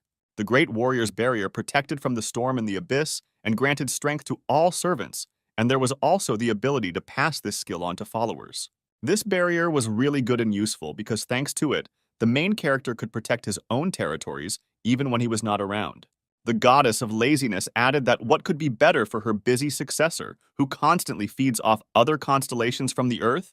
And for the guy, it felt like she was insulting him. But in any case, it was a sin to complain about a good subject. At this time, Sam was sitting in the office and watching the prices of cores rise, despite the fact that the prices of his shares had dropped quite a bit because of the stupid slug. Skylar said that maybe that would calm him down, but he's getting the full treatment from the other constellations right now. The protagonist helped him, but it was only because they were using the monster against the collector's constellation. The kitten, in shock, asked if the guy really thought he was spreading these rumors. But the protagonist replied that the surprise attack on the core factory had harmed not only the good constellations, but also the demon god's constellation. So if rumors spread that the collector's constellation is behind all this, his position will definitely be shaken. And it all sounded like a great plan, but the kitten said he got the gist of it, but he didn't understand why he had to do it. But Skylar said that it was because the kitten was an expert at gossip and he left it to him. The news reported breaking news that A-rank hunter Joseph Grant had announced a moment earlier that he would be participating in the expedition to the Abyss Gate. When Sam heard what this guy said, he was very indignant, and the two of them started watching the news. At this time, in the conference room, a man was talking about how humanity had been under the control of the Abyss constellations for too long, and was constantly being attacked by monsters. The reasons for all this are hidden in the hands of the Abyss, and for quite a long time, out of fear, they avoided the truth in every way. But perhaps it is too late. But the guy decided to fulfill his own duty as an A-rank hunter. At this conference, Joseph Grant stated that he was going to the gate, and of course he would not be able to do it alone, and therefore would need help from other hunters. He will fight alongside other A-rank and above hunters, while the rest will be responsible for support. The man added that if anyone had a sense of duty as a hunter, no matter what rank he was, he asked them to join him and liberate the land together. The guys replied that the guy was really hot, and Skylar didn't understand what the problem was, and Sam replied that he always thought about something like that, but it was all a problem. The costs of all this were simply astronomical. It was necessary to hire civilian technicians to install the main objects in the abyss and people for their screen, and there were just a lot of problems. But the biggest problem was that Joseph Grant was not the type of A-rank hunter who would take care of civilians or low-rank hunters. In fact, he would rather use them as bait to achieve his own personal goals. And Sam advised not to get involved in this matter, but the guy's eyes were already shining, and it seemed that he was already going to do whatever came into his head. The guy thought that although Joseph was an unpleasantly nasty person, his success would be beneficial to absolutely everyone. Skylar reassured Sam by telling him not to worry, and that he would take care of him if the man tried to do something stupid. Joseph is driven by his personal goals, and the fact that he decided to take action only meant that he was confident in this. All this was exactly so, but there had to be a reason for this confidence. At this time, at the Parker Group headquarters, Joseph Grant was being thanked for a good speech because he had blown up the press with it. But it turned out that some countries were unhappy that he would be the leader. But for the guy, it seemed completely unimportant, because he was not going to take command of foreign hunters. The only thing that was important to him was that they join the raid and distract the enemies. And while they are busy with this, his master, the General of Iron Blood, and he will carry out the planned plan. Parker Group Chairman Alex Parker said no investor would pass up the opportunity. And in return, if there is anything valuable in the raid, then its owner will share everything with Alex. The man called his son and asked Jacob to take on support this time and not think of it as a simple raid, because this battle would go down in history, and the boy replied that he would not let his father down. But while they are hanging around there, the man will think about what to do with that land and slowly make plans for it. At this time, the headquarters of the leadership was located near the gates of the abyss. The protagonist said that he would not look after the master clan at all. But the master shouted in one voice that none of this mattered, because wherever they went, they would fearlessly follow Skylar. The guy was satisfied with this answer, and then he decided to go there as a small group of elite hunters. And they went straight to the center of the portal to conquer the abyss. The man at the entrance confirmed Skylar's identity and the team of craftsmen and said they could enter. When they entered, they saw the first kingdom of the abyss, where there was no maximum number of participants and no time left. Skylar told the boys not to worry, since they trusted him and followed him. He would do everything to protect them. Not far from the entrance, the guys saw the Icarus base, which was built by Sam's company. The protagonist was glad that the team of masters had a place to gather and ordered everyone to go with him for training. At this time, at the command base of the American expedition, Joseph was asked when the expedition would begin. The man asked everyone to wait because the time had not yet come. There were a lot more other expeditions here than they expected, which meant there would be a lot of people he couldn't control, and it was better to let them act on their own. They can take care of the orc forts in the vicinity, and once all the obstacles in their path are gone, that's where they will appear. At this time, at the dragon base, Skylar watched the hunters from other countries who showed strength better than he thought. The Icaros clan joined Skylar a little later, and they immediately asked if it was okay for them to just be there doing nothing, because there were some useful items in this location, and it would be too late if everything was snatched up before them. But the guy didn't think there would be anything valuable in the orc forts. The main character had a plan, and he wanted to watch it a little and wait. Sam and he decided that it would be best to covertly observe what Joseph was doing and then use it against him, as this way they could reduce the number of victims, even though it seemed mean. Skylar said that in any case, it would be better to wait for now, and if anyone heard anything about the Korean expedition, they should report it to him immediately. Suddenly, the system sounded the alarm. It turned out that the monsters had united and were heading straight for the hunters. Skylar couldn't just watch all this and ordered them to get ready to leave, because in times like these, they should help each other. When the hunters saw the horde of orcs, they shouted that all this was expected and everyone should get into line and not panic. To begin with, they activated protective magic, and if the orcs get here, then nothing will remain of their base. But even though this was indeed expected, there were too many of them and the hunters were still in a panic and did not know what to do in such a situation. And then Skylar showed up and said that the team of masters would be busy maintaining the formation, because the monsters on the other side were too weak to break through their defense. Meanwhile, Skylar said that he would take care of their leader, and if the man wanted to fight with him, then let him stand in line and continue to support the magic. It was easier for the guy to go alone, and for a man it turned out to be complete madness, but Skylar didn't see any point in delaying it, and the main character found himself right in the epicenter of the battle.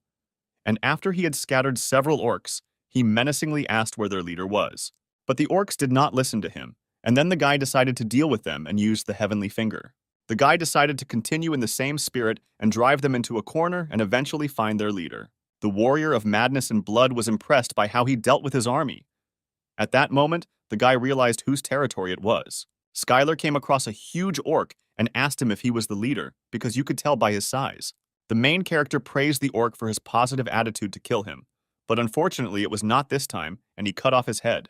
When 100 orcs saw their leader fall, they immediately started running away from the guy, and only a column of smoke was visible from them. Skylar decided that that was it, and after that, the others should take care of the others. And in that case, he decided to take a look at the site of the Korean headquarters, where large-scale battles also took place. One of Korea's A-rank hunters had already personally slaughtered 100 enemies and didn't even have time to rest. At that moment, a huge orc with a powerful axe suddenly attacked him from behind, and he barely managed to block the blow. The man realized that since he was definitely stronger than the other monsters, he was their leader. The enraged orc screamed that he would kill him right now and raised his axe straight above his head.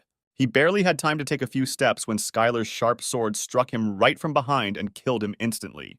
The hunter was happy when he saw Skylar, because the guy came to their aid to help sort out all this. And the hunters immediately entered the battle because Skylar killed the leader of the orcs, and it should be much easier with the rest, and all the hunters had to take advantage of this moment and push the orcs back.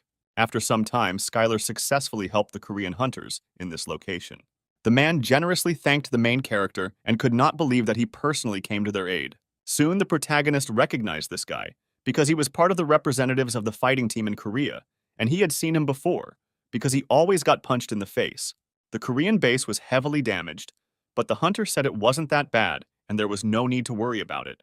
Suddenly, another hunter came running, shouting that they now had a big problem, but the guy did not understand what problem they were talking about. Did they really find some more orcs who were hiding? But all this was not so. But to their great surprise, the gates of the abyss connected to the earth were completely blocked. Skylar couldn't understand how this happened, because when he tried to enter the portal, he was immediately pushed back. The Korean hunters assumed that while the orcs were attacking their base, several of them secretly entered here and they cast some kind of spell. But Skylar did not believe that they blocked the gates of magic and how it was even possible, and the goddess of laziness added that of course if it is temporary, then some magic is able to block them for quite a long period of time. The main character thought that a warrior of blood and madness was most likely involved here, and this definitely could not be ruled out. The guy thought that the warrior was just a fanatic obsessed with battle, and did not think that he was capable of such tricks. The goddess of laziness said that using force to break through is also not worth it, because no one knows what could happen to the guy in this case, and in this case it is better to either defeat the creator of the spell or lead the warrior out of this territory.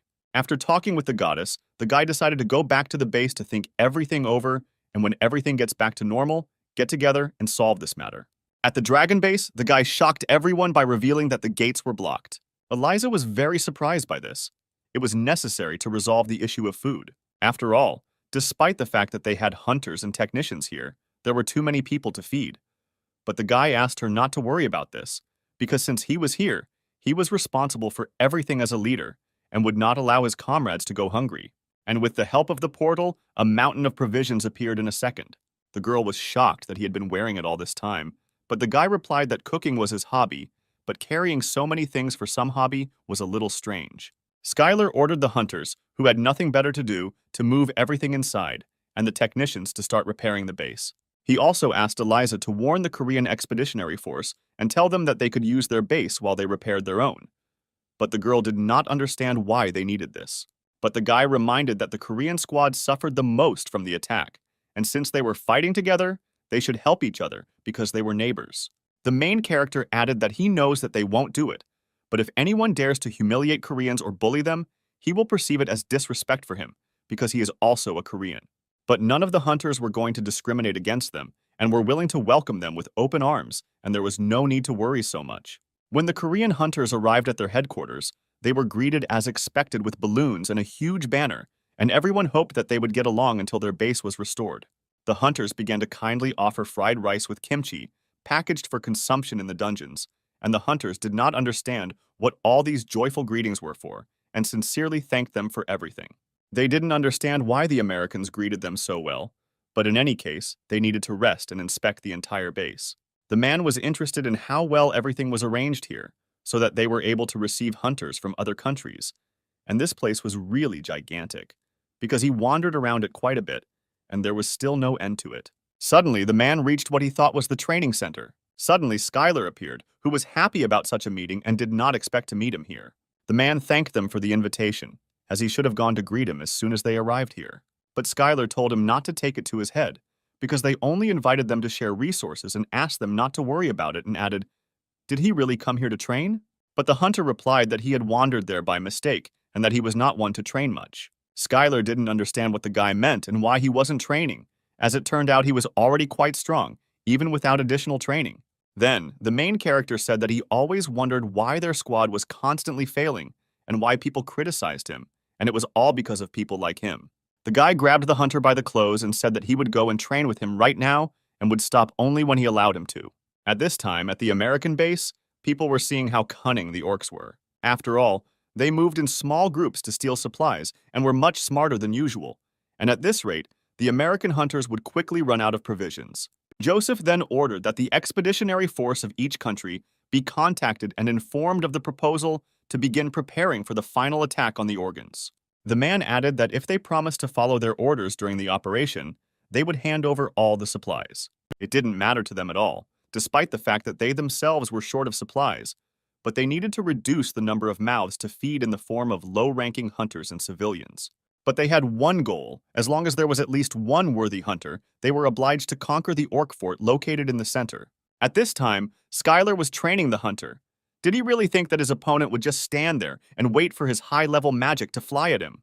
The boy added that he should learn to force him to open up in order to keep his opponent under control, but the hunter had no experience in one-on-one fights. And the main character left him no choice but to train every day until they returned to Earth and go through a special training with him. Suddenly, Eliza ran into the training room with urgent news from the American base and wondered what the two of them were doing there. The girl said that in order to get supplies from them, they would have to join the final attack and follow their orders without question. And all this sounded more like a reminder of a threat slipped in the guise of an offer. Skylar decided that they were probably being slightly underestimated, because he would never have thought that he would be so openly treated as a non-entity. The protagonist turned to Eliza and said that since an offer had been made, it was worth giving a respectful answer, and asked to make sure that all the words were conveyed exactly as he said, word for word, and to send someone to observe him for reconnaissance. At this time, at the American base, the men were accepting positive offers from teams from other expeditions. It seemed like everyone was seriously hurt and responded to the offer almost immediately, and the offer to help worked perfectly. Even hunters from Germany and France, whom they contacted through a special channel, accepted their special offer and everything went just fine. But they did not receive a response only from China, Korea, and the Dragon Company, but for them, this was absolutely expected. Suddenly, the dispatcher said that they had just received a response from all of them, and everyone immediately rushed to see the response to their offer. Schuyler recorded a video message where he said that they would join the final attack, but since they already had enough supplies, they would not listen to orders from someone like them. The guy also added that if they do not want to follow them, they will show mercy and consider such an opportunity. The man was skeptical about their offer and said that they could do whatever they wanted, because nothing would change if someone like them refused to join them. He also added that the dispatcher should tell all the expeditionary group who accepted their offer to gather and bring all the hunters here. And once everyone is gathered, they will begin the final attack. The main character noticed the orc fortress and realized that they had quite a lot of people. Then he looked at the exhausted hunters and realized that they would not be able to fight in such a state. The protagonist's team said that everyone had finished preparing and were ready to move out. The protagonist asked Eliza if there was any more news from intelligence. And at that moment, a powerful explosion thundered. This sound came from the great fortress. One of the hunters ran up to Schuyler and said that the Expedition Alliance had begun their operation. But the guy didn't understand how they could start the operation if they hadn't even moved out yet. But it turned out that this was a bait-and-switch strategy, and the low-ranking hunters that made up the vanguard would lure the orcs. And once the orcs are surrounded, everyone else will deal with them at once, and they will soon move out to set up an ambush. But with such a strategy, most of the vanguard hunters would die, but that was their own choice and there was nothing to talk about. The orcs were fairly simple creatures, so it might work, but they were also too quiet despite the fortress gates being under such attack. The protagonist suggested that it felt like there was no one inside, and everything was exactly like that. On a high mountain, the main orc watched all this and laughed at the stupid people because their master had said that they would all gather at one point. And the great warrior Org shouted about the beginning of the operation, and the loyal servants of his master ran after him to kill every single hunter. At this time, the vanguard of the hunters heard a loud stomping on the ground. When they turned around, they saw a horde of orcs who were rapidly approaching them. They couldn't understand why the orcs were there, and after a few seconds, they realized that it was an ambush, and the orcs had already arranged it for them. The constellation watched all these battles and did not understand how stupid people were, that they could think so about the orcs, that they were lying in ambush so openly, and had relaxed their vigilance so much. After all, no one could even guess that among them there were a bunch of spies of the constellation of warriors of blood and madness. But for the constellation it was even better, because in any case, the more deaths they bring, the stronger he will become. Suddenly, another squad appeared among the crowd of people, which greatly surprised the god of blood and madness. He saw the main character and immediately recognized him and realized that now everything would not go according to plan. In this situation, it would have been reasonable for everyone to retreat. But then all the hunters who were in the ambush were lying, and Schuyler began to move forward with the squad. The guys walked around the battlefield because since ancient times, a house should be stormed while it is empty. The hunters did not understand why the barrier was so strong, and they could not get inside. After all, if they fail or escape, then the squad will not only not receive supplies from Joseph, but will also be obliged to issue compensation for disobedience and breach of contract. It was necessary to destroy at least the gates of the fortress, since they could not lure the orcs out. At that moment, Schuyler appeared and asked the hunters why they still couldn't break through the fortress gates. The man said they attacked as much as they could, but the barrier was too strong. Then the main character thanked them for their efforts and suggested that they rest while he finished everything here. Gathering his mighty strength into one fist, he delivered a heavenly blow that destroyed the barrier in one blow. The main character said to follow him, because now they had to destroy the gate and quickly break inside, and in comparison with the barrier, it was nothing. The guy asked not to worry about the other hunters, because he was also going to help them so they could rest. At this time, on the battlefield, Joseph was already fighting a large army of orcs, and did not understand how they learned about their plan. Retreating might not work because their base was too far away, and by the time they got there, they would all die and no one knew what to do. But thanks to Schuyler, who used existential power and captured the great fortress, he was able to reach out to everyone below. He shouted that those who wanted to live quickly ran to the fortress. The man couldn't understand what he was doing and when he managed to get there, because he wasn't even there. At the same time, all the orcs were shocked by the conquest of the great fortress and were also slightly stunned. Then the orc leader shouted for them to stop standing there like a pillar, because they would easily win it back after they killed a few hunters. The orcs were not particularly smart and asked various questions about what they would do if the owner got angry because they gave up the fortress and what they should do. First, recapture the fortress or kill these people. And the man made a strong-willed decision and gave the order for everyone to immediately stop fighting and retreat to the great fortress before the orcs came to their senses. When everyone arrived at the fortress, Joseph was glad to meet the hunter Skylar. He thanked the boy for the fact that while they were fighting, he was able to stealthily and brilliantly capture the great fortress. But he was content with just gratitude, because at such times and in such situations, everyone needed to help each other. The man asked what they would do next, but the boy replied that he had nothing to do with it, and that he would assign a region to each country and asked him to make sure that they protected their own well. The man was furious, because Skylar really wasn't going to take control of the fortress, despite the fact that he had captured it. But he didn't need it at all, because no one here wanted to listen to him. But the protagonist also added that he needed something from Joseph. Namely, he heard from the hunters in the vanguard that the reason they were risking their own lives was because he threatened them with astronomical fines. But the man replied that someone had dared to set him up and that this operation had been fully coordinated. And then Skylar warned that if he tried to deceive him in any way, he would immediately throw the man out of the fortress. Then the guy shouted for everyone to get back to their places. He knows it was hard, but he doesn't think there is time to rest now. But at that moment, the whole earth shook, and this meant only one thing: the advance of the orcs, who decided to attack with everything they had. None of the hunters had any strength left for the next attack of the orcs.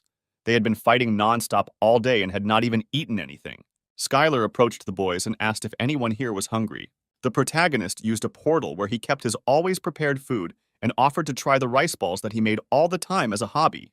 The hunters were surprised that the guy had done so much for a simple hobby, and the rice in these balls was special because it restored mana. One of the hunters could not understand why the guy was sharing something so valuable and why he needed it, which the main character was very surprised at. But the guy had already said this several times, that at such moments they should all help each other. Joseph and his partner watched all this from the side, and he didn't like that this hypocritical guy was playing some kind of holy man. It seemed to them that he had already lured people to his side. But for them, everything went as it should.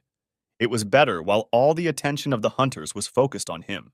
The man decided to quietly approach the other hunters with whom he had previously made a deal for priority in receiving the reward in the dungeon and carry out the plan.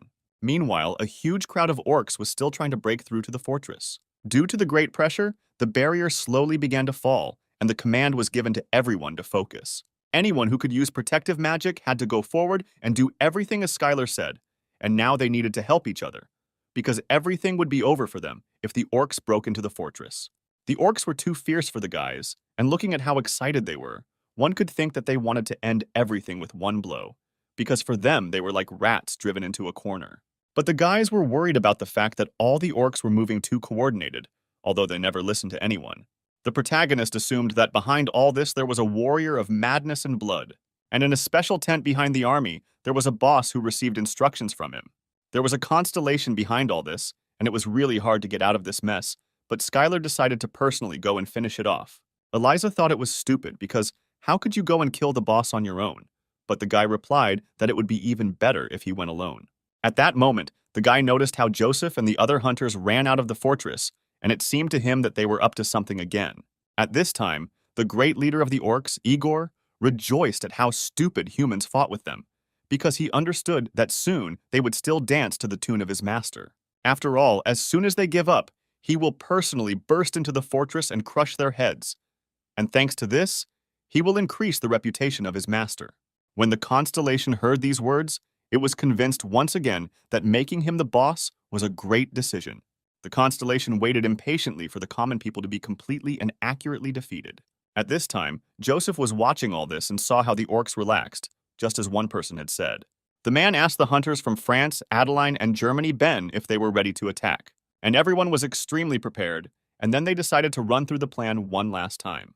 As soon as the man gives the signal, Adeline, who is proficient in ranged magic, attacks the guards near the orc boss. After this, Ben, a melee fighter, quickly approaches him and uses force to stop him. And finally, Joseph will follow Ben and use the artifact given to him by his master, and having an instant kill effect, he uses the poison of extinction to suck the life out of him. Ben asked if one blow would be enough to kill, and the man replied that of course it was, because this dagger was the same as the cloaks they received from the owner.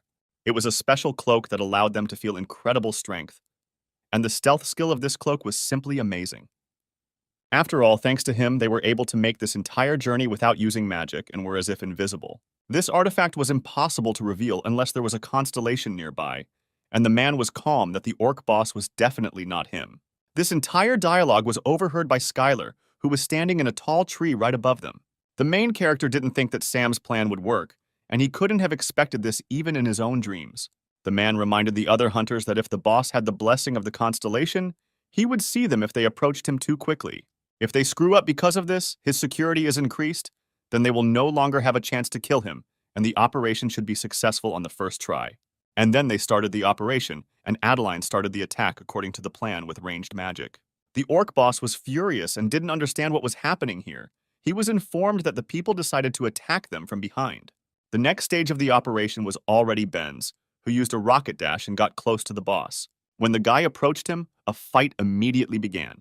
He turned to the orc and said that he was wondering if he was really that strong, and that was why he was here.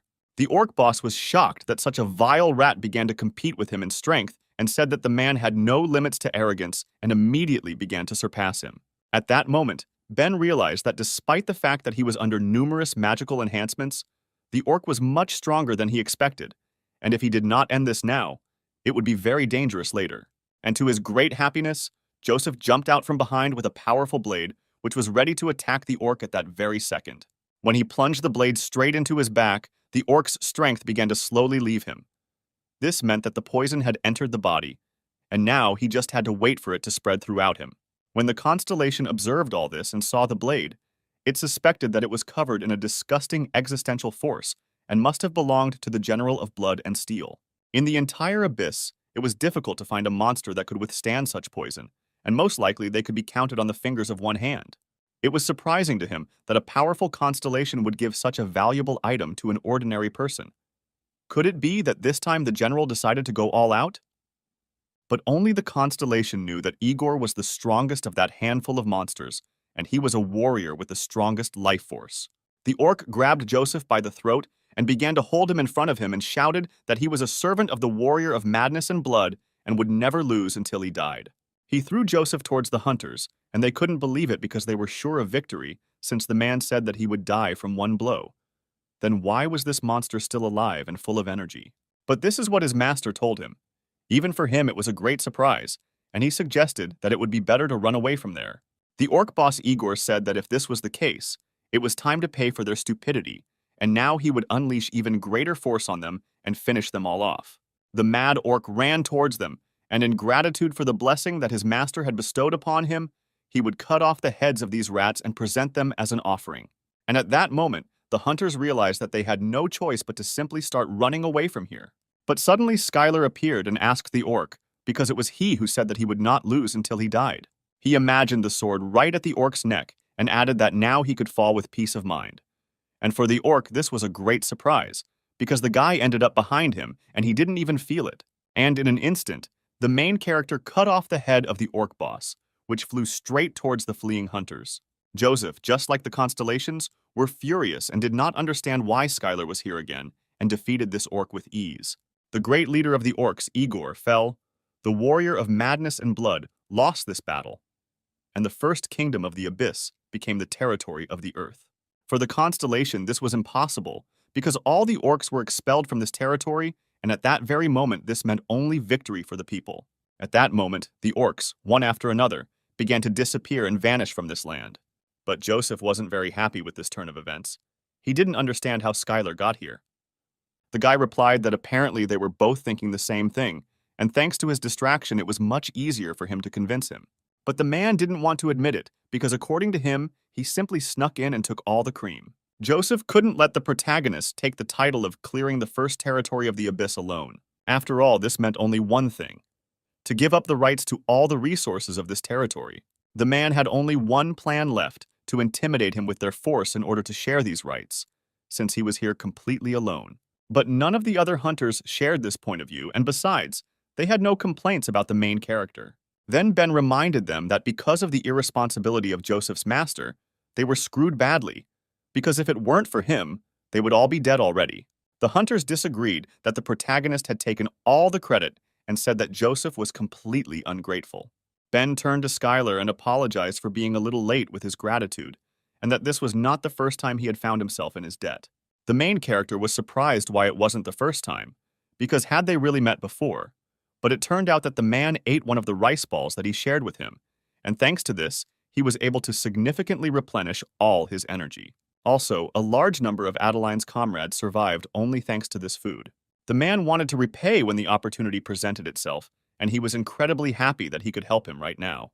Joseph was puzzled that Ben was really ready to give up the rewards for the dungeon expedition for some rice ball, but the man was categorically against cooperating with someone who threatened others with supplies. He added that if Joseph was unhappy about something, he should have prepared better for the boss fight instead of blaming others for it. The man could not believe that this whole game of kindness and mutual assistance was only needed for something more. It was precisely up to this moment that he considered Skylar a cunning boy. The main character didn't understand why they were fighting with each other, but for him, everything went as it should. A few days later, in the Icaros clan, Laura read the news report that Skylar had saved everyone in the dungeon, causing a lot of commotion around. When she entered the training hall, she saw the main character training again, not resting, because for him, training was already rest. The guy asked what the girl was doing there and whether she shouldn't be doing business, but she came to him to invite him to lunch. Skylar wondered if she was lonely because she was eating alone, but as it turned out, the dinner was not meant for just the two of them. It was about an ordinary banquet where the directors of the Dragon Company gather, and since Skylar was one of the SEOs, she hadn't invited him until now because she wasn't sure that he and such meetings were a good combination. But he did one of the greatest feats, and because of this people became more interested in their company's artifacts. But the protagonist thought it was an opportunity to see whether he could be an SEO or not. The girl warned that as soon as he sat down, a bunch of aggressive questions would fly at him, and she tried to refuse until the very end. But Skylar calmed her down and said that everything was fine, and he would start preparing right now. He already had everything planned out, and Laura didn't have to worry about it. At the banquet, one of the SEOs of the company congratulated the chairman on his successful march to the gates of the abyss. Sam suspected that all they were doing was just raising the issue of efficiency and disagreements and calling it all business advice. But today, they had suddenly become quiet, and were they all on the same side? The man added that the recent successful campaign is a truly huge opportunity, and they will now be able to dominate the market for the next 20 years. And one cannot but agree that the hunter Skylar contributed the most to this. It was incredible to think that such a hunter could do this for them, and he was delighted by it. But the man was also interested in whether his skills would be useful in business, and they should find out, since they were his colleagues, and everyone knew what happens to a business when people trust the reputation of a famous hunter and hire him as an SEO. Sam replied that this is what happens with small and medium-sized businesses, and it is very different from their situation. After all, their branch was the main one responsible for the equipment needed by other industries. They needed a professional. And if something happened to the company, it could cause serious damage to the entire corporation, and they asked Sam to think again. But at this time, Skylar was busy in someone else's kitchen, preparing another masterpiece.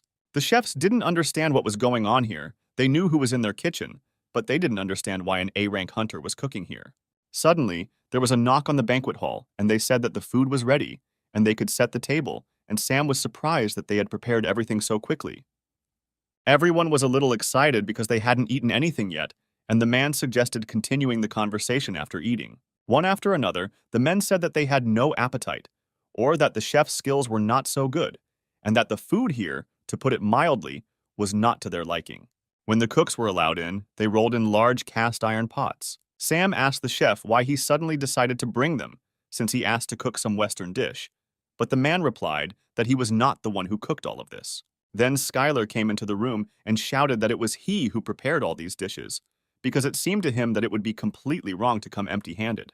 Sam was shocked to see the main character here and loudly asked what he was doing here, as if hinting that he shouldn't be here.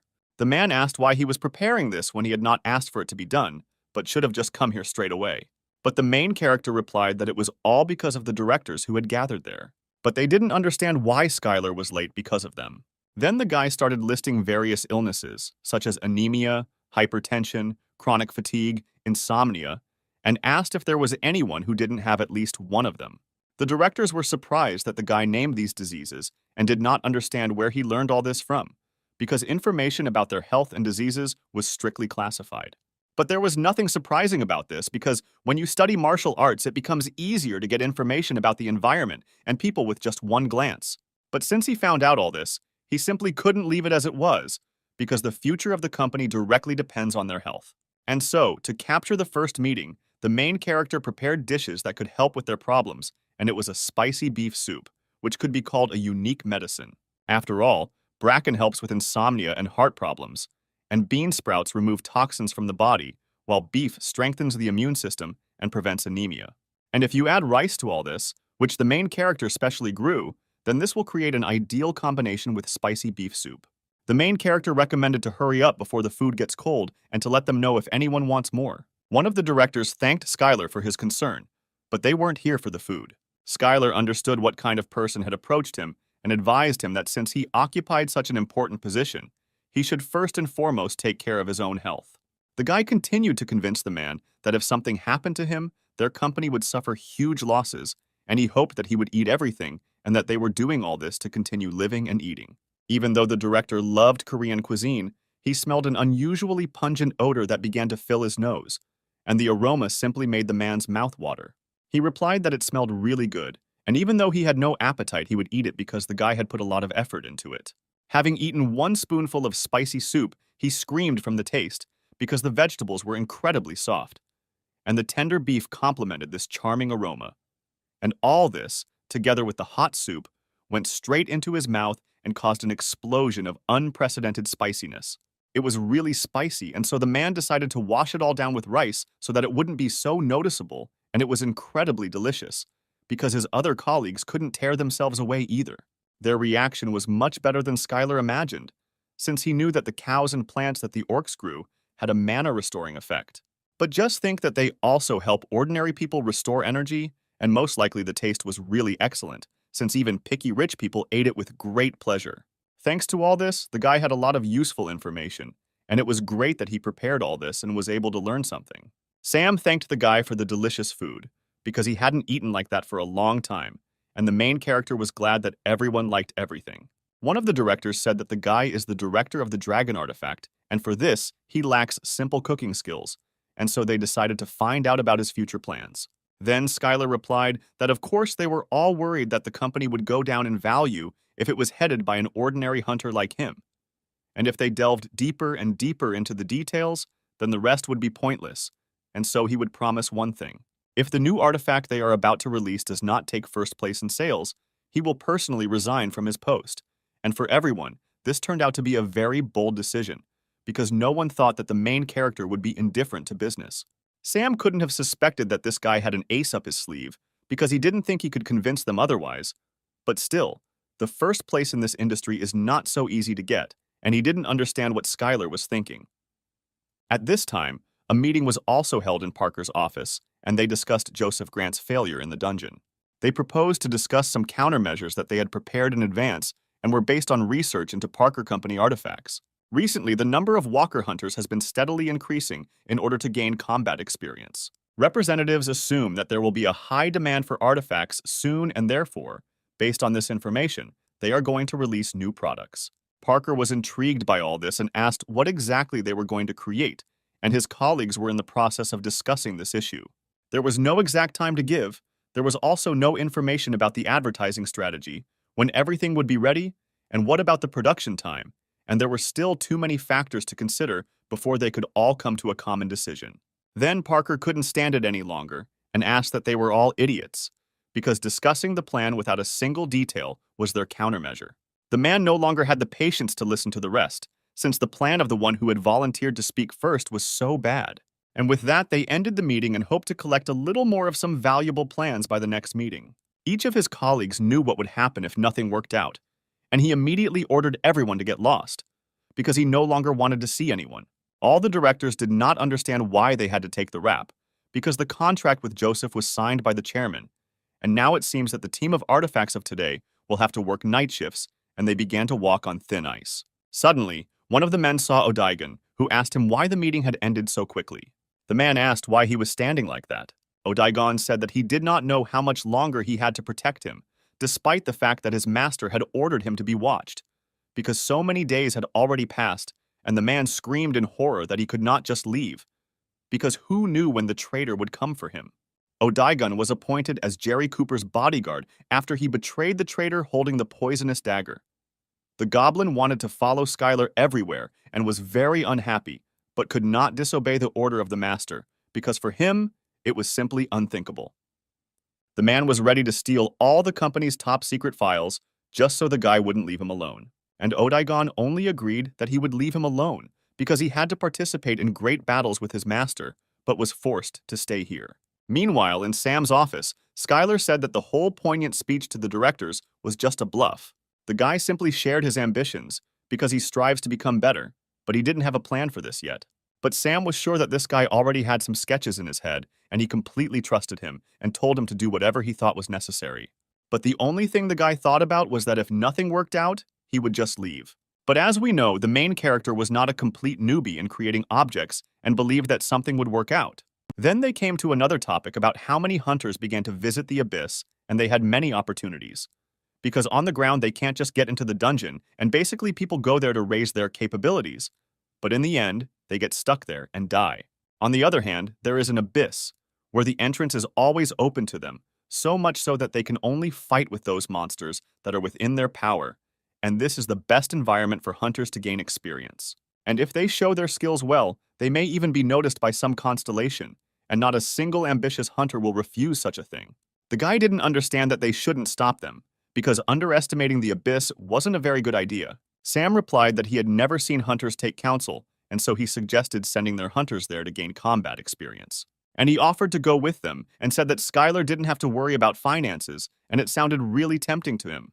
But first, the main character needed to check something, and he saw 99 unread messages. These were the messages where the warrior of madness and blood complained several times that he lost because of other constellations that taught people magic. The protagonist wondered if the constellation would be wary after his defeat, but it seemed they didn't care much.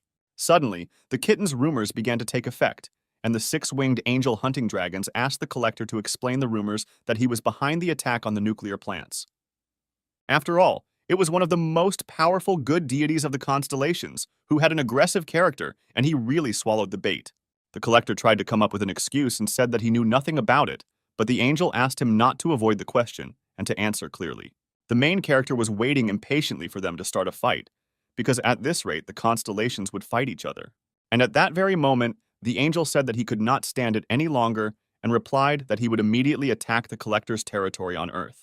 The protagonist was surprised that he would attack his territory on Earth, which meant that their servants would fight right in the middle of the cities, and this was very bad. As Skylar expected, the war between the constellations had serious consequences, and first of all, his shares fell in price again. At this time, anxiety was growing on Earth, because at this rate the Earth could be destroyed. Many problems bordering on a global crisis occurred. But the worst thing about this situation was that because of this, no one went on dungeon expeditions between the constellations. And the monsters that came out of them began to rage and attack peaceful people. The first sparks of this general catastrophe were in England, on the territory of the Collector, against whom war was declared. Many people thought so, but in fact they started in France. At this time, the president of France could not understand what was happening here, and why the monsters that came out of the dungeons of England attacked their territory. He ordered the Minister of Defense to explain himself immediately, but according to his analysis, the monsters felt threatened by the conflict between the two constellations and fled to the territories closest to them. That's why they sent all the hunters to the sea, and fortunately these monsters were all only C rank, and so they had no trouble dealing with them. But the problem was different, because they sent all the people there, and at the moment there was no one to defend the city. If an A rank monster appeared and broke through their line, things wouldn't go too well in that situation. And so they contacted various clans overseas and asked them to send hunters to help with the defense of their territory, and to prepare for the worst, they also asked for A-rank hunters to be sent out of the country. The president didn't understand why they needed their help if they had 3 A-rank hunters. The only one they kept in touch with was Adelina. These people lived in the most luxurious conditions for hunters, but at the same time, when it was necessary, It was impossible to contact them. Then the Minister of Defense pleased the president by saying that despite the fact that their hunters were not listening to them at all, one hunter did not refuse to help them and happily agreed. They received a report that he would be arriving soon, and he happily agreed to help them.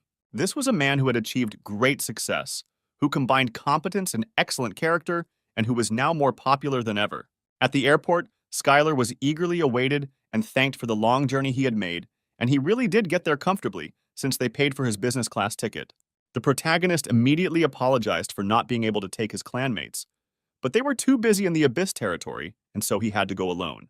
But the guys were still incredibly happy that a hunter like him had come to their aid, and to begin with, they suggested stopping by the hotel that they had prepared especially for him.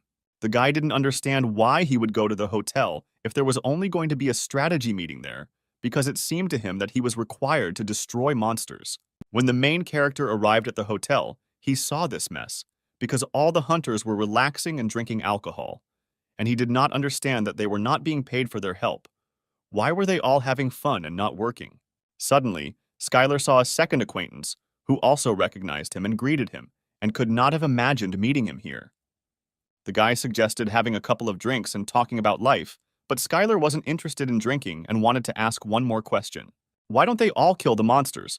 But the guy replied that they are the saviors of this country that made a great decision to help them. And if it were about special monsters from which they can get excellent materials, then that would be a different matter. But France can take care of weak C-rank monsters on its own. Therefore, they are left to kill only those who penetrate the city.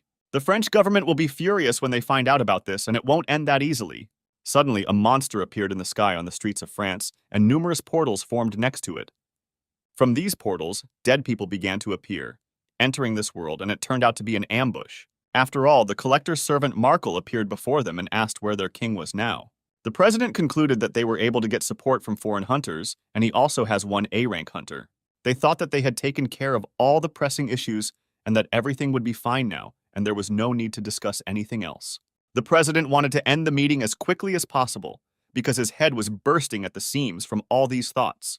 But suddenly, a portal appeared right behind him, and his colleagues shouted at him to be careful. A huge and powerful shot flew towards him, which destroyed half of the building, and the Minister of Defense miraculously saved the president from death. And right in front of the King of France, there appeared a servant who addressed him and said that his master had business with him, and it would be excellent if he humbly listened to him. As the guard ran into the room where the hunters were, he shouted loudly that an emergency had occurred and all hunters needed to prepare for battle.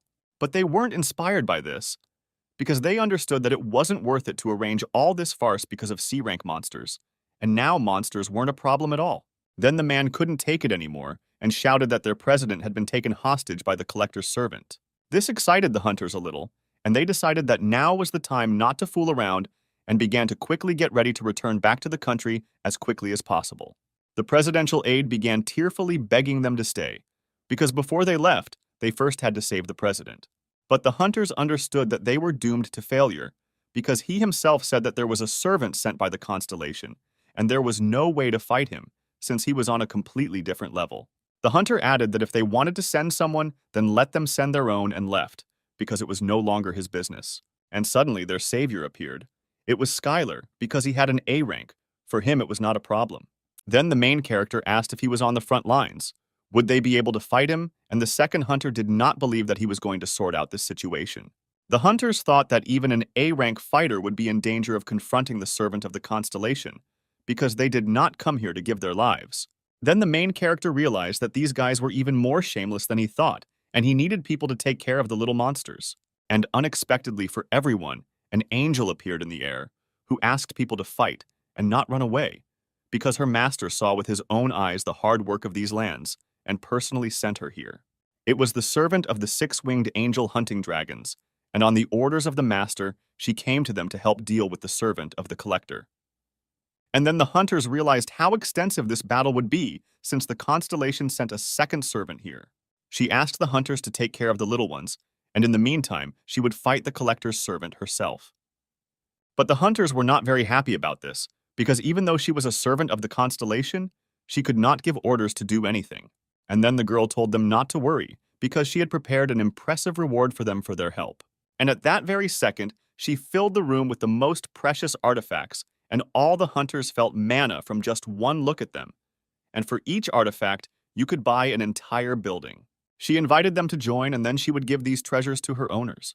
The servant added that in exchange, she would choose who would be the first to choose the items in the order in which they would swear to fight her. And after a few seconds, all the hunters immediately swore allegiance to the servant, because they were already ready to save France, since they were here. The servant thought that the people were too simple, just like her master had said, because those who joined were blinded by their own greed. And if she used these people to get rid of the collector's servants, then they would be able to greatly reduce the enemy's ranks without much loss. And at that moment, he asked one question: what exactly was the angel going to do? Because the president was being held hostage by the collector. He asked what the plan was, since she was so actively inviting hunters to join, and the servant was worried that the man was too calm in front of all the master's treasures. She saw that this man was too different from everyone else here and always remains human. And then the soldier said that there was no need to worry about it yet, and that it would be easier for her to show everything rather than explain it in words. This was the current situation at the Élysée Palace, where a barrier had been erected by the collector's servant. He needed it to use the return magic, because he absorbed a lot of mana to connect the earth and the abyss, so he uses it to buy some time. And then Skylar said whether he wanted it or not, he would have to stay here. Suddenly, the president's assistant ran into the room and shouted that new monsters had appeared in the city. The crazy dead attacked the entire city, and the main character did not understand where they came from, and most likely they were brought by the collector's servant. The guy decided to get rid of them first, and not go to the Élysée Palace, because if he left things as they were, there would be numerous victims. And the servant screamed at him not to make her laugh, because it was much more important to get rid of the collector's servant than to protect anyone.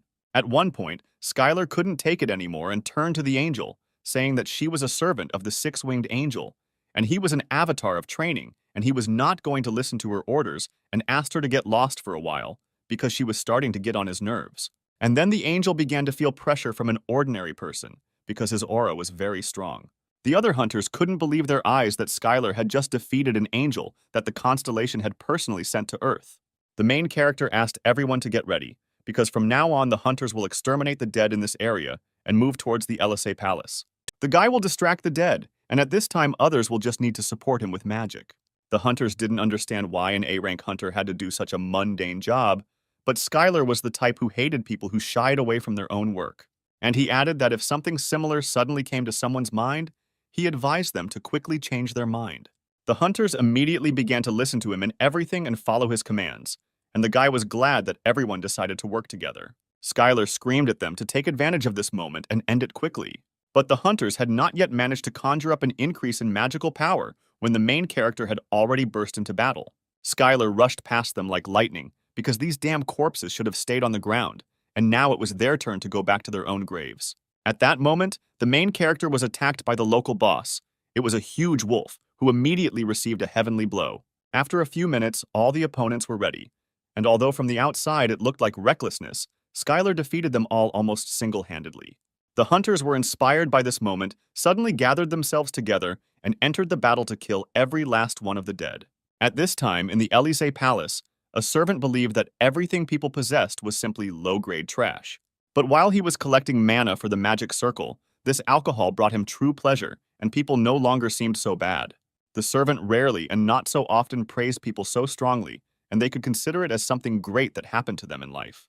The French president screamed at the demonic god because he couldn't just leave after causing all this destruction in France because they didn't deserve him to do that to them. And then the servant replied that if he only wanted, he would seize their country, because they were pathetic little people who could only maintain their own autonomy thanks to the generosity of his master. And how dare they show ingratitude and take the side of the good gods? After all his master wanted was to simply talk to the king of these lands and brainwash him to rid him of these indecent thoughts. The president of France was surprised by what it meant to rinse, and in that case the servant gave him a little taste of it. The servant asked to stop resisting and just accept this magic, because the effect is still incomplete, because he temporarily borrowed power from his own master, and this is how he will become much quieter. The president tried to say that he wouldn't get away with it that easily, because right now, the hunters and servants of the constellations of their allied countries were already heading here. But the servant didn't care how many pawns came here, because the barrier covering the palace drew on the existential strength of its master. And within this barrier of the ominous night, he possessed absolute power, and even he was interested in what kind of warrior would come to his aid. After all, be it low-grade hunters or servants of arrogant gods, you can call them here as much as you like. Until a real constellation of the current servant appears here, no one will be able to defeat him. At that moment, Skylar was fighting with the dead, and something itched in his ear, and according to an old sign, he thought that someone was remembering him right now. The regional news channels broadcast urgent information for the residents of Paris that the Élysée Palace was currently closed by a barrier installed by the collector's servant. Presidents and other important people are being held hostage, and new monsters are emerging from this place and are attacking people right now. If anyone is in the danger zone, they must evacuate immediately, and if they cannot get out on their own, they must wait for hunters to rescue them. Luckily for the civilian, Skylar arrived just in time and managed to protect him from the attack of the ferocious monster. The main character turned to the man and said that it was too dangerous to walk the streets now and recommended that he go into the building, and he immediately ran there. At that moment, other hunters ran up to Skylar and reported that they had studied the whole situation here. It was a great surprise to the guy that they followed his instructions perfectly because he considered them much lazier. And then the hunter replied that they had initially followed because they were a little scared. But killing monsters and saving people without counting the profits and losses was not so bad. And the guys were optimistic about this situation. That is, since they got involved in this matter, they should lead it to the end as professionals. Angel didn't understand what was going on here because just recently they were drooling over her treasure. She couldn't believe that people didn't put their own comfort above others, and yet they followed Skylar, doing useless things, and didn't even complain about this man. Then the girl flew up to the guy and asked how much more time he was going to waste, because she did not feel the energy of the dead in this area at all. Skylar replied that she had too nasty a character for an angel, and he heard her and asked her to calm down. He would begin to follow her master's instructions. Soon the barrier of the ominous night was discovered, and everyone felt a strong existential force from this barrier. The goddess of sloth felt that it would be more difficult than she expected, because in order to defeat the servant inside this barrier, the protagonist needs to use existential power, and quite a lot so that people can understand that he is a constellation, and this will put him in a difficult situation. The barrier was so powerful that it seemed to block the sight of the constellations from the outside, except for the collector. And she figured that if the guy used the power inside, the other constellations wouldn't know about it. But he would need to avoid being seen by that angel. And just at that time, this angel found Skylar and asked why he was standing there doing nothing. At one point, the guy just wanted to gouge out her eyes, but unfortunately, that was not possible. And since there was no more time to lose, the guy decided to enter the barrier. The servant immediately sensed a new guest, and he was wondering, since he was the new owner of this place, whether he should observe all the formalities and meet him personally. At this time, the bewitched president sat in place and asked the owner to be extremely careful. When Skylar walked inside, he was surprised that it was much quieter than he expected, which made him suspect that there might be some kind of trap here. But the angel screamed that there were no traps here, and she would now simply go to the servant and ask the guy to follow her and cover her. The servant suspected the vile Manhwa because she was one of the servants of the six-winged angel, and he decided to get rid of her first. The girl did not even feel the presence of the servant's power, and first decided to get rid of it as quickly as possible, and tried to fly higher. But the servant was not so weak and could not allow her to simply fly away. The angel couldn't move, and at that moment the main character shouted for her to duck immediately, because he was ready to deliver a powerful blow. And the collector's servant shouted loudly that he, as an ordinary human being, dared to challenge him. He couldn't believe that he was losing in strength to some person, and it was completely impossible. When Skylar threw him back into the distance, it was time to use a ranged attack, as it was the perfect distance for the heavenly finger. And to avoid this, Markle used the shadow of the collector of noble crowns. He couldn't believe that such a person existed, because in addition to incredible strength, he also had an excellent sense of combat and was not at all open to attack. For him, the angel's servant was not a problem at all. It was all too unexpected, and the collector's servant had to retreat. And in one moment he disappeared. Skylar realized that he quickly assessed the situation and fought very well, and it really would not be easy to deal with him as expected from a servant of the abyss. But at the moment there was a more difficult problem, because something was wrong with the angel. The servant's mana was rapidly absorbing her mana, and although he was much stronger than she expected, this ominous energy was exactly the necromancer's control magic. If this continues, she might become a puppet of this servant, and all the hunters around will be scared because of this. One of the hunters approached Skylar and suggested that if she was right, then maybe it would be better to kill her right now. After all, if she becomes a dead person, then they will have one more problem. The angel heard this and added that the man was right and asked to kill her, and she said this in all seriousness. She is a servant serving the six-winged angel, and she will die if necessary. But she will never become a toy of the demonic god constellation. The guy was happy because it was cool that she made an incredibly strong-willed decision. But as he said, he did not intend to obey her orders and would do as he saw fit. He suggested using even more power to erase that bastard's mana from her body. Angel thought that it wasn't that simple, because even she couldn't do anything with this mana. And then the main character began to use his own internal energy and try to do something. He warned that there would be a clash of completely alien forces in her body, and therefore she could experience excruciating pain. But in any case, it was better than dying, and she should just endure it. The collector's servant was watching all this healing, and was shocked that this man was refining his mana. Even though it was only a part of his master's power, it still contained his existential power. He needed to have a strong body to use the Dark Knight, and he didn't believe that someone like that could exist, because Skylar was just a mortal, and he would do anything to get him. After some time, the main character was able to heal the angel, although it turned out to be incredibly difficult, and she was infinitely grateful to him for this. After all this, the girl promised that she would listen to him in everything and asked what he was going to do next. The main character replied that since their goal was initially to free the hostages, they would simply break into the central area where this bastard was located. And at that moment, Skylar felt strong magic behind his back. It was a servant who thanked the people for the journey they had made, and now he wants to make them a very tempting offer. The servant said that since they were here to save the king and his subjects whom he had captured, he would release them right now so that they would not risk their own lives. But for this, he will have one special condition. He wants them to sacrifice the person who just fought him, and that was Skylar. For if they give him up, he swears by the name of his own master that he will return the hostages and all the others back safely, and then everyone will become heroes who saved the king of these lands. The servant was pleased to see the shocked face of the protagonist, because this was his perfect strategy for defeating people using their own ambitions. And now he was waiting for his comrades to grab him and throw him into the terrifying hell as a living sacrifice. And the servant will simply have to look down on all this and wait impatiently for victory. But everyone unanimously said that this was nonsense and that he would not receive any consent because it was too brazen to exchange politicians from another country for a rank A hunter. Even a truckload of these politicians wouldn't be enough to buy even one fingernail from Hunter Skylar.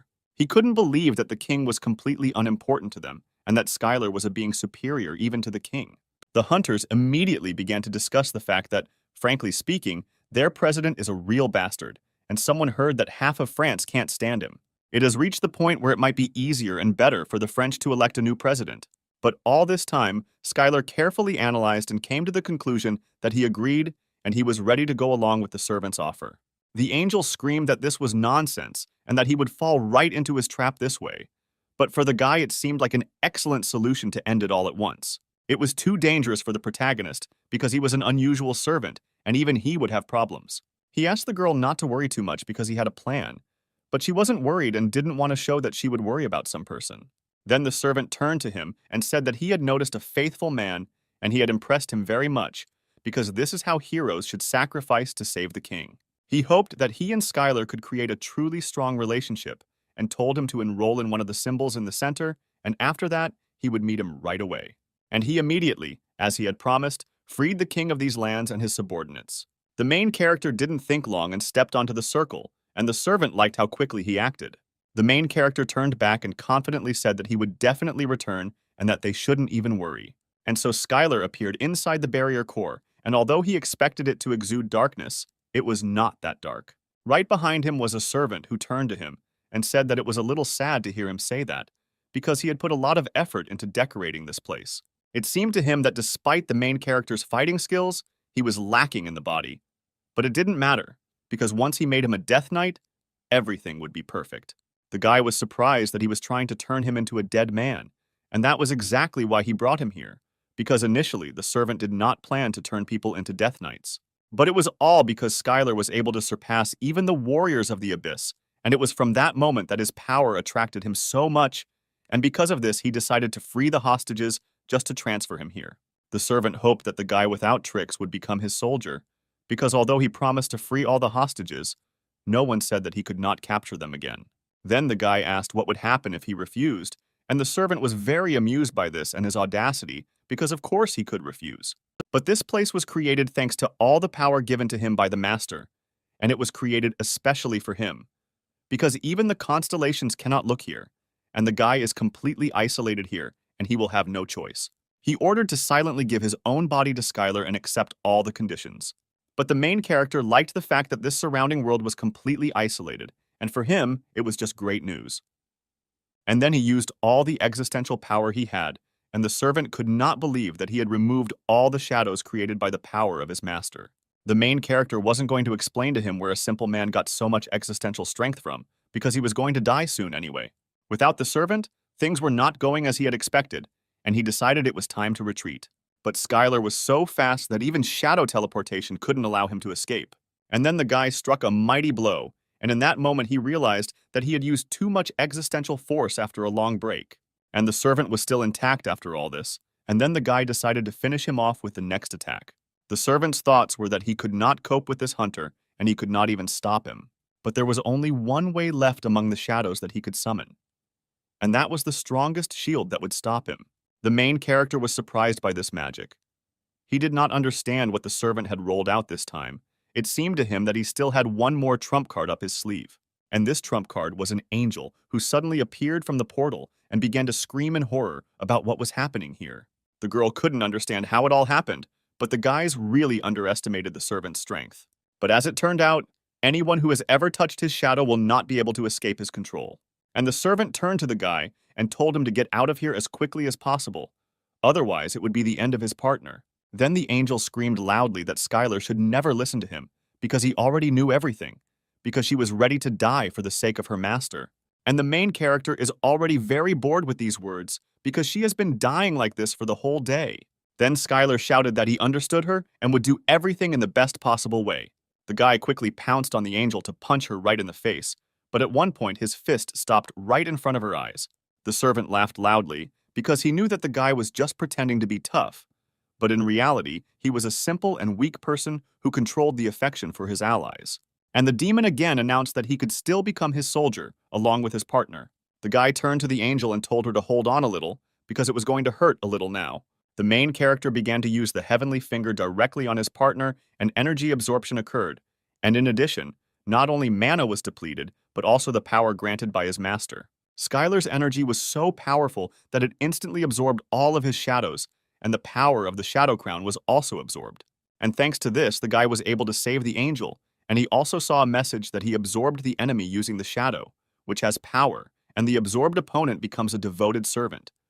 And for this, the guy was very grateful to the demon for such a wonderful gift.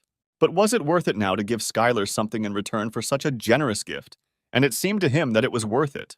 And he dealt a crushing blow directly to him, and the servant could no longer do anything without the power of the master, and did not have a single chance of victory. And then he decided that he needed to somehow escape from here and called the elite warriors of his shadow army from the portal. The servant ordered them to stop this brutal man who was threatening their master. But all this was useless, because it was only a pathetic attempt to buy some time to escape. And if the main character's assumption is correct, then he can no longer play the master for them. The servant could not understand what the main character was talking about, because these were his soldiers who had just been called up. And at that very second, Skylar screamed for them to grab Markle, because he was the one threatening their lives at that very second. The servant could not understand what these scumbags were doing to him and tried to stop them in every way possible, but everything was absolutely useless, because they were no longer under his control. Apparently, he didn't fully understand the essence of his power given to him by his constellation, but everything was in the description, because when a skill is stolen, all subordinates also pass to the new owner. The protagonist asked Markle not to be too upset, because he didn't care much about his puppets, and he was just going to finish him off along with them. At this moment, he noticed that the angel was unconscious due to the absorption art, and therefore there was no need to worry too much and use all the existential power. Markle screamed in horror, who was in front of him, and even the Lord of the Abyss did not possess such power. And Skylar told him that he had already told him before that he was not going to explain this to someone who was going to die anyway. And the owner of power, Markle, was killed. And at that very moment, the whole city began to clear itself of dark and gloomy shadows. Following this, the barrier of the ominous night also began to disappear. All the servants and monsters began to evaporate right before the eyes of the people.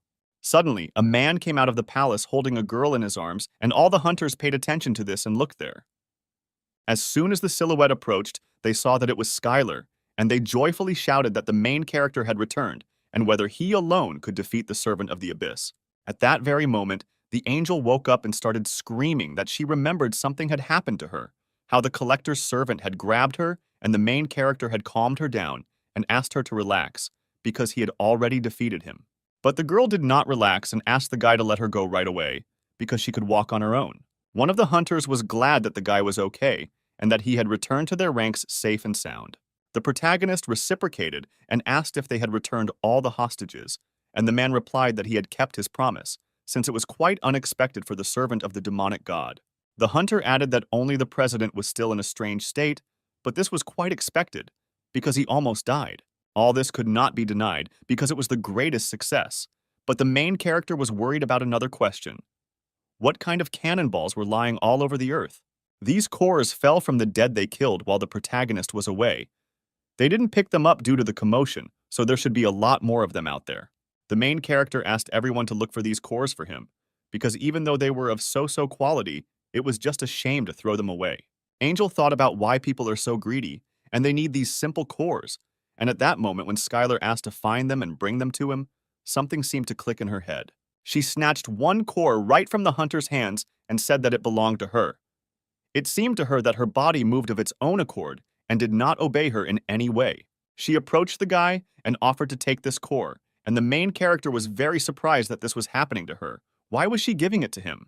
Skylar was wary of this, because it might have been because of the power he stole from that bastard. But when Markle used it, the effect was not as strong. Then the goddess of laziness told the guy that this was all because of the change in the user's power level, and he had taken possession of a very useful power, and while she could not observe him from behind the barrier. Most likely, this contract only worked at full power when the constellations used it. This is probably why the collector tried to drag the president into the abyss, because brainwashing cannot be done by contract alone. His goal was to bring back the brainwashed president and use him to drag France into a war against the six-winged angel. But he could never have imagined that Skylar would eventually steal this power from him, and now he can only wait until this effect wears off. The goddess advised to first take this core, and then the girl would come to her senses, because she had fulfilled his order. And at that very second, the angel seemed to wake up and asked the guy what just happened. Skylar replied that all this was because he absorbed his power, and in the process, power over her also passed to him. And in other words, her body was no longer hers, but his too. The angel was horrified by what she heard and asked to stop it immediately, but the main character did not know how to remove this effect, because it can only pass with time, and asked her to calm down. And the girl immediately screamed for him to stop giving her orders and not force her to calm down. After this, the angel flew into the sky because she could not believe that this man had seen her in all her worst states, and now he was also commanding her. Skylar watched as the angel moved further and further away from him and thought that the distance between them was a great way to solve the problem, and they would definitely see each other again. At that moment, the president's advisor ran up to the main character and said that the president was behaving a little strangely because he was collecting every core he came across. And it seemed to him that his behavior was similar to that angel, and he came to the conclusion that the servant of the demonic god could do something to their president. And now the guy could control the president of France, and if he said something wrong, an international conflict could start. And in order not to create problems for everyone, Skylar asked them not to worry, because everything will be fine and he will just keep it a secret. The protagonist had no intention of ordering the president to do anything, so he should be fine and this A-rank hunter should be trusted. At that time, Skylar had no idea that the Shadow Crown had an additional effect, and it created strong feelings around the user among her servants. And all this could become the starting point for unprecedented decisions that will go down in French history for a long time. A few days later, restoration work began on the Élysée Palace building, and builders began actively repairing damaged areas. The French president read the news that a true miracle had occurred, and there were only 0 casualties thanks to the achievement of the American hunter Skylar. This incident was very serious for this country, and everyone realized how useless the selfish hunters of France are. And all this time, the president said that it was pointless to treat hunters with care. The presidential aide understood that he was starting to complain again about the uselessness of the hunters, but with each passing second it was getting worse and worse. Although it made sense considering that besides Adeline, no other A-rank hunters showed up. The French president admired Schuyler because he came from another country to protect civilians and risked his life to defeat the servant of the demonic god and is a true hero. And so he ordered the preparation of the most honorable medal of France, which would be higher than the Legion of Honor. To give away a simple medal when he had saved the president and the representatives of the nation was a disgrace to all of France. At that moment, another assistant knocked on the door and said that all preparations for the medal ceremony were completed, and the hunter Schuyler had already arrived at the scene. The French president proudly proceeded to present the medal to Schuyler as a thank you to all the foreign hunters who protected French citizens.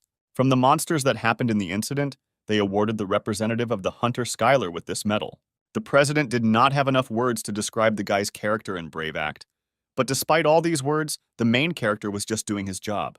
The president added that the guy is very modest because he cannot be compared with the hunters from France, because now the entire internet is teeming with such comments and texts. And the main character felt it too, because now he is famous throughout France, and therefore his existential strength has increased several times. The president added that this incident was about the inferiority of his country's hunters, and he had decided to offer Schuyler a business on which the future of France would depend. The man wanted the boy to take responsibility for building a French base in the abyss. All the reporters and journalists were shocked by such a statement, because how could a foreigner be responsible for a base in the abyss? It was complete madness. And although Sam asked not to create problems, things already smelled like kerosene for the main character. Building a base for any country in the abyss was of great importance, be it a clan or a business.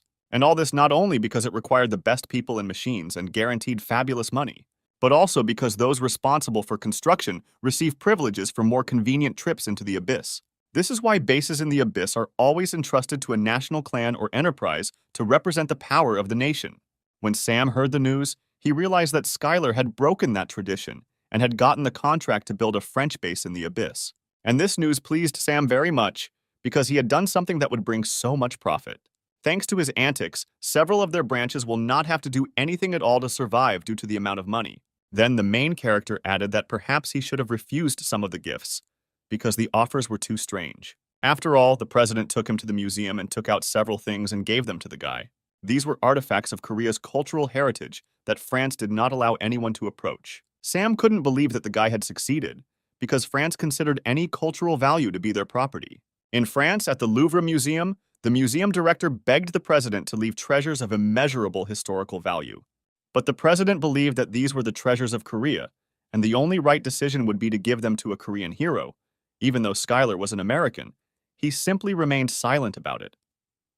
When Sam began to look at the jewelry, his passion as a collector made his heart beat faster. And at that moment, the guy immediately stopped him, because he was going to return them to Korea to their rightful owner. And then Schuyler had a great idea about what he could do with them. The main character decided to restore the image of the Korean fighting team, because it was not so good. And as soon as the match begins, he will definitely be criticized by Korean citizens. And thanks to this, all this criticism will at least fade away a little. The man didn't like this idea, because the guy knew how much he loved antiques and did everything to keep them out of his hands. The guy added that he did wrong considering how much profit was made from the station in the abyss. And then he thought about going to another company, but Sam stopped him and said that his side, which valued relationships, truly made him look good. Then Schuyler was glad that Sam didn't mind him giving everything to the Korean clan. Speaking of the station, the outpost of their base was already finished, and the man invited him to take a look at it. At the entrance to the station, the man checked Schuyler personally, and it was an honor for him to meet him, because it was his first time arriving at the temporary station. This was the first station where one could use a teleport, and to do this one simply had to go into the magic circle and then name the place where he wanted to be sent. When the guy stepped onto the teleporter, he asked to be transferred to the Dragon Company outpost. And then, at that very moment, teleportation from one place to another occurred. When the main character saw the new outpost, it reminded him more of an entire city. Elizabeth and her team of craftsmen were already there, and they greeted the hunter with pleasure. The main character asked why she was here, and not with the Ikaros clan. But as it turned out, the others had gone to scout the territory, and were already quite far from this place, and there was no one else here. So Elizabeth was in charge. This station was very cool, especially everyone was impressed by the barrier, which could constantly withstand protection and use the accumulator of mana and company. The lava and magma kitten was impressed by the technology, as it was truly amazing even for a blacksmith from the abyss. The main character became interested in how strong the people here had become, and he noticed that the entire team was trying to become B-rank hunters, and their internal energy had noticeably increased. Skylar expressed his pride in him, because after training with him, they should have become at least that much stronger. And since everything was fine with the station, and he didn't see any problems, he asked why they needed him here. But as it turned out, the problem was not with the station at all, but with the visitors coming to see it. The problem was the abyssal inhabitants who came here, although traveling through the lands of the abyss was difficult, but not impossible. And since they were seeing human civilization for the first time, there was nothing surprising in their curiosity. But the problem was not this at all, but that they were constantly getting into fights and were at odds with Earthlings. Not long ago, they secretly entered some establishments and tried to rob them, and if it were up to her, she would completely forbid them to leave. But this would deprive them of the opportunity to learn about the abyss and their technologies. In truth, the brawlers and robbers weren't as big a problem as the information brokers and scammers. There were too many of them here. At first, they purchased information about the location of the dungeon from the inhabitants of the abyss at a rather high price. And when they came there was nothing there at all. And now, although they don't fall for such tricks, they still feared deception. Then the guy asked her not to worry about it anymore because he knew one person for such a problem. He promised that she would see him soon, because he was the best who knew the abyss than anyone and also very obedient. At this time, Odagon did not understand what he was doing on Earth because he had to travel through the abyss with his master and participate in endless battles. He couldn't believe he had to defend this pathetic fool. At this time, the director did not understand why he had to do all this alone, because how could it be his fault? The financial hole arose due to stupid embezzlement of funds and accounting fraud. But the guy understood that it was his fault, because he was the one stealing all this money, and he did not understand how this man could become the owner of this company. Suddenly, Odaigon received a message on his phone from the main character, asking if he was busy right now. The guy was delighted and turned to the director and said that it had been very difficult until now, but of course not for him, but for the man. And the guy at that very second broke the glass and said that from that moment on it was all over and he was leaving. The man tearfully cried out where he was going without him, but Odaigon replied that he had already said everything and he needed to hurry. He showed the phone with the message and said that he was returning to the abyss to his owner, or rather to the hunter Skylar, who was waiting for him for the great battle. The president did not want to let the boy go, because he could not do this to him, but Odaigon shouted at him that he could continue to steal money just as he had been stealing before. Then the man asked if Skylar, whom he loved so much, hadn't told him to protect him, and how could he so irresponsibly abandon such a mission? The director added that if he really needed to go, he would go with him. The guy didn't understand how a Parker Group board member could go to someone else's outpost, since he could be caught there, but the director added that the guy shouldn't worry, since he could brush it off as a business trip. Odaigon underestimated him, because he was really cunning, and dragging him there in any case was not so difficult, and it was quite possible to do so. And then, at any moment, at the command of the owner, he will be able to get rid of it, and perhaps he will finally be able to get rid of this burden. Odaigon decided that the man would go with him, but he would keep a low profile, and most importantly, if he dared to stand out in front of the hunter Skylar, he would be punished. The director replied that he didn't want to attract attention at all, and the guy didn't even have to worry about it. At this time, Skylar was looking at information about the Parker Group company, and he could not believe that there was manipulation of financial statements, theft of funds, and all the stolen money went into shares of other companies. He approached the director and said that he was much more talented than he thought, but in any case, he thanked Cooper for coming to him, because now he would provide him with housing and security and offered to stay here as long as he wanted. Cooper thanked the guy for the opportunity and said he would go get some fresh air and think about a couple more ideas. Odaigon turned to the owner and asked if maybe he should just throw him out, but the guy didn't think so because he was spying for their competitors. And then Skylar said that enough was enough about this, and it was time to get down to real business. Odaigon was very happy about this and began to list what they could do. Perhaps it was a trip to an unknown dungeon, or maybe a raid on a super powerful boss. No matter what it was, his servant was ready to give his life for him. It was all too encouraging, and the guy was the only one he could tell it to, and it was an incredibly important mission, the outcome of which could determine the future of their station. Odaigon could not believe that the main character was entrusting such an important mission to him. The guy replied that his master could trust him with any task, and he would do absolutely everything, and Skylar ordered him to get rid of the traitors. The next day, a line of traitors formed directly in front of Odaigon. One of the sellers convinced the guy that this was a fire spirit crystal buried here, and that he really didn't need it. And in return, he asked to give him their mana accumulator, to which the guy replied that it was just funny. After all, how could a spirit crystal be underground? And all this was similar to the ordinary gallstone of fire lizards, which is worth nothing. The merchant was very surprised that such a simple man could know such a thing. And then Odaigan took a stick and hit him hard on the head with it and ordered this swindler to disappear. The guy ordered to immediately throw him out and put him on the blacklist and ban him from entering here. He did not understand how it was possible that everyone who came up with great offers turned out to be scammers, since he had about 42 of them on his account. Odaigan already had a trigger for the word offer, which got him going. And when once again a new merchant approached him with an excellent offer for Skylar, and it was about the possibility of mutual assistance. But the guy couldn't stand it and didn't even listen to him and hit him right on the head, because to him they all seemed like idiots from the abyss who decided to show up here, and he didn't understand why there were so many of them. But the man started shouting that he was a fraud, and that he was an official from China, and he was an ordinary person. Odaigan immediately stopped and apologized for all this, because he thought that the man was simply disguised as a human and should have reported it earlier. But he did not have the opportunity, because the guy did not even let him start a sentence. As Skylar walked towards him, he wondered what the Chinese official was doing here. The main character apologized for his subordinate's disrespect towards him and asked him to take it normally, since he had overworked himself a little. But the man started shouting that the guy had attacked him, and he would file a complaint with the American government. Then the guy replied that perhaps this would not be enough and suggested talking about his proposal over a cup of tea.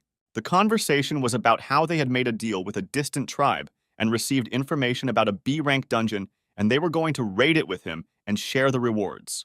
The man added that this is all exactly how it is, and that the contract is very profitable, since they bear all the losses. But for the main character, all this was too suspicious, because the Chinese Hunters Association, which he knew, would never have incurred personal losses. And at that moment, Skylar became incredibly curious about what these bastards were up to.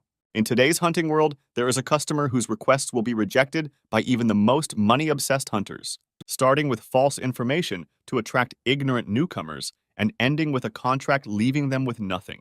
The infamous and strange requests coming from the Chinese Hunters Association. The Chinese government is behind all this, and they still go along with this proposal, and there was a whiff of something strange here. But it would be a shame for the guy to just give up on the B-rank dungeon without any evidence. Besides, it was a good opportunity to find out how strong the team of masters has become. And the main character accepted his offer, but warned that if he tried to pull something off, he could immediately prepare for the worst. The man replied that they couldn't do that to an A-rank hunter because it was simply unthinkable, and asked them not to worry, because something like that would never happen. At Skylar's request, the entire team of craftsmen gathered in one place. They discussed how to go on a campaign, and the girl suggested that they were plotting something against them or the elves. And this was also possible in principle, but in that case they would create enemies and a chain of first-class American hunters, and therefore they would be afraid to take such a step. That is why the main character asked the girl and the whole team to focus on gaining real experience. Suddenly, the boys heard the sound of buses, and Chinese hunters arrived at this place, who practically represented all of China. They were the hunters of the Shaolin clan, and they would unconditionally carry out any order that came to them from above. They were like the watchdogs of the Chinese government. One of the guys approached the girl and said that they hadn't seen each other in such a decent way, and she was spreading such vile rumors about her former comrades, and all this only because she left for America and turned her back on her homeland. The guy added that he was very surprised that she had achieved some success, considering that she had been included in such an important mission. The girl replied that she was doing great, unlike the government dogs who combined some kind of pseudo-magic and fake martial arts. The guy didn't like these words very much, and he replied that such a policy had been a great help for them for quite a long time. And thanks to it, they were able to learn both magic and martial arts. The protagonist had never seen Iris so agitated, as if they were each other's worst enemies. Skylar decided to intervene in the dialogue and told them to stop their idle chatter, because they needed to get to work, and the man apologized for being so rude because an A-rank hunter shouldn't see that. The young man introduced himself as the leader of this expedition and added that their client was not far from here and they could discuss all the details on the way. And as it turned out, their clients from the Abyss are elves because they recently arrived from another territory and planned to settle in this forest. But they realized too late that there was a dungeon in the center of the forest, and although they wanted to go there, they didn't have the resources to do so. But it was hard for them to refuse such a good place, and they decided to hire them. For now, their camp is located on the outskirts of the forest, because they have no access from the center, and they want to finish the hike as soon as possible. But the Shaolin clan also had something to do, and there were not enough hunters for this, and that is why they turned to the main character. It was strange to the guy that they were trying so hard to please others. Maybe they wanted to make an alliance with the elves.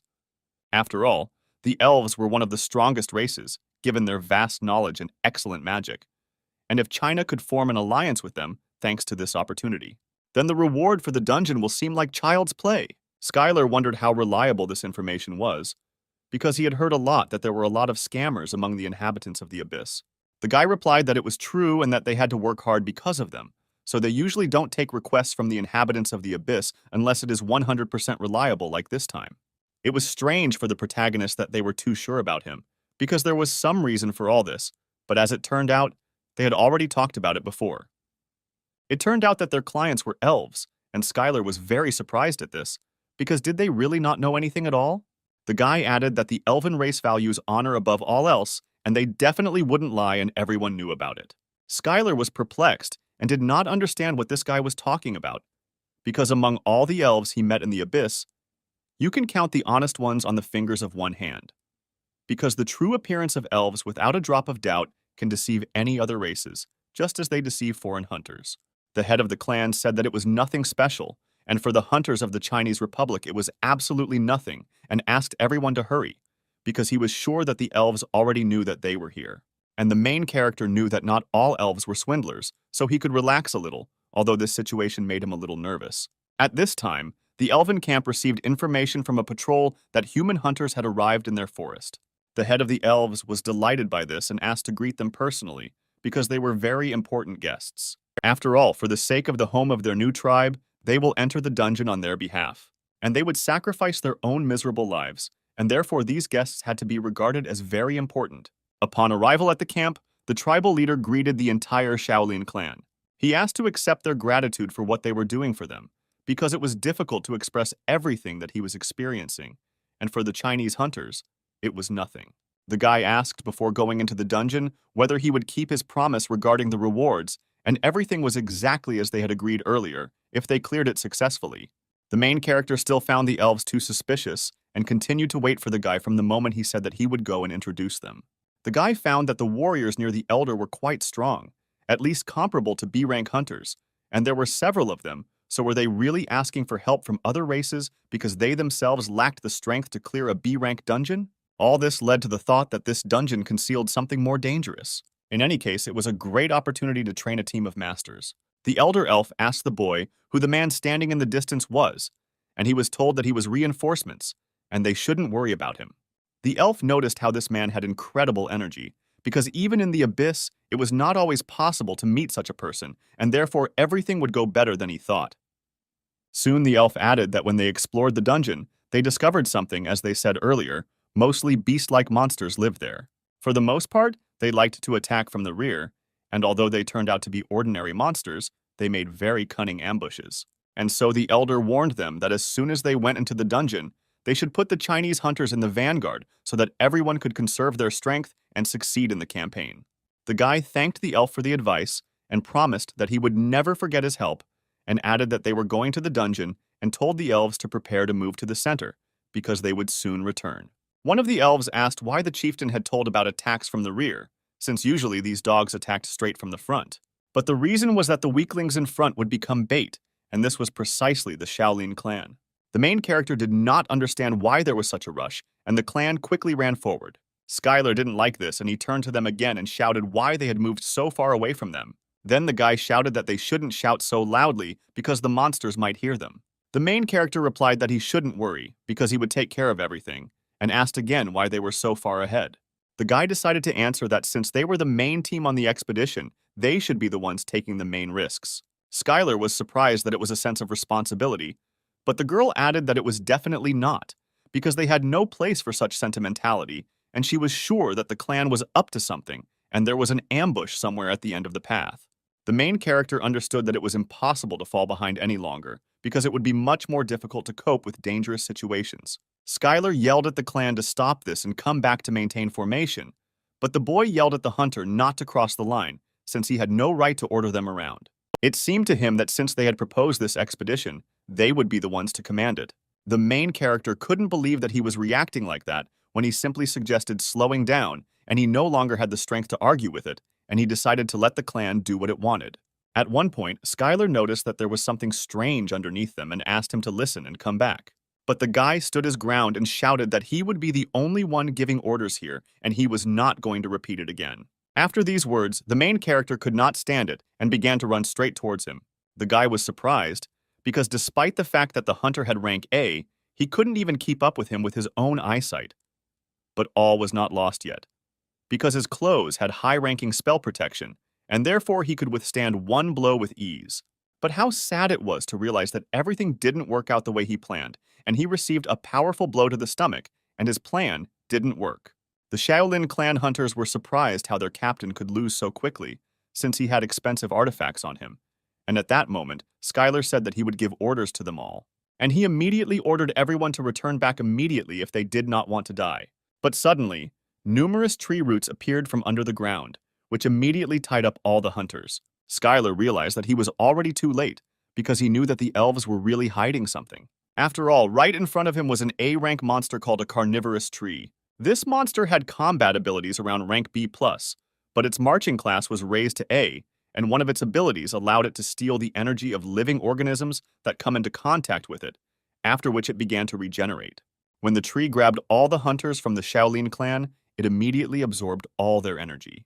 The main character could not understand why the elves hid such information, because were they really afraid that China would not take on such a task because of its complexity? At this time, the goddess suggested that most likely they needed bait. Although the carnivorous tree was a monster, it was surprisingly quite cautious and would never appear in front of an enemy who was stronger than it. If the elves had revealed the true level of the dungeon, then an A-rank squad might have come to this place, and the carnivorous tree would not even have shown itself, and this expedition would have made no sense. Most likely they walked ahead precisely because the elf told them to, since the elves had planned to use them from the very beginning. One hunter from the Shaolin clan shouted for everyone to prepare for a general attack and destroy this vile tree. They activated the summoning of sword and fire and immediately pounced on the monster. The protagonist became curious about what they meant by combining magic and fire. Although it looked bizarre, their martial arts were garbage, because they moved along a straight and predictable territory. The entire clan ran straight towards the enemy as he attacked from underground. At that moment, Skylar's students ran up to him and thanked him for the training in energy detection and footwork, because thanks to it, they were able to avoid death. Then the guy suggested showing what they had learned over such a short period of time and taking it all as real training. They decided to show these pseudo-free people what real martial arts are like. The hunters no longer had any strength left, and the strong branches hid their throats and exhausted them with every second. And then they saw how Skylar and her squad ran to save them. The guy shouted that in order to defeat the tree, it was necessary to deprive it of the ability to use energy absorption. Otherwise, it would simply regenerate endlessly. In other words, they had to first cut off the branches with the Shaolin fighters and only then the roots that absorbed energy from underground, and only after that kill the tree. The protagonist ordered that as soon as they saved them, they waited for his signal, and the squad immediately made a jade sword formation and increased the user's internal energy several times. The fighters were too fast and unpredictable, and such attacks from the tree could only work on the Shaolin fools who couldn't even use their legs. In just a moment, everyone from the Shaolin clan was saved by a team of masters, and the girl screamed that the attack could begin. And Skylar began the fight with the sword's energy boosted and headed straight for the decrepit tree. But the combination did not end there, and the next blow was a heavenly fist, with which he tore the tree from its roots and it flew into the air. The guy immediately ordered everyone to finish him off as quickly as possible, because if he fell to the ground and took root, he would quickly regain his health, and before that happened, he needed to be chopped into pieces. And Skylar's clan successfully accomplished this task, and this is what was called real martial arts. For the Shaolin clan, Skylar's team of masters was incredibly strong. They no longer believed that they would allow these traitors from the master team to take all the credit, and if their association found out about it, then they would all be finished, and the guys didn't know what to do, and everything would be fine. But in such situations, the leader should always take responsibility. But their leader was lying unconscious. None of the master's team were hurt in this fight. Everyone was ready for the next training session, and they collected all the trees they could and loaded them on their backs. At this point, they began to make their way back to their precious client, who had a lot of explaining to do. Upon entering the camp, the elf greeted them joyfully and was glad that their heroes had returned safe and sound, and apparently his prayers had reached the heavens.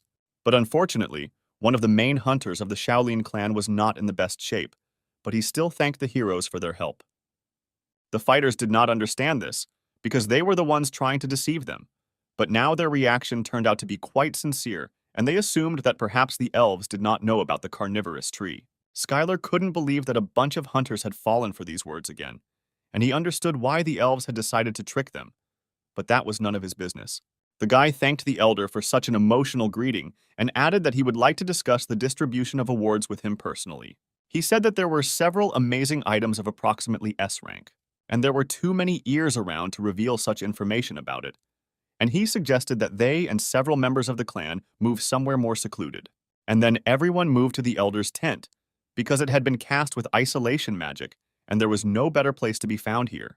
The elf was incredibly happy that they not only managed to clear the dungeon, but also got hold of S-rank treasures, and it was necessary to get the most out of this situation, leaving them with a couple of unnecessary treasures. When they entered the tent, the elf invited them to sit down at a table, since the conversation was not going to be short.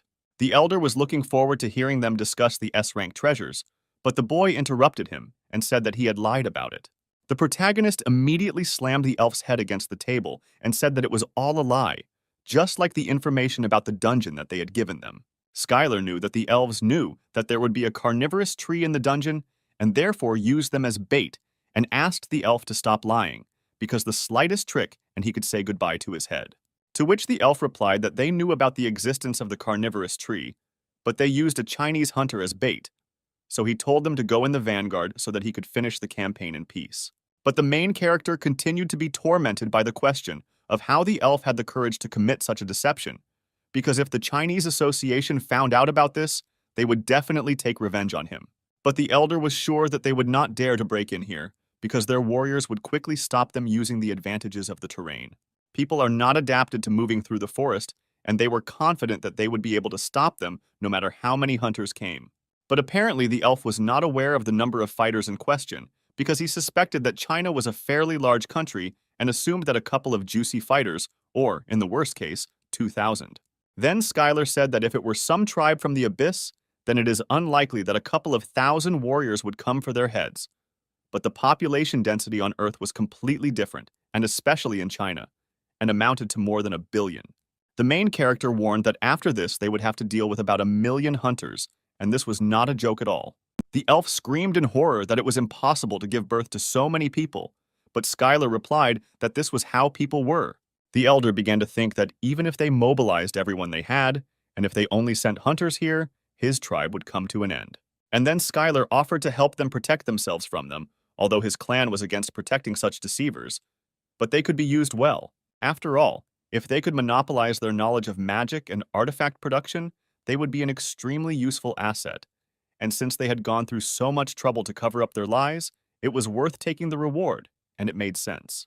The elf was interested in this proposal, because if they protect them, they will share everything they have, and it seemed to him that this man is so strong that he can be used for personal purposes, and he will definitely become more useful than the Chinese hunters. But Skylar immediately warned him not to even think about being cunning, just because this is a contract with people, as he said earlier. If he dares to do something like that, then his head will say goodbye to his body. At this time, one of the Shaolin clan told the commander that while he was lying unconscious, everything ended, and as a result, all the honors for the campaign were taken by the hunter Skylar and a team of masters. And judging by the way Skylar spoke with the leader of the elves, it seemed to them that he was trying to monopolize the relationship with him. And then the guy screamed in horror for them to get out of here because they were stupid weaklings. They couldn't do anything about it.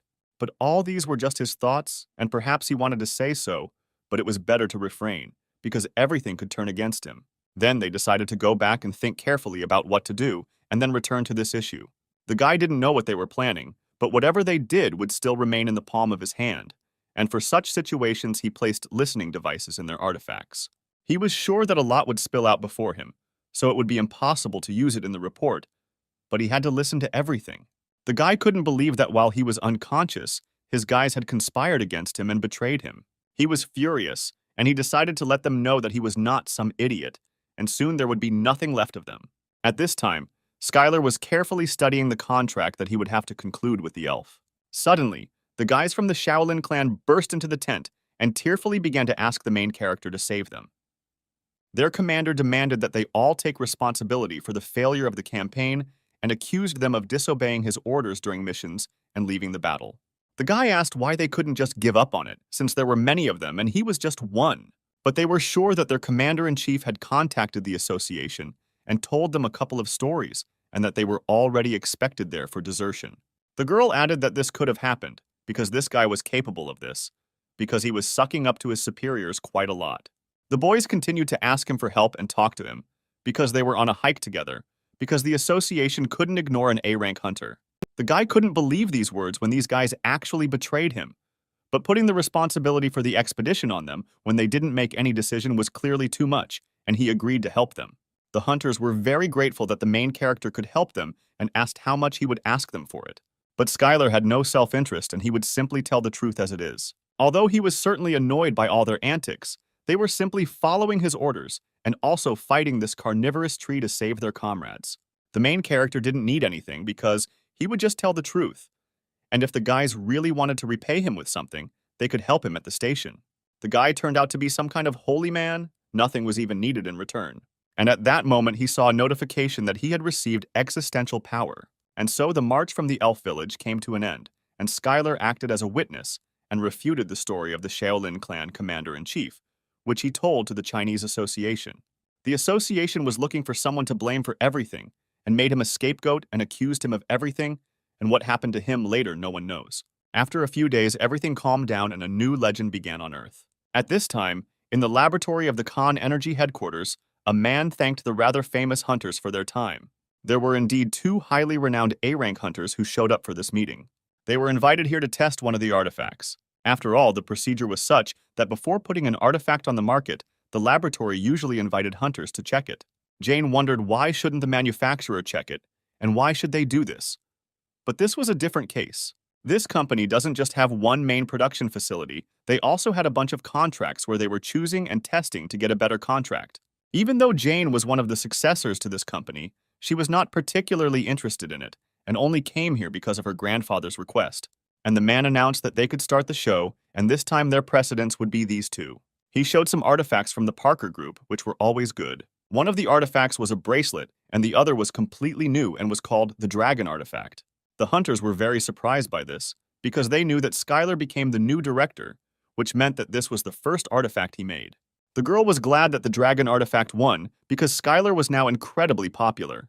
But the man didn't want to rush and suggested just watching it, because this time, he would be tested to remain objective. This artifact was being tested for the first time, as ordinary people were unable to test its power. The products were selected by the candidates based on the technical specifications stated in their documents, and because they had the best contract terms. The man immediately put on one of the bracelets and decided to test its functions, which he was looking forward to. He was invited to go into the testing room, where dummies had already been prepared that had the same durability as Class B monsters, and they should be perfect for artifacts. And everyone else was supposed to watch from an observation post. First of all, the man started with an artifact that was created by the Parker group. This artifact was truly better than he expected, and it simply incinerated almost all of the mannequins that were right in front of them in literally an instant. Only the main targets were partially destroyed, but the rest of the dummies remained unharmed. Such power required a small amount of mana, and the skill activation process was quite stable, and it seemed to him that the Parker group had gone out of their way this time. The scientist added that this issue can now be considered resolved and noted that although this is Skylar, it will be difficult for him to show a better result. Skylar was truly an incredible person, but the creation of artifacts was a different matter. Jane, who was crazy about Skylar, couldn't help but agree that this artifact from the Parker group was truly magnificent, and she didn't understand how much money they poured into it. But despite all this, it was necessary to finish testing the weapon of Skylar's artifact. The girl screamed for the man not to be greedy and to use as much mana as possible and show all his strength. But no matter what she said, the man was decisive and fair. Suddenly, the man felt the power of some other dimension. It was a hurricane whirlwind that flew out of the sword and was directed towards the mannequin. The girl thanked the man for listening to her and using a lot of mana, but he replied that he did nothing of the sort and used the same amount of mana as in the previous artifact. All the laboratories were extremely surprised by this and thought that there was nothing more to discuss here, because this time they had to conclude a contract with the dragon artifact. And on that day, the company announced that it was entering into an exclusive agreement with Skylar's company. Afterwards, the two companies were able to successfully cooperate without any problems, and thanks to this, Skylar's artifact was successfully put into mass production. Soon, Skylar's magnificent work of hunting began to appear on the hunting market. At this time, at headquarters, Skylar was reading the news and was not particularly sure that in the end, they were dealing with a company that had always occupied the first place in the artifact market, namely, the Parker Group. When they received the exclusive contract, he was already pleased with the result, but his artifact ended up being the top seller with a stunning result. The guy became interested in why this happened and whether someone had bought a bunch of artifacts without his knowledge, but the girl replied that of course not. And if he really wanted to know the truth, then she would assume that 80% of the matter depended on him. After all, many hunters left reviews on social networks, and this was an incredible case, because usually hunters do not share their opinions unless they are sponsored, and so they carefully studied this issue, and the reason turned out to be Skylar. From those he shared food with during the last expedition to the Shaolin clan hunters, everyone who left a review were hunters who fought alongside him. It might sound a little strange, but all his good deeds bore fruit. But the protagonist still wasn't very proud of it, because it was most likely a huge pile of money, and he knew that she would have a similar reaction, and so he moved on to the next question. And then there was an urgent call from Ikaros, where Eliza screamed where Skylar was now. Despite the important meeting, she interrupted it by saying that something had happened, and there was a warning about the discovery of a large wave of monsters. And this location was in his homeland right in Korea. When abyssal monsters invade the Earth through a crack in the dimension, the phenomenon is similar to a dungeon breakthrough. The only difference was that the monster emerging from the cracks was at least S-class. And one of these signs of such a wave was discovered in the Yellow Sea right in Korea. The Korean government has promised to generously reward every corner of the world that sends them hunters. All this only led to a huge wave of foreigners just because a monster showed up in Korea.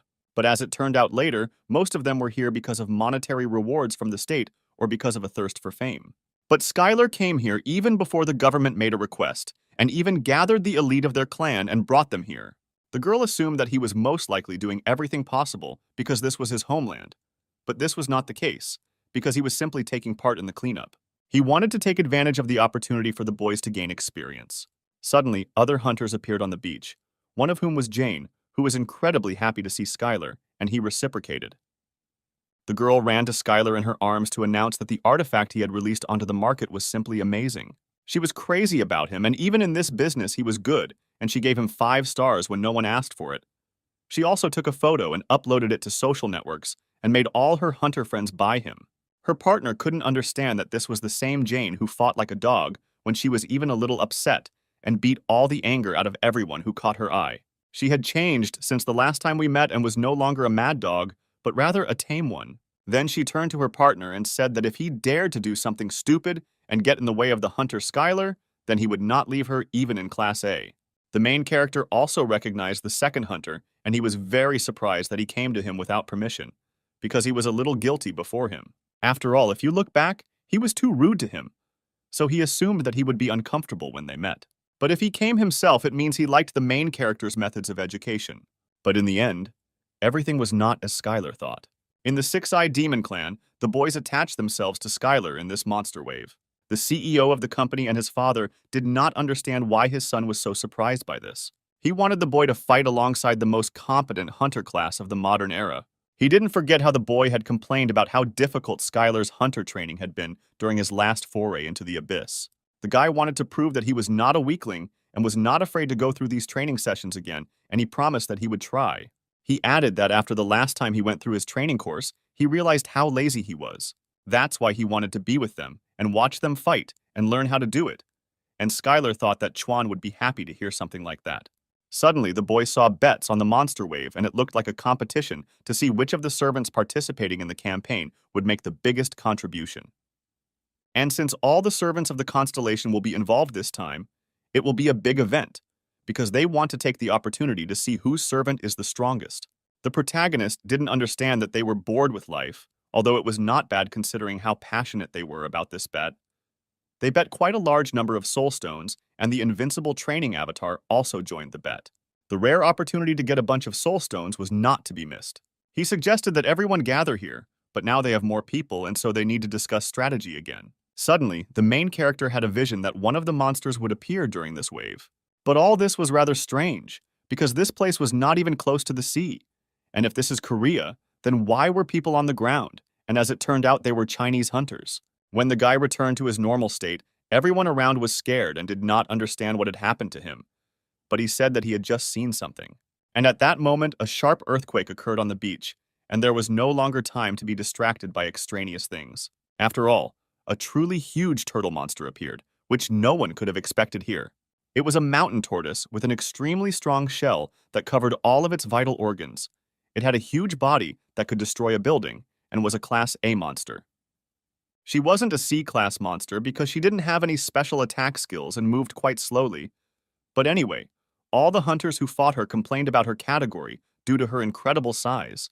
It was quite difficult to fight her at close range, so they tried to attack her with long-range magic. And by joining forces, they tried to do it at the same time. But unfortunately, this method did not work.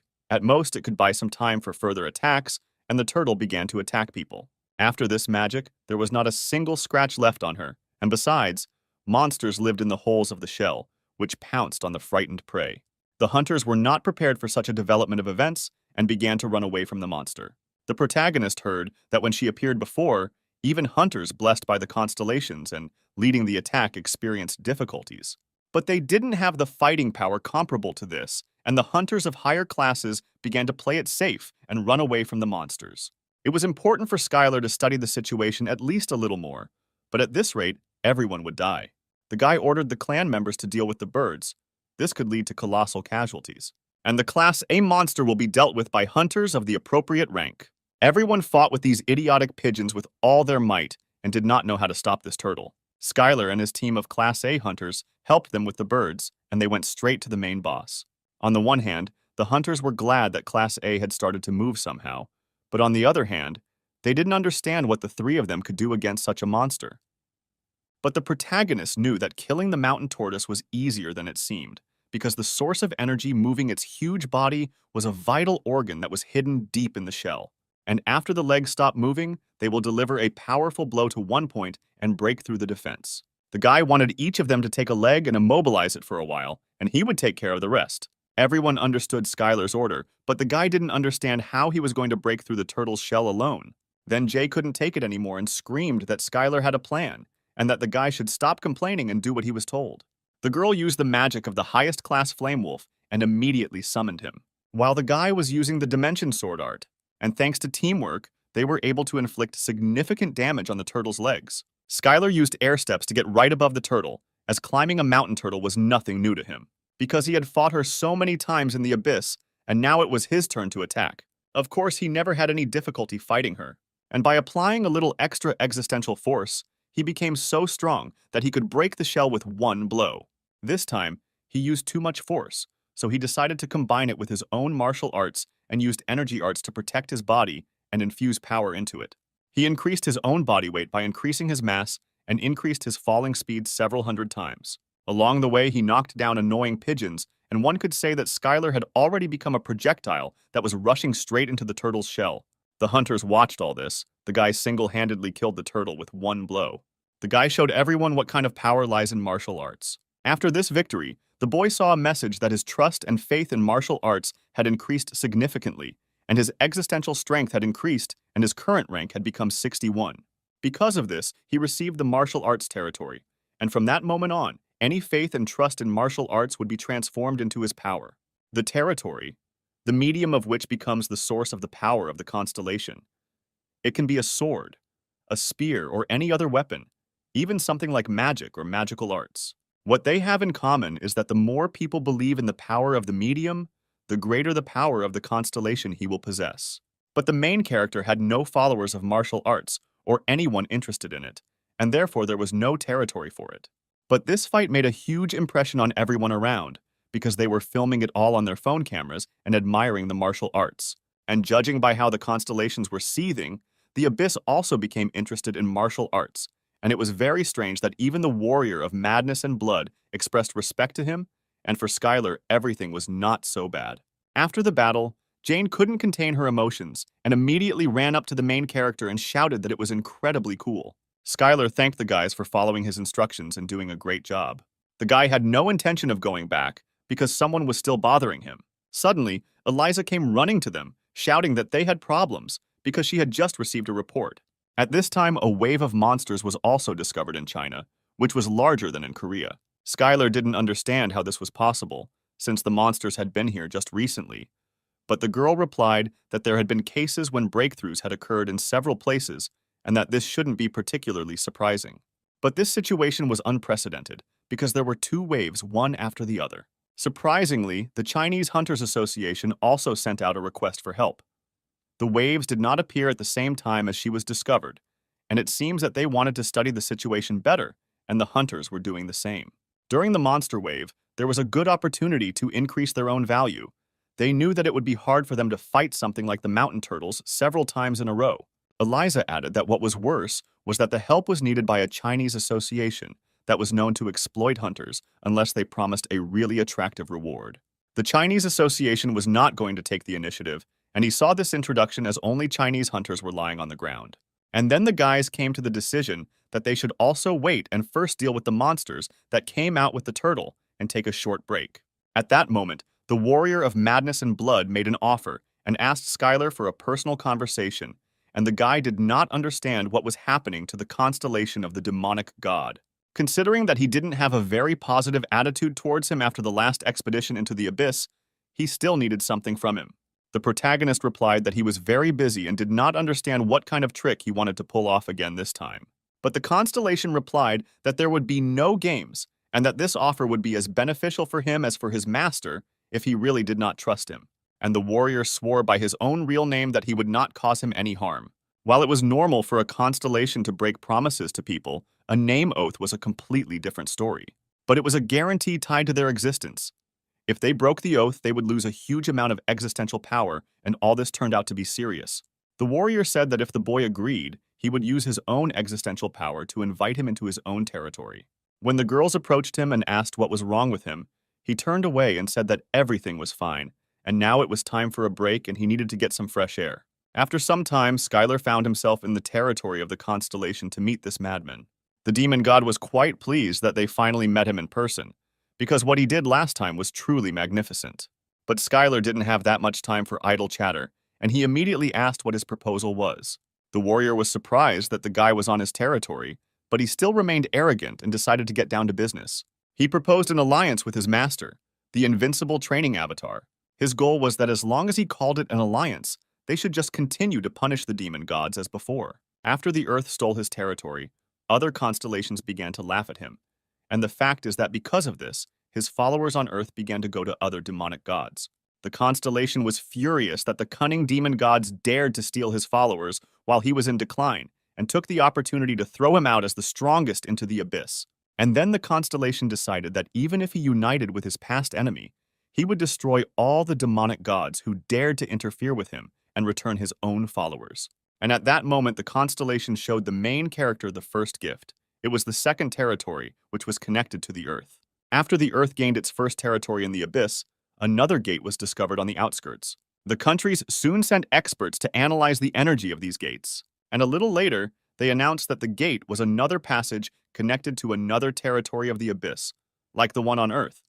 Because of this news, the society was wondering who would be the first to be sent to the territory. As a result, the pioneers were those who were already in the territory of the abyss and observed the others, and no one dared to take the initiative into their own hands or act too aggressively. Because going into the abyss is not something so elementary that you would go there without any information, and everyone has long since learned this well from the last expedition. And the main character thought that if he wants to get more territory of the abyss, then first he needs to collect data, and this is already the business of hunters. But no one could have imagined that he would be able to obtain these lands in this way. Most likely he created this landscape with the help of magic, and it was incredibly amazing. It was truly the territory of the second abyss of the Earth behind the second gate. What was curious to all Earthlings, it was the territory of the demon of contracts and orders. It was a powerful constellation of a demonic god that ruled the African contingent, and it turned out that this time the territory was very difficult. Skylar was surprised and said that for the land of the demon god, everything turned out to be quite normal, because he expected something like burning sulfur. Then the demon suggested the guy to take a closer look at the jungle and pay attention to the demon in the suit, who was a servant and collected contracts from monsters. With one condition, to give permission to drink from the pond, because all demons loved the contract. But this one was really obsessed with them, so everything on his territory had to be sealed with a contract. And then the constellation added that his first gift would be this spectacle, because he had already spent a lot of energy on the next one. He provided the identities of the other constellations of demon gods that they had made contracts with complete information from their contracts. There were a lot of them. The main character even recognized a class a hunter from China, and no one would have thought that such a famous person served a demonic god. And this knowledge about another territory was already a lot for him, and he could not believe that the demon shared this with him as well. Apparently, no one expected him to betray his own colleagues to such an extent, and the mere thought of other demon gods going through something similar already made him nervous.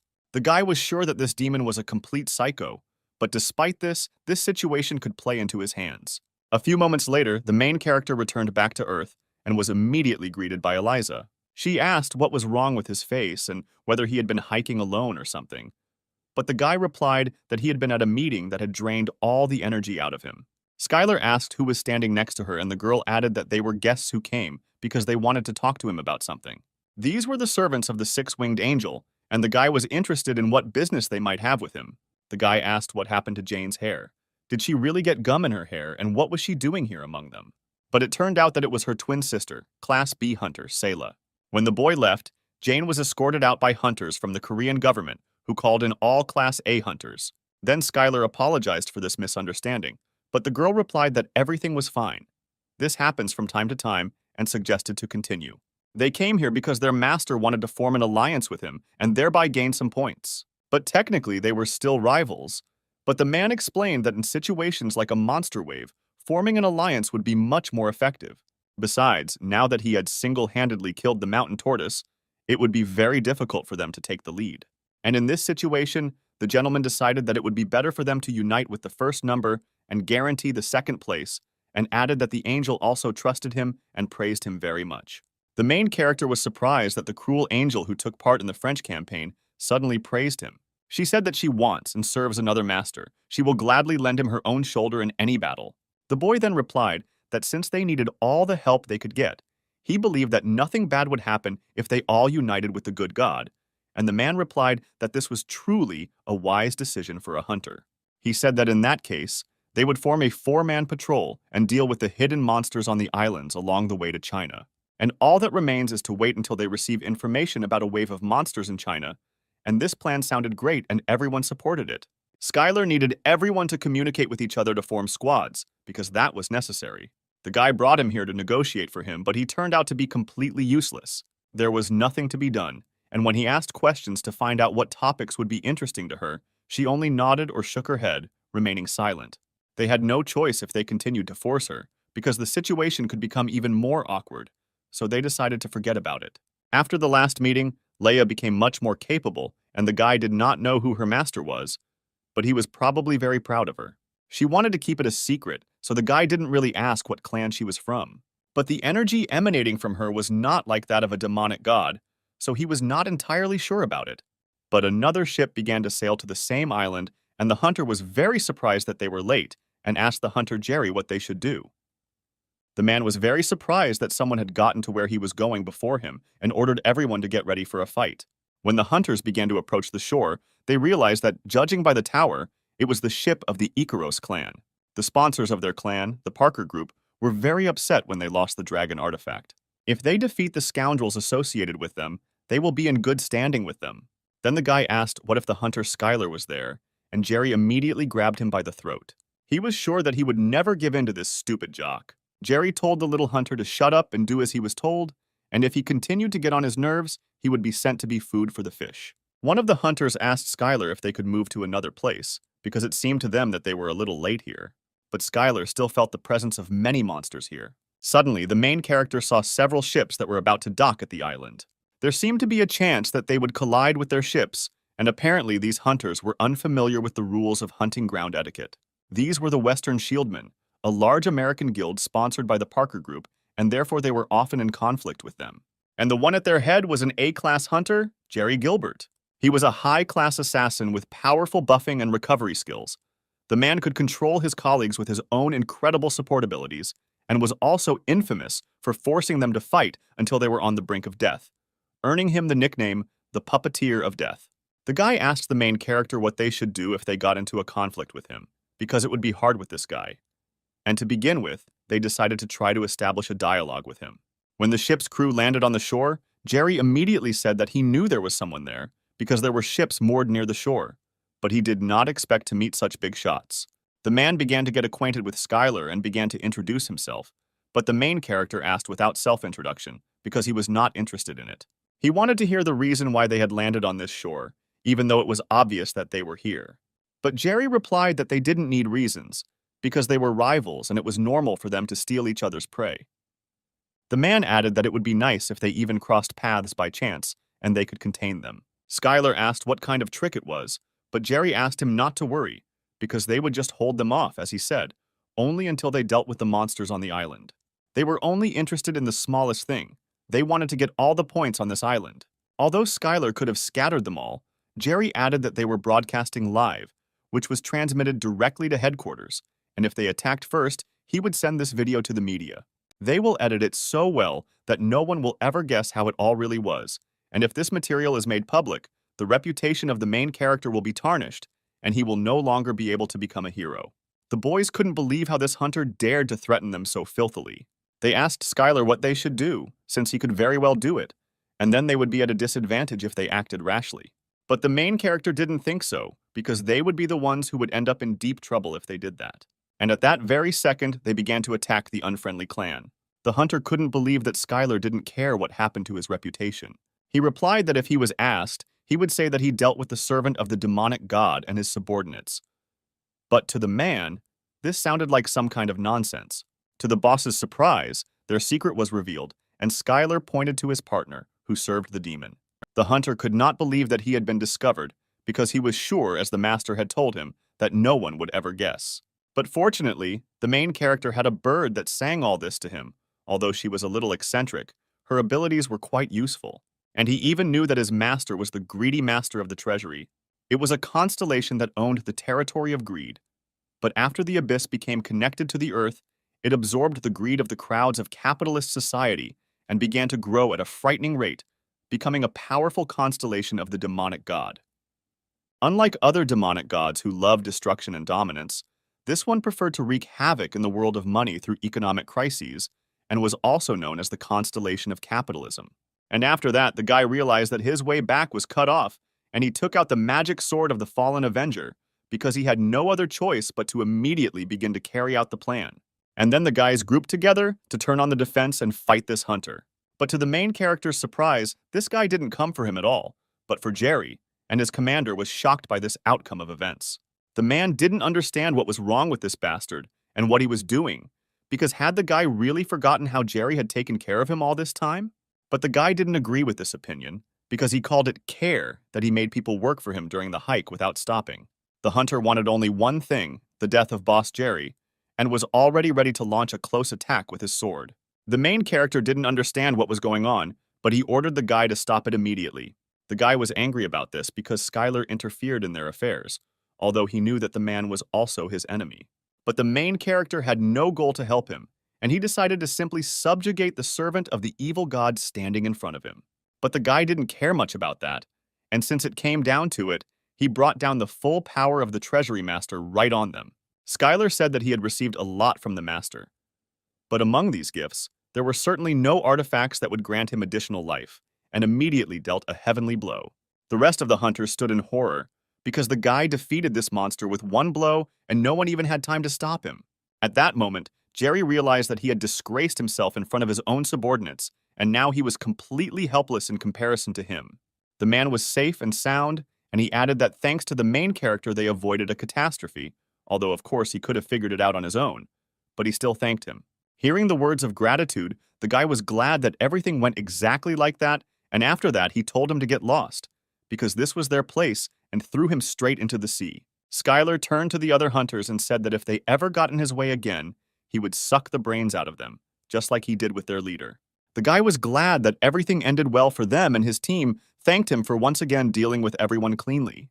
The protagonist was interested in the question of whether Sayla was interested in how he saved them, but the hunter answered that not really.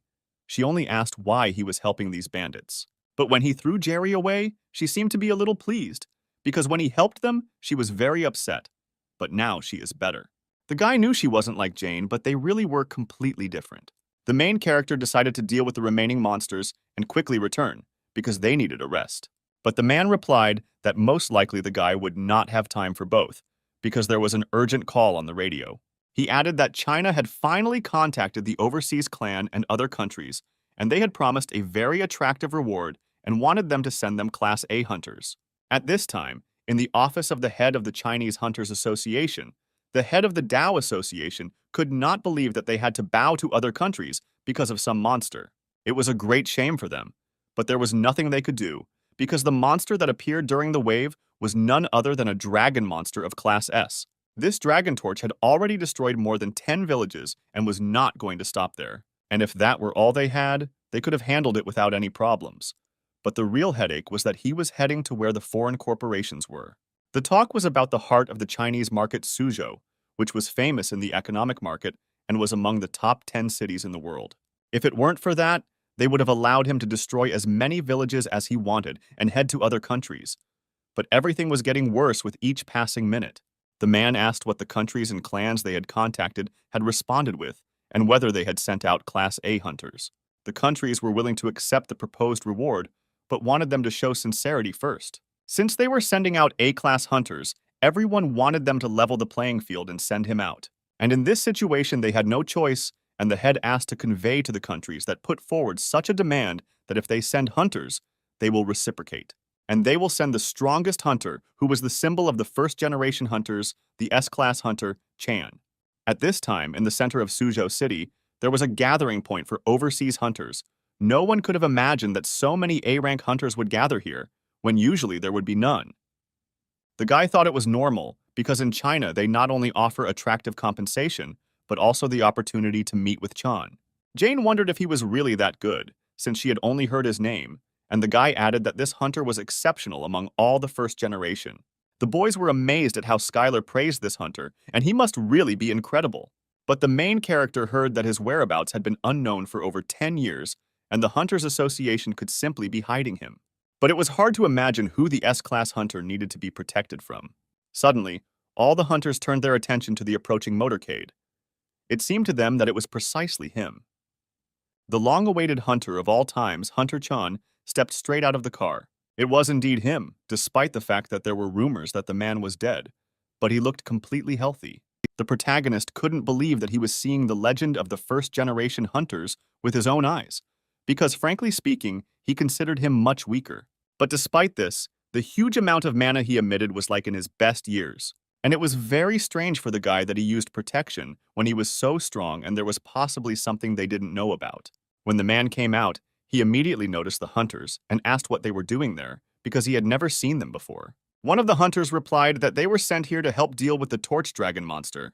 The hunter did not understand what they were talking about and what kind of monster they were talking about. Then he began to look around and noticed that he was really in China.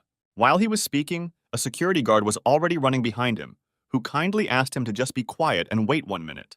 But there was a feeling that this great hunter was not here, and he immediately asked if anyone had any treats.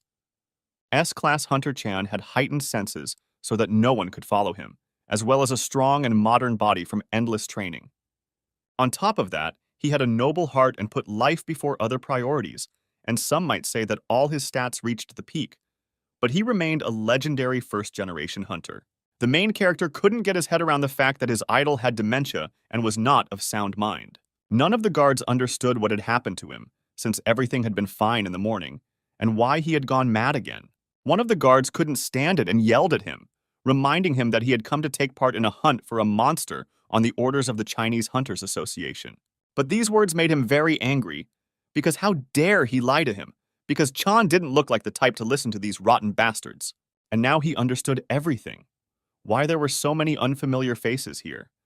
They must all be spies from the Hunters Association, sent to kidnap him. And the old hunter could not allow this to happen and longed for only one thing, for all the spies around to die, and began to use magic against them. The main character did not understand what this crazy old man was doing because he was in a completely terrible state, but he could still move so perfectly, it seemed that this hunter was on a completely different level. But it was clear how strained his relationship with the hunting association was. And at this rate, all the hunters who had gathered with great difficulty could die at the hands of an S-class hunter, and not a monster. Skylar managed to slow him down a little and immediately asked Hunter Chan to calm down a little because they were not kidnappers from the Hunters Association. The guy added that they were rescuers from abroad who had come to get him out of here. The historian could not believe that they had come here for him. Skylar continued that he had taken out many hunters and there were many foreigners here, and if you looked closely, many had huge noses. He quietly whispered that they were under cover of the monster fighting squad and would take him back after the battle, and therefore asked him to cooperate with them, because they would not only save him, but also feed him delicious food. The old man liked this and said that first they would kill the torch dragon and then have a delicious dinner. The security couldn't understand what happened there and what the guy said to the hunter that made him calm down so quickly. Suddenly, one of the security guards received an urgent call from the department.